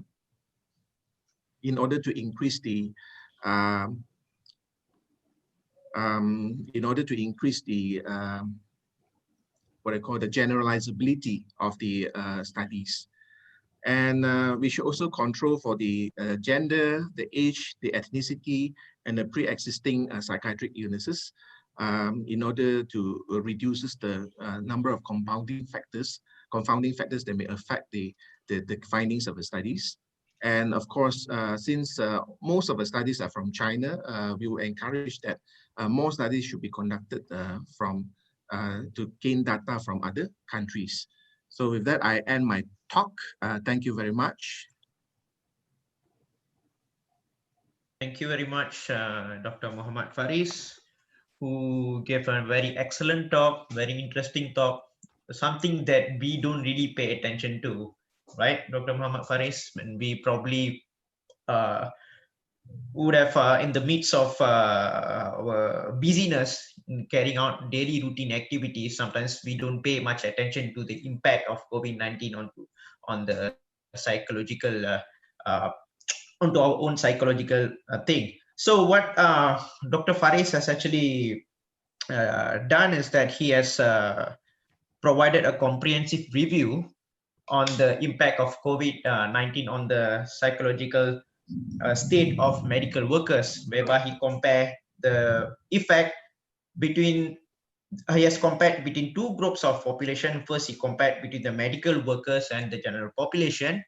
And next, he also compared between the medical workers and the non-medical workers. And he has also compared between the experienced and the non-experienced medical workers. And he has actually categorized the psychological disorders into a few categories which includes fear, anxiety, and 2 other factors. And he has also mentioned a little bit about the completed suicide. So also completed suicide cases in Italy. And he moved on to explain about the factors that could have caused psychological disorders. And what can we learn from this from this study? And he also mentioned a little bit about the limitations of the study, and he suggested that there could be some additional research done in terms of gender, race, ethnicity, and also suggested that the research to be much more comprehensive, not to confine to China itself, probably some other countries. So now it's the time for Q&A session. Let me see if there is any question out there. Okay, there is one, Dr. Faris from Dr. B. Yes. Kamalakan, who asked about, sir, can you please let us know how to overcome these psychological complications? And what is your further study? Okay. Actually, now I'm actually trying to do a face-to-face study since the MCO is over in Malaysia. So I'm trying to do some face-to-face study of the psychological impact of COVID-19 onto the healthcare workers. Yeah, it may seem to be a little bit late because the MCO is over and now the infection rate is getting lower. But it's important for me to do a longitudinal studies actually to look into how these psychological complications go across time. You know how it changes, whether it's persistent or is it just short-lived. Okay, so that's something that I'm concentrating on, and actually is in the process of collecting data now. So haven't really analyzed it yet. So in order for us, how to prevent from psychological complications, okay, I think most importantly is that if we are to be, subjected to movement order restriction again, having another round of MCO, the best thing for us to do is actually to focus on what are the activities that we can do at home. Don't try to, avoid contact with people. So we may actually use the technology, try to continue our social activities, contacts and also chatting with people, and try to do activities that are available at home. Maybe we can even cook something at home, and share it with others. Neighbors maybe just next door, so no need to go far, just next door, So all this actually increases, the activities, the pleasurable activities among us, and this will help us to reduce, the stress from the MCO or actually from the COVID-19 pandemic. Okay, I hope that's helpful. There's another question that I feel is quite similar to the first one. What are the instant tips to get rid of COVID-19 stress for older persons? So I guess the answer for the first question could be more or less applicable for the second question, right? Yes. Because the person asked how to get rid of COVID-19 stress for older persons. I'm sure that you're gonna give more or less the same answer, right? Yes, that's right. Yeah. Okay, there's another one that's that's an interesting question. Has there been an increase of telemedicine use to reduce stress burden faced by doctors? Is there any telemedicine out there to alleviate the stress faced by doctors or healthcare practitioners? Telemedicine, I'm not sure what is defined as telemedicine. Probably, I don't know, medication or medical treatment offered through telephone service. So yeah, I think what is meant by telemedicine is actually online counseling, online mental state examination, e-medicine, right? Of healthcare workers. I don't think that is available yet in Malaysia, but some of the private hospital are actually offering some telemedicine sessions. Okay, for example, like Pantai, they're offering telemedicine session. Actually, I do work part-time in Pantai Hospital, so I was offered actually to do telemedicine. So I'm still not sure yet how the response is, so I have not done it yet. But it's a good attempt actually, it's a good attempt because of the fear of the spread of the infection. Yeah. Okay. Yeah, there are a couple of more questions out there, but I feel that's more or less related to how to overcome stress. So anyway, we don't have much time right now. We have to move on to the next session. Dr. Muhammad Faris Leong, thank you very much. I feel that I'm pretty sure that if they have any questions, they can directly email you or let you know, and probably you can help them out. So thank you again. Yeah, thank you very much. Yeah.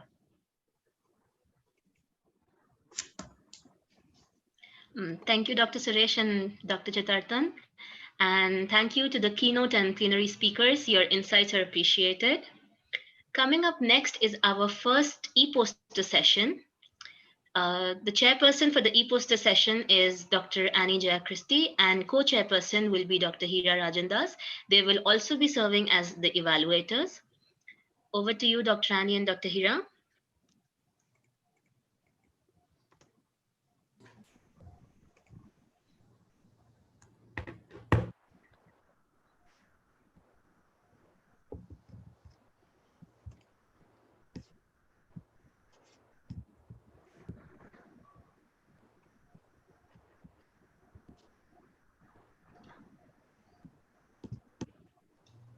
Dr. Annie, are you there?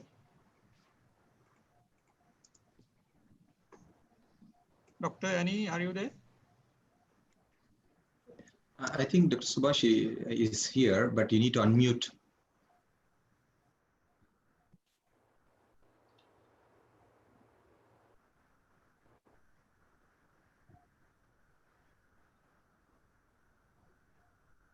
Hello. Yeah. Yeah. Good evening and welcome to the poster presentation session. The presenters, you are about the poster presentation. So you will be given 3 minutes to present your poster. So give a short having your posters in 3 minutes. Right, so we'll be having 2 minutes Q&A session. On from the participants, okay, you can contact with the presenters in the chat box once their presentation is finished. And also you have their email IDs within the abstract book, so you can contact them for further any discussions, right? So we'll restrict to 2 questions per poster. And all the best to all the presenters. We'll start with the first poster presentation today. So I would like to introduce Ms. Akila Akmal Binti Mohammad Kamal for poster is from University Technology, Mara, Faculty of Medicine.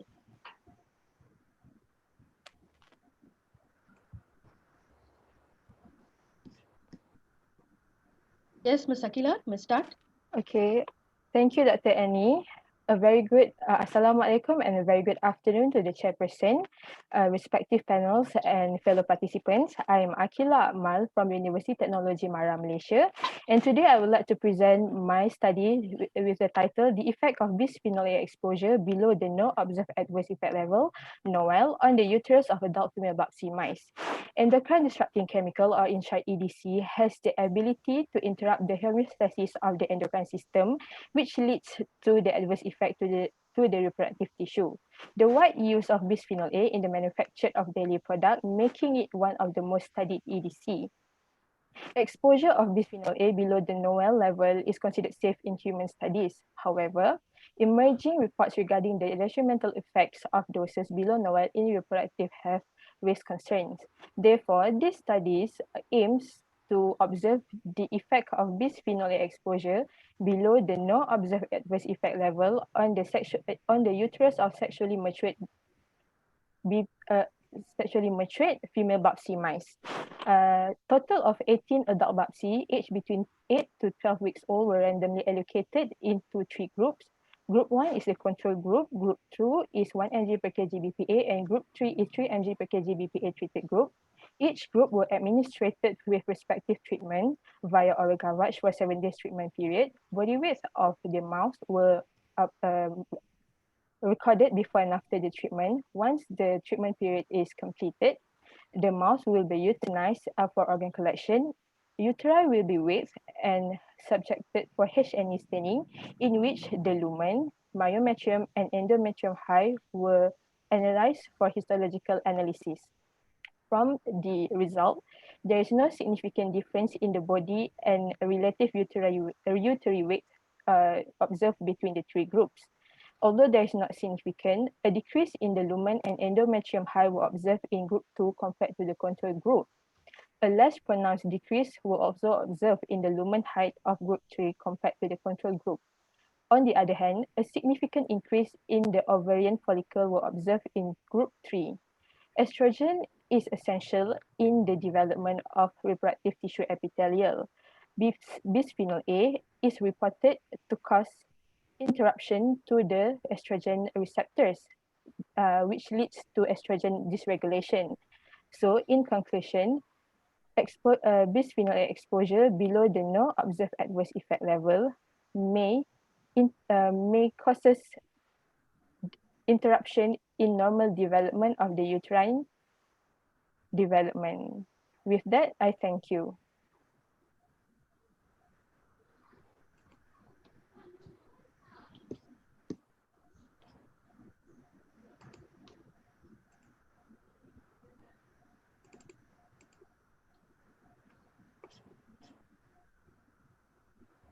Hello. Hello.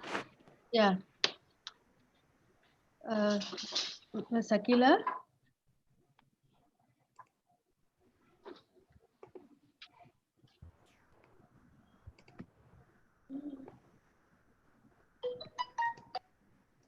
Hello, Ms. Akila. Yes, I finished with my presentation. Yeah, thank you very much. Okay, Ms. Akila, I have a question for you. You said about this bisphenol A, right? So you have studied in female rats. So like this bisphenol A, though it is used in many plastic bottles now, like our children are exposed to these bisphenol A. Just my question is that how about the plastics like which are globally accepted like Tupperwares? They do not mention much. Like some products are BPA free and some are not. So what do you think of the long-term effect of this BPA? Actually, BPA is reported to give, as we know, and what we can see now, our fertility rate is decreasing. Actually, my team is studying on the reproductive side. So that's why we are focusing on the reproductive tissue. So the long-term effect of bisphenol A is it may causes detrimental effect on the fertility rate the global fertility rate. Okay, what about in male? Our team also there's some of our team also studied on male.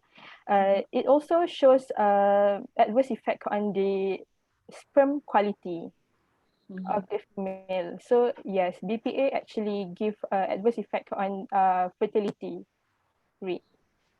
Okay. Okay. Thank you, Ms. Akila. Thank you for having me.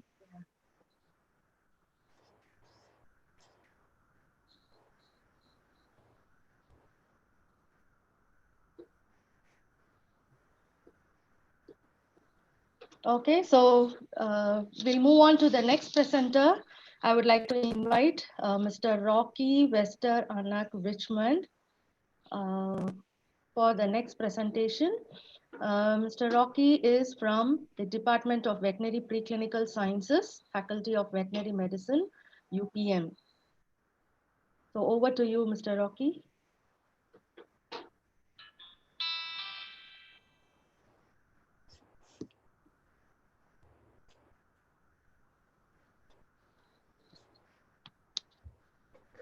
Rocky.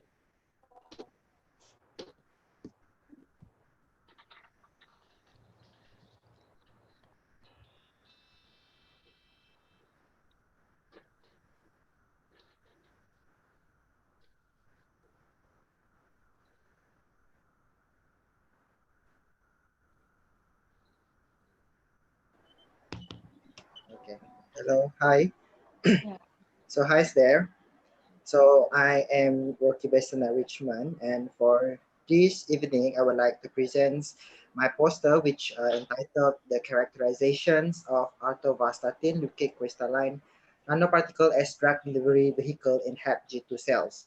So basically, a little bit of introduction. Atorvastatin is a common medication in atherosclerosis. However, these drugs have very poor bioavailability, which causes it dose-dependent toxicity.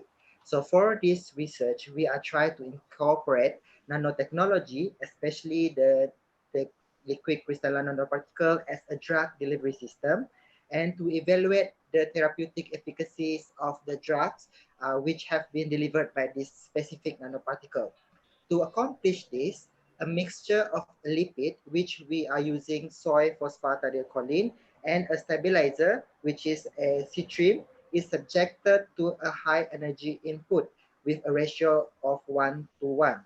Okay, the resulting material will be subjected to analysis such as its morphological characterization as well as the physicochemical determinations.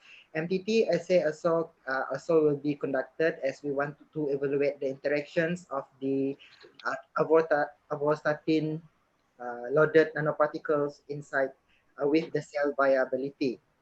So far, what do we have here in figure 1 is the calibrations curve for the atorvastatin drug. And the graph shows very high regressions level of 0.9989, which means that this graph is a reliable curve for us to predict the calculations for encapsulation efficiencies and drug kinetic release, which will be conducted later on. While in figure 2 is showing the entrapment efficiencies of the atorvastatin with different concentrations. For example, 98.177% of 0.5 weight percent of the atorvastatin have been encapsulated inside the nanoparticle. In fact, in general, all of the concentrations of atorvastatin have been encapsulated with high efficiencies of more than 90%. And we also hypothesized that this might be due to the mixing ratio of 1:1 of lipid to stabilizer, proved to have the tendency to self-assemble into an internal bicontinuous cubic pass, which also known as cubosome. And cubosomes is also known to have a high inner space. So the conclusion is that the high encapsulation efficiencies is an important remarks for us to see that these nanoparticles have the potentials to encapsulate the lipophilic drugs to be delivered into site-specific cells. I guess that is all for me. Thank you. Yeah, thank you, Rocky. So we would like to know, like, just one question is that there are also called as hexosomes, isn't it?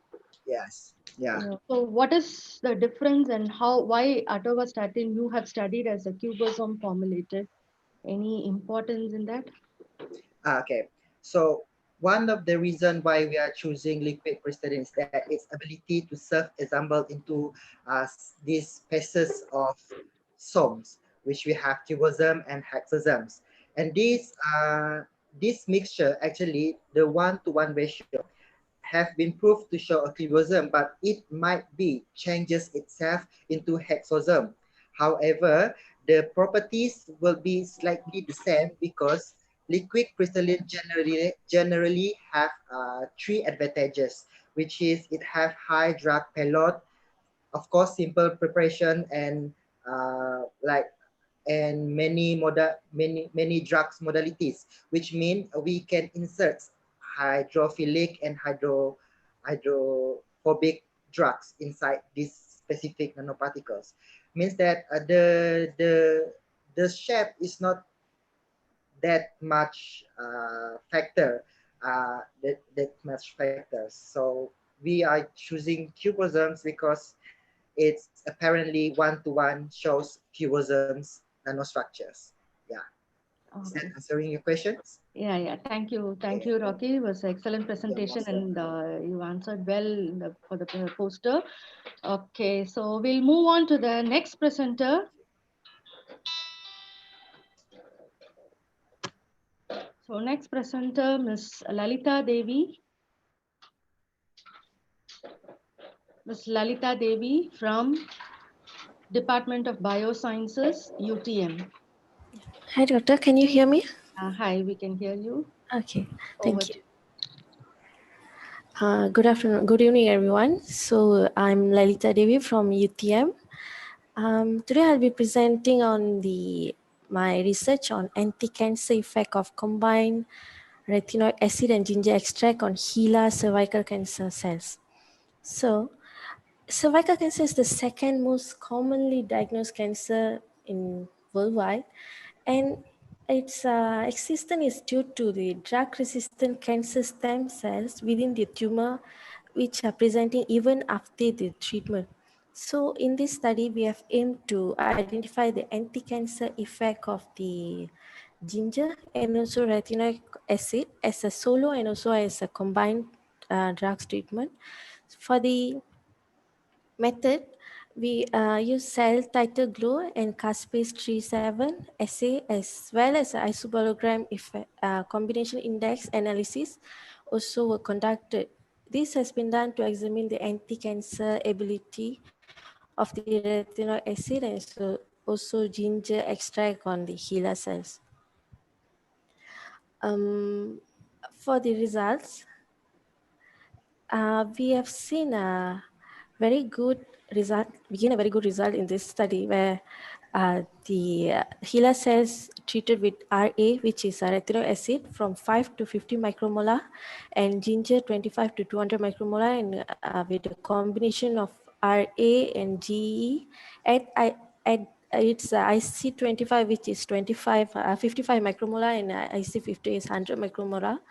And the ginger concentration used in this study is still in a very safe range of our daily consumption limit, which is 4 grams per day. And we see a significantly reduced HeLa cell viability compared to solo drug treatment in a dose-dependent manner by 11.44 to 68.14% for RA as a solo drug, and 20 to 87% for GE as a solo drug. Meanwhile, 51.21 to 96.76% of combined drug treatment. In addition to that, the IC50 concentration of RA in HeLa was successfully reduced from 25.60 to 6 micromolar when these two drugs have been combined at the IC50 ginger extract concentration. In the microscopy images of solo RA treated HeLa cell, you can see that the cells are more differentiated. Meanwhile, for the ginger, you can see it is like a kind of rounded, which means more to apoptotic after the 40 micromolar. And this also shows that this treatment have synergistic effect, which means when you can combine these drugs together to work more effectively, where the CL is 1.30 to 0.23.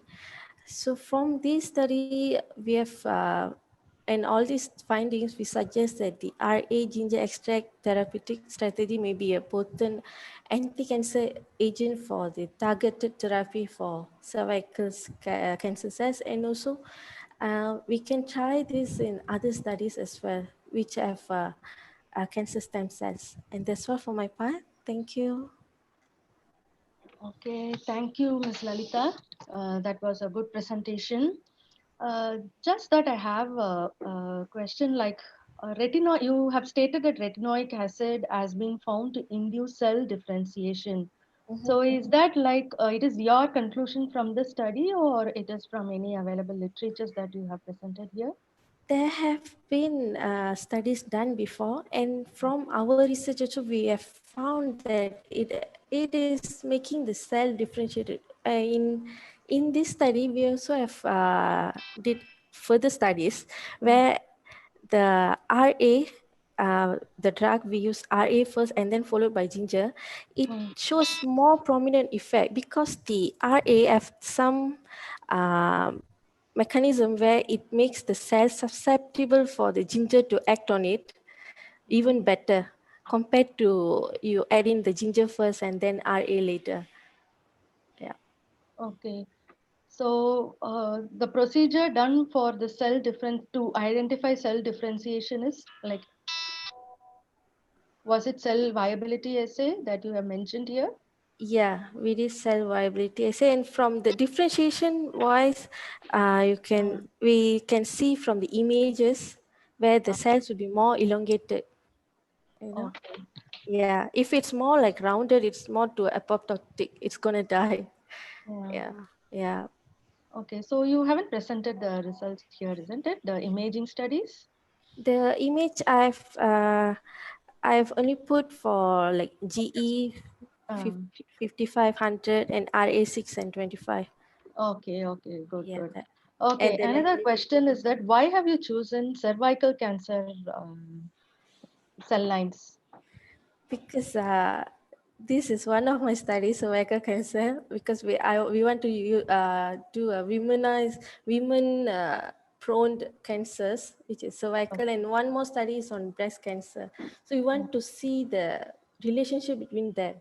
Is women's hormones or something is have some effect on both of these, and can this be used for both women cancers, and we want to see that. Okay, so the standard used here is? Standard means? Standard to compare the effects of retinoic acid and ginger. Have you used any standards to study the apoptotic effect? Yeah, if the or your comparison is only between their synergism and their individual properties. Yes, and you can see from the apoptotic, if it's less than 1, it is not apoptotic. We have used the assay to find out that, and after the calculation, if it's more than 1, it means the cells are apoptotic. We use the apoptotic assay to find this. Okay. Yeah. Okay, okay. Thank you, Lalita. Thank you very much for your presentation. Thank you. Thank you. So we'll move on to the next presenter. The next presenter is Ms. Aini Shahira. Ms. Aini Shahira is from the Department of Crop Science, Faculty of Agricultural Science and Forestry, University Putra, Malaysia. So over to you, Ms. Aini Shahira. Hi. Hi. Okay, hi, my name is Anishara Bintam Masabri and bachelor student from UPM. Okay, today I will present my poster titled Grow Performance of Terung Asam in Different Grow Media. Okay, terung asam is an indigenous fruit vegetable in Sarawak. It has a unique taste like sour taste and golden yellow color. And then terung asam also become an economically important fruit not only to the local people but also to the tourists who come to Sarawak. However, it is lacking knowledge for planting this plant in finding suitable media for its growth. So the objective in this project to identify the growth performance of terung asam in 4 different type of media, which is media 1 that we use is soil, media 2 is soil and compost, media 3 soil and cocoa peat, and then media 4 is soil compost and cocoa peat. Okay, for the procedures, firstly preparation of growing media. Next is planting terung asam, which is in this part I calculate the germination rate and then apply fertilizer after 60 days. And then I measurement of plant growth parameters such as plant height, stand diameter, number of leaf, and length of leaf length. Okay, so lastly is identity data. Okay, for the result, the figure show that the highest germination rate in media 4 while the figure 2 until figure 5, which is plant growth parameter, is show that significant increase in media 2 at 140 days post planting. While the less increase was recorded in a seedling grown in media 1. Okay, in the figure C, the picture show that the plant height, which is a media 2, is more suitable to planting terong asam. Okay, and then the conclusion is this study has proven that germination and growth performance of terong asam seedling was greatly affected by growing media, and media 2 are recommended to be used in planting terong asam. That's all for me. Thank you.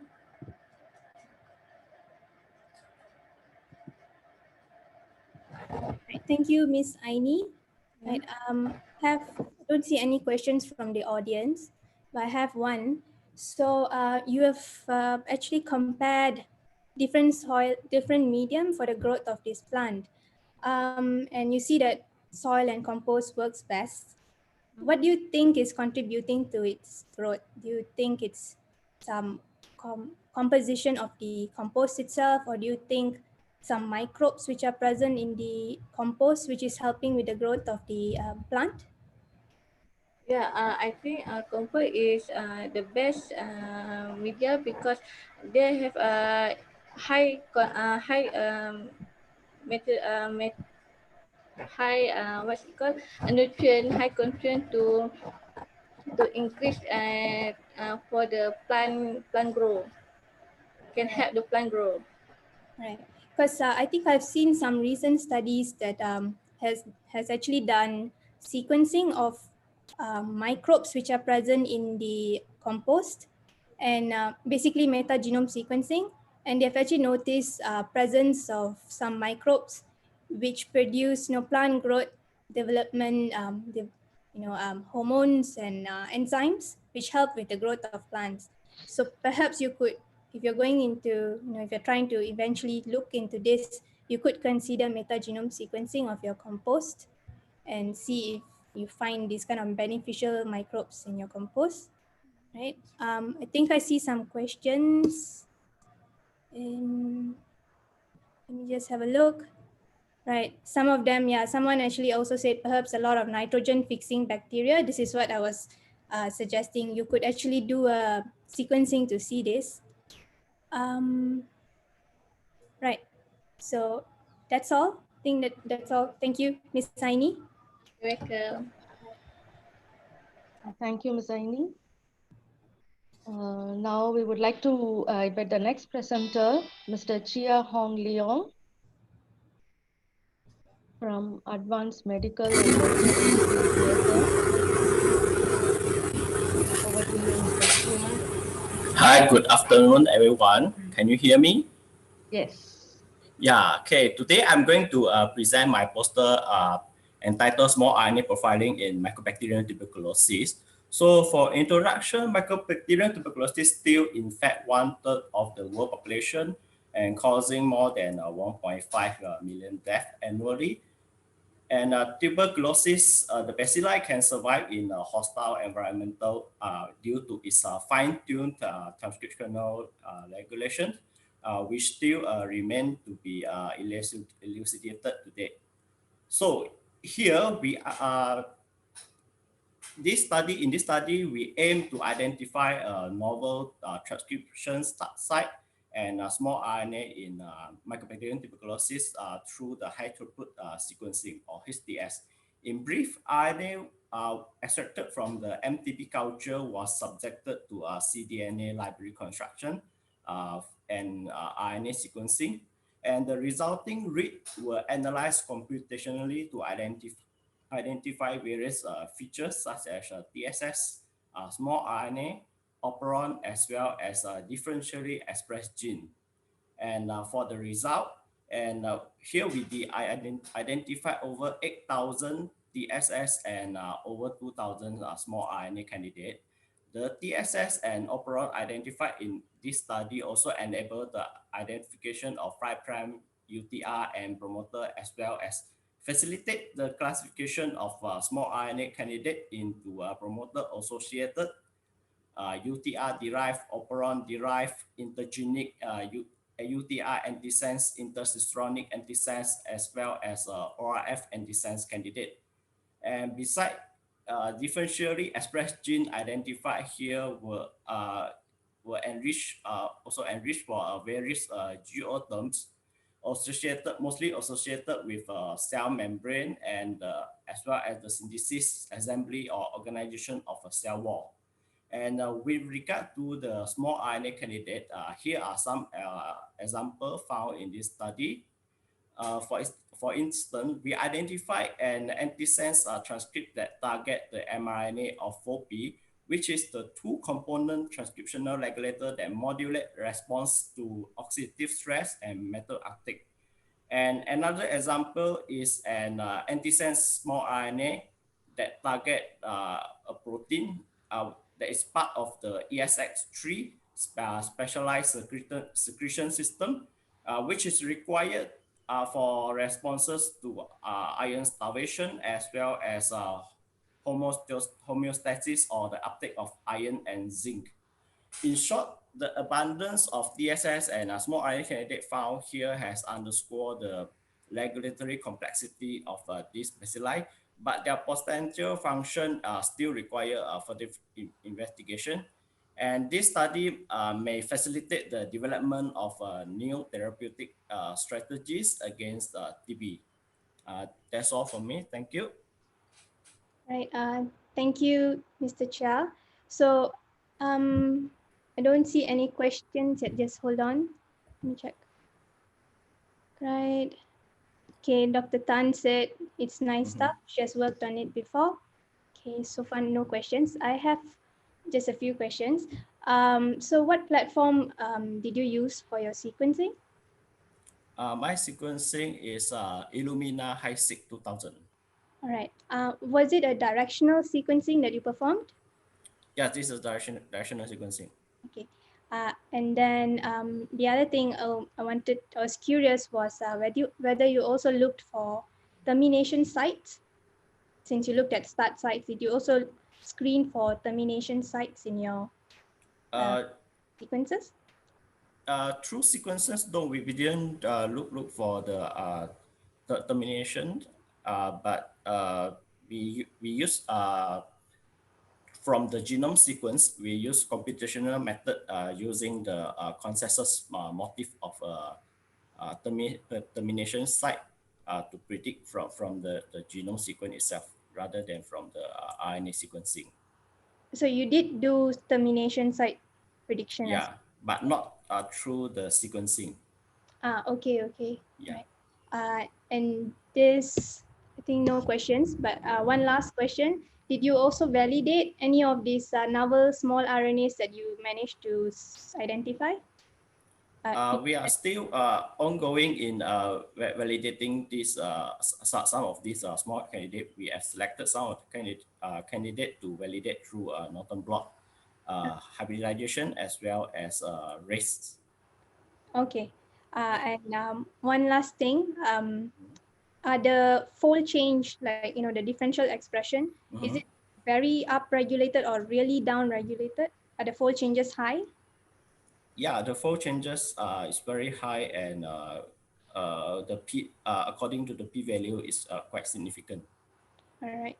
Okay. I still don't see any questions, so thank you, Mr. Chia. Thank you.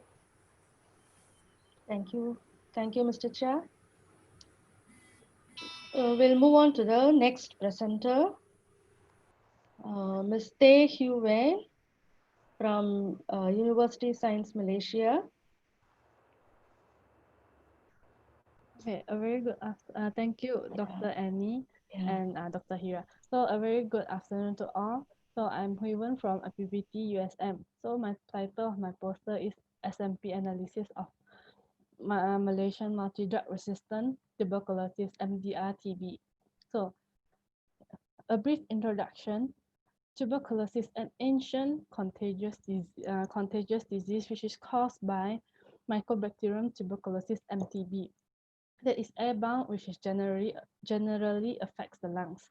Drug resistance has been a major problem due to the misuse of antibiotics, which leads to the rise of multi-drug resistance tuberculosis, MDR-TB.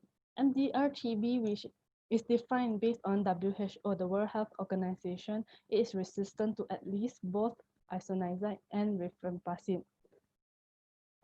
MDR-TB has become a challenge to the public health and also to the TB control. This resistance is mostly conferred by single nucleotide polymorphism, which is known to be SNPs.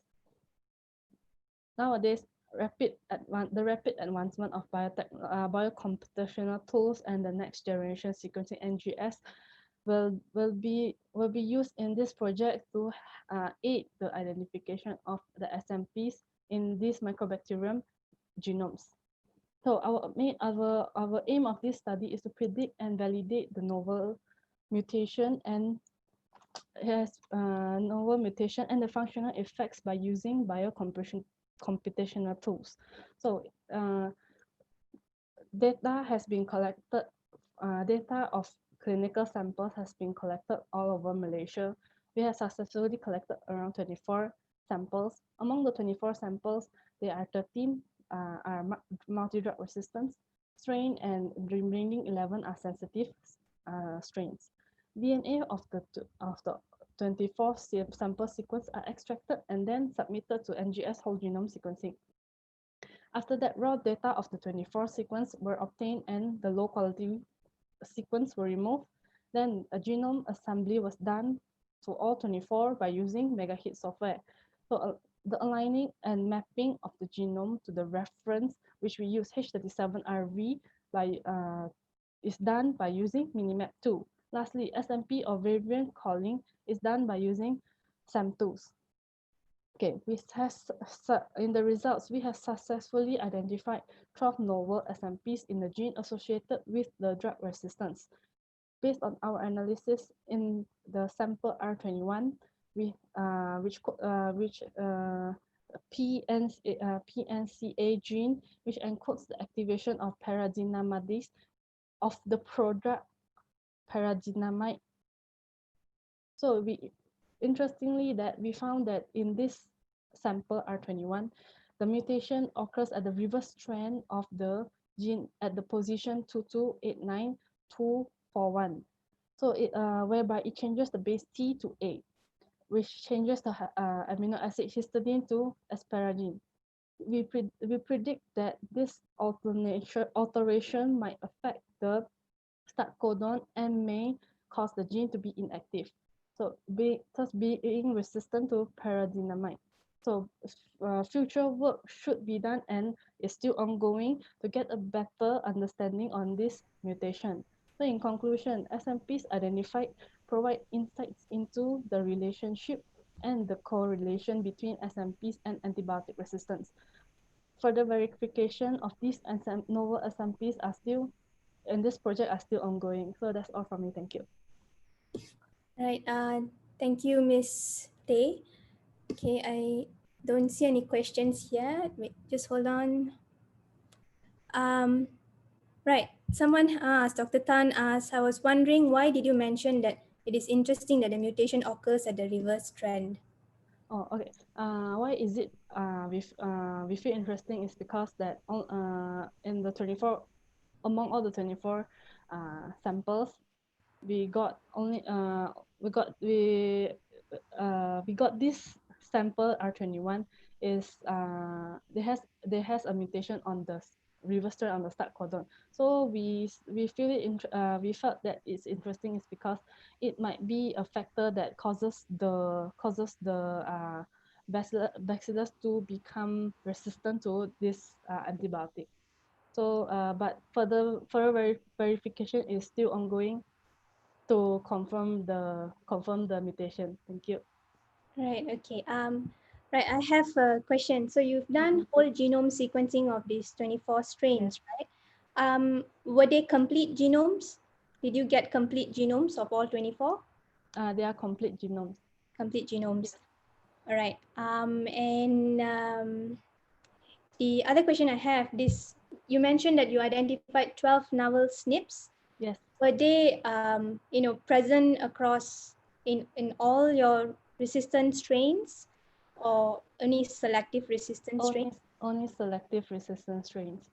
Did you see any SNP which is, common among all your resistant strains or MDR strains? Currently, what we found is only 2 they are common. Then others they are not common. But we did also found that some SNPs that are already reported and has been already reported as a marker to detect the resistant gene. Oh, okay. So one last question someone has asked, how did you arrive at the number of samples you used? Like, why did you choose 24? Oh, okay. We tried to gather as much sample as possible, but because Malaysia doesn't have really that much multi-drug resistant patients, so this may be a limitation to my study. That's why the samples are quite a bit low. All right. Okay. I think that's all. Thank you, Ms. Huiven. Thank you. Right. Thank you, Mr. So we'll move on to next presentation, poster number 7, Dr. Sabita from the Department of Pharmaceutics, Periyar College of Pharmaceutical Sciences, Trichy. Over to you, Ms. Sabita. Yes, thank you so much, ma'am, for introducing. Good evening, Manala. Today I'm here to present my poster entitled Promising Tribal Herbs with Hypoglycemic Properties. Actually, we have done the ethnomedical survey of this drug mainly for the treatment of endocrine disorder, that is diabetes, which is mostly increasing. That is excuse me, Ms. Sabita. 1 minute. Hello. Can you put your mic a little bit closer? We are not able to audible. Okay, sorry. Yes, the title entitled Promising Tribal Herbs with Hypoglycemic Properties, where we are doing this study mainly for diabetes, that is dreadful disease caused due to endocrine disorder, where we have done our medicinal survey, that is literature survey in the tribal area in Maradamalai around Coimbatore area in India, where we have met more number of rural community of peoples, and they are following the Siddha medicine.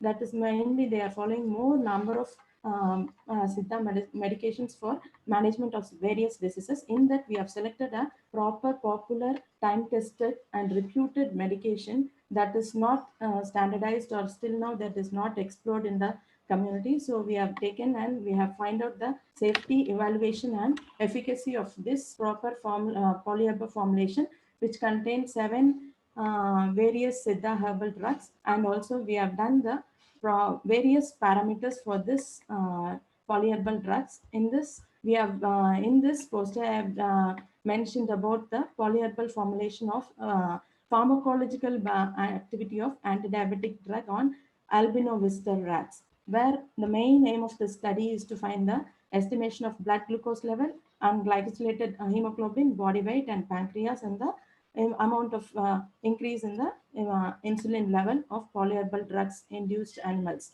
That is, in this, materials used were, that is all the freshly collected drugs were dried, and they are dried in the shades and grinded and sieved in the 60 number sieve. And this is also fermented by putting into the mud pot and fermented under the sand for 1 day. And this is transferred to the glass bottle, and this is given for the testing, that is for extraction, evaluation studies and further studies. We have used the ethanolic extract for this particular study, and from that we have found the pharmacological parameters we have done, and the results showed that it is shown that in the first one, in the figure 1, we can see that the ethanolic extract of PHF by comparing with the fasting blood glucose compared with the control and experimental rat shows that the glucose level in FBG is higher in case of that is diabetic rat compared to control and polyherbal induced rats. Next parameter we have seen is effect of ethanolic extract on the glycosylated glucose level, that is nothing but hemoglobin level, where it is higher in case of control and standard, and we have used the glibenclamide as a standard drug for the this study, and where we can see the diabetic rats shows the decreased level of hemoglobin, but in case of polyherbal drugs and standard, both can show the increase in the level of polyherbal hemoglobin. And the figure 3 represents the effect of ethanolic extract of polyherbal formulation, that is body weight and insulin. In this, that insulin level increases when we have induced the polyherbal formulation in the two different dosage, that is 200 and 400 mg per kg, and it is comparatively equal to that of the standard glibenclamide. And in case of fourth, the ethanolic extract is pancreatic weight and also body weight also checked. We have checked the other additional parameters also checked. In this, the weight of the pancreas increased in case of even comparatively, the 200 mg is showing the higher weight than the, we have given as such. The result what we obtained, we have put as such. So only in case of 200 mg, we have seen the increased pancreatic weight. And as a result, I can say that by the result obtained, we have concluded that this polyherbal drug has the best efficiency in compared to that of our standard regular drug glibenclamide, and also it increases and protects the pancreas and increases the insulin level. Thank you. Thanks for giving opportunity. Thanks for hosting us. Thank you, Dr. Sabita. So there is one question from the floor. So whether you have done any acute toxicity study for this herbal formulation? Yes, sir. Toxicity studies even with 5 mg we have tried. There is no mortality or any death of the organism. So we have continued our study, and even we have applied for clinical trials and we have got the approval. So we are going to continue for our next trials in future. Okay. So individually, these herbs have been studied and their effect has been proved? Yes, ma'am. Already the literatures for individual drugs are there, but polyherbal formulation is having to evaluate whether in case of polyherbal formulation, it is having any synergistic activity or not. We have checked. The constituents also showed more number of flavonoids and alkaloids. So they have shown the higher anti-diabetic activity, and results came out very well. So it's in study. So in future, we'll be looking forward for the. Okay, just that one clarification from my side. In figure 3, you mentioned that it's hemoglobin. So whether it is glycosylated hemoglobin or hemoglobin. Okay. Glycosylated hemoglobin. Thank you. Thank you, Dr. Thank you, ma'am. Thank you. It was a good Thanks, presentation. Thank you. Thank you. Okay, thank you. Right, next we have Miss Safa from UTM. Miss Safa. Okay. Miss Safa, yeah. Yeah. Right. Okay. Assalamualaikum. Good evening, everyone. Yes. Okay. I'm Safa Nares. I'm PhD candidate, Biochemistry and Molecular Medicine, University of Technology, Mara. Today, I would like to present my poster, the title is ENT2 gene expression in the different stage of colorectal cancer. The introduction, equilibrative nucleoside transporter 2 is biodirectional transporter that localize on the biological membrane. ENT2 mediates the uptake of urine and pyrimidine nucleoside and other nucleobases. Since the nucleoside-derived drugs are used in the clinic, especially as anti-cancer therapy, ENT2 expression may correlate or predict the treatment response and prognosis of cancer patients. The main objective of this study was to determine the ENT2 expression level and role in supporting the pathogenesis of colorectal cancer. For material and method, we assessed ENT2 gene expression level in 4 colorectal cancer stages, group A, B, C, and D, which equal to stage 1, 2, 3, and 4. To perform this, we did this one by real time through PCR, and we used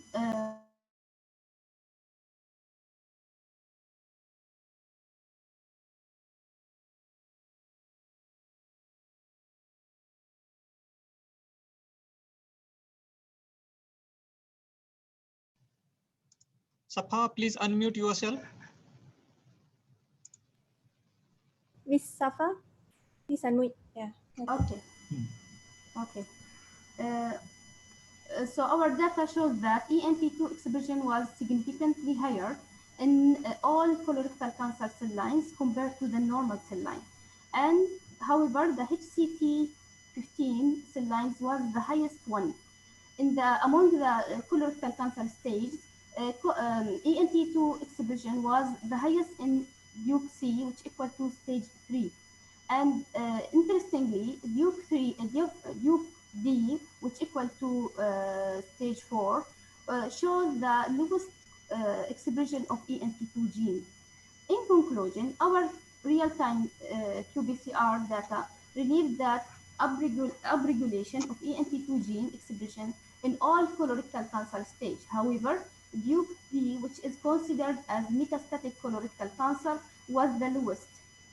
The change in the expression of ENT2 transporter may play a critical role in cancer progression and therapeutic mechanism. Therefore, more investigations are required to evaluate the role of ENT2 in metastatic colorectal cancer to improve the therapeutic method of colorectal cancer. There are some references, that's all. Thank you.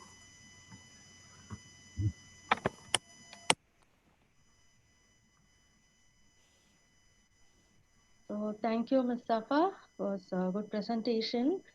Just that I have a question, like in your graph, in your figure 2, you have given the different cell lines, right? And in graph 3, in figure 3, you have given about the Duke's classification. So how would you relate these two? Like you have given the gene expression in different cell lines in figure 2, and you have said in Duke A, the classification according to A, B, C, D, you have given the differential expression.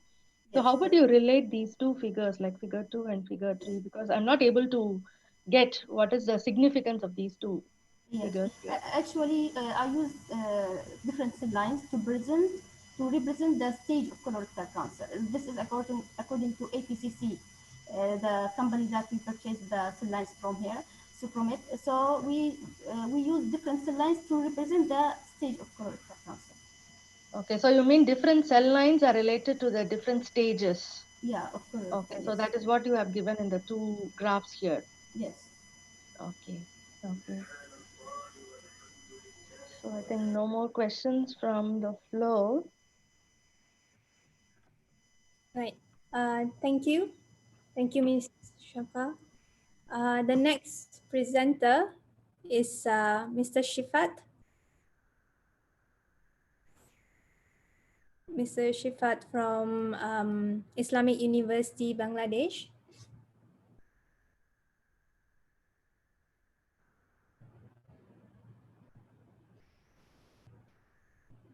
Mr. Shifat? Yeah. Unmute. Unmute yourself, Mr. Shifat. Please unmute yourself. Yes, yes. Could you hear Shifat, me? can you? Yes, yes. Yeah. Yes. Okay. Yeah, thank you. Okay. So good afternoon, everyone. Thanks a lot for providing me this chance. My name is Sifat bin Said. I'm from Islamic University, Bangladesh. As you can see, my work entitles Antibiograms of multiple resistant Acinetobacter isolated from specimens at Worcester Medical College. Because I'm going to give you a brief discussion about my work. So Baumani is a non-fermenting gram-negative Coccobacillus which is aerobic and non-motile. So it's a hospital dwelling pathogen actually and responsible for vast amount of hospital-acquired infection like ventilator pneumonia and meningitis, wound sepsis and more. So the reason behind this bacteria is so much well known is because of its wide range of antibiotic resistance capability. Okay, so uncontrolled administration of broad-spectrum antibiotics among patients is the main reason for Baumani being multi-drug resistant. So my sole purpose of my work is to identify and isolate Baumani from local hospital settings and samples, and to learn their resistant pattern against commonly prescribed antibiotics. I mean, first-line antibiotics. I mean, okay. So in the methodology, I actually collected 4 type of specimens, which in 2 was environmental samples and the other 2 was human samples. It was a hospital dust, hospital drain water, and the human samples were urine and cough, which was collected from the pathological lab with ethical clearance as well. So the samples were cultured on selective media, which was high-chrome agar media, and it was actually analyzed by naked eye analysis, morphological identification. Okay, and to further validate our claim, we actually performed several biochemical tests and motility tests as well. Okay, so after identifying the isolates containing Baumani, we moved to determine the antibiotic resistance pattern of administered antibiotics. Okay, so let's move into the results section. So after morphological assessment, Baumani was identified from 3 samples. Okay, so which was identified by observing light purple colonies with hollow shape according to the high chrome guideline in the restricted plates. Okay, at the right top figure, we can see the culture plates of hospital drain water, soil dust, and urine samples showed morphological indication of Baumani presence. Okay, with the light purple colony and the hollow shape, you can see. So performed biochemical test and motility test showed the expected results as well. I mean, we had actually seen that in the oxidase test, and in the catalyst test, the hospital dust, drain water, and urine showed negative, and the catalyst test it showed positive. Whereas in the cough sample, it's isolated bacteria cough sample found motile, which should be found non-motile, oxidase positive, and catalyst negative, which didn't meet our criteria. So it was being ascited from the. So then at antibiotic susceptibility test, we used 5 types of antibiotic Ds like ceftriaxone, ciprofloxacin, erythromycin, imipenem, which is a kind of carbapenem, and colistin, polypeptide. So aside from ASD19 isolate, as you can see, which was cultured from the hospital dust sample, all other samples showed isolate showed varying amount of resistance against those antibiotics. So the EU9, EU13, and EU18 isolate showed 180%, 60% resistance to all administered antibiotics, which we can call multi-drug resistant because of it actually showed 3 and more antibiotic resistance against those isolates. It was actually a urine sample. So in the conclusion, we can conclude with the fact that public health in our territory, that I should mention properly, is highly at risk because of the accidental Baumani infection, which maybe we are not aware of. Antimicrobial susceptibility test results suggested that colistin is the most functional antibiotic right now, which showed only 22% resistance against all isolates. And the second better option, I think you can see that in the 33% resistance to imipenem. Okay, so imipenem actually also showing promise as well, but in that the first line antibiotics, I mean the old antibiotics one like the ceftriaxone, ciprofloxacin, and erythromycin showed 56%, 67%, 75, 8% resistance against all the 9 isolates respectively. Okay, so through adaptive rigorous control measurement, and I think this endemic multi-drug resistant accidental Baumani can be decimated, but as well as we should take, we should actually concern the public about prescribing, purchasing, and administration of antibiotics on a day-to-day life basis, and should actually raise some real talent. Okay, so that's for all now, and thanks for the meeting. Okay, thank you, Mr. Shifat. Right, so let me have a look at questions. Right, someone asked, have you tried doing any molecular identification? No, till right now we actually haven't. I mean, that work is not completed yet, so we are actually going to work after this pandemic session on the molecular aspects. Okay. But till now, it hasn't happened. All right, and I noticed that you've only shown results for 3 isolates for every location. Yes. That you've isolated from. How many did you actually get, like in total isolates? Okay. Only 9? Oh, sorry? Did you only get 9 isolates? No, I actually got 13 isolates, but the other 3 actually showed no effects on antibiotics. All right. Diffusion method. Okay. Okay, another question for you. Did you perform AST only for carbapenem resistant identification or any other phenotypic test? Oh, okay, I actually did AST only for carbapenem resistant identification, yes. All right. Okay. Thank you. Thanks a lot. Okay. Thanks you all. Okay, next we will move on to our next speaker, Ms. Raja from UTM. Hello? Yeah, Ms. Raja. You can hear me? Yes. Okay. Hi, and a very good afternoon to everyone. My name is Rajano Prizana Shaza from University Technology Mara, Malaysia. And today I would like to present my study on antiproliferative effect of lapatinib and ERB1 and ERB2 tyrosine kinase inhibitor on CACO2 colon cancer cell line. So this is actually a preliminary study for our project. So for this project, we would like to study on the mechanisms of diarrhea induced by lapatinib, a dual ERB1 and ERB2 tyrosine kinase inhibitor. So actually, lapatinib is an oral drug that used to treat ERB2 positive breast cancer. So however, it has been associated with several adverse effects, particularly diarrhea. So the diarrhea incident may be caused by ERB1 inhibition, which is believed to occur in the intestinal epithelium. So in this study, CACO2 was chosen as an in vitro model for the intestinal epithelium since it is able to differentiate into enterocytes and form high barrier integrity. So as I mentioned before, this is a preliminary observation of the effect of lapatinib on CACO2. So for the objective, we want to elucidate the antiproliferative activities of lapatinib on CACO2, a human colon adenocarcinoma cell line at 4 time points, which were 24, 48, 72, and 96 hours. So for the methodology, the CACO2 was cultured in the MEM-AP12 and supplemented with 20% FPS plus 1 to 2% antibiotic and antimycotic and also L-glutamine.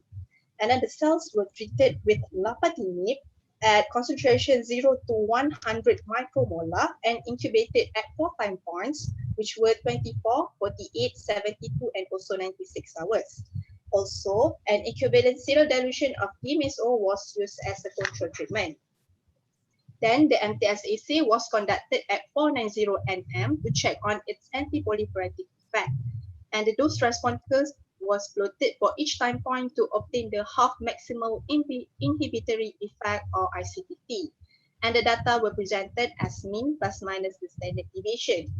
And then for the results, as we can see here, lapatinib does not inhibit 50% of colon cancer cell growth at 24 hours. Meanwhile, lapatinib does inhibit 50% of colon cancer cell growth at 48 hours with IC50 values of 28 micromolar and 29 micromolar at 72 hours and 14 micromolar at 96 hours. So noted that the MSO, which was used as vehicle, does not inhibit 50% of the colon cancer cell growth at all time points.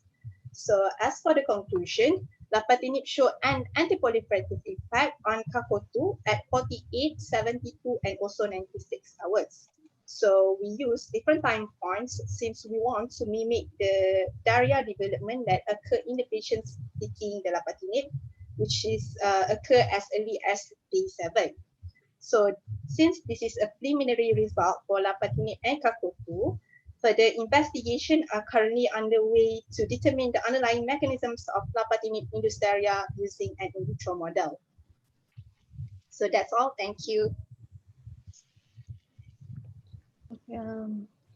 Thank you, Ms. Raja. Just that, like, it is already a drug which is used, isn't it, for yes? Sorry? Which is in use, the drug which is in use, isn't it? Yes, the drug used for treat ERB2 positive breast cancer. Yeah. And we want to actually to study the side effect. So we need to see the cytotoxicity. We want to see the side effect, which is the diarrhea in the intestinal epithelium. So first, we've done the MTSAC to see the cytotoxic effect on the intestinal epithelium cell line. Okay, so if say like it acts in a different mechanism, like what would you propose a new mechanism for this drug in this case?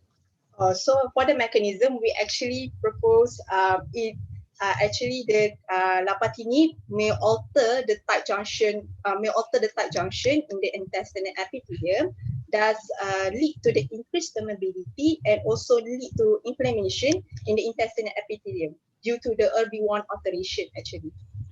Okay. Okay. So one more question from the audience.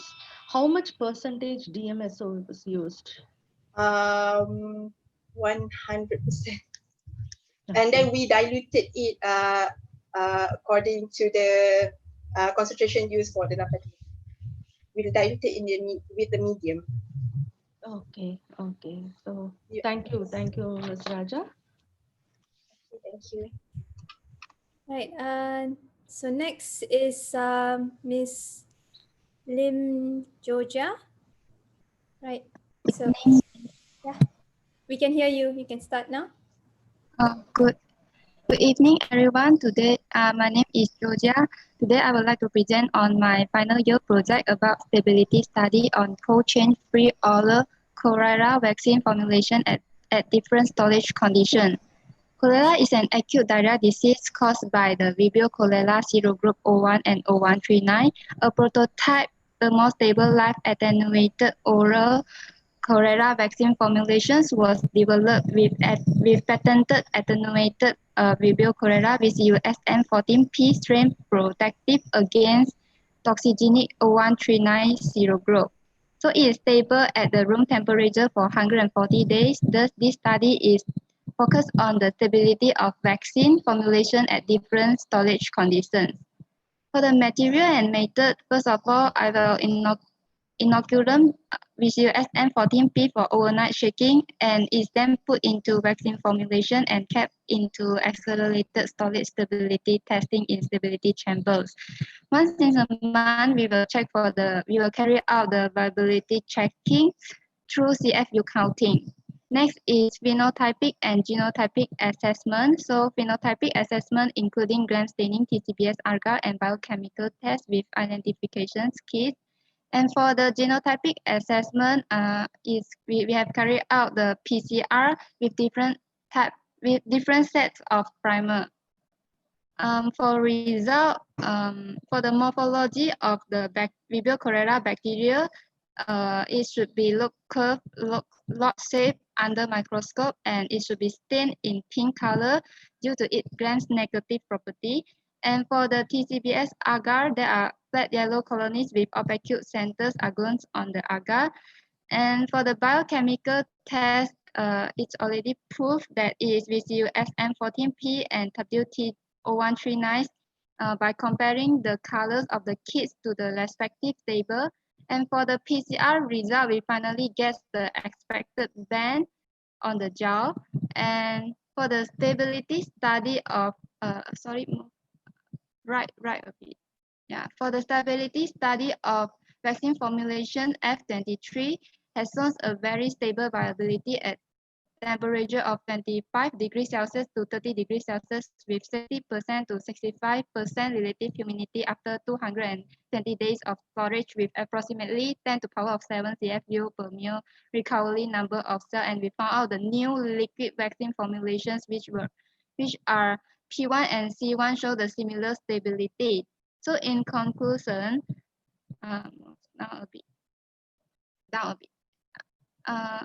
so in conclusion, the new developed liquid-derived oral vaccine formulation P1 and C1 will perform better due to its free-flowing form and easier to be administered. So I would like to thank my supervisor, Dr. Prabhakaran, and the PG student, Ms. Teo, for their continued support and guidance in executing my final year's project. That's all. Thank you. Okay. Ms. Lim, just that I would like to clarify, like you have mentioned that F23 is stable. I mean, you were given a graph to show the stability of this F23 in different temperatures, right? So that is what is given in one of your figures. And then the next figure says like P1, C1, F1, and L1 in humidity chamber. Yeah. Why was it like F23 studied at different temperature conditions and then the new liquid vaccine formulation? So why? Both is under the same temperature, 25 and 30 degrees Celsius.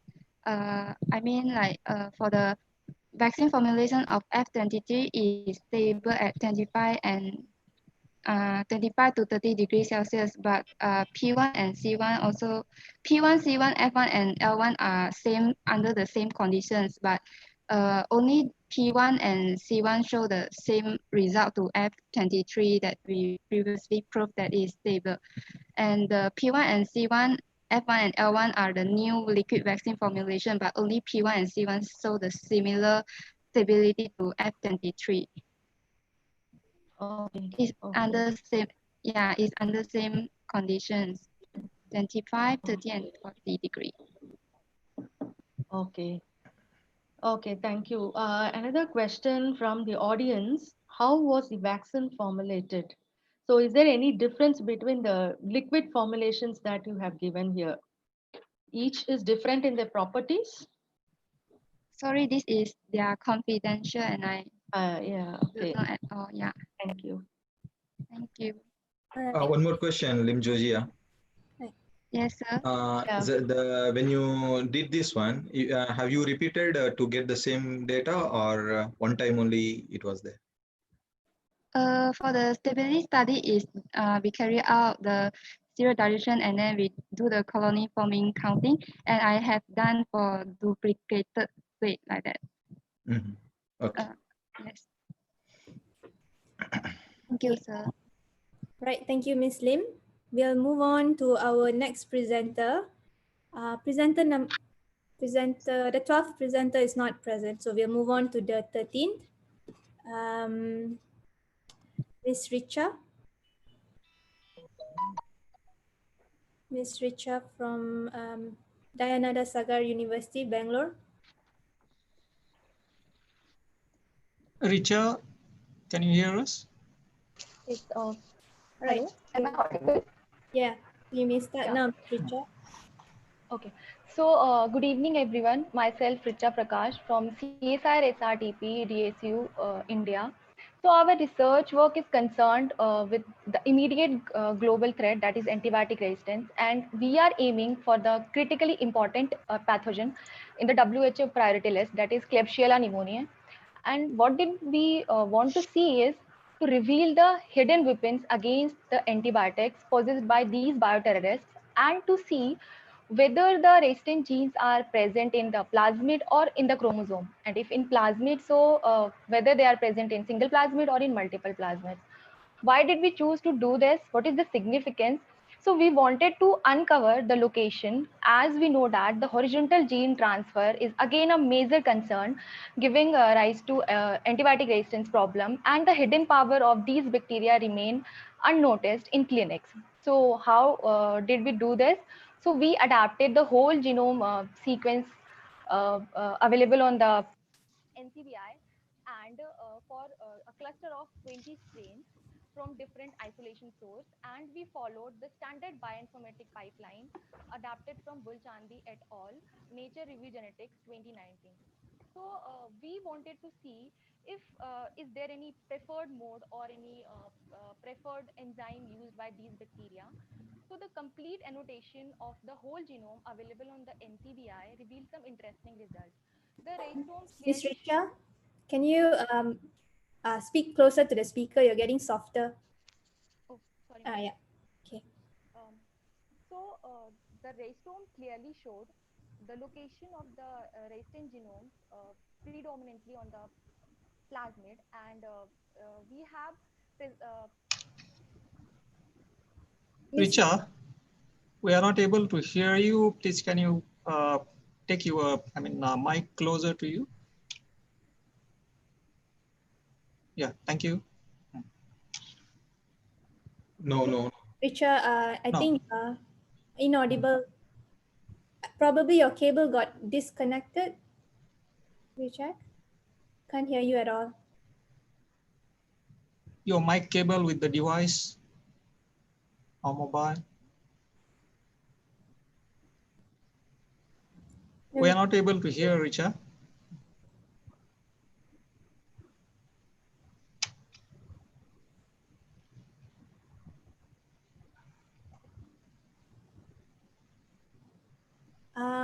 we can't hear you. Could you maybe just use your laptop's audio instead of you know.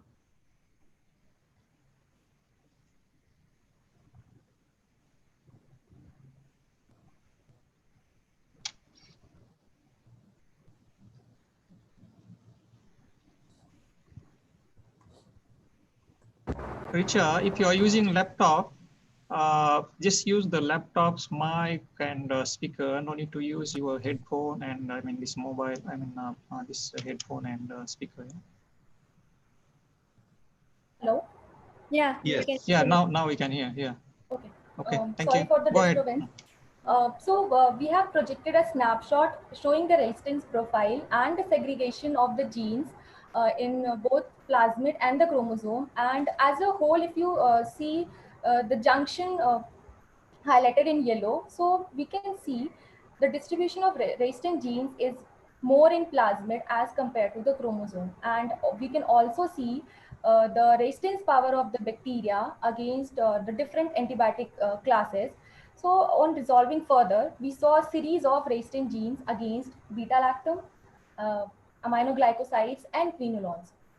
So we saw the repertoire of multiple drug-resistant Klebsiella pneumoniae stand powerful against the existing antibiotic arsenal. So it is alarming indeed, because all the antibiotics used in clinics in today's time for treating this particular bacteria remain ineffective, leading to antibiotic abuse.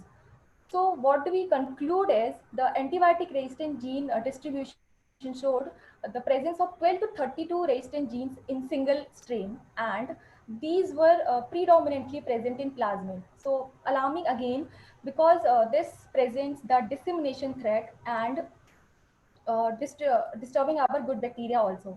All the 20 studied strains were multiple drug resistant, and the beta-lactamase and aminoglycoside modifying enzymes were predominant.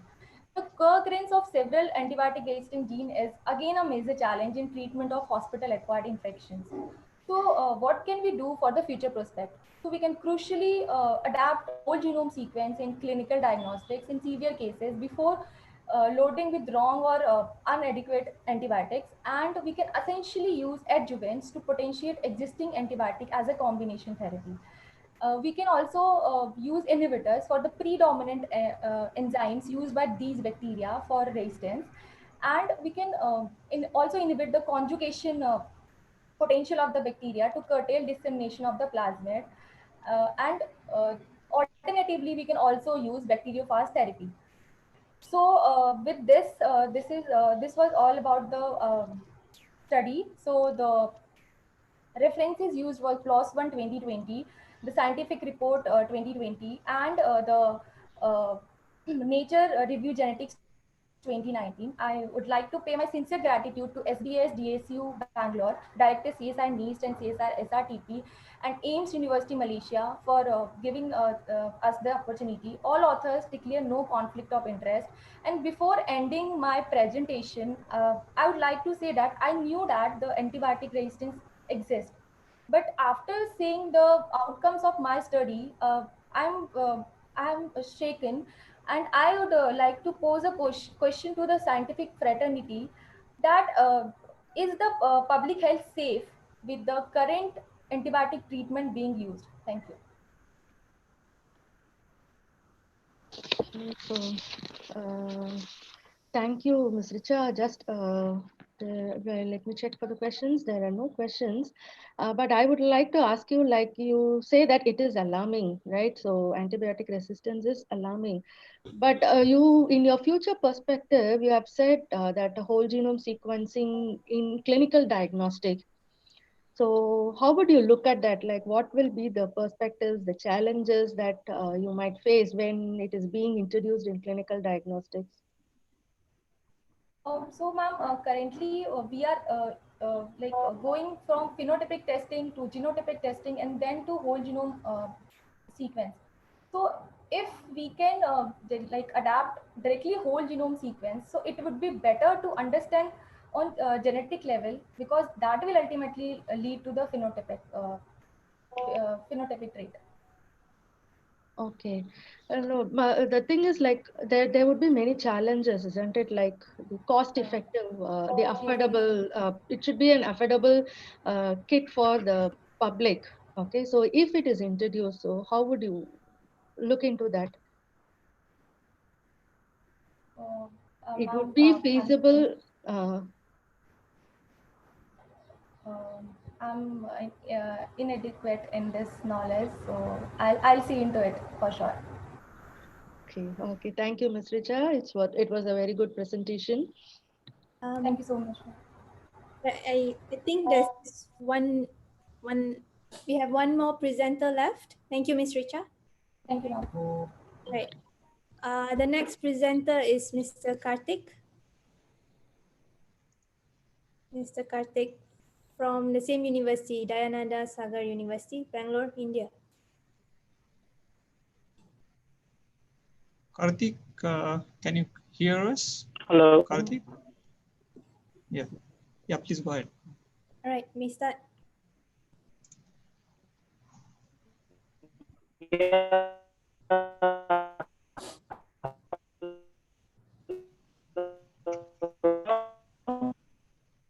I think he is having a connectivity problem. One and all present. And I will be. Hello. Mr. Karthik? Hello. I think Are my you? connection is quite weak. Hello. Yes? Hello. Yeah. Yeah. Okay. So, should I start again? Yes, please. Hello. Yes, please. Hello. Yeah. Okay. I'll starting. So, good afternoon, good evening to one and all present. My name is Karthik Majila, and I conducted this study as part of CSIR, RTP, and DSU.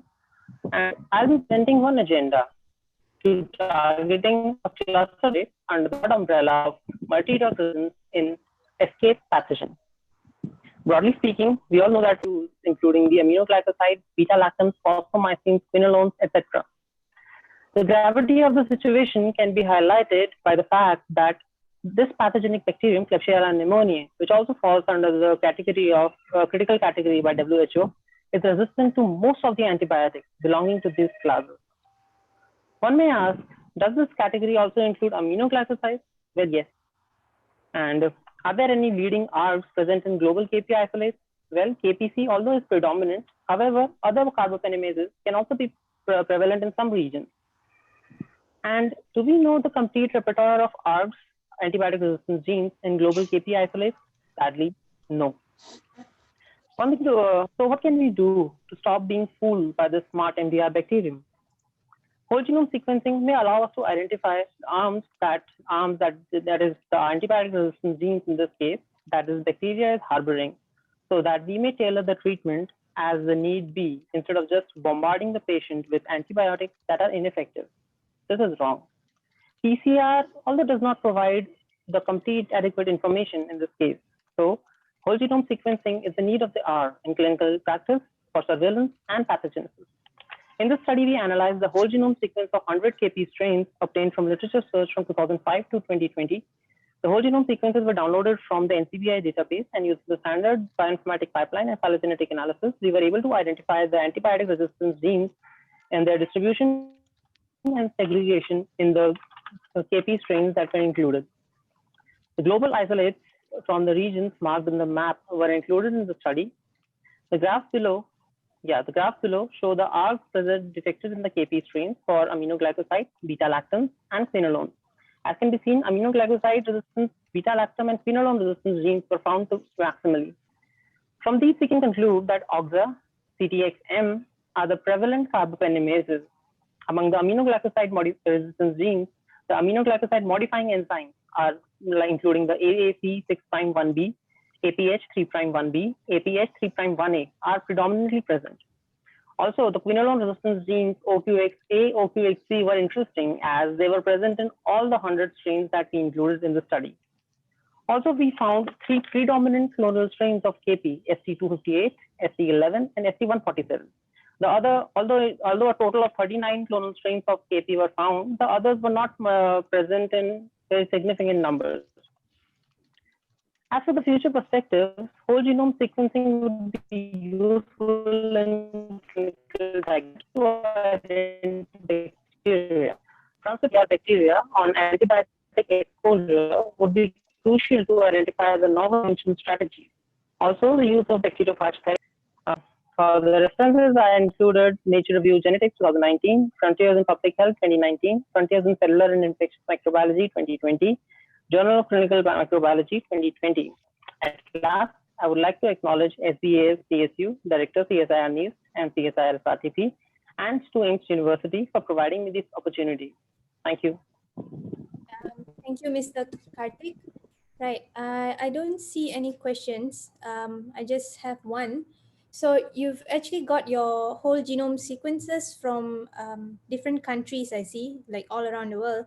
Do you see any particular trend or pattern in your, resistance pattern, whether, certain countries or certain continents are having higher? Actually, the thing is,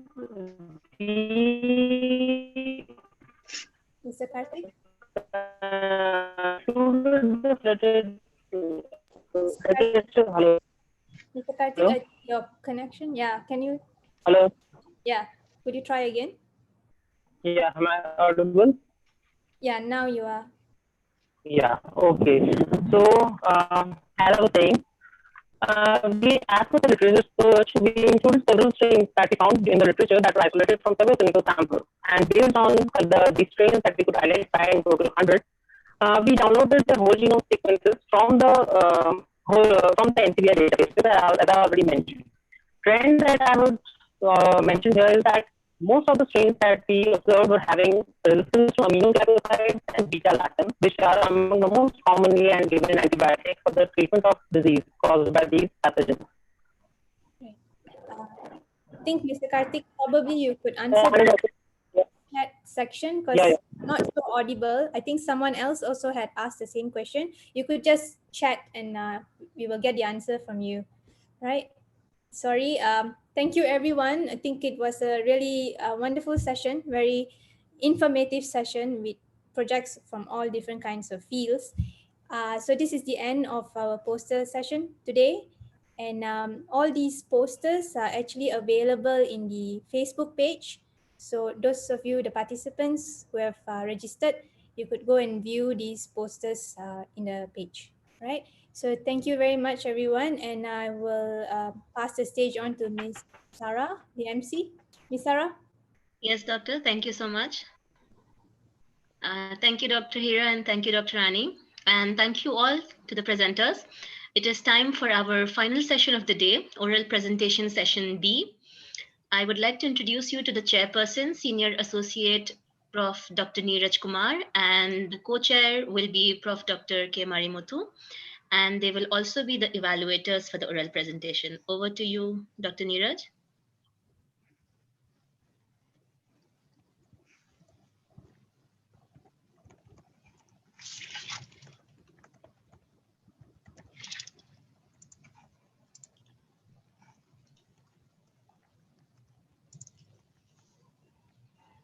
Dr. Neeraj, unmute yourself, please.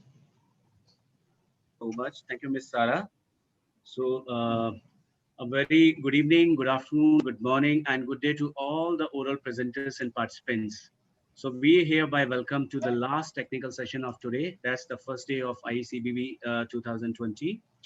As already informed, I am Dr. Neeraj Floria, the chair, together with Professor Dr. K. Marimuthu, the co-chair for this technical session. Before initiating this oral presentation session, let us brief you about this technical session.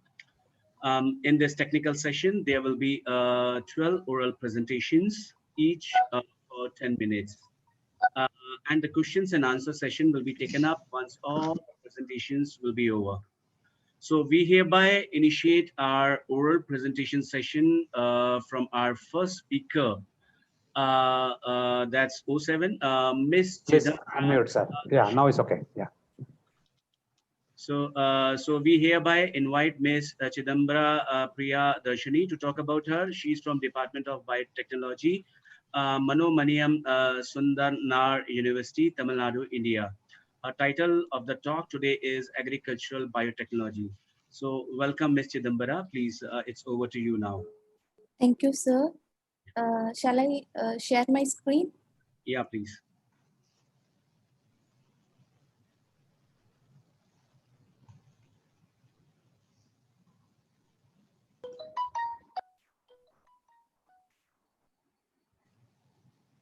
Chidambara, please, can you start your video, please? Camera. 1 second, sir.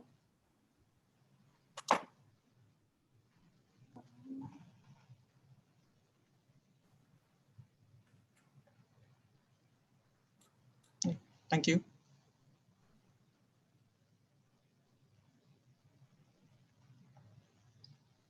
You can start, Chidambara. 1 second, sir.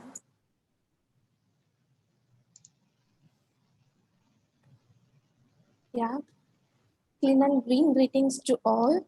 I'm Chidambara Priyadarshini, research scholar from Department of Biotechnology, Manonmaniyam Sundanar University, Tirunelveli. I'm here to present my part of my research work titled Unraveling the Nutritional and Anti-Diabetic Properties of Kathayanam, a traditional rice variety of Tamil Nadu. This work has been done under the guidance of Dr. S. Uma Mageshwari, professor and head of our department. So before getting deep into the subject, here is a small introduction about diabetes.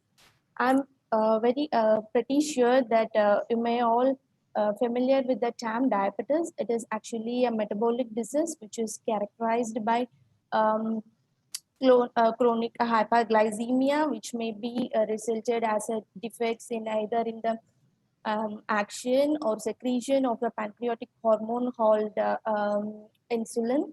Actually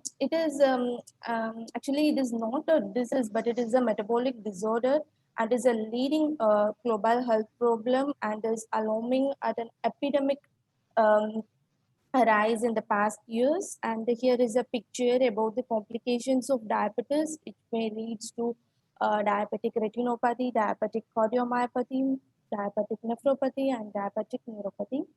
And here is a map which shows which red colored is a map of India with its states, and these red colored states, why it is highlighted is that these are all the states which is having a higher number of diabetic patients in India.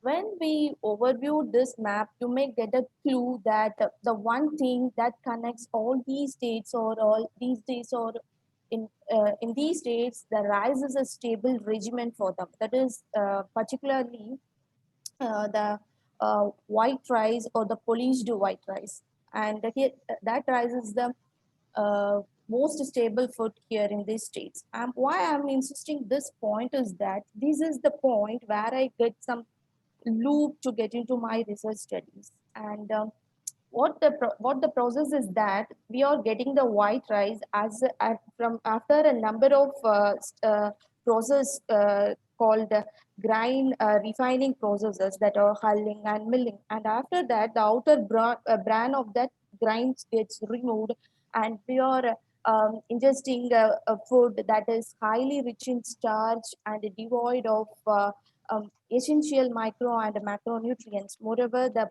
polished white rice is a food with a higher glycemic index. And this is the this is a metastatic work which is conducted by the researchers in Harvard School, where they identified that what they come into from this particular work is that eating a cup of white rice, irrespective of the nation or life history or the family history, lifestyle, eating a cup of white rice every day will definitely lead to diabetes. So this is the point where I actually had to start up my research. So once I think of what is maybe the alternative for this white polished rice, because we cannot skip this white polished rice in our diet because it is there on account of its tastefulness. 1/3 of the population in the world are eating this white rice. We can't skip it, but we may also include some other rice varieties. Maybe it may be a red rice or brown rice into a diet that can be full of nutritious, and it can be used for the management of diabetes with with that search, I found out 24 rice varieties that has been mentioned by the ancient Siddha literature with n number of medical properties. Among them, one rice variety is called Katianam. It has been cultivated and till date it is consumed by some people in the Dharmaburi district of this Tamil Nadu. So this is my methodology. I did some nutritional profiling. Then I went for antioxidant ability of the rice extracts. Then I did in vitro studies for inhibition against the key enzymes that are involved in the glucose metabolism. Then I did in vivo studies using STZ-induced experimental diabetic models. And then I observed some parameters like fasting blood glucose, postprandial blood glucose, and then body weight. And then I did GCM mass analysis to know what all the compounds that are present in our extract, and then I docked it with the insulin receptor protein that I will elaborate in the next slides. And here, the first thing is that I did nutritional profiling with in comparison with two other rice varieties like IR64 and white pony. These are the commonly consumed rice varieties in Tamil Nadu. And here is the results. When you look into the table, here the total sugars, total starch, these are all having a lower concentration of this soluble sugars and starch when compared with the other two rice varieties, and it is enriched with protein, and this amylose content is the determinant of the rice quality. And here also our rice sample is having a higher content of it, and crude lipid and dietary fiber is the main thing, and in that also our rice sample is having a higher one. And when you look into the minerals means, with these results we can have with the iron, calcium, zinc, copper, manganese and magnesium, we can say the rice varieties that I took for my research studies is enriched with this number of minerals. And also with respect to vitamins also, it has the more it has, the more amount of vitamins in it. And coming to fatty acids also, we have good results with this when compared with these two commonly consumed rice varieties. Then I went for phytochemical analysis of the extracts of Cotianum. I prepared two extracts. One is ethanolic extract and another one is, am I audible? Yes, we can hear. Yeah, thank you, sir. With both the extracts, and we did DPPH scavenging activity. Why this is because with the view that the determination of this antioxidant activity is very crucial, because once there is some antioxidant means it will helps in the scavenging activities of the free radicals that are usually developed due to the auto-oxidation of that radicals that are developed by the auto-oxidation of the glucose. So our extract should have some good antioxidant activity. With such view, I did DPPH radical scavenging assay. With that also, I had good results. And then I went for in vitro studies with respect to anti-diabetic. Why I insisted on these two enzymes is that these two are the enzymes that plays a very important role in the metabolization of metabolizing the glucose, thereby maintaining or reducing the postprandial glucose level. In that also, we have good results that that our extracts have some good inhibitory activity when compared with the standard, that is gallic acid. Then moving to experimental animal model study, that in vivo studies. Actually, we did this experiment in males with albino mice, and the experiment was done for a period of 25 days, because I did this for my first review committee work.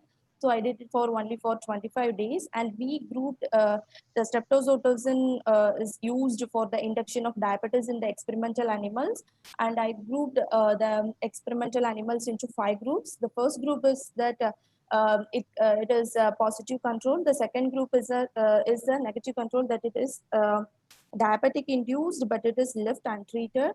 And the third one is that our ethanolic extract, and fourth one is that our methanolic extract, and fifth one is that the animal that is treated with the standard metformin drug, that is the standard drug that is commercially available.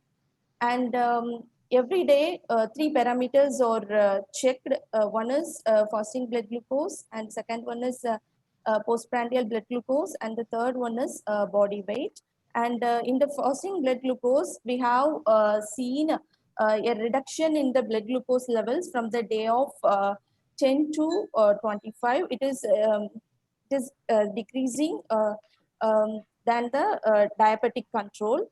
In the same thing is also observed in the postprandial blood glucose levels also. When we consider the body weight, the diabetic untreated is gaining a lot more weight from the day of beginning the experiment to the end of the day. But the remaining three groups are all having a steady and optimal growth.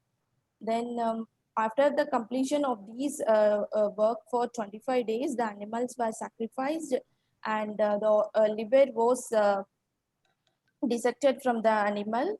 And actually we dissected three organs. One is liver and pancreas, and the third one is kidney. And I have completed up to this only with liver only. And here you can see the normal architecture as it is in the normal animal. The normal architecture of the liver cells, that is hepatocytes, is seen in the experimental animals also, which shows its may features its safety. And with this, we confirmed in vitro study also, we confirmed that our extract is having some activity in the inhibition of the enzymes. In vivo studies also, we have some good results.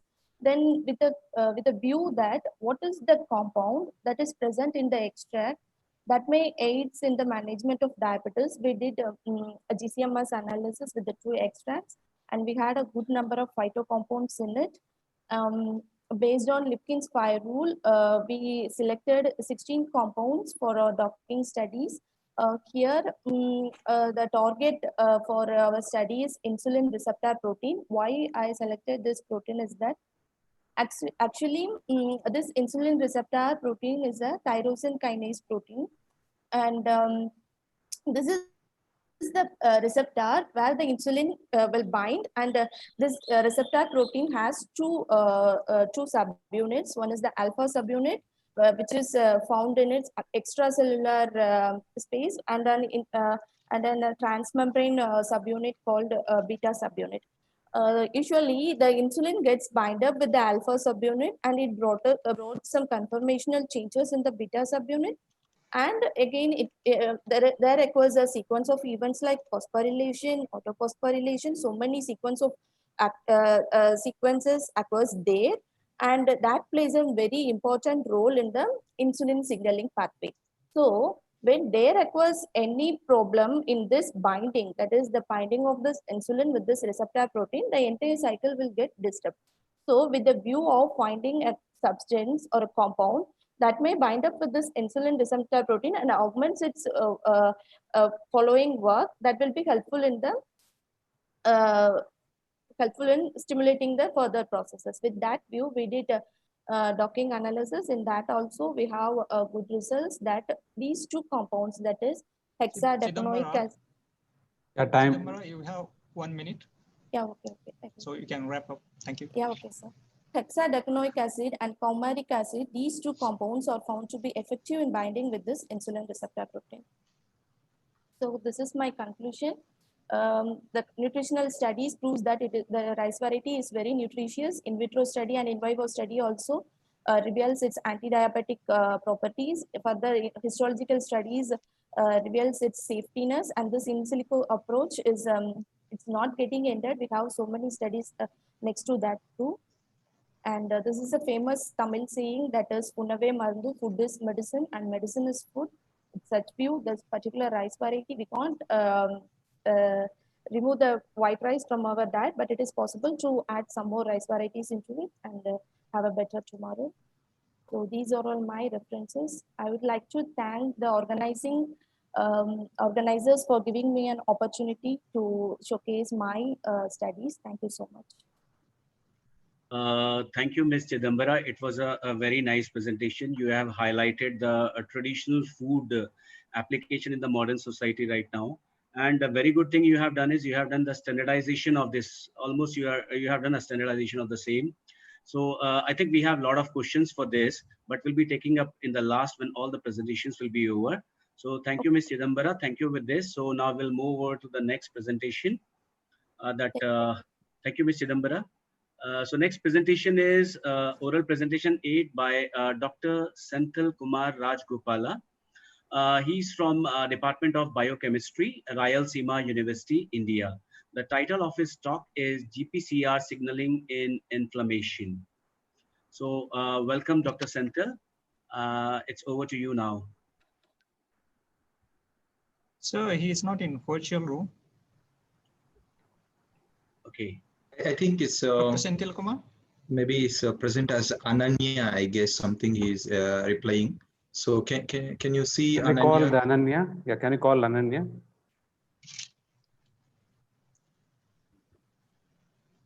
Can you give the rights to Ananya, sir? Ms. Swarnalata, can you close your sharing, please?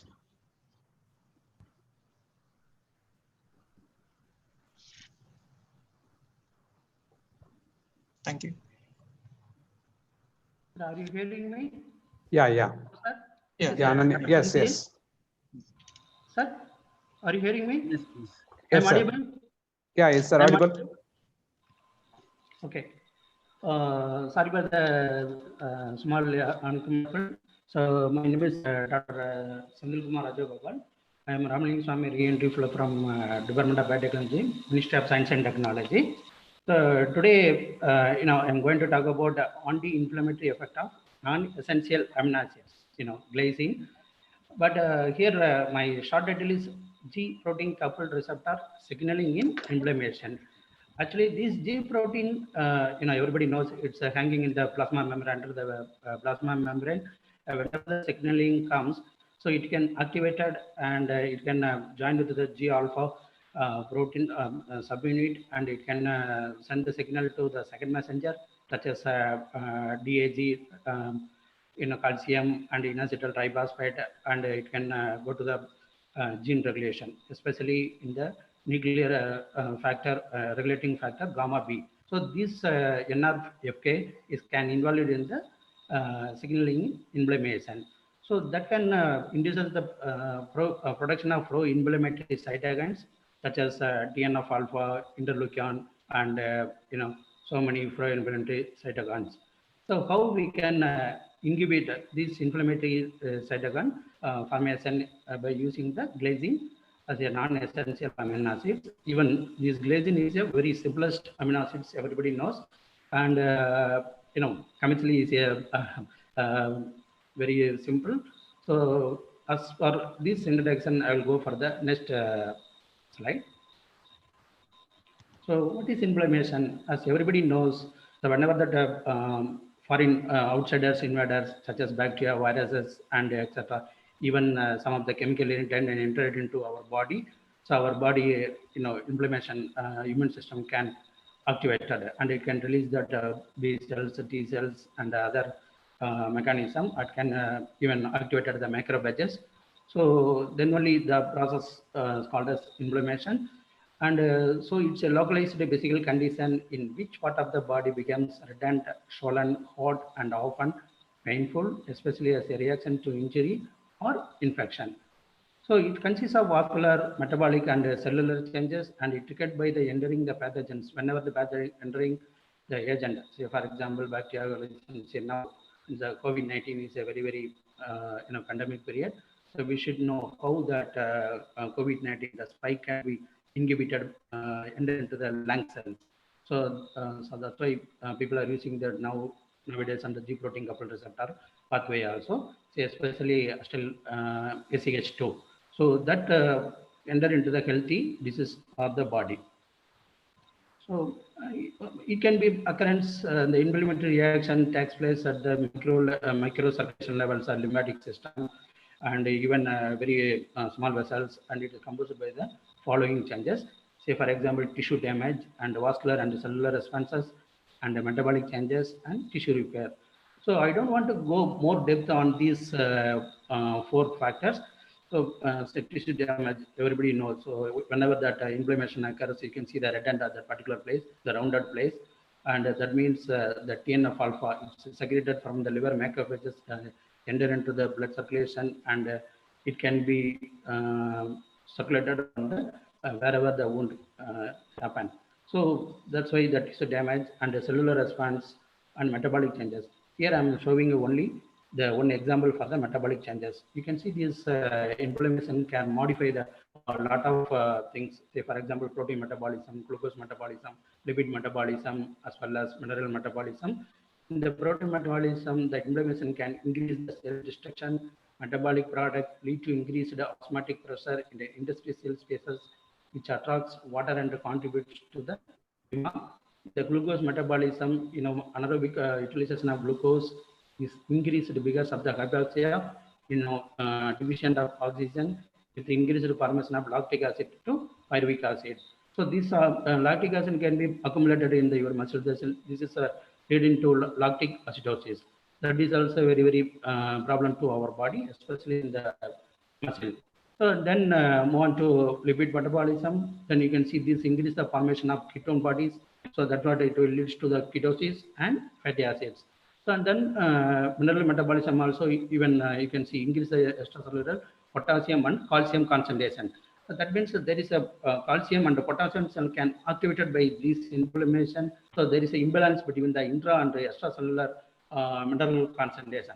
So it causes a lot of disease condition. So this inflammation can be occurred as soon as possible.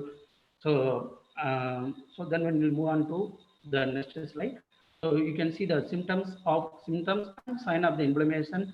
So some of the symptoms are fever. Suddenly we can see the increased temperature and pain, tissue damage, and the swelling of tissues wherever it occurs, and the redness of tissue is obvious, and the loss of movements or restricted movement wherever the wound occurs. And there are two different kinds of inflammation. One is acute inflammation, another one is a chronic inflammation. So acute inflammation occurs in every second and minutes, hours, and days. But chronic inflammation, it will occur over longer period, days, and even month, even sometime in the year also. So you can see this acute inflammation is caused by the allergic reaction, say normal any viral fever or something like that, and chemical irritants, paint, and as far as that kind of stuff, and trauma injury and burns, fire burns and lacration and cuts and wounds, it leads us to the acute inflammation. But so the chronic inflammation is causes more fatal conditions. Say for example, cardiovascular disease and neurological disease and autoimmune disease, and even it leads to the cancer as well as chronic fatigue syndrome. So how we can inhibit this inflammation by using some other agonist. So here is the mechanism of acute inflammation. So whenever the inflammation occurs, especially in the epithelial or endothelial cells, there is an increased blood flow in the particular place. Then what happens? So there is a increased permeability of cut. So that once it increases the permeability of cut, that increases the decreases the pro-inflammatory cytokine TNF alpha and interleukin. So that can adhere that adhesion molecule. Say for example, E-cut green, and it can release the chemotactic factors, lot of chemotactic factors. So finally, it causes the inflammation. So this is the main mechanism of acute inflammation. And here I am showing the two different conditions of chronic inflammation. See, on the left hand side, we can see the normal bronchi. The right hand side, we can see this bronchitis. I mean, the accumulation of salt because of this inflammation. So therefore, we want to study. So that's our main aim, to investigate the anti-inflammatory effects of glycine, a non-essential amino acids, in an in vitro model. So here we are using both two different kind of cells. One is in epithelial cells, and another one is endothelial cells, and another one is PKC systems.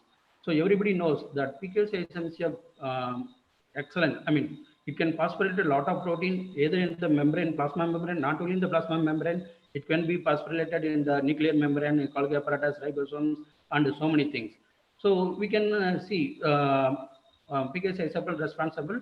So here we are using the alcohol as an induction agent, and glycine as a curing agent. So this picosation is a hallmark of these picosation is a translocation. So whenever that stimulant or a triggering comes from the extracellular stimuli, that PKC can be translocated. That's a hallmark. Translocated into either in the plasma membrane, nuclear membrane, everywhere. I mean, all the subcellular compartment, and it can phosphorylate all the proteins. So not only all the protein, it's sometimes in tissue specific and excitable cells. So therefore, among the 11 isosomes, we have to find out which isosomes is very, translocated to after the alcohol induction. So we will see. So therefore, in a previous experiment, people studied that when Christian cysteine, the containing amino acids, have exhibited the anti-inflammatory effect in the human coronary artery endothelial cells. So glycine can significantly inhibit the interleukin pro-inflammatory cytokines, IL-6, and as well as so even the nuclear factor gamma B. This is a gene regulatory factor for the pro-inflammatory cytokines, TNF alpha as well as interleukin. So these glycine can inhibit the activation of nuclear factor gamma B. So therefore, we use the glycine as one of the important inflammation regulatory molecules. So this glycine is a very simple amino acids, and it is very important for gut health. And so more importantly, our liver can produce the very limited amount of glycine. It's a non-essential amino acids. It can be synthesized in our body. So moreover, the inflammation should normally clear up very quickly after an injury, but only if glycine is found in the high amounts in our body. So therefore, we have to take from the food also. So whenever the glycine deficient, you can suffer inflammation from any tissue injury, even in the micro injuries also. So glycine is required for a proper inflammation response, and our modern diets are deficient in glycine. So therefore, I recommended it. So people can go for the organic foods, especially our Indian foods. So no need to go for the any modern diets, any junk foods. So that's I recommended for young people.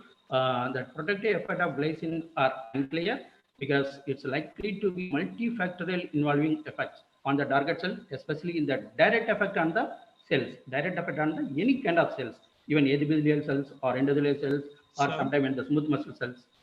Yes, yes, sir. You have 1 minute to wrap up. Thank you. Okay. So, sorry. Okay. Then I will show that some results only. So here I'm using the ethanol-induced signaling pathway. So this is the pathway. Finally, we found out that the inflammation. So here I'm showing some of the method. So here we are using the human umbilical endothelial cells, and we measured some of the parameters. So and we found that the TNF alpha, and you can see here more prominent expression of TNF alpha. Glycine suppress the pro-inflammatory cytokine TNF alpha as well as interleukin 6 and inflammatory marker myeloperoxidase activity, and even some of the enzymic antioxidant superacid dismutase as well as activity. And finally, the nuclear factor gamma B, it can be decreased by glycine supplementation significantly. So this is the our signaling pathway. So all it causes the chronic ethanol consumption, increases the formation of TNF alpha and inflammation. So after giving the glycine, it can inhibit the nuclear factor gamma B activation and the production of TNF alpha, and it decreases the inflammation in the wound. So and the other second means the same thing, we are using the alcohol as induction agent. We did a 24-hour study, and we fractionated the cytosol and membrane fraction, and we probed with the PKC alpha and epsilon antibody. So here already I mentioned about the protein kinase. What are they? And you can see this PKC alpha significantly translocated to the membrane fraction, and PKC alpha also significantly translocated to the membrane fraction. So therefore, we concluded that the results suggest that glycine supplementation modulates the inflammatory response partly, that's what I said, partly through the changes in the expression of pro-inflammatory cytokines such as TNF alpha, interleukin, and other cytokines, and efficacy alpha and epsilon, especially transcriptomics into membrane after the alcohol induction. Thank you. Sorry for the inconvenience. First I spaced it. Thank you, doctor. It was a very nice presentation. I could see your research actually, it has got a high potential in orthomolecular medicine. So glycine being an orthomolecule, it has got a very high potential. I believe if you consider for the orthomolecular research, the scope is going to be very high. That's very nice. I think there are many more questions to come. So maybe we'll take up in the last. So now with this, thank you. Thank you so much. We'll go to the next. Yes, sir. Only one. So I would like to thank our funding agency, Department of Biotechnology, Ministry of Science and Technology. Thank you. And even organizer as well. Thank you so much. Thank you. Thank you so much. So now we move over to the presentation 9. That's by Dr. Prasanna Srinivas R. Dr. Prasanna is from Department of Microbiology, from MS Ramaiah College of Arts, Science and Commerce, from Bangalore Central University. The title of his talk is Study of Endophytic Fungi and Their Metabolites from the Medicine Plant Vaccinia somnifera. So welcome, Dr. Prasanna. Welcome for the presentation. So over to you now.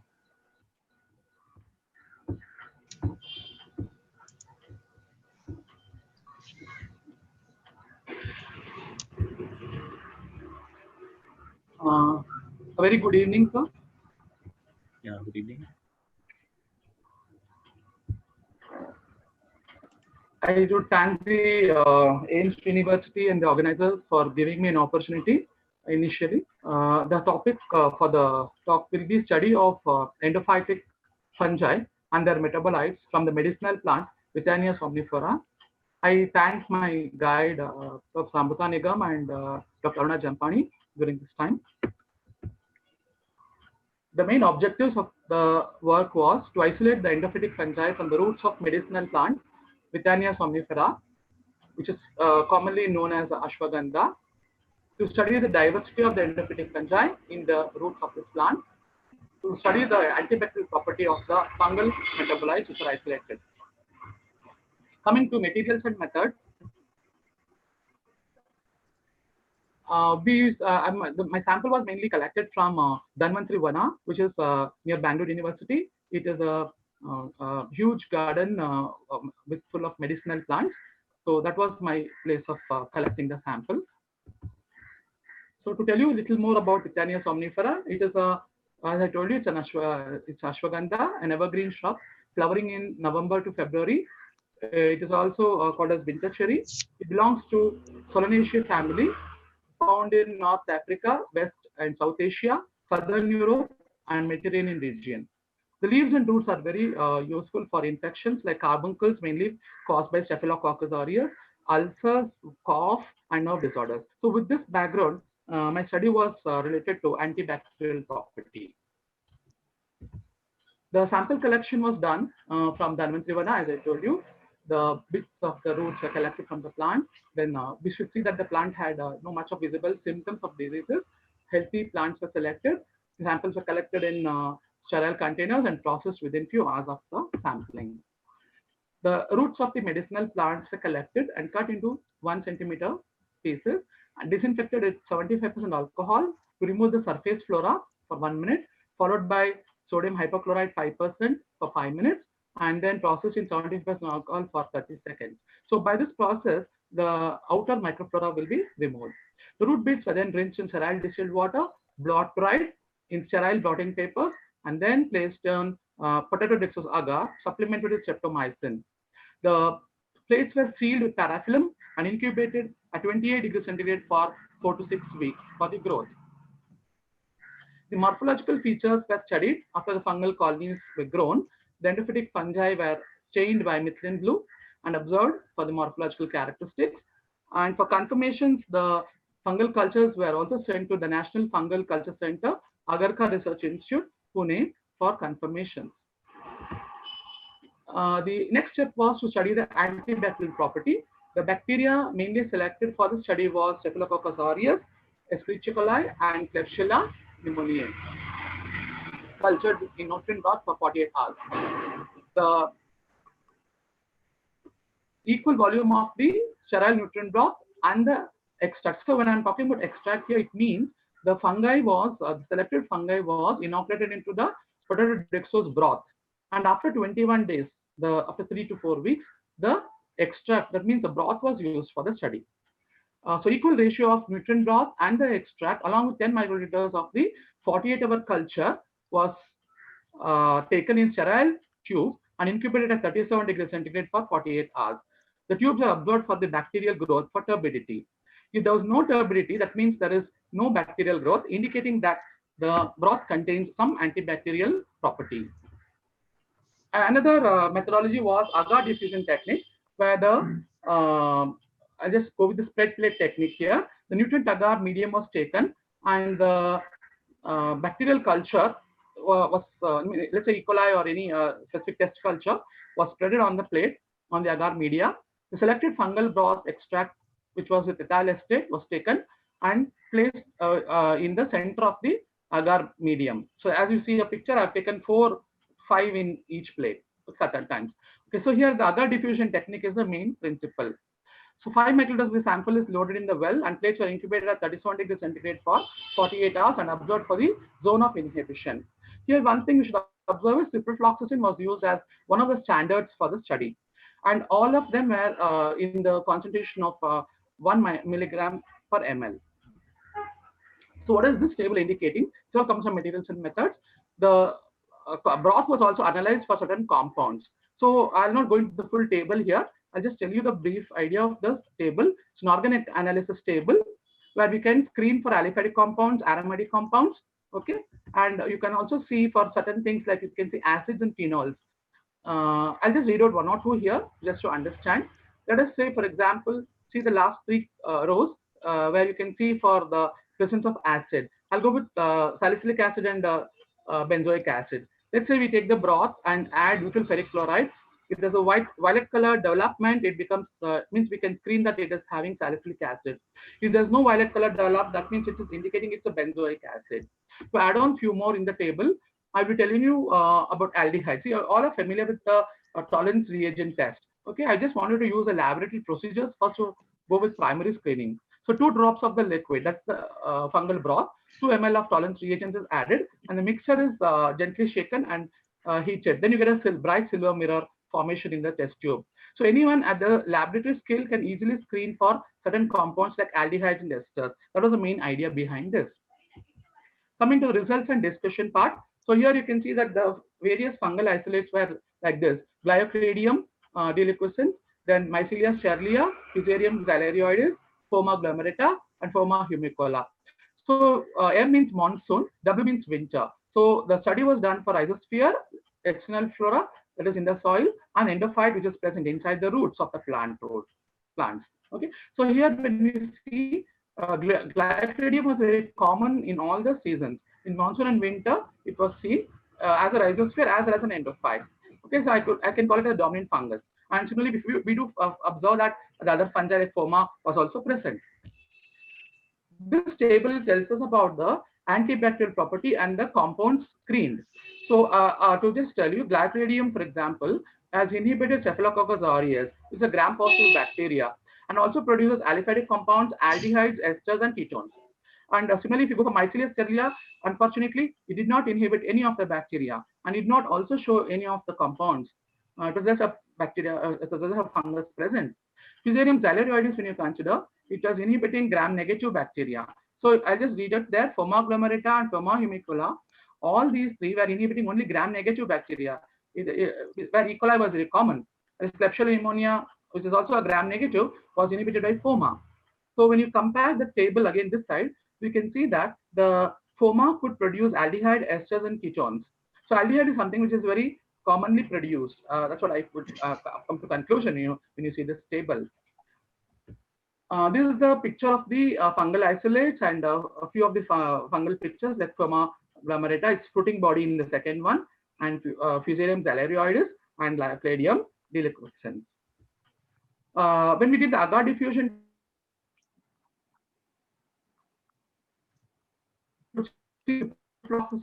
showed certain range of 20 mm for E. coli and 21 for Staphylococcus aureus and 13 for Klebsiella pneumoniae.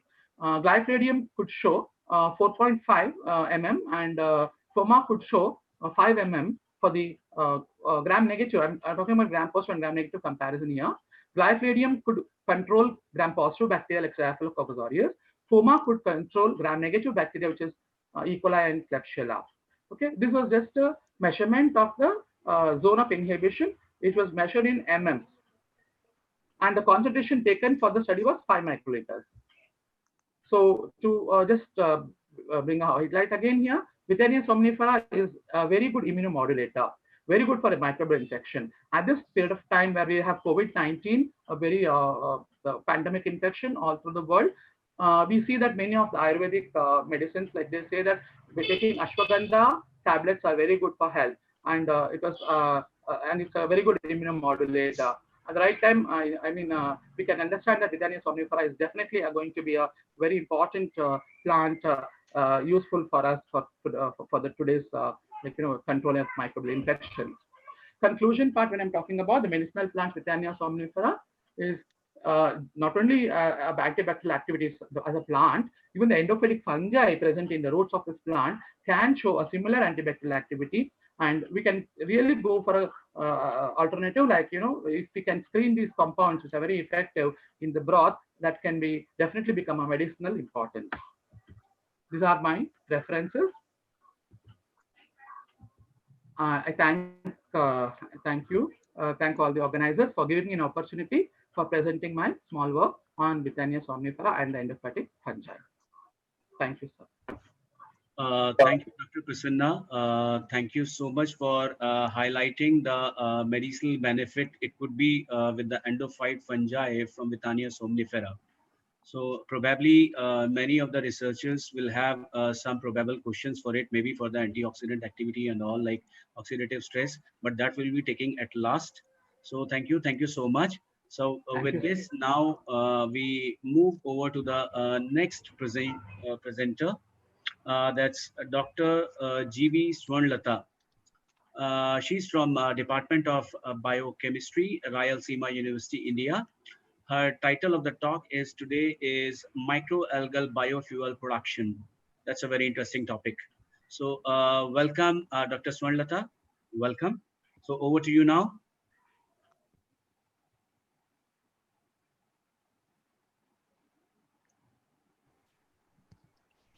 Dr. Swarnlata, can you hear us?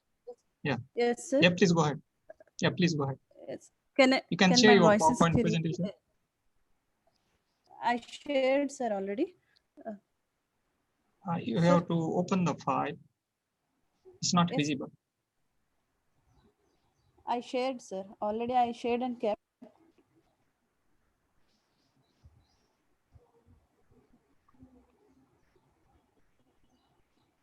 Now, sir? Yes. Yeah, now it's fine. Yeah, please carry on. Put on to the presentation mode. Yes. Yeah, thank you. Yeah. Good afternoon, one and all. Today I'm going to explain about the microalgal biofuel production.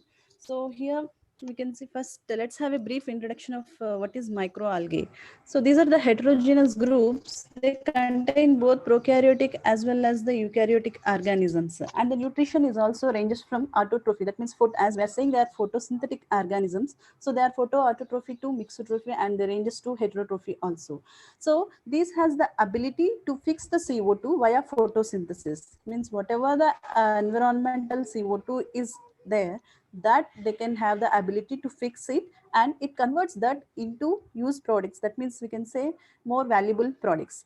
And we can say these are the production rate of this is higher when compared to the normal commercial land crops, because the doubling time of microalgae is very less when compared to plants. It's around 20 to 32 hours only. And there are many value added products are being generated from this microalgae, like you can see the proteins, lipids, starch, and several other pigments. So we can say these are biologically mediated for CO2 sequestration, and in addition they can produce several value added products. So let's have overview of my study. For my study, I selected several indigenous microalgae. So indigenous microalgae is nothing but selection of microalgae from different parts of the world, or we can say the India. So after collecting that, I made them grow in CO2 rich environment. So normally they are growing at ambient CO2 levels, whatever that is available in the atmosphere. But what we had done is we made a environment so that we are providing more than the normal environment, the normal ambient CO2 levels. So here we are providing 5, 10, 20 and 30% different levels. After providing that, means after growing them to a certain period of time, then we analyzed for the parameters like yield, productivity, lipid and fatty acid profile too. So as I explained that we are using the indigenous microalgae, it is necessary to enrich those and get into a single monoalgal stage. So for that, we have developed several initial sample enrichment techniques, and then after that we went to the serial dilution techniques so that we obtained a monoalgal slants. From the slant, we again made the grown the culture into a pure state that you can see here in the in the picture where I am showing.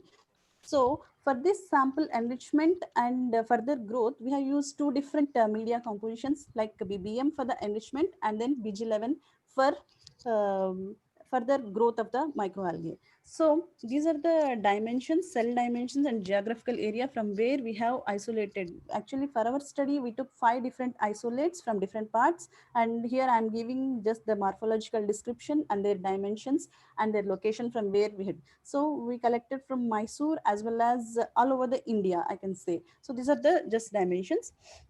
So coming to the morphology, the shape of the microalgae, 5 different microalgae, what I have chosen are the pictures I am represented here. So as we are dealing with the indigenous microalgae, it is necessary to identify or to characterize it into a molecular level. That is very most important for our work. So the monoalgal cultures, what we obtained, we went through the molecular characterization through ITS2 analysis, and the primers we are used for this is ITS primers for the amplification. So finally we got the amplification image, and this study, whatever we got the result, we compared with the existing databases like NCBA and ITS2 homology databases. Then we made a final, means based on the similarity percentage in both the databases, we finally concluded and given a final identity to our indigenous microalgae.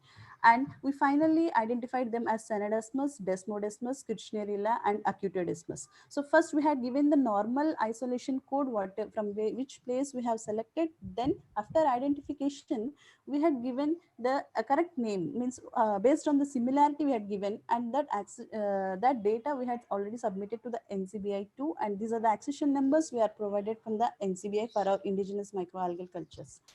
So as I'm dealing with that, we are providing an external CO2 environment. So here is a simple photobioreactor we have designed so that in order to provide the CO2 for the algal cultures. So this is the one we can see, it's a LDPE based photobioreactor where we can grow the algal culture. So for this we need to supply the CO2. So here we are developed CO2, means two apparatus, like one is the CO2 cylinder and the air compressor. We have adjusted with the flow meters so that the volumes, if you adjust, finally whatever the mixture is coming, like I mentioned in the previous slides, like 5%, 10%, based on the adjustments of these two volumes will provide the desired volume to our culture. Like in this way we have supplied the desired CO2 rich environments to our algal cultures. So how we cultivated means, first for our easy understanding, I just named the isolates as I1 to I5, and these isolates after monoalgal state we are allowing to grow them in 4 different CO2 rich environments like 5%, 10, 20 and 30. So in this photobioreactor, as I shown earlier, that bag, means whatever is there, we are replenishing the CO2 every 48 hours. Like that we maintain the cultures up to 16 days. After that we harvested the biomass from the cultures and we lyophilize. Then whatever the biomass we obtained after the lyophilization, we analyzed for the pigments like carotenoids, chlorophylls, and other, mainly the lipid and fatty acid profiles. See, this is the growth profile during the 16 days cultivation, where you can see in all the things at the ambient levels, whatever ambient CO2 level, whatever the culture growth is very less when compared to the high CO2 concentrations. Like here you can see 5, 10, and 3. Thus, whatever the environment CO2 we are providing, it is giving more important to our algae, and it can capable of growing more here. Next, the other parameters also we studied: the biomass, productivity, specific growth, total chlorophyll, carotenoid, and carbon contents. So out of all these, we have studied, means individual microalgae has responded individually to the carbon dioxide levels provided. So overall, one particular species has shown all the better pigments when compared with the others, means like CO2 fixation rate and all. Means all this has given like isolation, the isolate I3 has provided a better biomass rate when compared to the all 5. So we observe that this high growth infusion system has a better solubilization of gaseous CO2, and then the overall chlorophyll content of the cultures also increased, and then carotenoid also increased. So these are the biopigments we can get. And finally, we moved up to the lipid analysis. So when we done the lipid analysis, we found that the total lipid content also increased in all this. See, for example, in this isolate marked increase, you can see in the control where we are providing the ambient level of CO2, it is only 11.5. Whereas you can see up to 30% when we are providing, it has been increased from 11 to around 21 and 19. Means after 20%, it has become saturated at that level. So when we provided 30 also, it is remained same, means almost. So that means the CO2 provided has increasing effect in the lipid content. And these are the fatty acids. Usually, mostly we found the oleic acid and palmitic acids as the major fatty acids. So this provides for our next study that it may have so carbohydrates upon fermentation, they generate into the biofuels. So this factor we are considering it, and we are now working on it as usual. Means some work already we did, but that I am not presenting here. So mostly CO2 rich environment is now it's actually giving more yield with respect to biomass as well as productivity. So the major fatty acids are palmitic and oleic acids. Here we can say that means our study provides insight and adaptability of all these freshwater microalgae, because we collected microalgae from various places. So they will show the better growth upon the CO2 rich environments. And overall, we can say that microalgae, some high technology based solutions, several applications in the industrial sectors. As we have seen, several lipids, means pigments as well as lipids. So these can be used in the industrial sector, but still more work is needed to progress up or to reach into the level.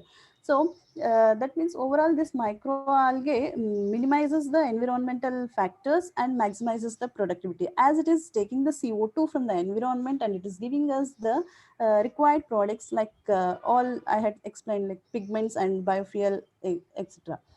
So thank you one and all, and thank you organizers for providing me this opportunity to present my presentation here. Thank you. Thank you, Dr. Swarnlata. Thank you so much for enlightening us with your biofuel production through microalgal. That's a very good concept.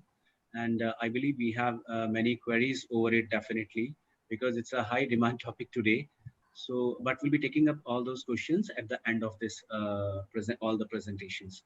Thank Okay, you. Till then, you just wait. Okay, now coming to the next presenter, Mr. Darpan Raghav. Mr. Darpan is from School of Biotechnology, National Institute of Technology, India. His title talk today is Curcumin inhibits the centrosome separation in mammalian cancer cells by perturbing the functions of mitotic kinesin EG5. So over to you, Mr. Darpan. Thank you.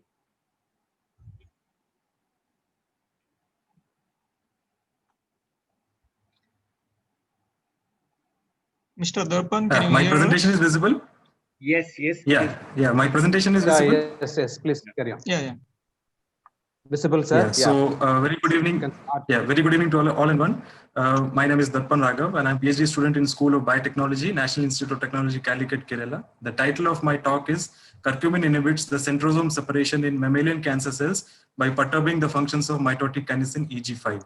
So as we all know, curcumin is a very well-known polyphenol which is derived from the rhizome of the plant Curcuma longa, and it has also been traditionally used in various systems of medicine in India and other Asian countries.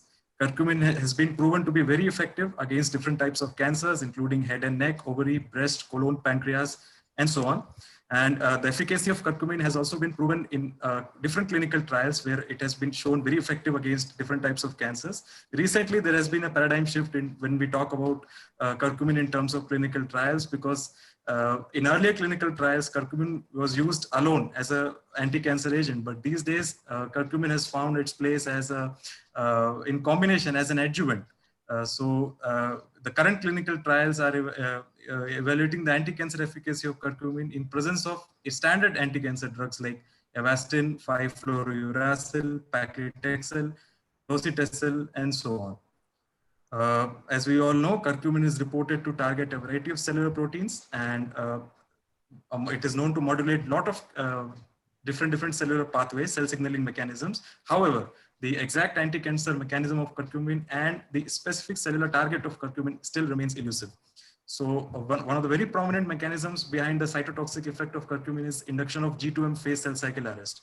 So specifically, many groups have reported that the cells arrested in G2M phase, and more specifically in the mitotic phase of the cell cycle, exhibit several defects like centrosome separation, inhibition of centrosome separation, impaired chromosomal segregation, monopolar spindle formation, and so on. So basically, we wanted to study what are the key mechanisms involved in the inhibition of centrosome separation by curcumin. So as we all know, in the beginning of mitosis, as the mitosis begins, the newly duplicated centrosomes, they start to move towards the opposite poles of the cell. So and by the time they reach metaphase, so they have already reached and the chromosomes have been aligned parallel in the metaphase plate. So this process of centrosome separation is carried out by very important protein, that is mitotic kinesin EG5. So it, in synchronous action with microtubules, tries to take away the cargo, that is the centrosomes in this case, and puts it into the opposite poles of the cells. So in the normal cells, as you can see, when the centrosome separation happens perfectly, so here you can see that the cell forms a bipolar spindle apparatus along with the chromosomes perfectly aligned to the metaphase plate. However, several inhibitors like spinosave, terpindole E, monostrol, and STLC, they inhibit the centrosome separation. So the look of the phenotype of the cell we get at that point is something that looks like this. The cells, they exhibit inhibition of centrosome separation. They, instead of exhibiting a bipolar assembly, they exhibit monopolar spindles, and the chromosomes are arranged as a mass of like a rosette kind of appearance. So basically what we have done is we have chosen HeLa cells for our study, and we incubated curcumin, increasing concentrations of curcumin with the HeLa cells, and we evaluated the mitotic index, which is nothing but how many cells percentage of cells arrested in mitosis. So we can clearly see that increasing concentrations of curcumin increase the mitotic index in HeLa cells. So more and more cells were getting arrested in mitosis. So we wanted to look at what is the morphology of the cells getting arrested. So we have chosen the two most potent concentrations, 10 and 15 micromolar. And we found, so what we did is actually we have labeled the centrosomes by using gamma tubulin antibody. DNA was labeled by HEST, and alpha tubulin was labeled by using specific antibodies. This shows the microtubules. So you can see the control cells were able to exhibit clear and clear-cut centrosome separation with bipolar spindles. Interestingly, in curcumin treatment, you can see that the two dots you can see here, green dots, they are two centrosomes. However, in curcumin treatment, you can see the separation is completely hampered. And as the increasing concentration of curcumin was used, you can see that the two dots, they look like just one dot. So we can clearly say that the curcumin inhibits the centrosome separation. To make it more quantitative, what we have done is actually we have looked at the intercentrosomal distance, basically the distance between these two poles. We found that in the absence of curcumin, it was like 9.2 micrometer. In the presence of 10 micromolar curcumin, it was around 1.85. So it was like the centrosome the separation was hampered. And you can clearly see that increasing concentration of curcumin increased the cells with the monopolar spindles. So inhibition of centrosomes lead to monopolar spindles. So we scored the what percentage of these mitotic cells contain monopolar spindles. So curcumin was at 15 micromolar, it was able to exhibit 60% of monopolar spindles. So it was clear to us that EG5 could be one target. So we wanted to study physical interaction of curcumin with EG5. So we got this clone, the construct of containing EG5 437H, the first, the 437 amino acids followed by N-terminal his tag. It was a kind gift by Dr. Susan Gilbert from Rensselaer Polytechnic Institute, New York. So what we have done is actually we got this clone and we have put it in the E. coli BL21D3 cells. We have grown it at 37 degrees Celsius. The induction was given at when the culture reached an OD of 0.4 to 0.6. IPTG concentration for induction was 0.4 millimolar. And you can clearly see that in the uninduced wild type, there is no overexpression. However, we could get a very good overexpression. And since it was having an N-terminal his tag, we cut it with, we purified it using his tag purification column, using different concentrations of imidazole, and the protein was eluted to homogeneity, and we got the pure protein. So once we got the pure protein, we wanted to study the interactions of curcumin with EG5 using fluorescence quenching technique, using fluorescence spectrophlorimetry. So here, since EG5 is a protein which has a tryptophan residues, so it has actually, very interestingly, it has only one tryptophan residue. So when you excite it at 295, it gives fluorescence emission at 336 nanometer. So basically, we made several titrated increasing concentration of curcumin with a fixed concentration of EG5, and we could see that increasing concentration of curcumin quenched the fluorescence. That means it is binding. We got a very good strong affinity of 7.8 micromolar binding affinity, and the same quenching data was fitted into the scattered plot, and where we could see that the curcumin bound to specifically at one binding site from the x-intercept of this plot. So moving further, since we confirmed that it is binding, we wanted to look what it is doing to the structure, what curcumin is doing to the structure of EG5. So we did a CD analysis, which can definitely shed light on what the ligand is doing in the secondary structure of a protein. So you can see in the absence of curcumin, we saw that the very good value at 222 nanometer came for EG5, which signifies that it has very good alpha helical content. But in the presence of increasing 5 and 10 micromolar curcumin, you can see that the alpha helical content of the protein got perturbed. You can see the structure is changing. So once we confirmed the curcumin is binding, we wanted to locate the binding site of curcumin on EG5. So EG5 has got very standard binding site for monostrol, a known and patented inhibitor for EG5, which is located somewhere here. So what we have done is actually we did a monostrol competition. We have used a curcumin fluorescence here. So we made a complex of EG5 and curcumin. Curcumin upon excitation at 495 gives an emission at 550 nanometer. So what we have done, we made a complex of EG5 and curcumin, and we titrated it against increasing concentrations of monostrol. So we could, but however, we could not see that monostrol. We anticipated that if there is a competition, monostrol should quench the fluorescence of curcumin bound to EG5. But you can see in this figure, there is no significant change. You cannot see any significant change. So we concluded that it may not bind to a similar site than the monostrol site. So we took the help of the computational docking analysis, and where we could find using the Schrodinger software that the binding site of curcumin was located distant than the monostrol binding site, and the in the binding site, in the binding pocket, it made two hydrogen bond interactions with isoleucine 196 and isoleucine 319. So to further, as I have already told, that the EG5 structure has just one tryptophan residue in its entire structure. So we wanted to do the FRET analysis, which can tell the exact binding location of the ligand molecule in the protein. So the most important criteria for FRET is that excitation, the emission spectra of the protein should give a very good spectral overlap with the absorption spectrum of the ligand. So this was the case here, that the emission spectrum of EG5 gave a very good spectral overlap with the absorption spectrum of curcumin, which made them a very suitable FRET pair. And through this FRET analysis, through going through a series of calculations, we found that the binding site of curcumin is located 33 angstroms away from the binding site from this tryptophan residue here. So all other binding sites we have calculated by using the docking software Chimera.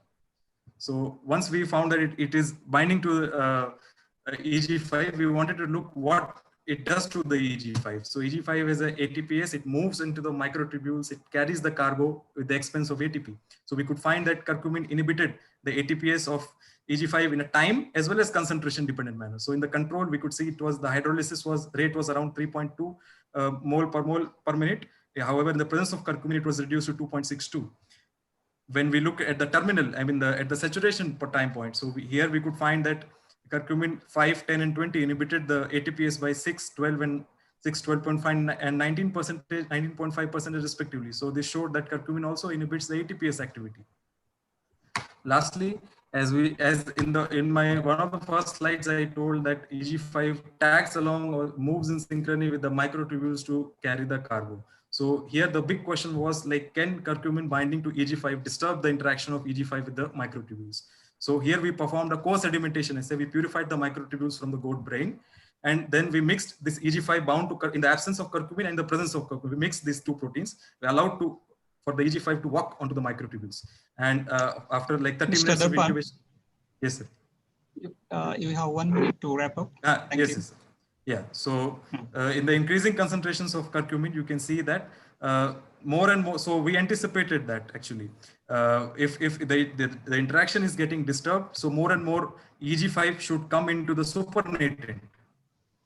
And if the interaction is not getting disturbed, then it should remain in the pellet. So as you can clearly see, this is a supernatant fraction. This is the pellet fraction. So in the control, in the absence of curcumin, you see some amount of EG5 is coming along with the microtubules. However, in the presence of curcumin, you can see that the concentration is more as compared to the control. So monosterol, the known inhibitor here, we have used as a positive control for this experiment. It also tells it is able to disturb the interactions in a way similar to that of curcumin. So combination of both also we have tried, and we could get the similar kind of results. So the major conclusions of this study is here we show directly that the interaction of curcumin with mitotic kinesin EG5 for the first time using multiple methods like cell culture, biophysics, computation.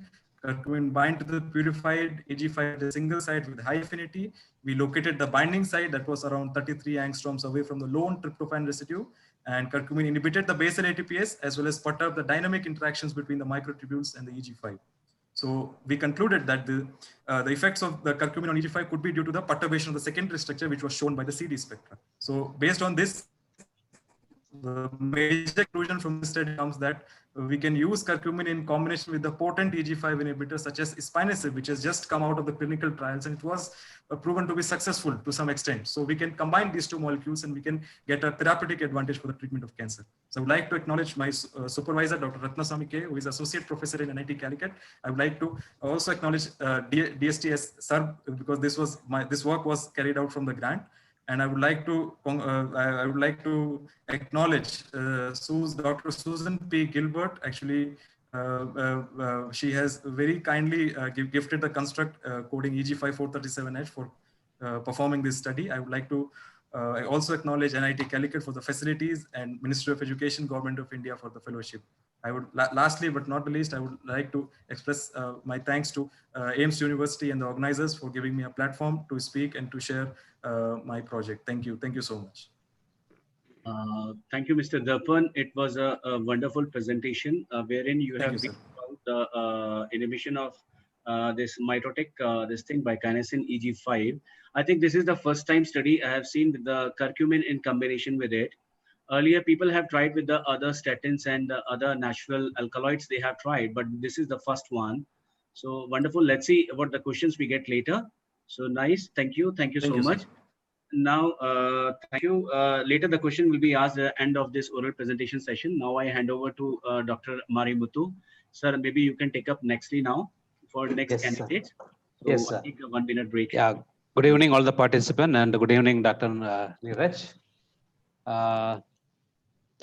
The next presenter is going to be Nurul Arnida Hussain. The presentation ID number is O12.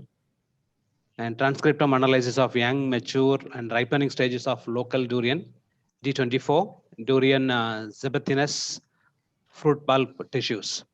Nurul, you have been given 10 minutes time, and most of the participants, you have taken elaborate introduction, and you have taken very less time for your results and conclusion. I request all the participants, the remaining participants, please focus your introduction and rationale behind your study, and give more time for results, and your conclusion also very, very important. So important point. Okay, so I welcome Dr. Nurul, and he is from Department of Biotechnology, AIMS University. The session is over to you. Ms. Nurul, are you there? Ms. Nurul, your voice is not audible.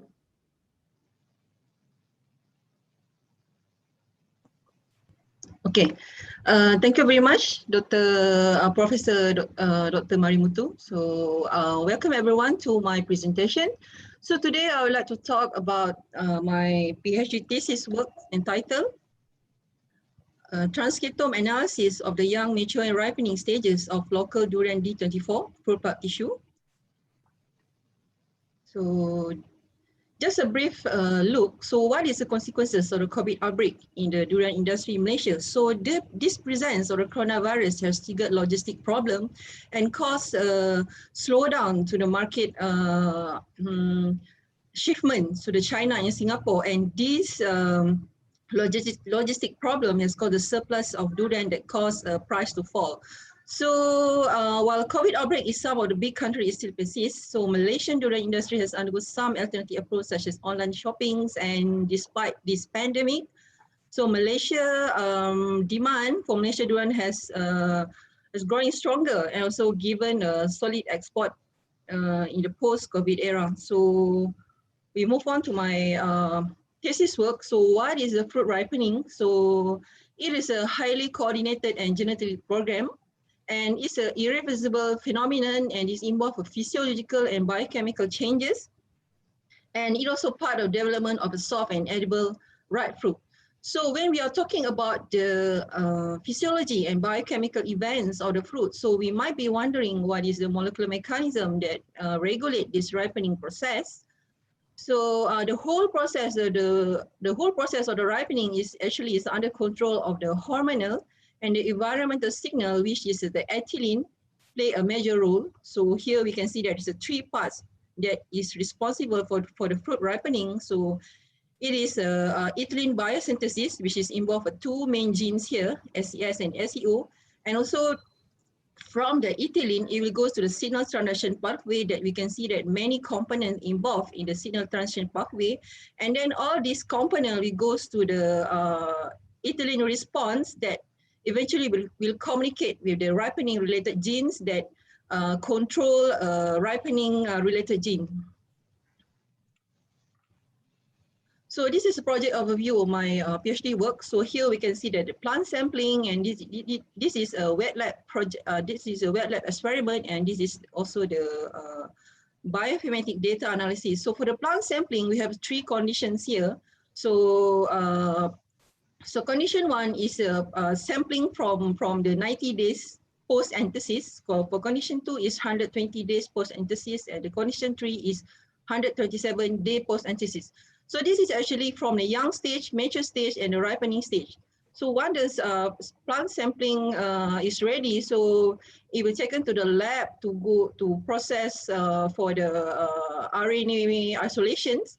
And after that, it will go for the isolation for the mRNA, and then the cDNA library constructions, and then we will have a first strand cDNA synthesis, and then the second strand, and then we go for the PCR arrangement to get multiple copies of the cDNA. After that, it will send for the sequencings, and then the raw reads. Then after the sequencing, we will get the raw read, and then we will go for the bioinformatic analysis. So in this project, I will use a 3 statistical method, which is the RNA-seq tools, which is the CARDIF, the seq2, and HR.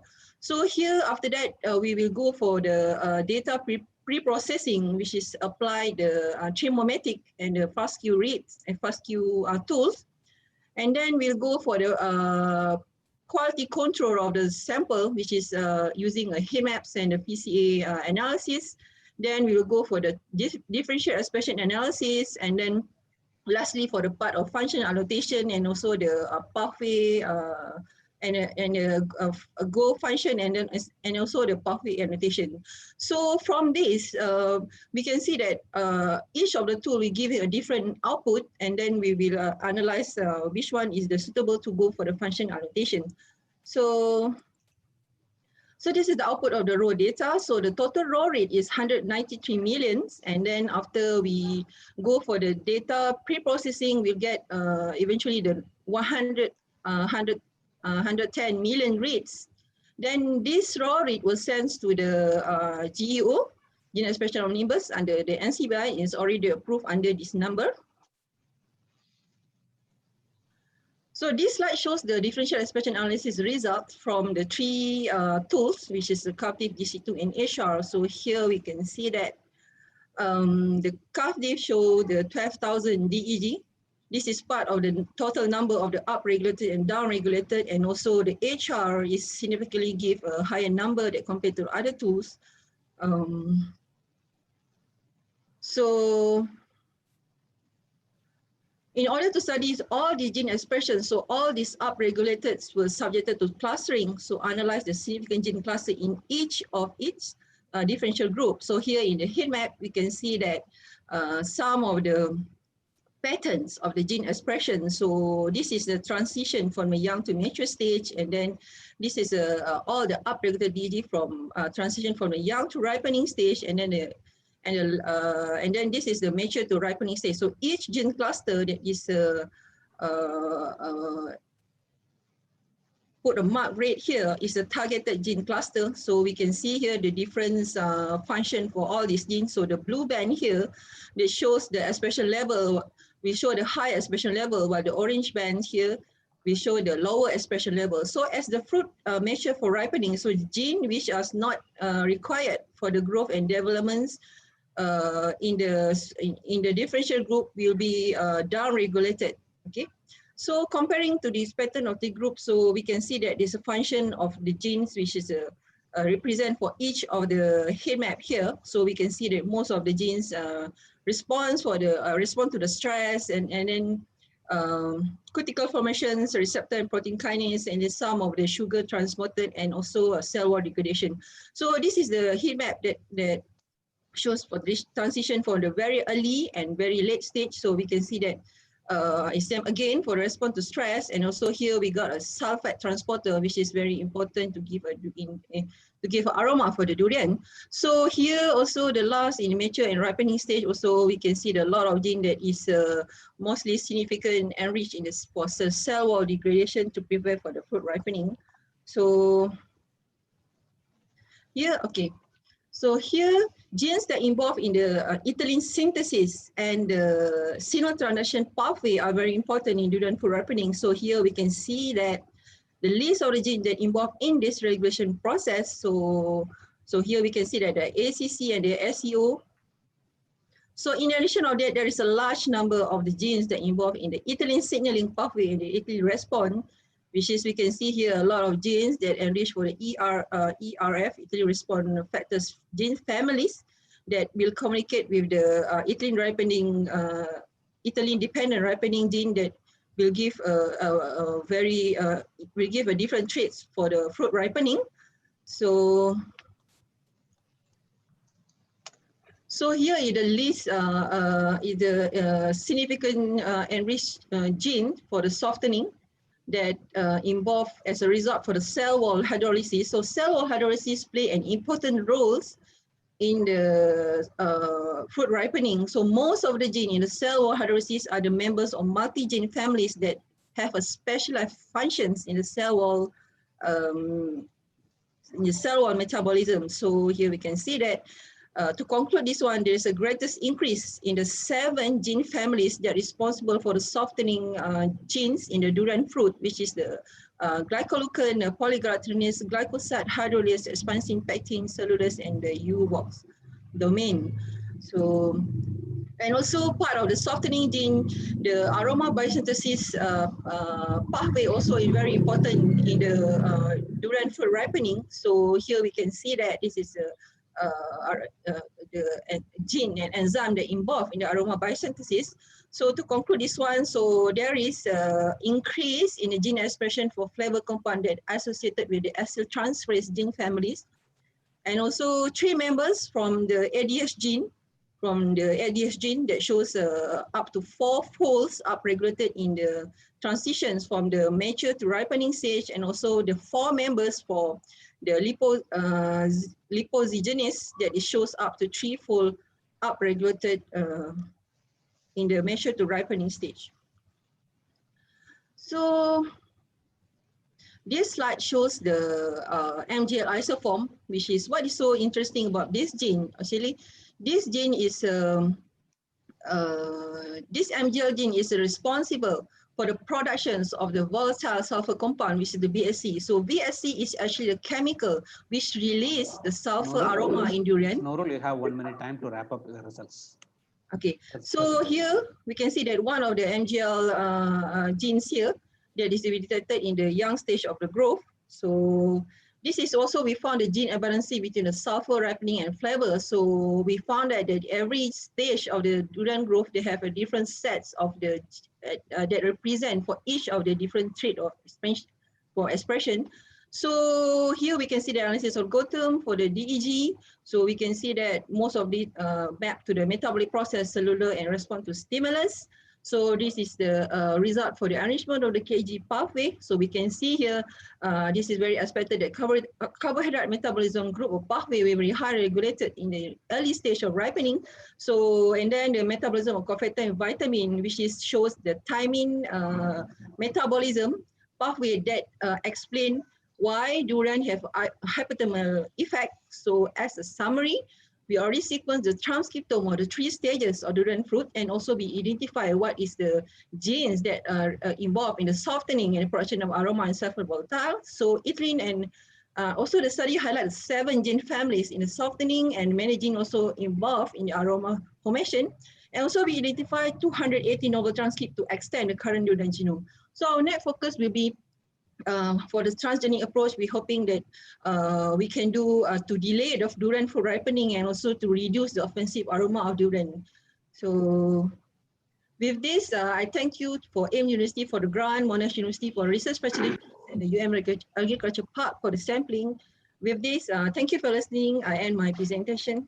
Thank you very much. Yeah. Thank you, Ms. Nurul. Interesting study and interesting presentation as well. And we have highlighted your results, and you have also given your future area of research, continuation of your study. And I hope a couple of questions will be there from the audience. I believe that. And please be online until the session is over. And finally, we have a question and answer session, and you need to respond. And with this, we move on the next presentation, the ID number 013. The presenting author is Balu Alagar Venmadi Maran, and he is from Borneo Marine Research Institute, University of Malaysia Sabah, and Kota Kinabalu.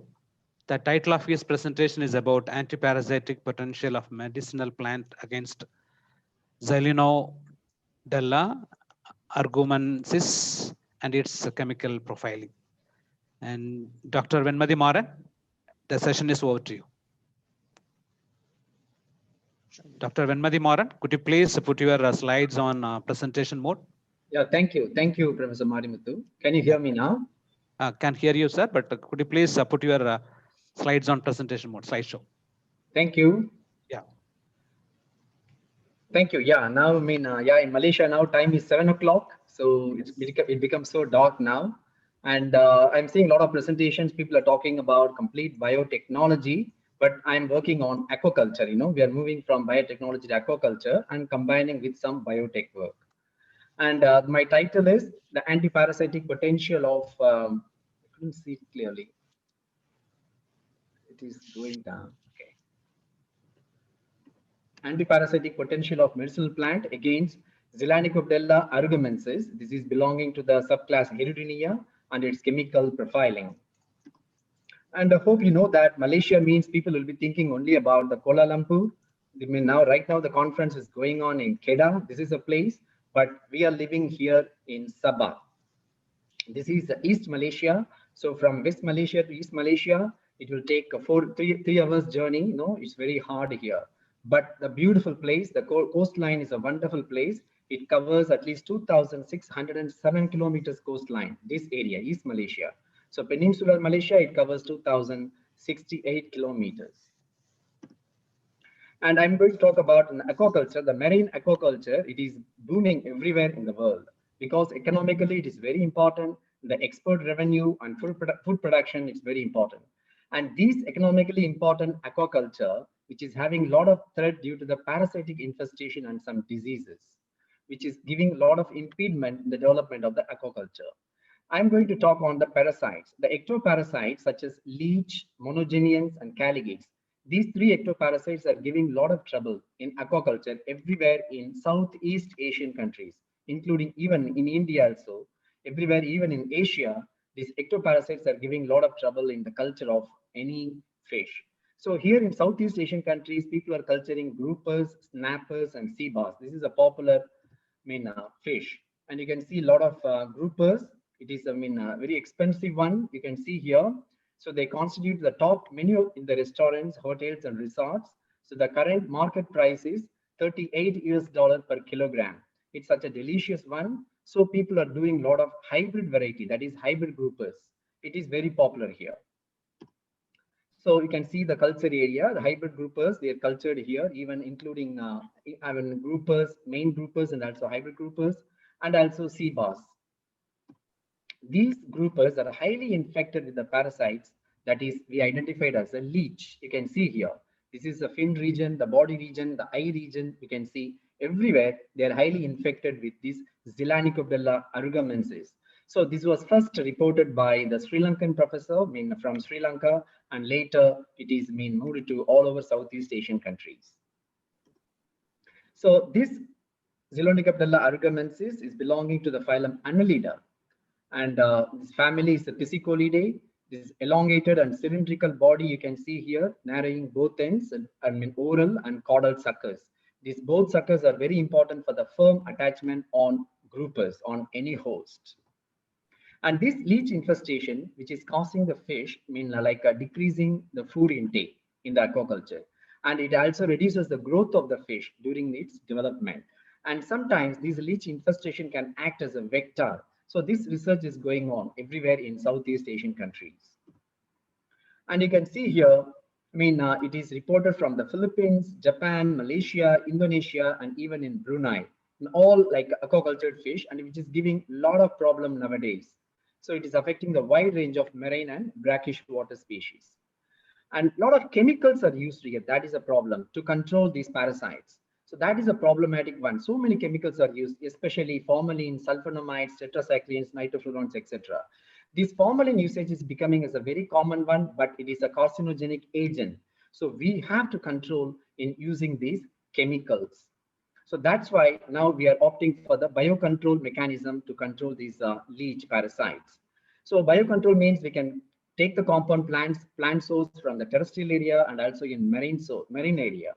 So because they're having rich source of bioactive compounds, it is easily available and also cost effective. There is no side effect and also not harmful for the human beings. So the objectives of research mean the antiparasitic potential development from the plant or any natural product, the phytochemical composition and also chemical profiling of the particular plant. And we are using a lot of plants here.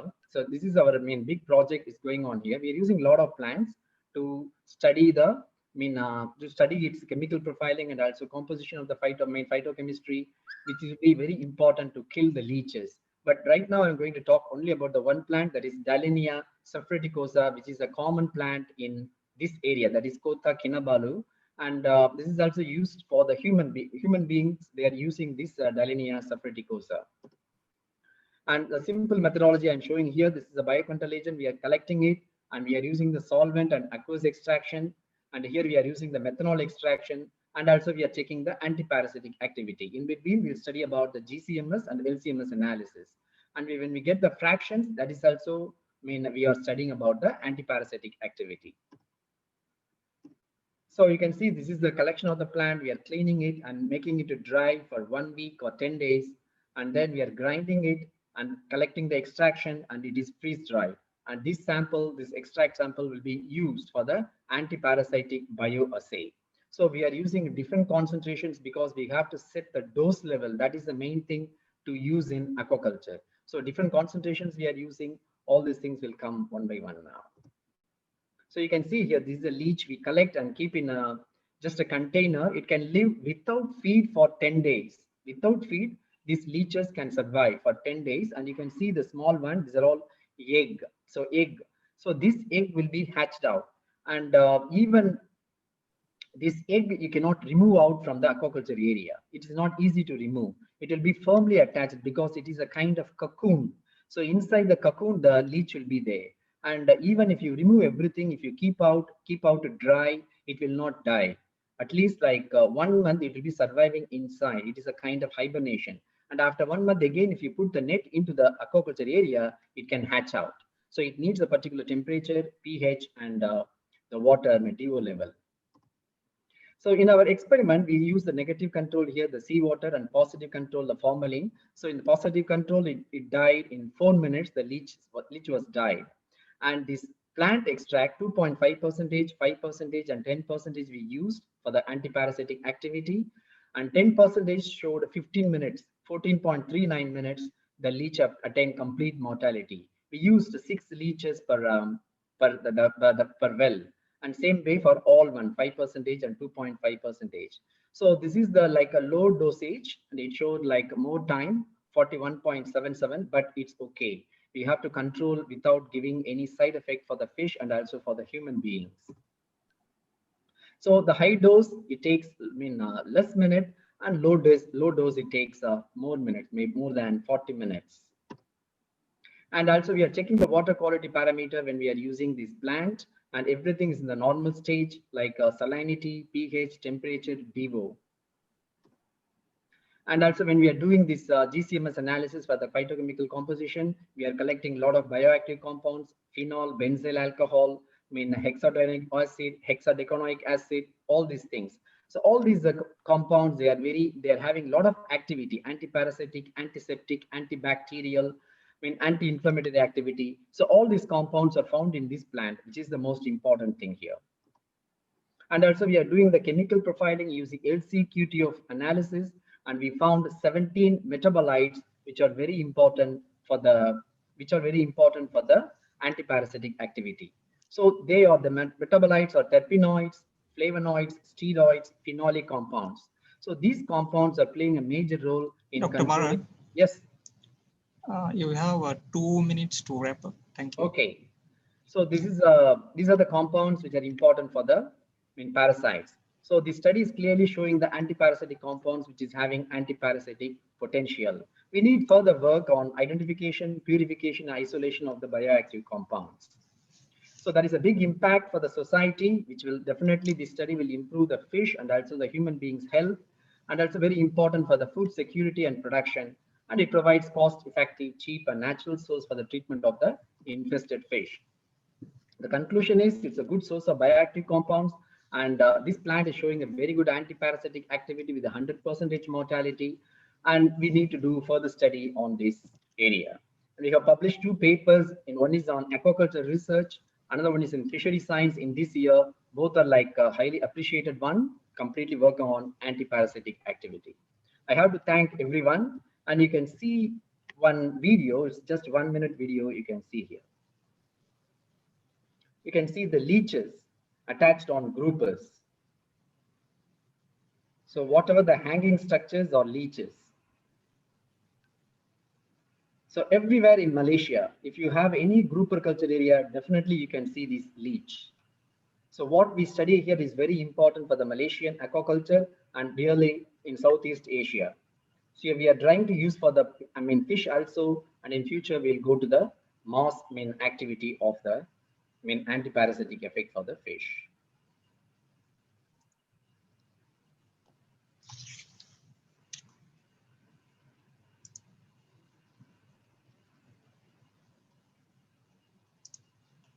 That's all. Thank you so much. Yeah, thank you, Dr. Venmadi Moran. It was interesting, and you have ended with a video.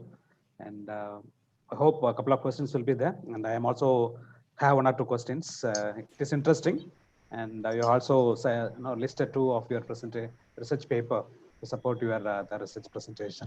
So very well done. So with that, we move on for the next presentation, ID number 014. The candidate name is Abhirami. The candidate name is Abhirami. The title of the presentation is a molecular study delineating the role of atorvastatin on breast cancer, bone metastasis, targeting osteoclast factors. The Good session evening, is sir. yeah, please carry on. Good evening, one and all present here. My topic is a molecular study delineating the role of atorvastatin on breast cancer, bone metastasis, targeting osteoclastogenic factors. Actually, breast cancer is the most frequent malignancy among women worldwide. Bone metastases are very common in patients who diagnosed with the malignancy in advanced conditions. Breast cancer, often metastatic to bone, causes a significant imbalance in remodeling normal bone through perturbation of bone resorption mediated by osteoclast and bone formation mediated by osteoblast. The enormous osteoclast activity not only resorbs bone, but also in turn releases some growth factors embedded within the bone. These released factors further trigger the activity of breast cancer in the microenvironment of the bone. Statins, HMG-CoA reductase inhibitor, has its effect in lowering the lipids. Furthermore, it has the evidence in clinical and experimental that statin might have the general anti-inflammatory and immunomodulatory effects.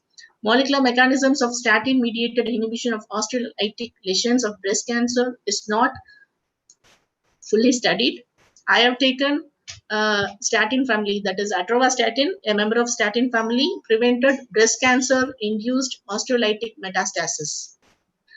Hypothesis of my thesis is prompted that statin is an anti-carcinogenic properties. This study examined whether atorvastatin has an inhibitory effect on breast cancer-induced osteoclast proliferation and attenuation of osteoclastogenesis. The present study also assessed the role of atorvastatin in the mitigation of bone metastasis by regulating MMP2 and MMP9. This study could provide groundwork for the future investigation of statins in regulating bone metastasis. The primary objective is the present study is to demonstrate the effect of atorvastatin in inhibition of breast cancer-induced osteoclast cell proliferation and differentiation. The secondary objective of the current study is to examine whether atorvastatin could address metastasis by inhibiting the expressions of MMP2 and MMP9 and osteoclast-related marker genes. Materials and methods. We have studied the cell proliferation assay by MTT. MTT assay was performed to find the cell viability, and cell viability was further confirmed by trypan blue exclusion assay. TRAP staining, that is tartrate resistant acid phosphatase staining. Using this TRAP staining kit, osteoclast cells are stained and counted under an inverted phase contrast microscope. To confirm the effect of atorvastatin on osteoclast signaling molecules, the present study examined the gene expression levels of TRAP, cathepsin K, and NFATC1 using RT-PCR. MMP gene activity plays a pivotal role in breast cancer osteolytic activity by degrading the bone matrix proteins. The present study carried out to know whether atorvastatin can prevent the osteolytic bone metastasis by attenuating MMP's activity using Western blot analysis. Results. Actually, if you see, atorvastatin inhibits the survival of osteoclast cells. To establish the impact of atorvastatin on the survival of osteoclast cells, cells were treated with different concentration, that is between 0 to 25 micromoles. The cell viability was examined by MTT assay.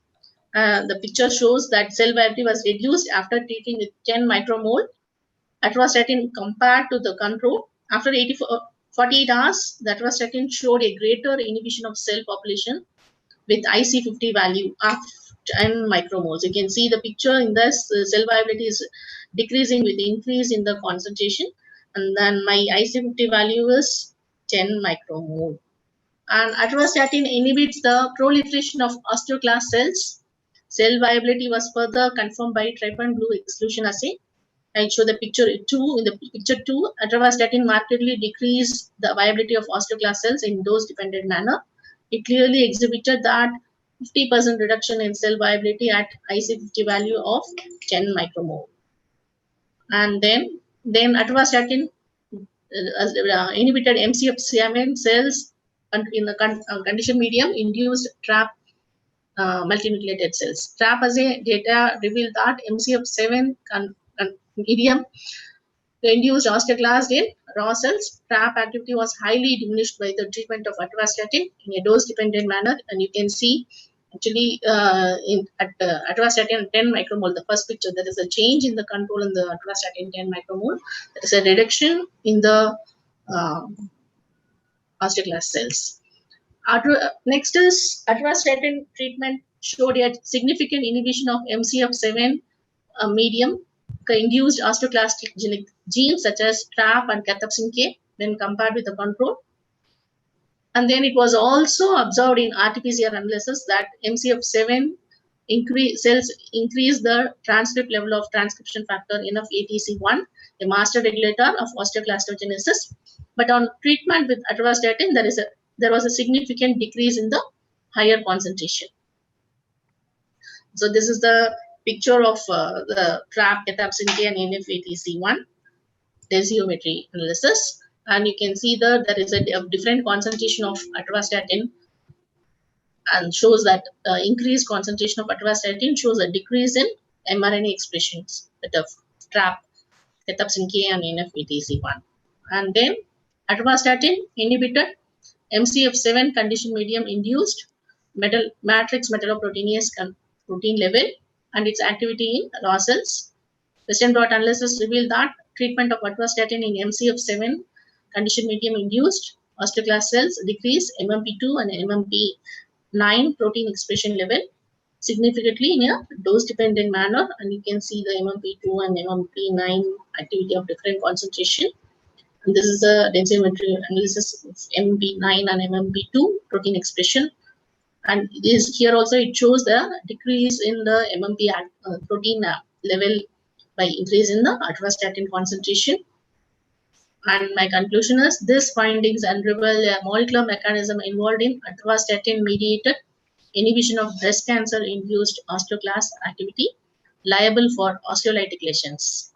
And this study moreover suggests that cellular cholesterol lowering effect of atorvastatin seems to prevent breast cancer assisted osteoclast activity responsible for osteolytic metastasis.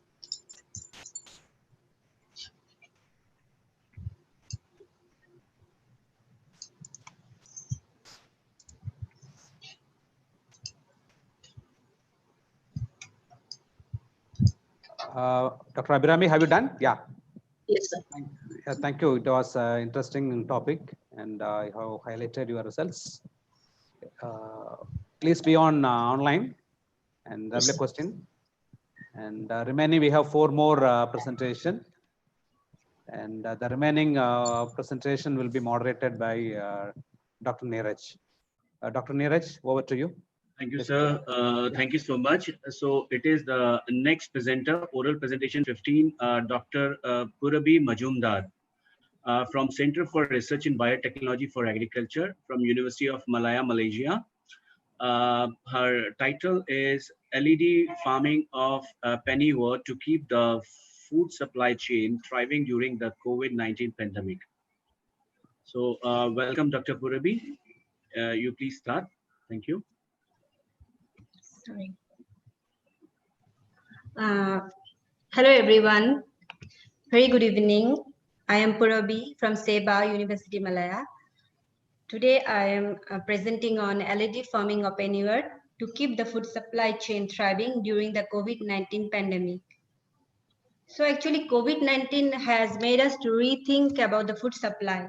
So COVID-19 has hurt every sector, especially the agriculture sector also, and mostly affected are the smallholders. The smallholders are affected because there is a reduction in the labor supply because of this border shutdown, movement control order, and transportation restriction. So there is a disruption which causes disruption in the demand and the supply chain. So this effect going to be later also, and it will be more difficult to sustain any agriculture system based on the labor system and other things. Therefore, what is the other alternative? So other alternative one is the indoor farming. So indoor farming, what can do? By using the indoor farming, we can reduce the labor usage and also the maximus production, means with having the fine-tuning the proper light and wavelength, we can increase the productions, which will reduce the land usage as well as can increase the biomass and can promote more sustainable farming. So to see that, we have tested a pennywort. Pennyworts are the plants which have a round leaf. So to see that, is it that in LED also they perform well compared to the natural growing condition? So we choose a Paniard species that is called Hydrocotyl bonariensis. That's together with Centella in Malaysia, they call as Pegaga. So this Hydrocotyl bonariensis is not globally popular like Centella, but it is very popular in Southeast Asia.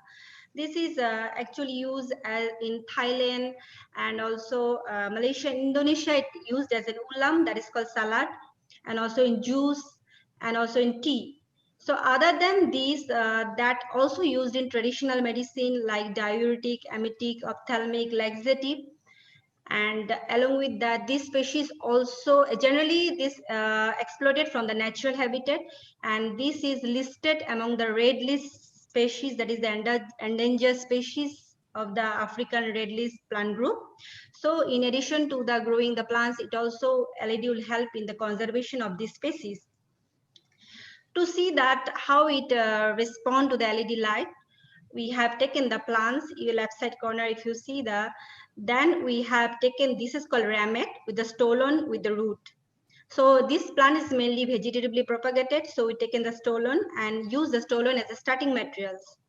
Then we grown in LED as well as in greenhouse the plant condition in greenhouses.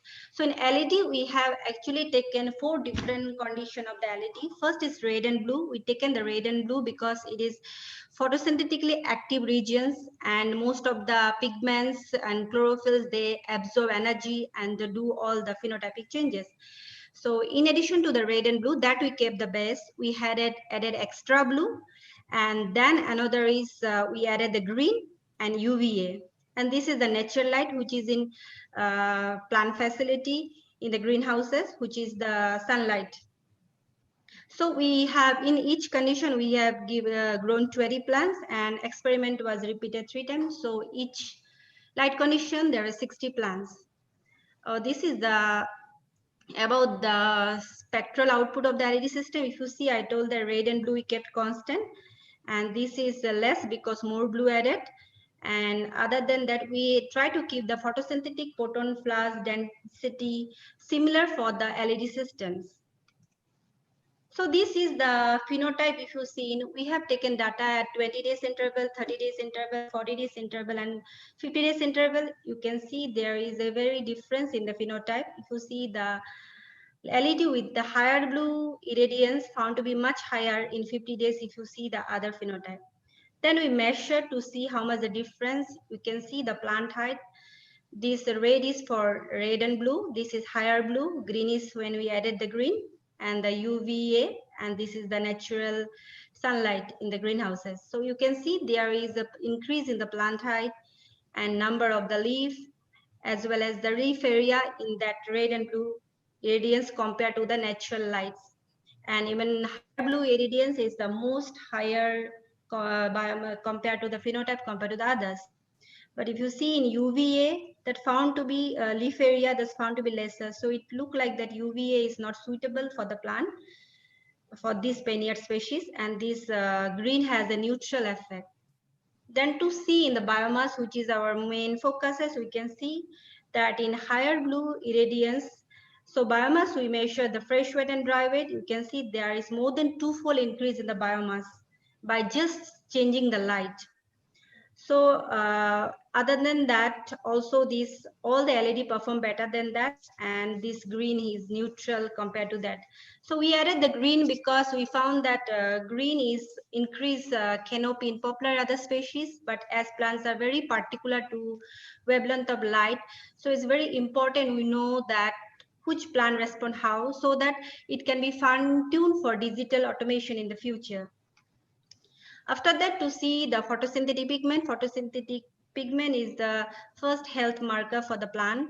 Here also, as expected, found that the increase in photosynthetic pigment accumulation is more than twofold higher compared to the natural light, whereas this in all LED is higher, and the higher blue irradiance is found to be the most higher compared to the others. So blue light actually what they do, they open the stomata, regulate the water control and carbon dioxide.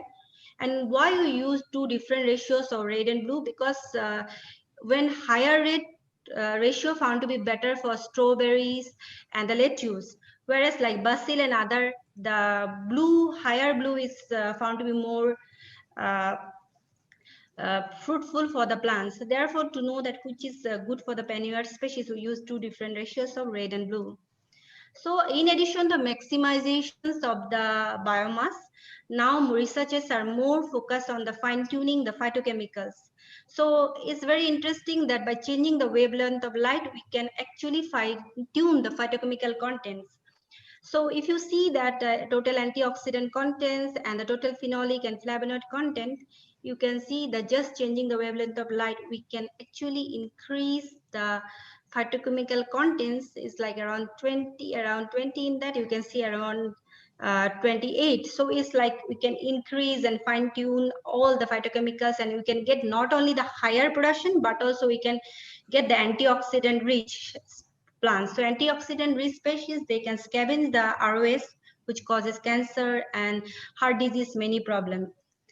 Therefore, so from that, we found that higher blue irradiance found to be better for that, and green LED has no effect, and UVA found to be negative effect on the plants. So this is a preliminary study.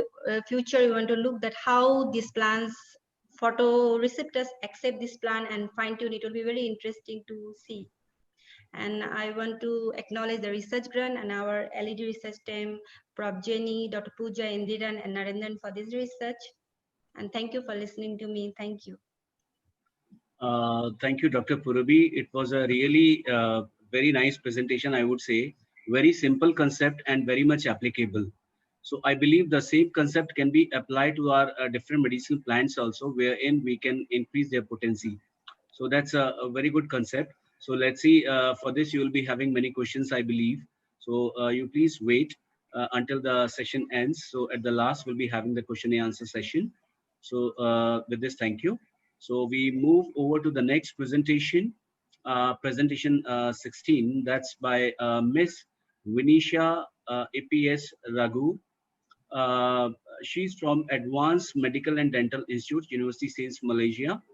Her title is Development of Species-Specific Multiplex PCR to Detect Possible Adulterant DNA in Raw Food Samples. So welcome, Miss Vinisha. So over to you now. Please start your presentation. Thank you.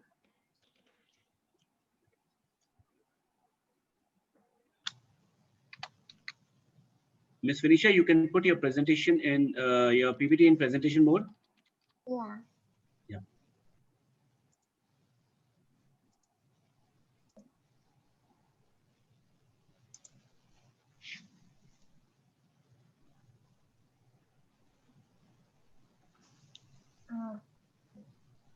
Vinisha, can you hear us? Yeah, yeah, I can hear. Yeah, please, you can start. Thank you. Good evening, everyone. I'm Vinisha, and today I'm going to present about our research. Development of species-specific multiplex PCR to detect possible adulterant DNA in raw food samples. Together with the challenges of meeting the high demand of meat and meat-based products, food adulteration has becoming a growing concern worldwide nowadays. This practice has definitely poses several implications, especially towards cultural restrictions, as several religions, namely Muslim and Judaism, prohibit the consumption of pork, horse, and donkey meats. This also could Venisha, could you please talk a little louder? Yeah, closer to the mic. This also could lead to long-term health implications to certain groups of community as well as economic implications. Therefore, stricter measures are needed in authenticating and verifying meat sources. Generally, there are several methods being used in order to tackle this problem. And one of the ways is by utilizing DNA-based method, polymerase chain reaction, PCR, to be specific. PCR was chosen for this study as it is proven to be simple, rapid, specific, and sensitive to detect small amounts of DNA and amplify a targeted region of DNA template. And multiplex PCR assay was developed and optimized in this study. In this study, we are addressing the issue in which DNA-based methods that are currently available for authenticating meat sources are not specific, or they are only specific to selected species. Therefore, we are into developing and optimizing a species-specific multiplex PCR assay targeting porcine-specific line 1 retrotransposons and several conserved mitochondrial genes of poultry and other meat species for identification of multiple species in raw food samples. This study was begun with preparation of raw meat samples in which 200 mg of raw meats, thoroughly minced and cleaned, were weighed and stored. About 12 different meat samples were prepared. Eventually, genomic DNA was extracted from these 12 different raw meat samples using a commercial kit from Northern Biotech Corporation. Prior to this, 4 primer pairs, each targeting different conserved region of mitochondrial genes and line 1 retrotransposons were designed, and the primers are internal control IC, poultry, POU, porcine, abbreviated as SAS, and other meat 2, which is OM2. Then, multiplex PCR assay was developed and then carried out by testing the specificity of primer pairs, optimizing annealing temperature and the concentration of primers. For the specificity testing, 1 nanogram of 12 different genomic DNA extracted earlier was subjected to PCR and eventually agarose gel electrophoresis. As shown, the primer pairs only detect specific regions on the targeted template. Several specific regions on the targeted,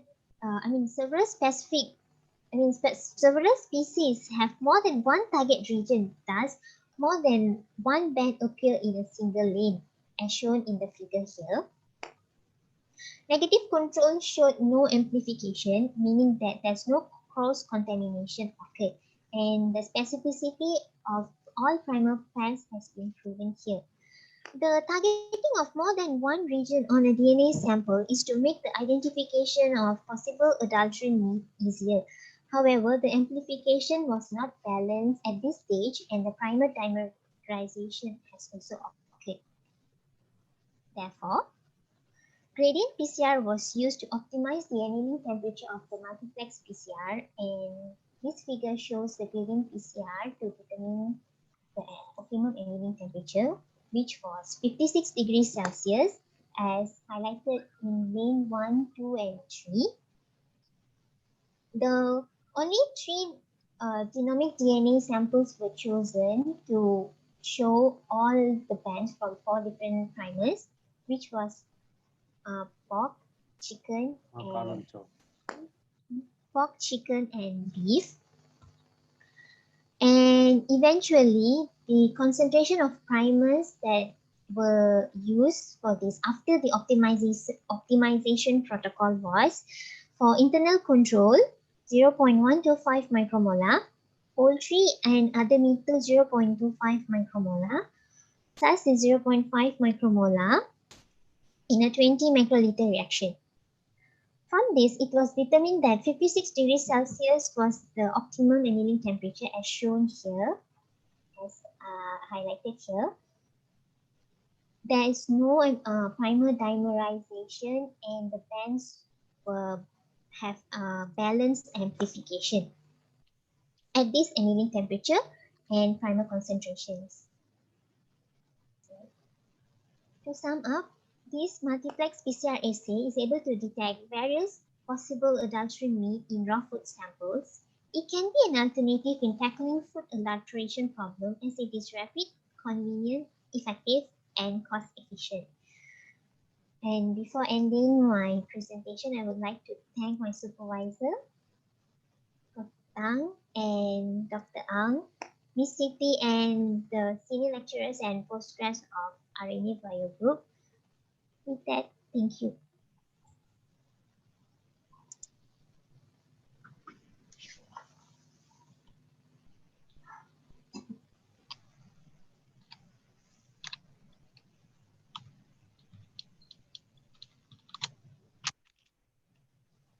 Dr. Neeraj, Dr. are you there? Neeraj, are you there? So, thank you, Vinisha, for the interesting presentation.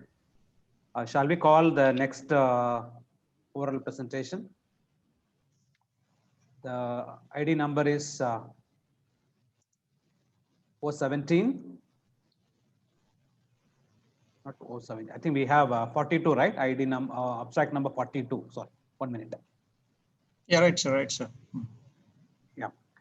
So the title of the presentation is Identification and Characterization of Aedes aegypti NCRNAs. The session is over to you, Dr. Satam. BDF. Could you please put your slide in presentation mode? Your voice also not audible.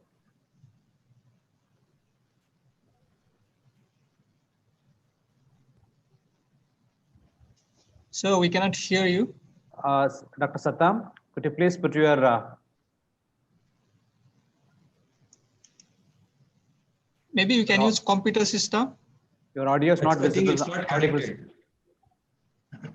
Not connect. Is there any way to contact Dr. Suresh, the candidate? WhatsApp call or anything? I think we can stop it and then I think we realize. Yeah, shall we do it?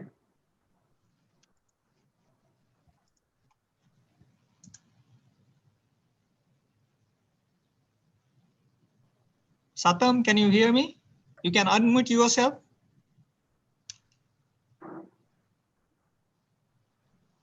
I can't hear you. We are not able to hear. Yeah.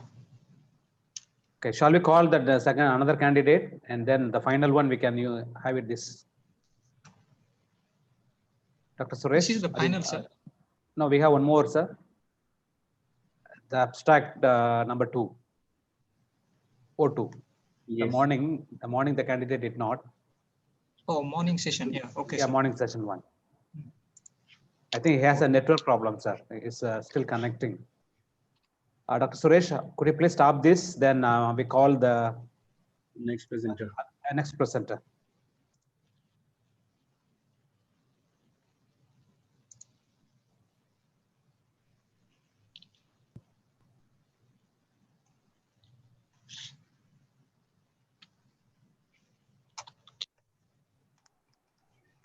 The next presenter is Muhammad Sulaiman, the therapeutic potential of Mangifera indica extract.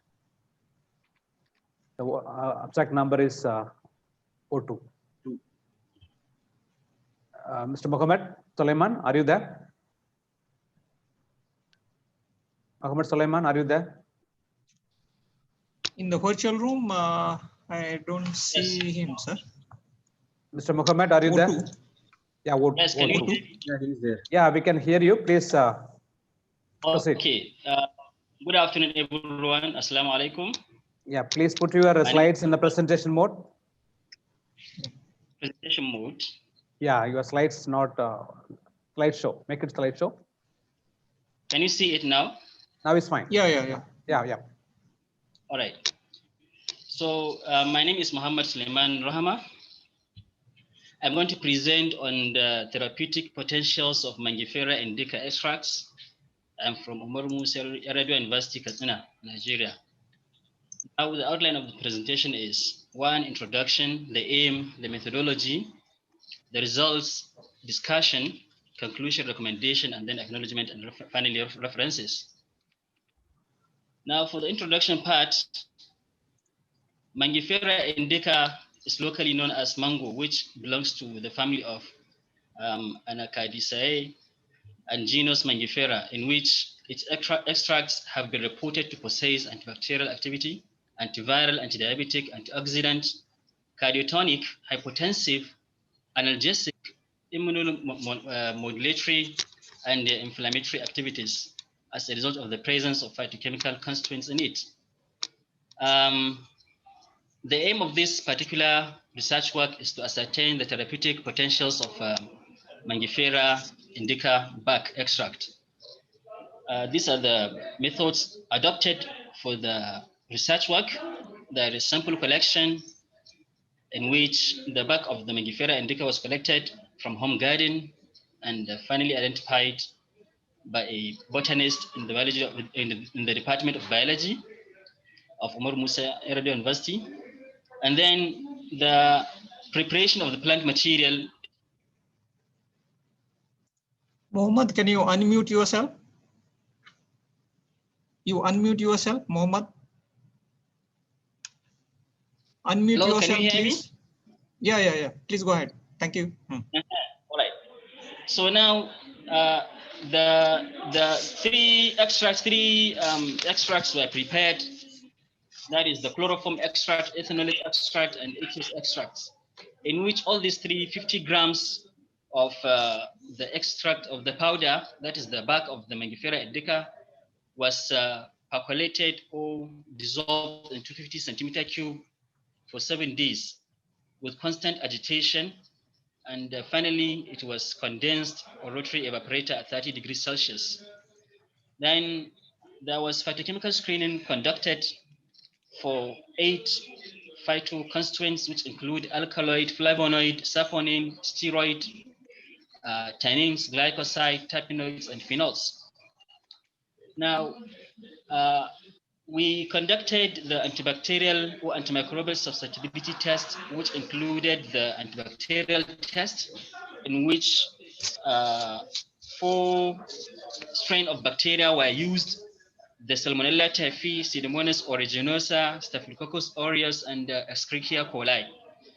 And then we conducted the antifungal test with Aspergillus flavus and Aspergillus niger. Now, I can't move my slide further. Hello. Can you try again? Okay. Yeah. Now, these are the results of the extraction, in which the chloroform possessed the high yield of the extract, followed by ethanol, and then finally the aqueous extract. Then table 2 shows the antibacterial studies conducted on the various fractions of the Mangifera indica bark, that is for the chloroform, ethanol, and aqueous, in which we used a control antibiotic, erythromycin, as the positive control. So the table reveals that the Staphylococcus aureus, which was the strain number 3, bacteria number 3, it indicated that virtually all the extracts inhibited the growth of these microorganisms, with the exception of the concentration of 62.5 milligram per mil in aqueous extract. And then followed by Staphylococcus aureus, which has been inhibited by chloroform at 500 and 250 milligram per mil, as well as aqueous at 500, 250 and 125 milligram per mil. So at ethanol concentration, ethanol extract at 500 milligram per mil concentration. And finally, E. coli was only inhibited by chloroform at 500 and 250 milligram concentration. All these minus signs you see here indicate that That means the fractions cannot kill the microorganisms, unlike what we have seen in the antibacterial test.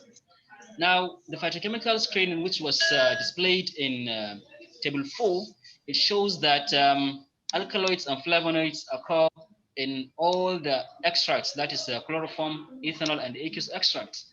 And the aqueous extract happened to be the one possessing almost all the phytochemicals with the exception of glycoside and terpenoids. So also the chloroform extract, which happened to possess all the phytochemical constituents with the exception of saponins and terpenoids. But the ethanol extract possessed only 4, which included alkaloid, flavonoid, saponins, and steroids, with the exception of others. So this is the discussion of the result, which was what I have discussed about during the presentation of the table. And then the conclusion states that the chloroform, ethanol, and distilled water extracts of the bark of Mangifera indica at a concentration of 500 milligram per mil showed a very remarkable zone of inhibition of 18 millimeter, 24 millimeter, and 28 millimeter against Staphylococcus aureus, respectively. But, however, the antifungal test conducted did not show any positive result. So, conclusively, the Mangifera indica bark extracts are only antibacterial potential, not antifungal, as other tests that were revealed in the introduction, antioxidant, anti-inflammatory, and others were not even conducted.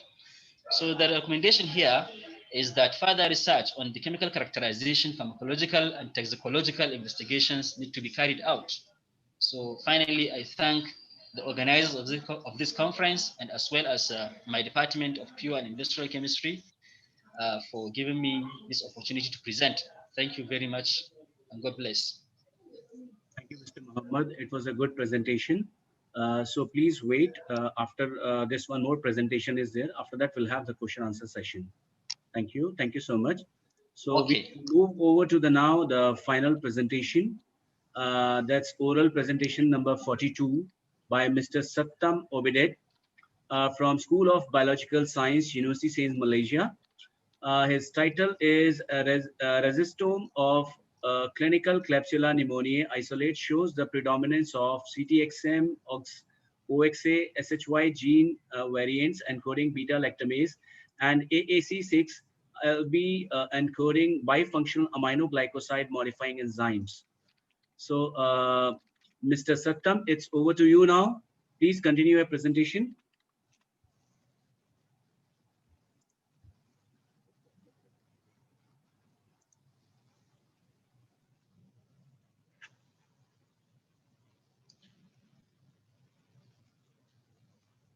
Mr. Satam, can you hear us? Yes, I can hear you. Can you hear me? Yeah. Now it's clear. Thank you. Please go ahead. Okay. Thank you very much. And good evening for everyone. I will present, this presentation will be about identification and characterization of Aedes aegypti long non-coding RNA. Why Aedes aegypti? Aedes aegypti is a mosquito from the genus Aedes, which is the main vector of several lethal viral diseases, such as chikungunya, Zika, yellow fever, and dengue. Among these lethal viruses, dengue disease is one of the most burdening of viral disease in tropical and subtropical areas, and it with annual infection 290 million every year, with 40,000 death cases. This is the picture of Aedes aegypti mosquito, which is spreading as we see, the brown and the green color represented the places or the location where the Aedes aegypti are spreading. Why we study long non-coding RNAs? Studying the transcriptome in general in Aedes aegypti is to have better understanding and to uncover the interrelation between the Aedes aegypti and the virus interrelations. So long non-coding RNA, which is part of transcriptome, and it is a group of non-coding genes with more than 200 base pair and not translated into proteins, found to be very important and have significant roles in cell metabolisms, including antiviral resistance. The features of long non-coding RNA, based on previous studies, it has low GC contents, low conservation, high repeats contents, and short sequencing. Besides, it shows low coding probability. Long non-coding RNA has many types, but the most important are the novel long non-coding RNAs, which we chose in this research was three long non-coding RNA with a class code X, X, and the intronic with I class code, intergenic with U class codes, and long non-coding RNA are classified based on the location to the protein coding genes.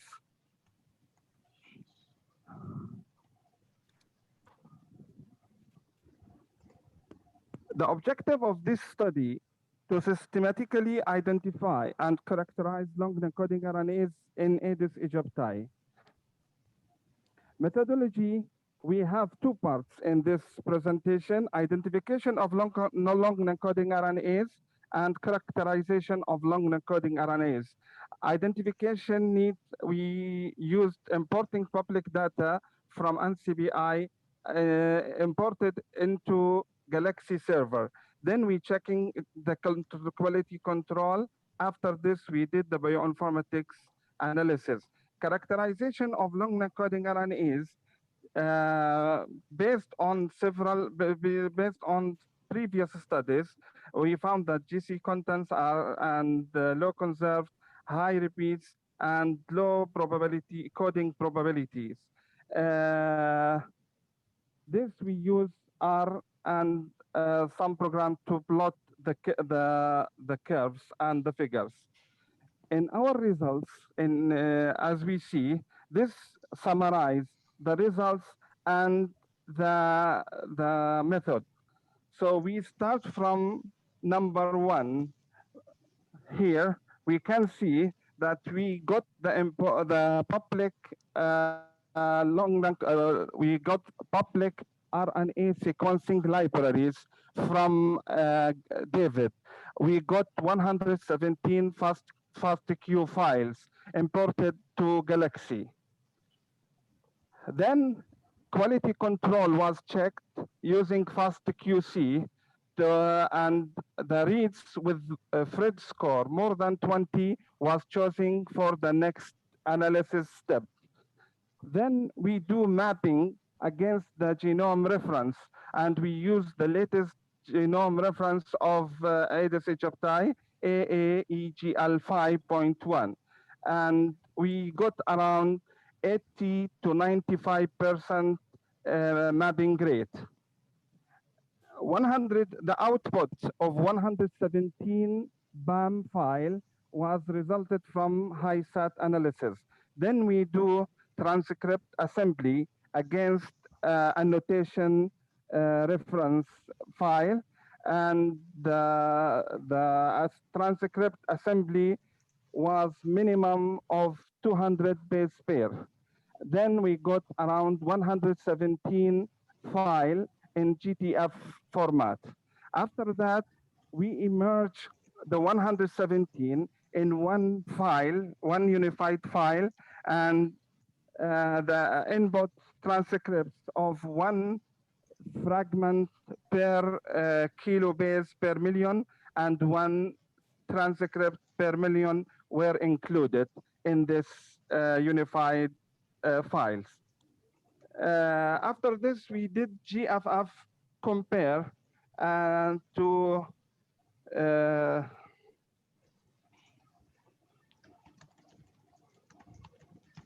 for assembled unified transcript, compared reference and annotation of Aedes aegypti, and we got around 105,611 annotated transcript corresponding to 54,415 loci. 78 of them, 78,872 transcript with multi-exon. We found that 10,766 transcripts with the class code I, U, and X. Then GFF read was done for the files for the output, and we extracted the FASTA file format from GTF file. Then we do ORF detection, open reading frame, to detect the open reading frame, since long non-coding RNA has no ORF. So we want to detect, and the one which has ORF will be discarded. We found that 3,221 with ORF so were discarded, and Dr. remained Satam, Dr. Yes. Satam, you have only 2 minutes time. Please wrap up Okay. your results and Okay, conclusion. I will try to be faster. Yeah, please. Only 2 minutes. Yeah. Okay. Then we did blast X to get the positive prediction transcript with e-value less than 10 to the power minus 5. And more than that, less than that were removed.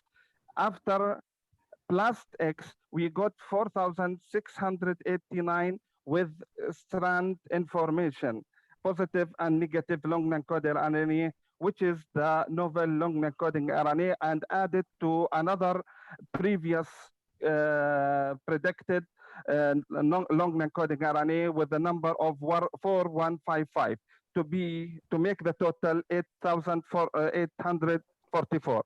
We can see that we got GC content mean and medians in our results, that non-long non-coding RNA and novel long non-coding RNA were having lower GC content than protein coding gene, which is matched with the previous studies. This is the graph show the median and the means. And here the long non-coding RNA shows that they are less or shorter than protein coding genes as matched with previous studies and as we expected. And this is a graph showing that long non-coding RNA, novel and known, shorter than protein coding genes. Here, this graph shows that the protein coding gene in green more conserved in among species than long non-coding RNA. In this graph, we can see that repeat contents are more high in novel long non-coding RNA than non-RNA than protein coding genes. Discussion and conclusions. We have used adapted pipeline from previous studies with and high number of reads, various factors, various tissues, and this made our results reproducible, more accurate, comprehensive. The second thing, GC content lead to the stability of the protein coding genes, and from previous study, GC content are higher in protein coding genes, which explain the stability of protein coding genes more than long non-coding RNA. We found, which is similar to a long non-coding RNA in another species. Lastly, the short sequence, we found that long non-coding RNA in general shorter than protein coding genes, and this is due to lacking of ORF, starting codon and stop codon. That's why protein coding gene is longer than long non-coding RNA, which only need terminated site and starting transcript. Our data enrich the genome reference, and the pipeline which we have adapted can be used for the discovering of long non-coding RNA in another species. Thank you for your listening, and sorry for the technical error. Okay, thank you so much, Mr. Sattam Obedet. So now it's the time for the question and answer session.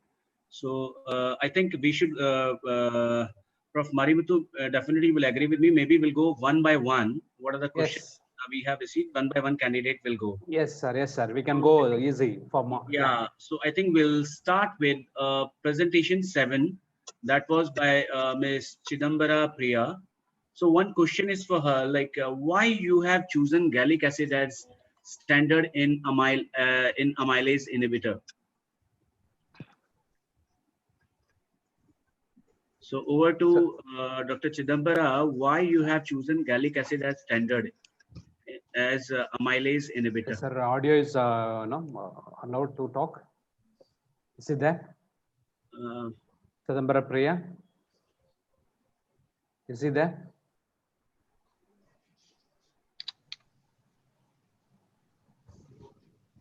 I think, could you please check, is it there? Ms. Chidambara, are you there? Yes, yes, hello? Ms. Chidambara Priya, are you there? I think no, sir. She's not there. Okay, then we'll go to the next presenter, Dr. Senthil Kumar Rajgopala. Actually, in the presentation, I don't know, this question is asked, if inflammation is innate strategy to protect the body against infection, why do we need anti-inflammatory drugs? Actually, that's not a very, I mean, what they want to ask is why you have used this drug, what is the significance of this study they want to ask, I believe. Yes. Sir, are you hearing me? Yeah, yes, sir. We can okay. hear you. So, actually, why I want to choose the glycine? Is the question? Actually, the question asked you if inflammation is an innate strategy to protect the body against infection. Yeah. The candidate asked, why do we need to have anti-inflammatory drugs? No, that's what in my introduction, I mean, the glycine part, I mentioned that if our liver is producing the glycine is a very limited amount. So that's why we are giving the additional exogenously. Even in the acute condition, is in the acute condition, suppose it cannot be move on to the chronic condition. Otherwise, it leads to a lot of causes. That's why I showed that slide also. So that's why we required anti-inflammatory drug, especially in the regulating factor. That I mentioned the nuclear regulating factor gamma B supposed to be inhibited by the anti-inflammatory inhibitors. So that's why, see, this glycine can act as a direct effect on the cells, especially in the liver macrophages, as well as you can see it can activate the chloride activated calcium channels, as well as another sodium potassium channels as well. So therefore, it's a glycine have a lot of effects on the sites, or I can say the specific cells. Is it clear? Yeah. Yes, sir. So Dr. Senthil, one question from my side I want to ask. Actually, your study is very wonderful study. In the orthomolecular medicine, it is considered as an orthomolecule also. Why don't you perform this study further for orthomolecular basis? You can conduct this study further, taking the parameters accordingly. Of course, sir. It's I can consider, but you know that funding. So that's what I'm telling. Actually, for this you can easily get a fund for orthomolecular medicine. Yeah, of course. But still, I am now working as a Ramalinga Swami Re-Entry Fellow. Still, I'm looking for I want to say that permanent position. So then you can easily get a lot of funding, even say from DST, recently CRG core research grant. So already I submitted for the same glycine, not only glycine. So Your some other my paper called from channel. Ayush is the body now which is providing this for especially orthomolecular medicine. They are providing the fund. Maybe you can try for it. It's very good. Oh, really? Yeah. So I will, individually send the emails. Yeah. We can go for it. If Now, you wish. actually, for you, only one question was there. Yeah. Very informative. So Okay. another is for Dr. G.V. Swarnlata.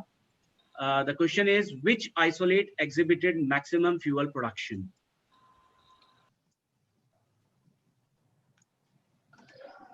Dr. Swarnlata, this question is for you. Which isolate exhibited maximum fuel production?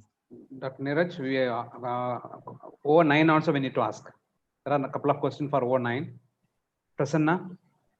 Yeah. Prasanna, yeah, sorry. The candidate is it there? There is a question, sir. What if you start comparing endophyte, saprophyte, phytopathogenic, animal pathogenic, and human pathogenic fungi comparison with reference to your study? Dr. Prasanna, the question is, what if you start comparing endophyte, saprophyte, phytopathogenic, animal pathogenic, and human pathogenic fungi comparison with reference to your study? The candidate or is he available, Dr. Suresh? I'm checking, sir. Yeah. Let me. I think disconnected, sir. Disconnected.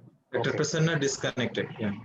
We have a couple of questions for the candidate. Okay. I think we will wait, sir. Even other. Maybe we can take we'll go to the next one.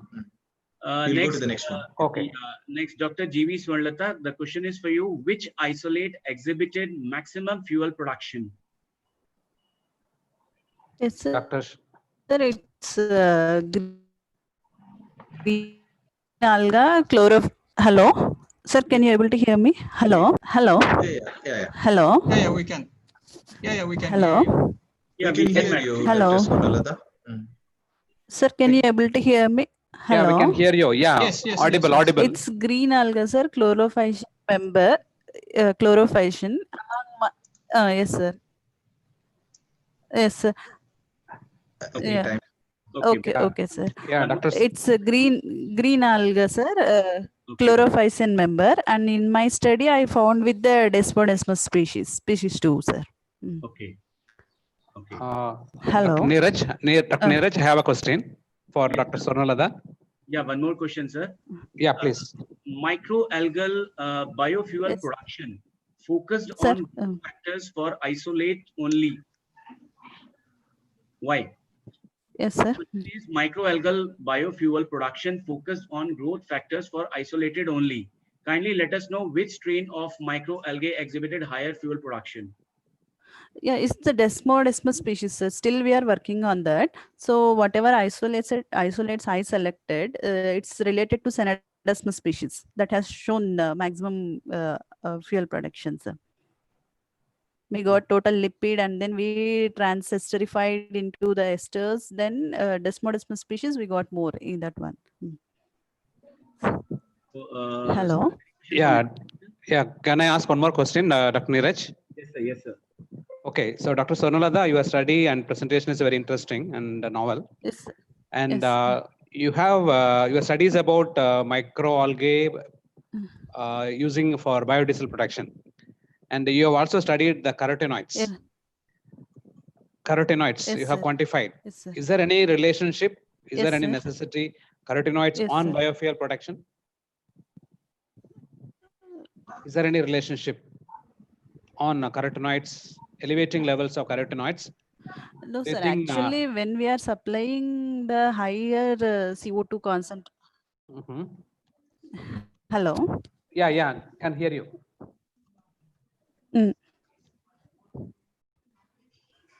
Could you please explain the mechanism? Please, or sir. Yeah. Yes, sir. Elevating levels of carotenoids. Does it increase the biofuel production? You quantified the carotenoids, right? My question is there any relationship? Or is there any necessity to study carotenoids while performing research on biofuel?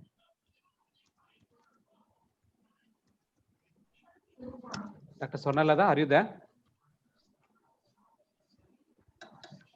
Dr. Neeraj, Hello. if not, we can, yeah. Hello. Yes, ma'am. I think. Hello. The Sir, time is lagging. can you able to hear me, sir? Yeah, we can move on, Dr. Suresh. Hello. Yeah, some problem is the technical problem is there. Dr. Neeraj. Yes, yes, Swarnalata is talking. Swarnalata is talking. I think there is a Hello. lag between. Yeah, Yes, we can yes. hear, madam. Yeah. Yes, sir. Actually, we made the study with this too, means by providing the higher CO2 concentrations. In that study, we found all these factors as more when we are providing the external CO2, both the pigments as so in the pigments, one side we are studying the carotenoids, and the other side we went to the biofuels like total lipids.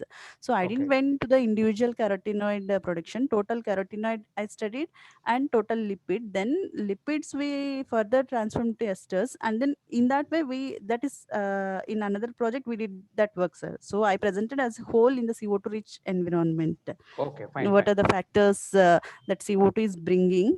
So that so one important study we found that it is influencing the biofuel, means we are getting more lipid also.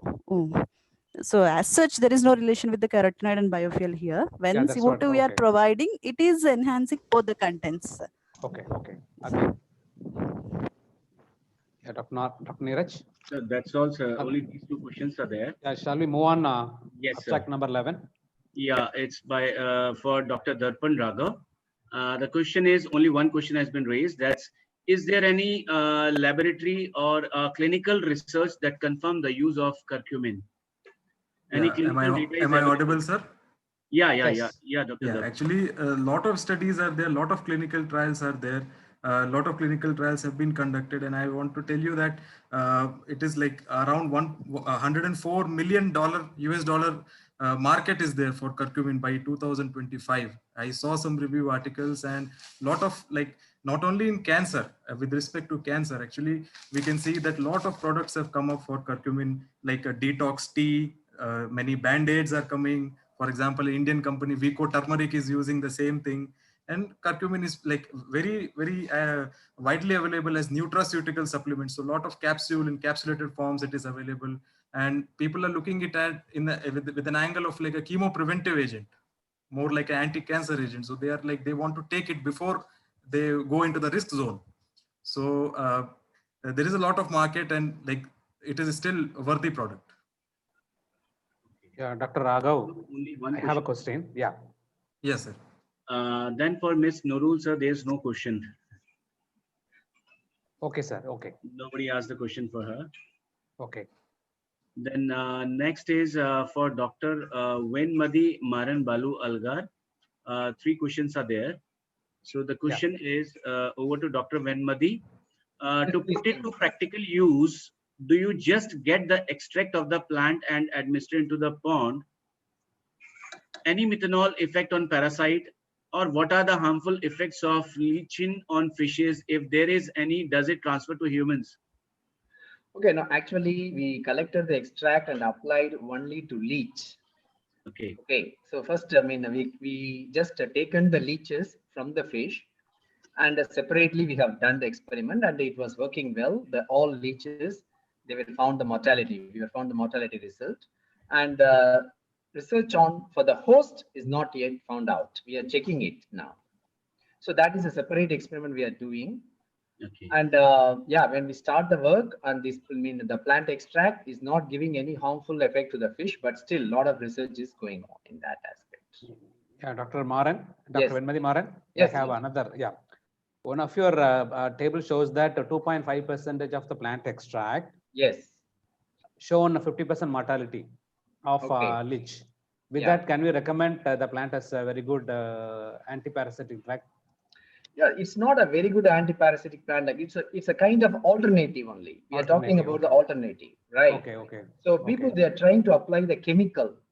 So with that, because there is no source of alternative, they don't know anything what to do. So when you are going to the fish farmers anywhere, you know, just they will apply a kind of chemical to kill the leeches, to remove the parasites. That's all.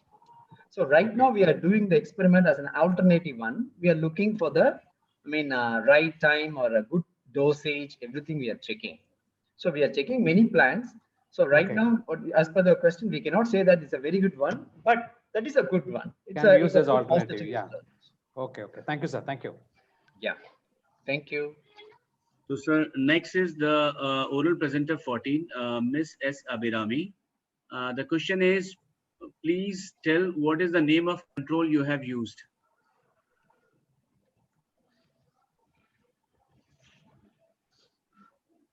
The name of control that was used in study. Abirami, are you there? I think not there. I think she's not there, sir. Shall we move on to the next presenter? Yeah. Okay, sir. Oral presenter 15, Dr. Purabi Majumdar. Actually, the question is simple only. What is the cost effectiveness of LED farming? Okay, so And how do we determine the level of each light ray, red, blue, and green that should be added in each plant type? okay, so what is the cost? Actually, LEDs are much cheaper. You can get like 4 LED lights in almost 1 ringgit. And what is second question is how we determine. So for us, we this is an master project, part of an PhD project who making an automation system for the LED. So we found the red and blue, which found to be suitable for biomass production. We actually grown a lot of plants and choose the range which is more suitable for increasing the biomass. So although one question I saw that is it the specific? Yes, specific, but in red and blue can all plant can grow. But if we fine tune the wavelength, we can do the more photomorphogenic changes. Like if you're putting the UVA, you can make the plant shorter, thicker leaf. So like that, we can actually fine tune or modify the phenotypes and also the phytochemical things. Dr. Purabi Majumdar, have you measured the light intensity in all the treatment? Yes, by reflectometer, yes. Okay, you haven't mentioned in your results, right? The light intensity? Yeah, I didn't, yeah. Okay. So that's all. After this, no other question is there. So, Prof, what is the suggestion then? Shall we? Yeah, we can conclude the session. Yeah. Okay, so, sir, you initiate, sir, please. Yeah. So I think we had a productive discussion in this first day, oral session 2, and we had around 13 presentation, and from various fields, aquaculture to plant science and molecular biology and biotechnology, algal biodiesel production, etc. And we had a very good discussion, and we had a issue in what you call Q&A session. We had a little a problem. Maybe tomorrow we'll discuss and how we can make it better. Okay. And some of the participants had network difficulty, and let us see tomorrow's session. And with that, we are going to conclude today's session. And thank you all the participants for your wonderful participation. And thank you everyone. Miss Sarah? Sir? Yeah. Miss Sarah, would you like to say anything? Stop the streaming. I think Miss Sarah, unmute yourself. I think Dr. Subhash, you have to unmute. You have to give Miss Sarah. I'm just looking this folder.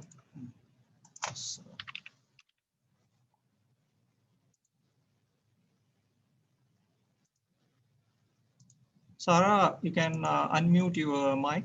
Sarah? Yes, doctor. Thank you. Yeah, Thank you so much. Yeah. Well, ladies and gentlemen, after a very productive and interactive session, our day 1 has come to an end. Thank you all for participating and setting the conference in motion.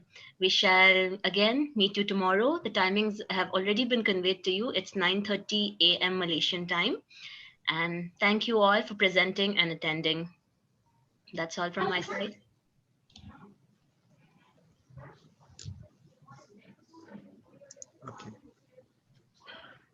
Okay, thank you all. Thank you, everyone. Well done. Feedback link will be given at the end, maybe on third day. Thank you.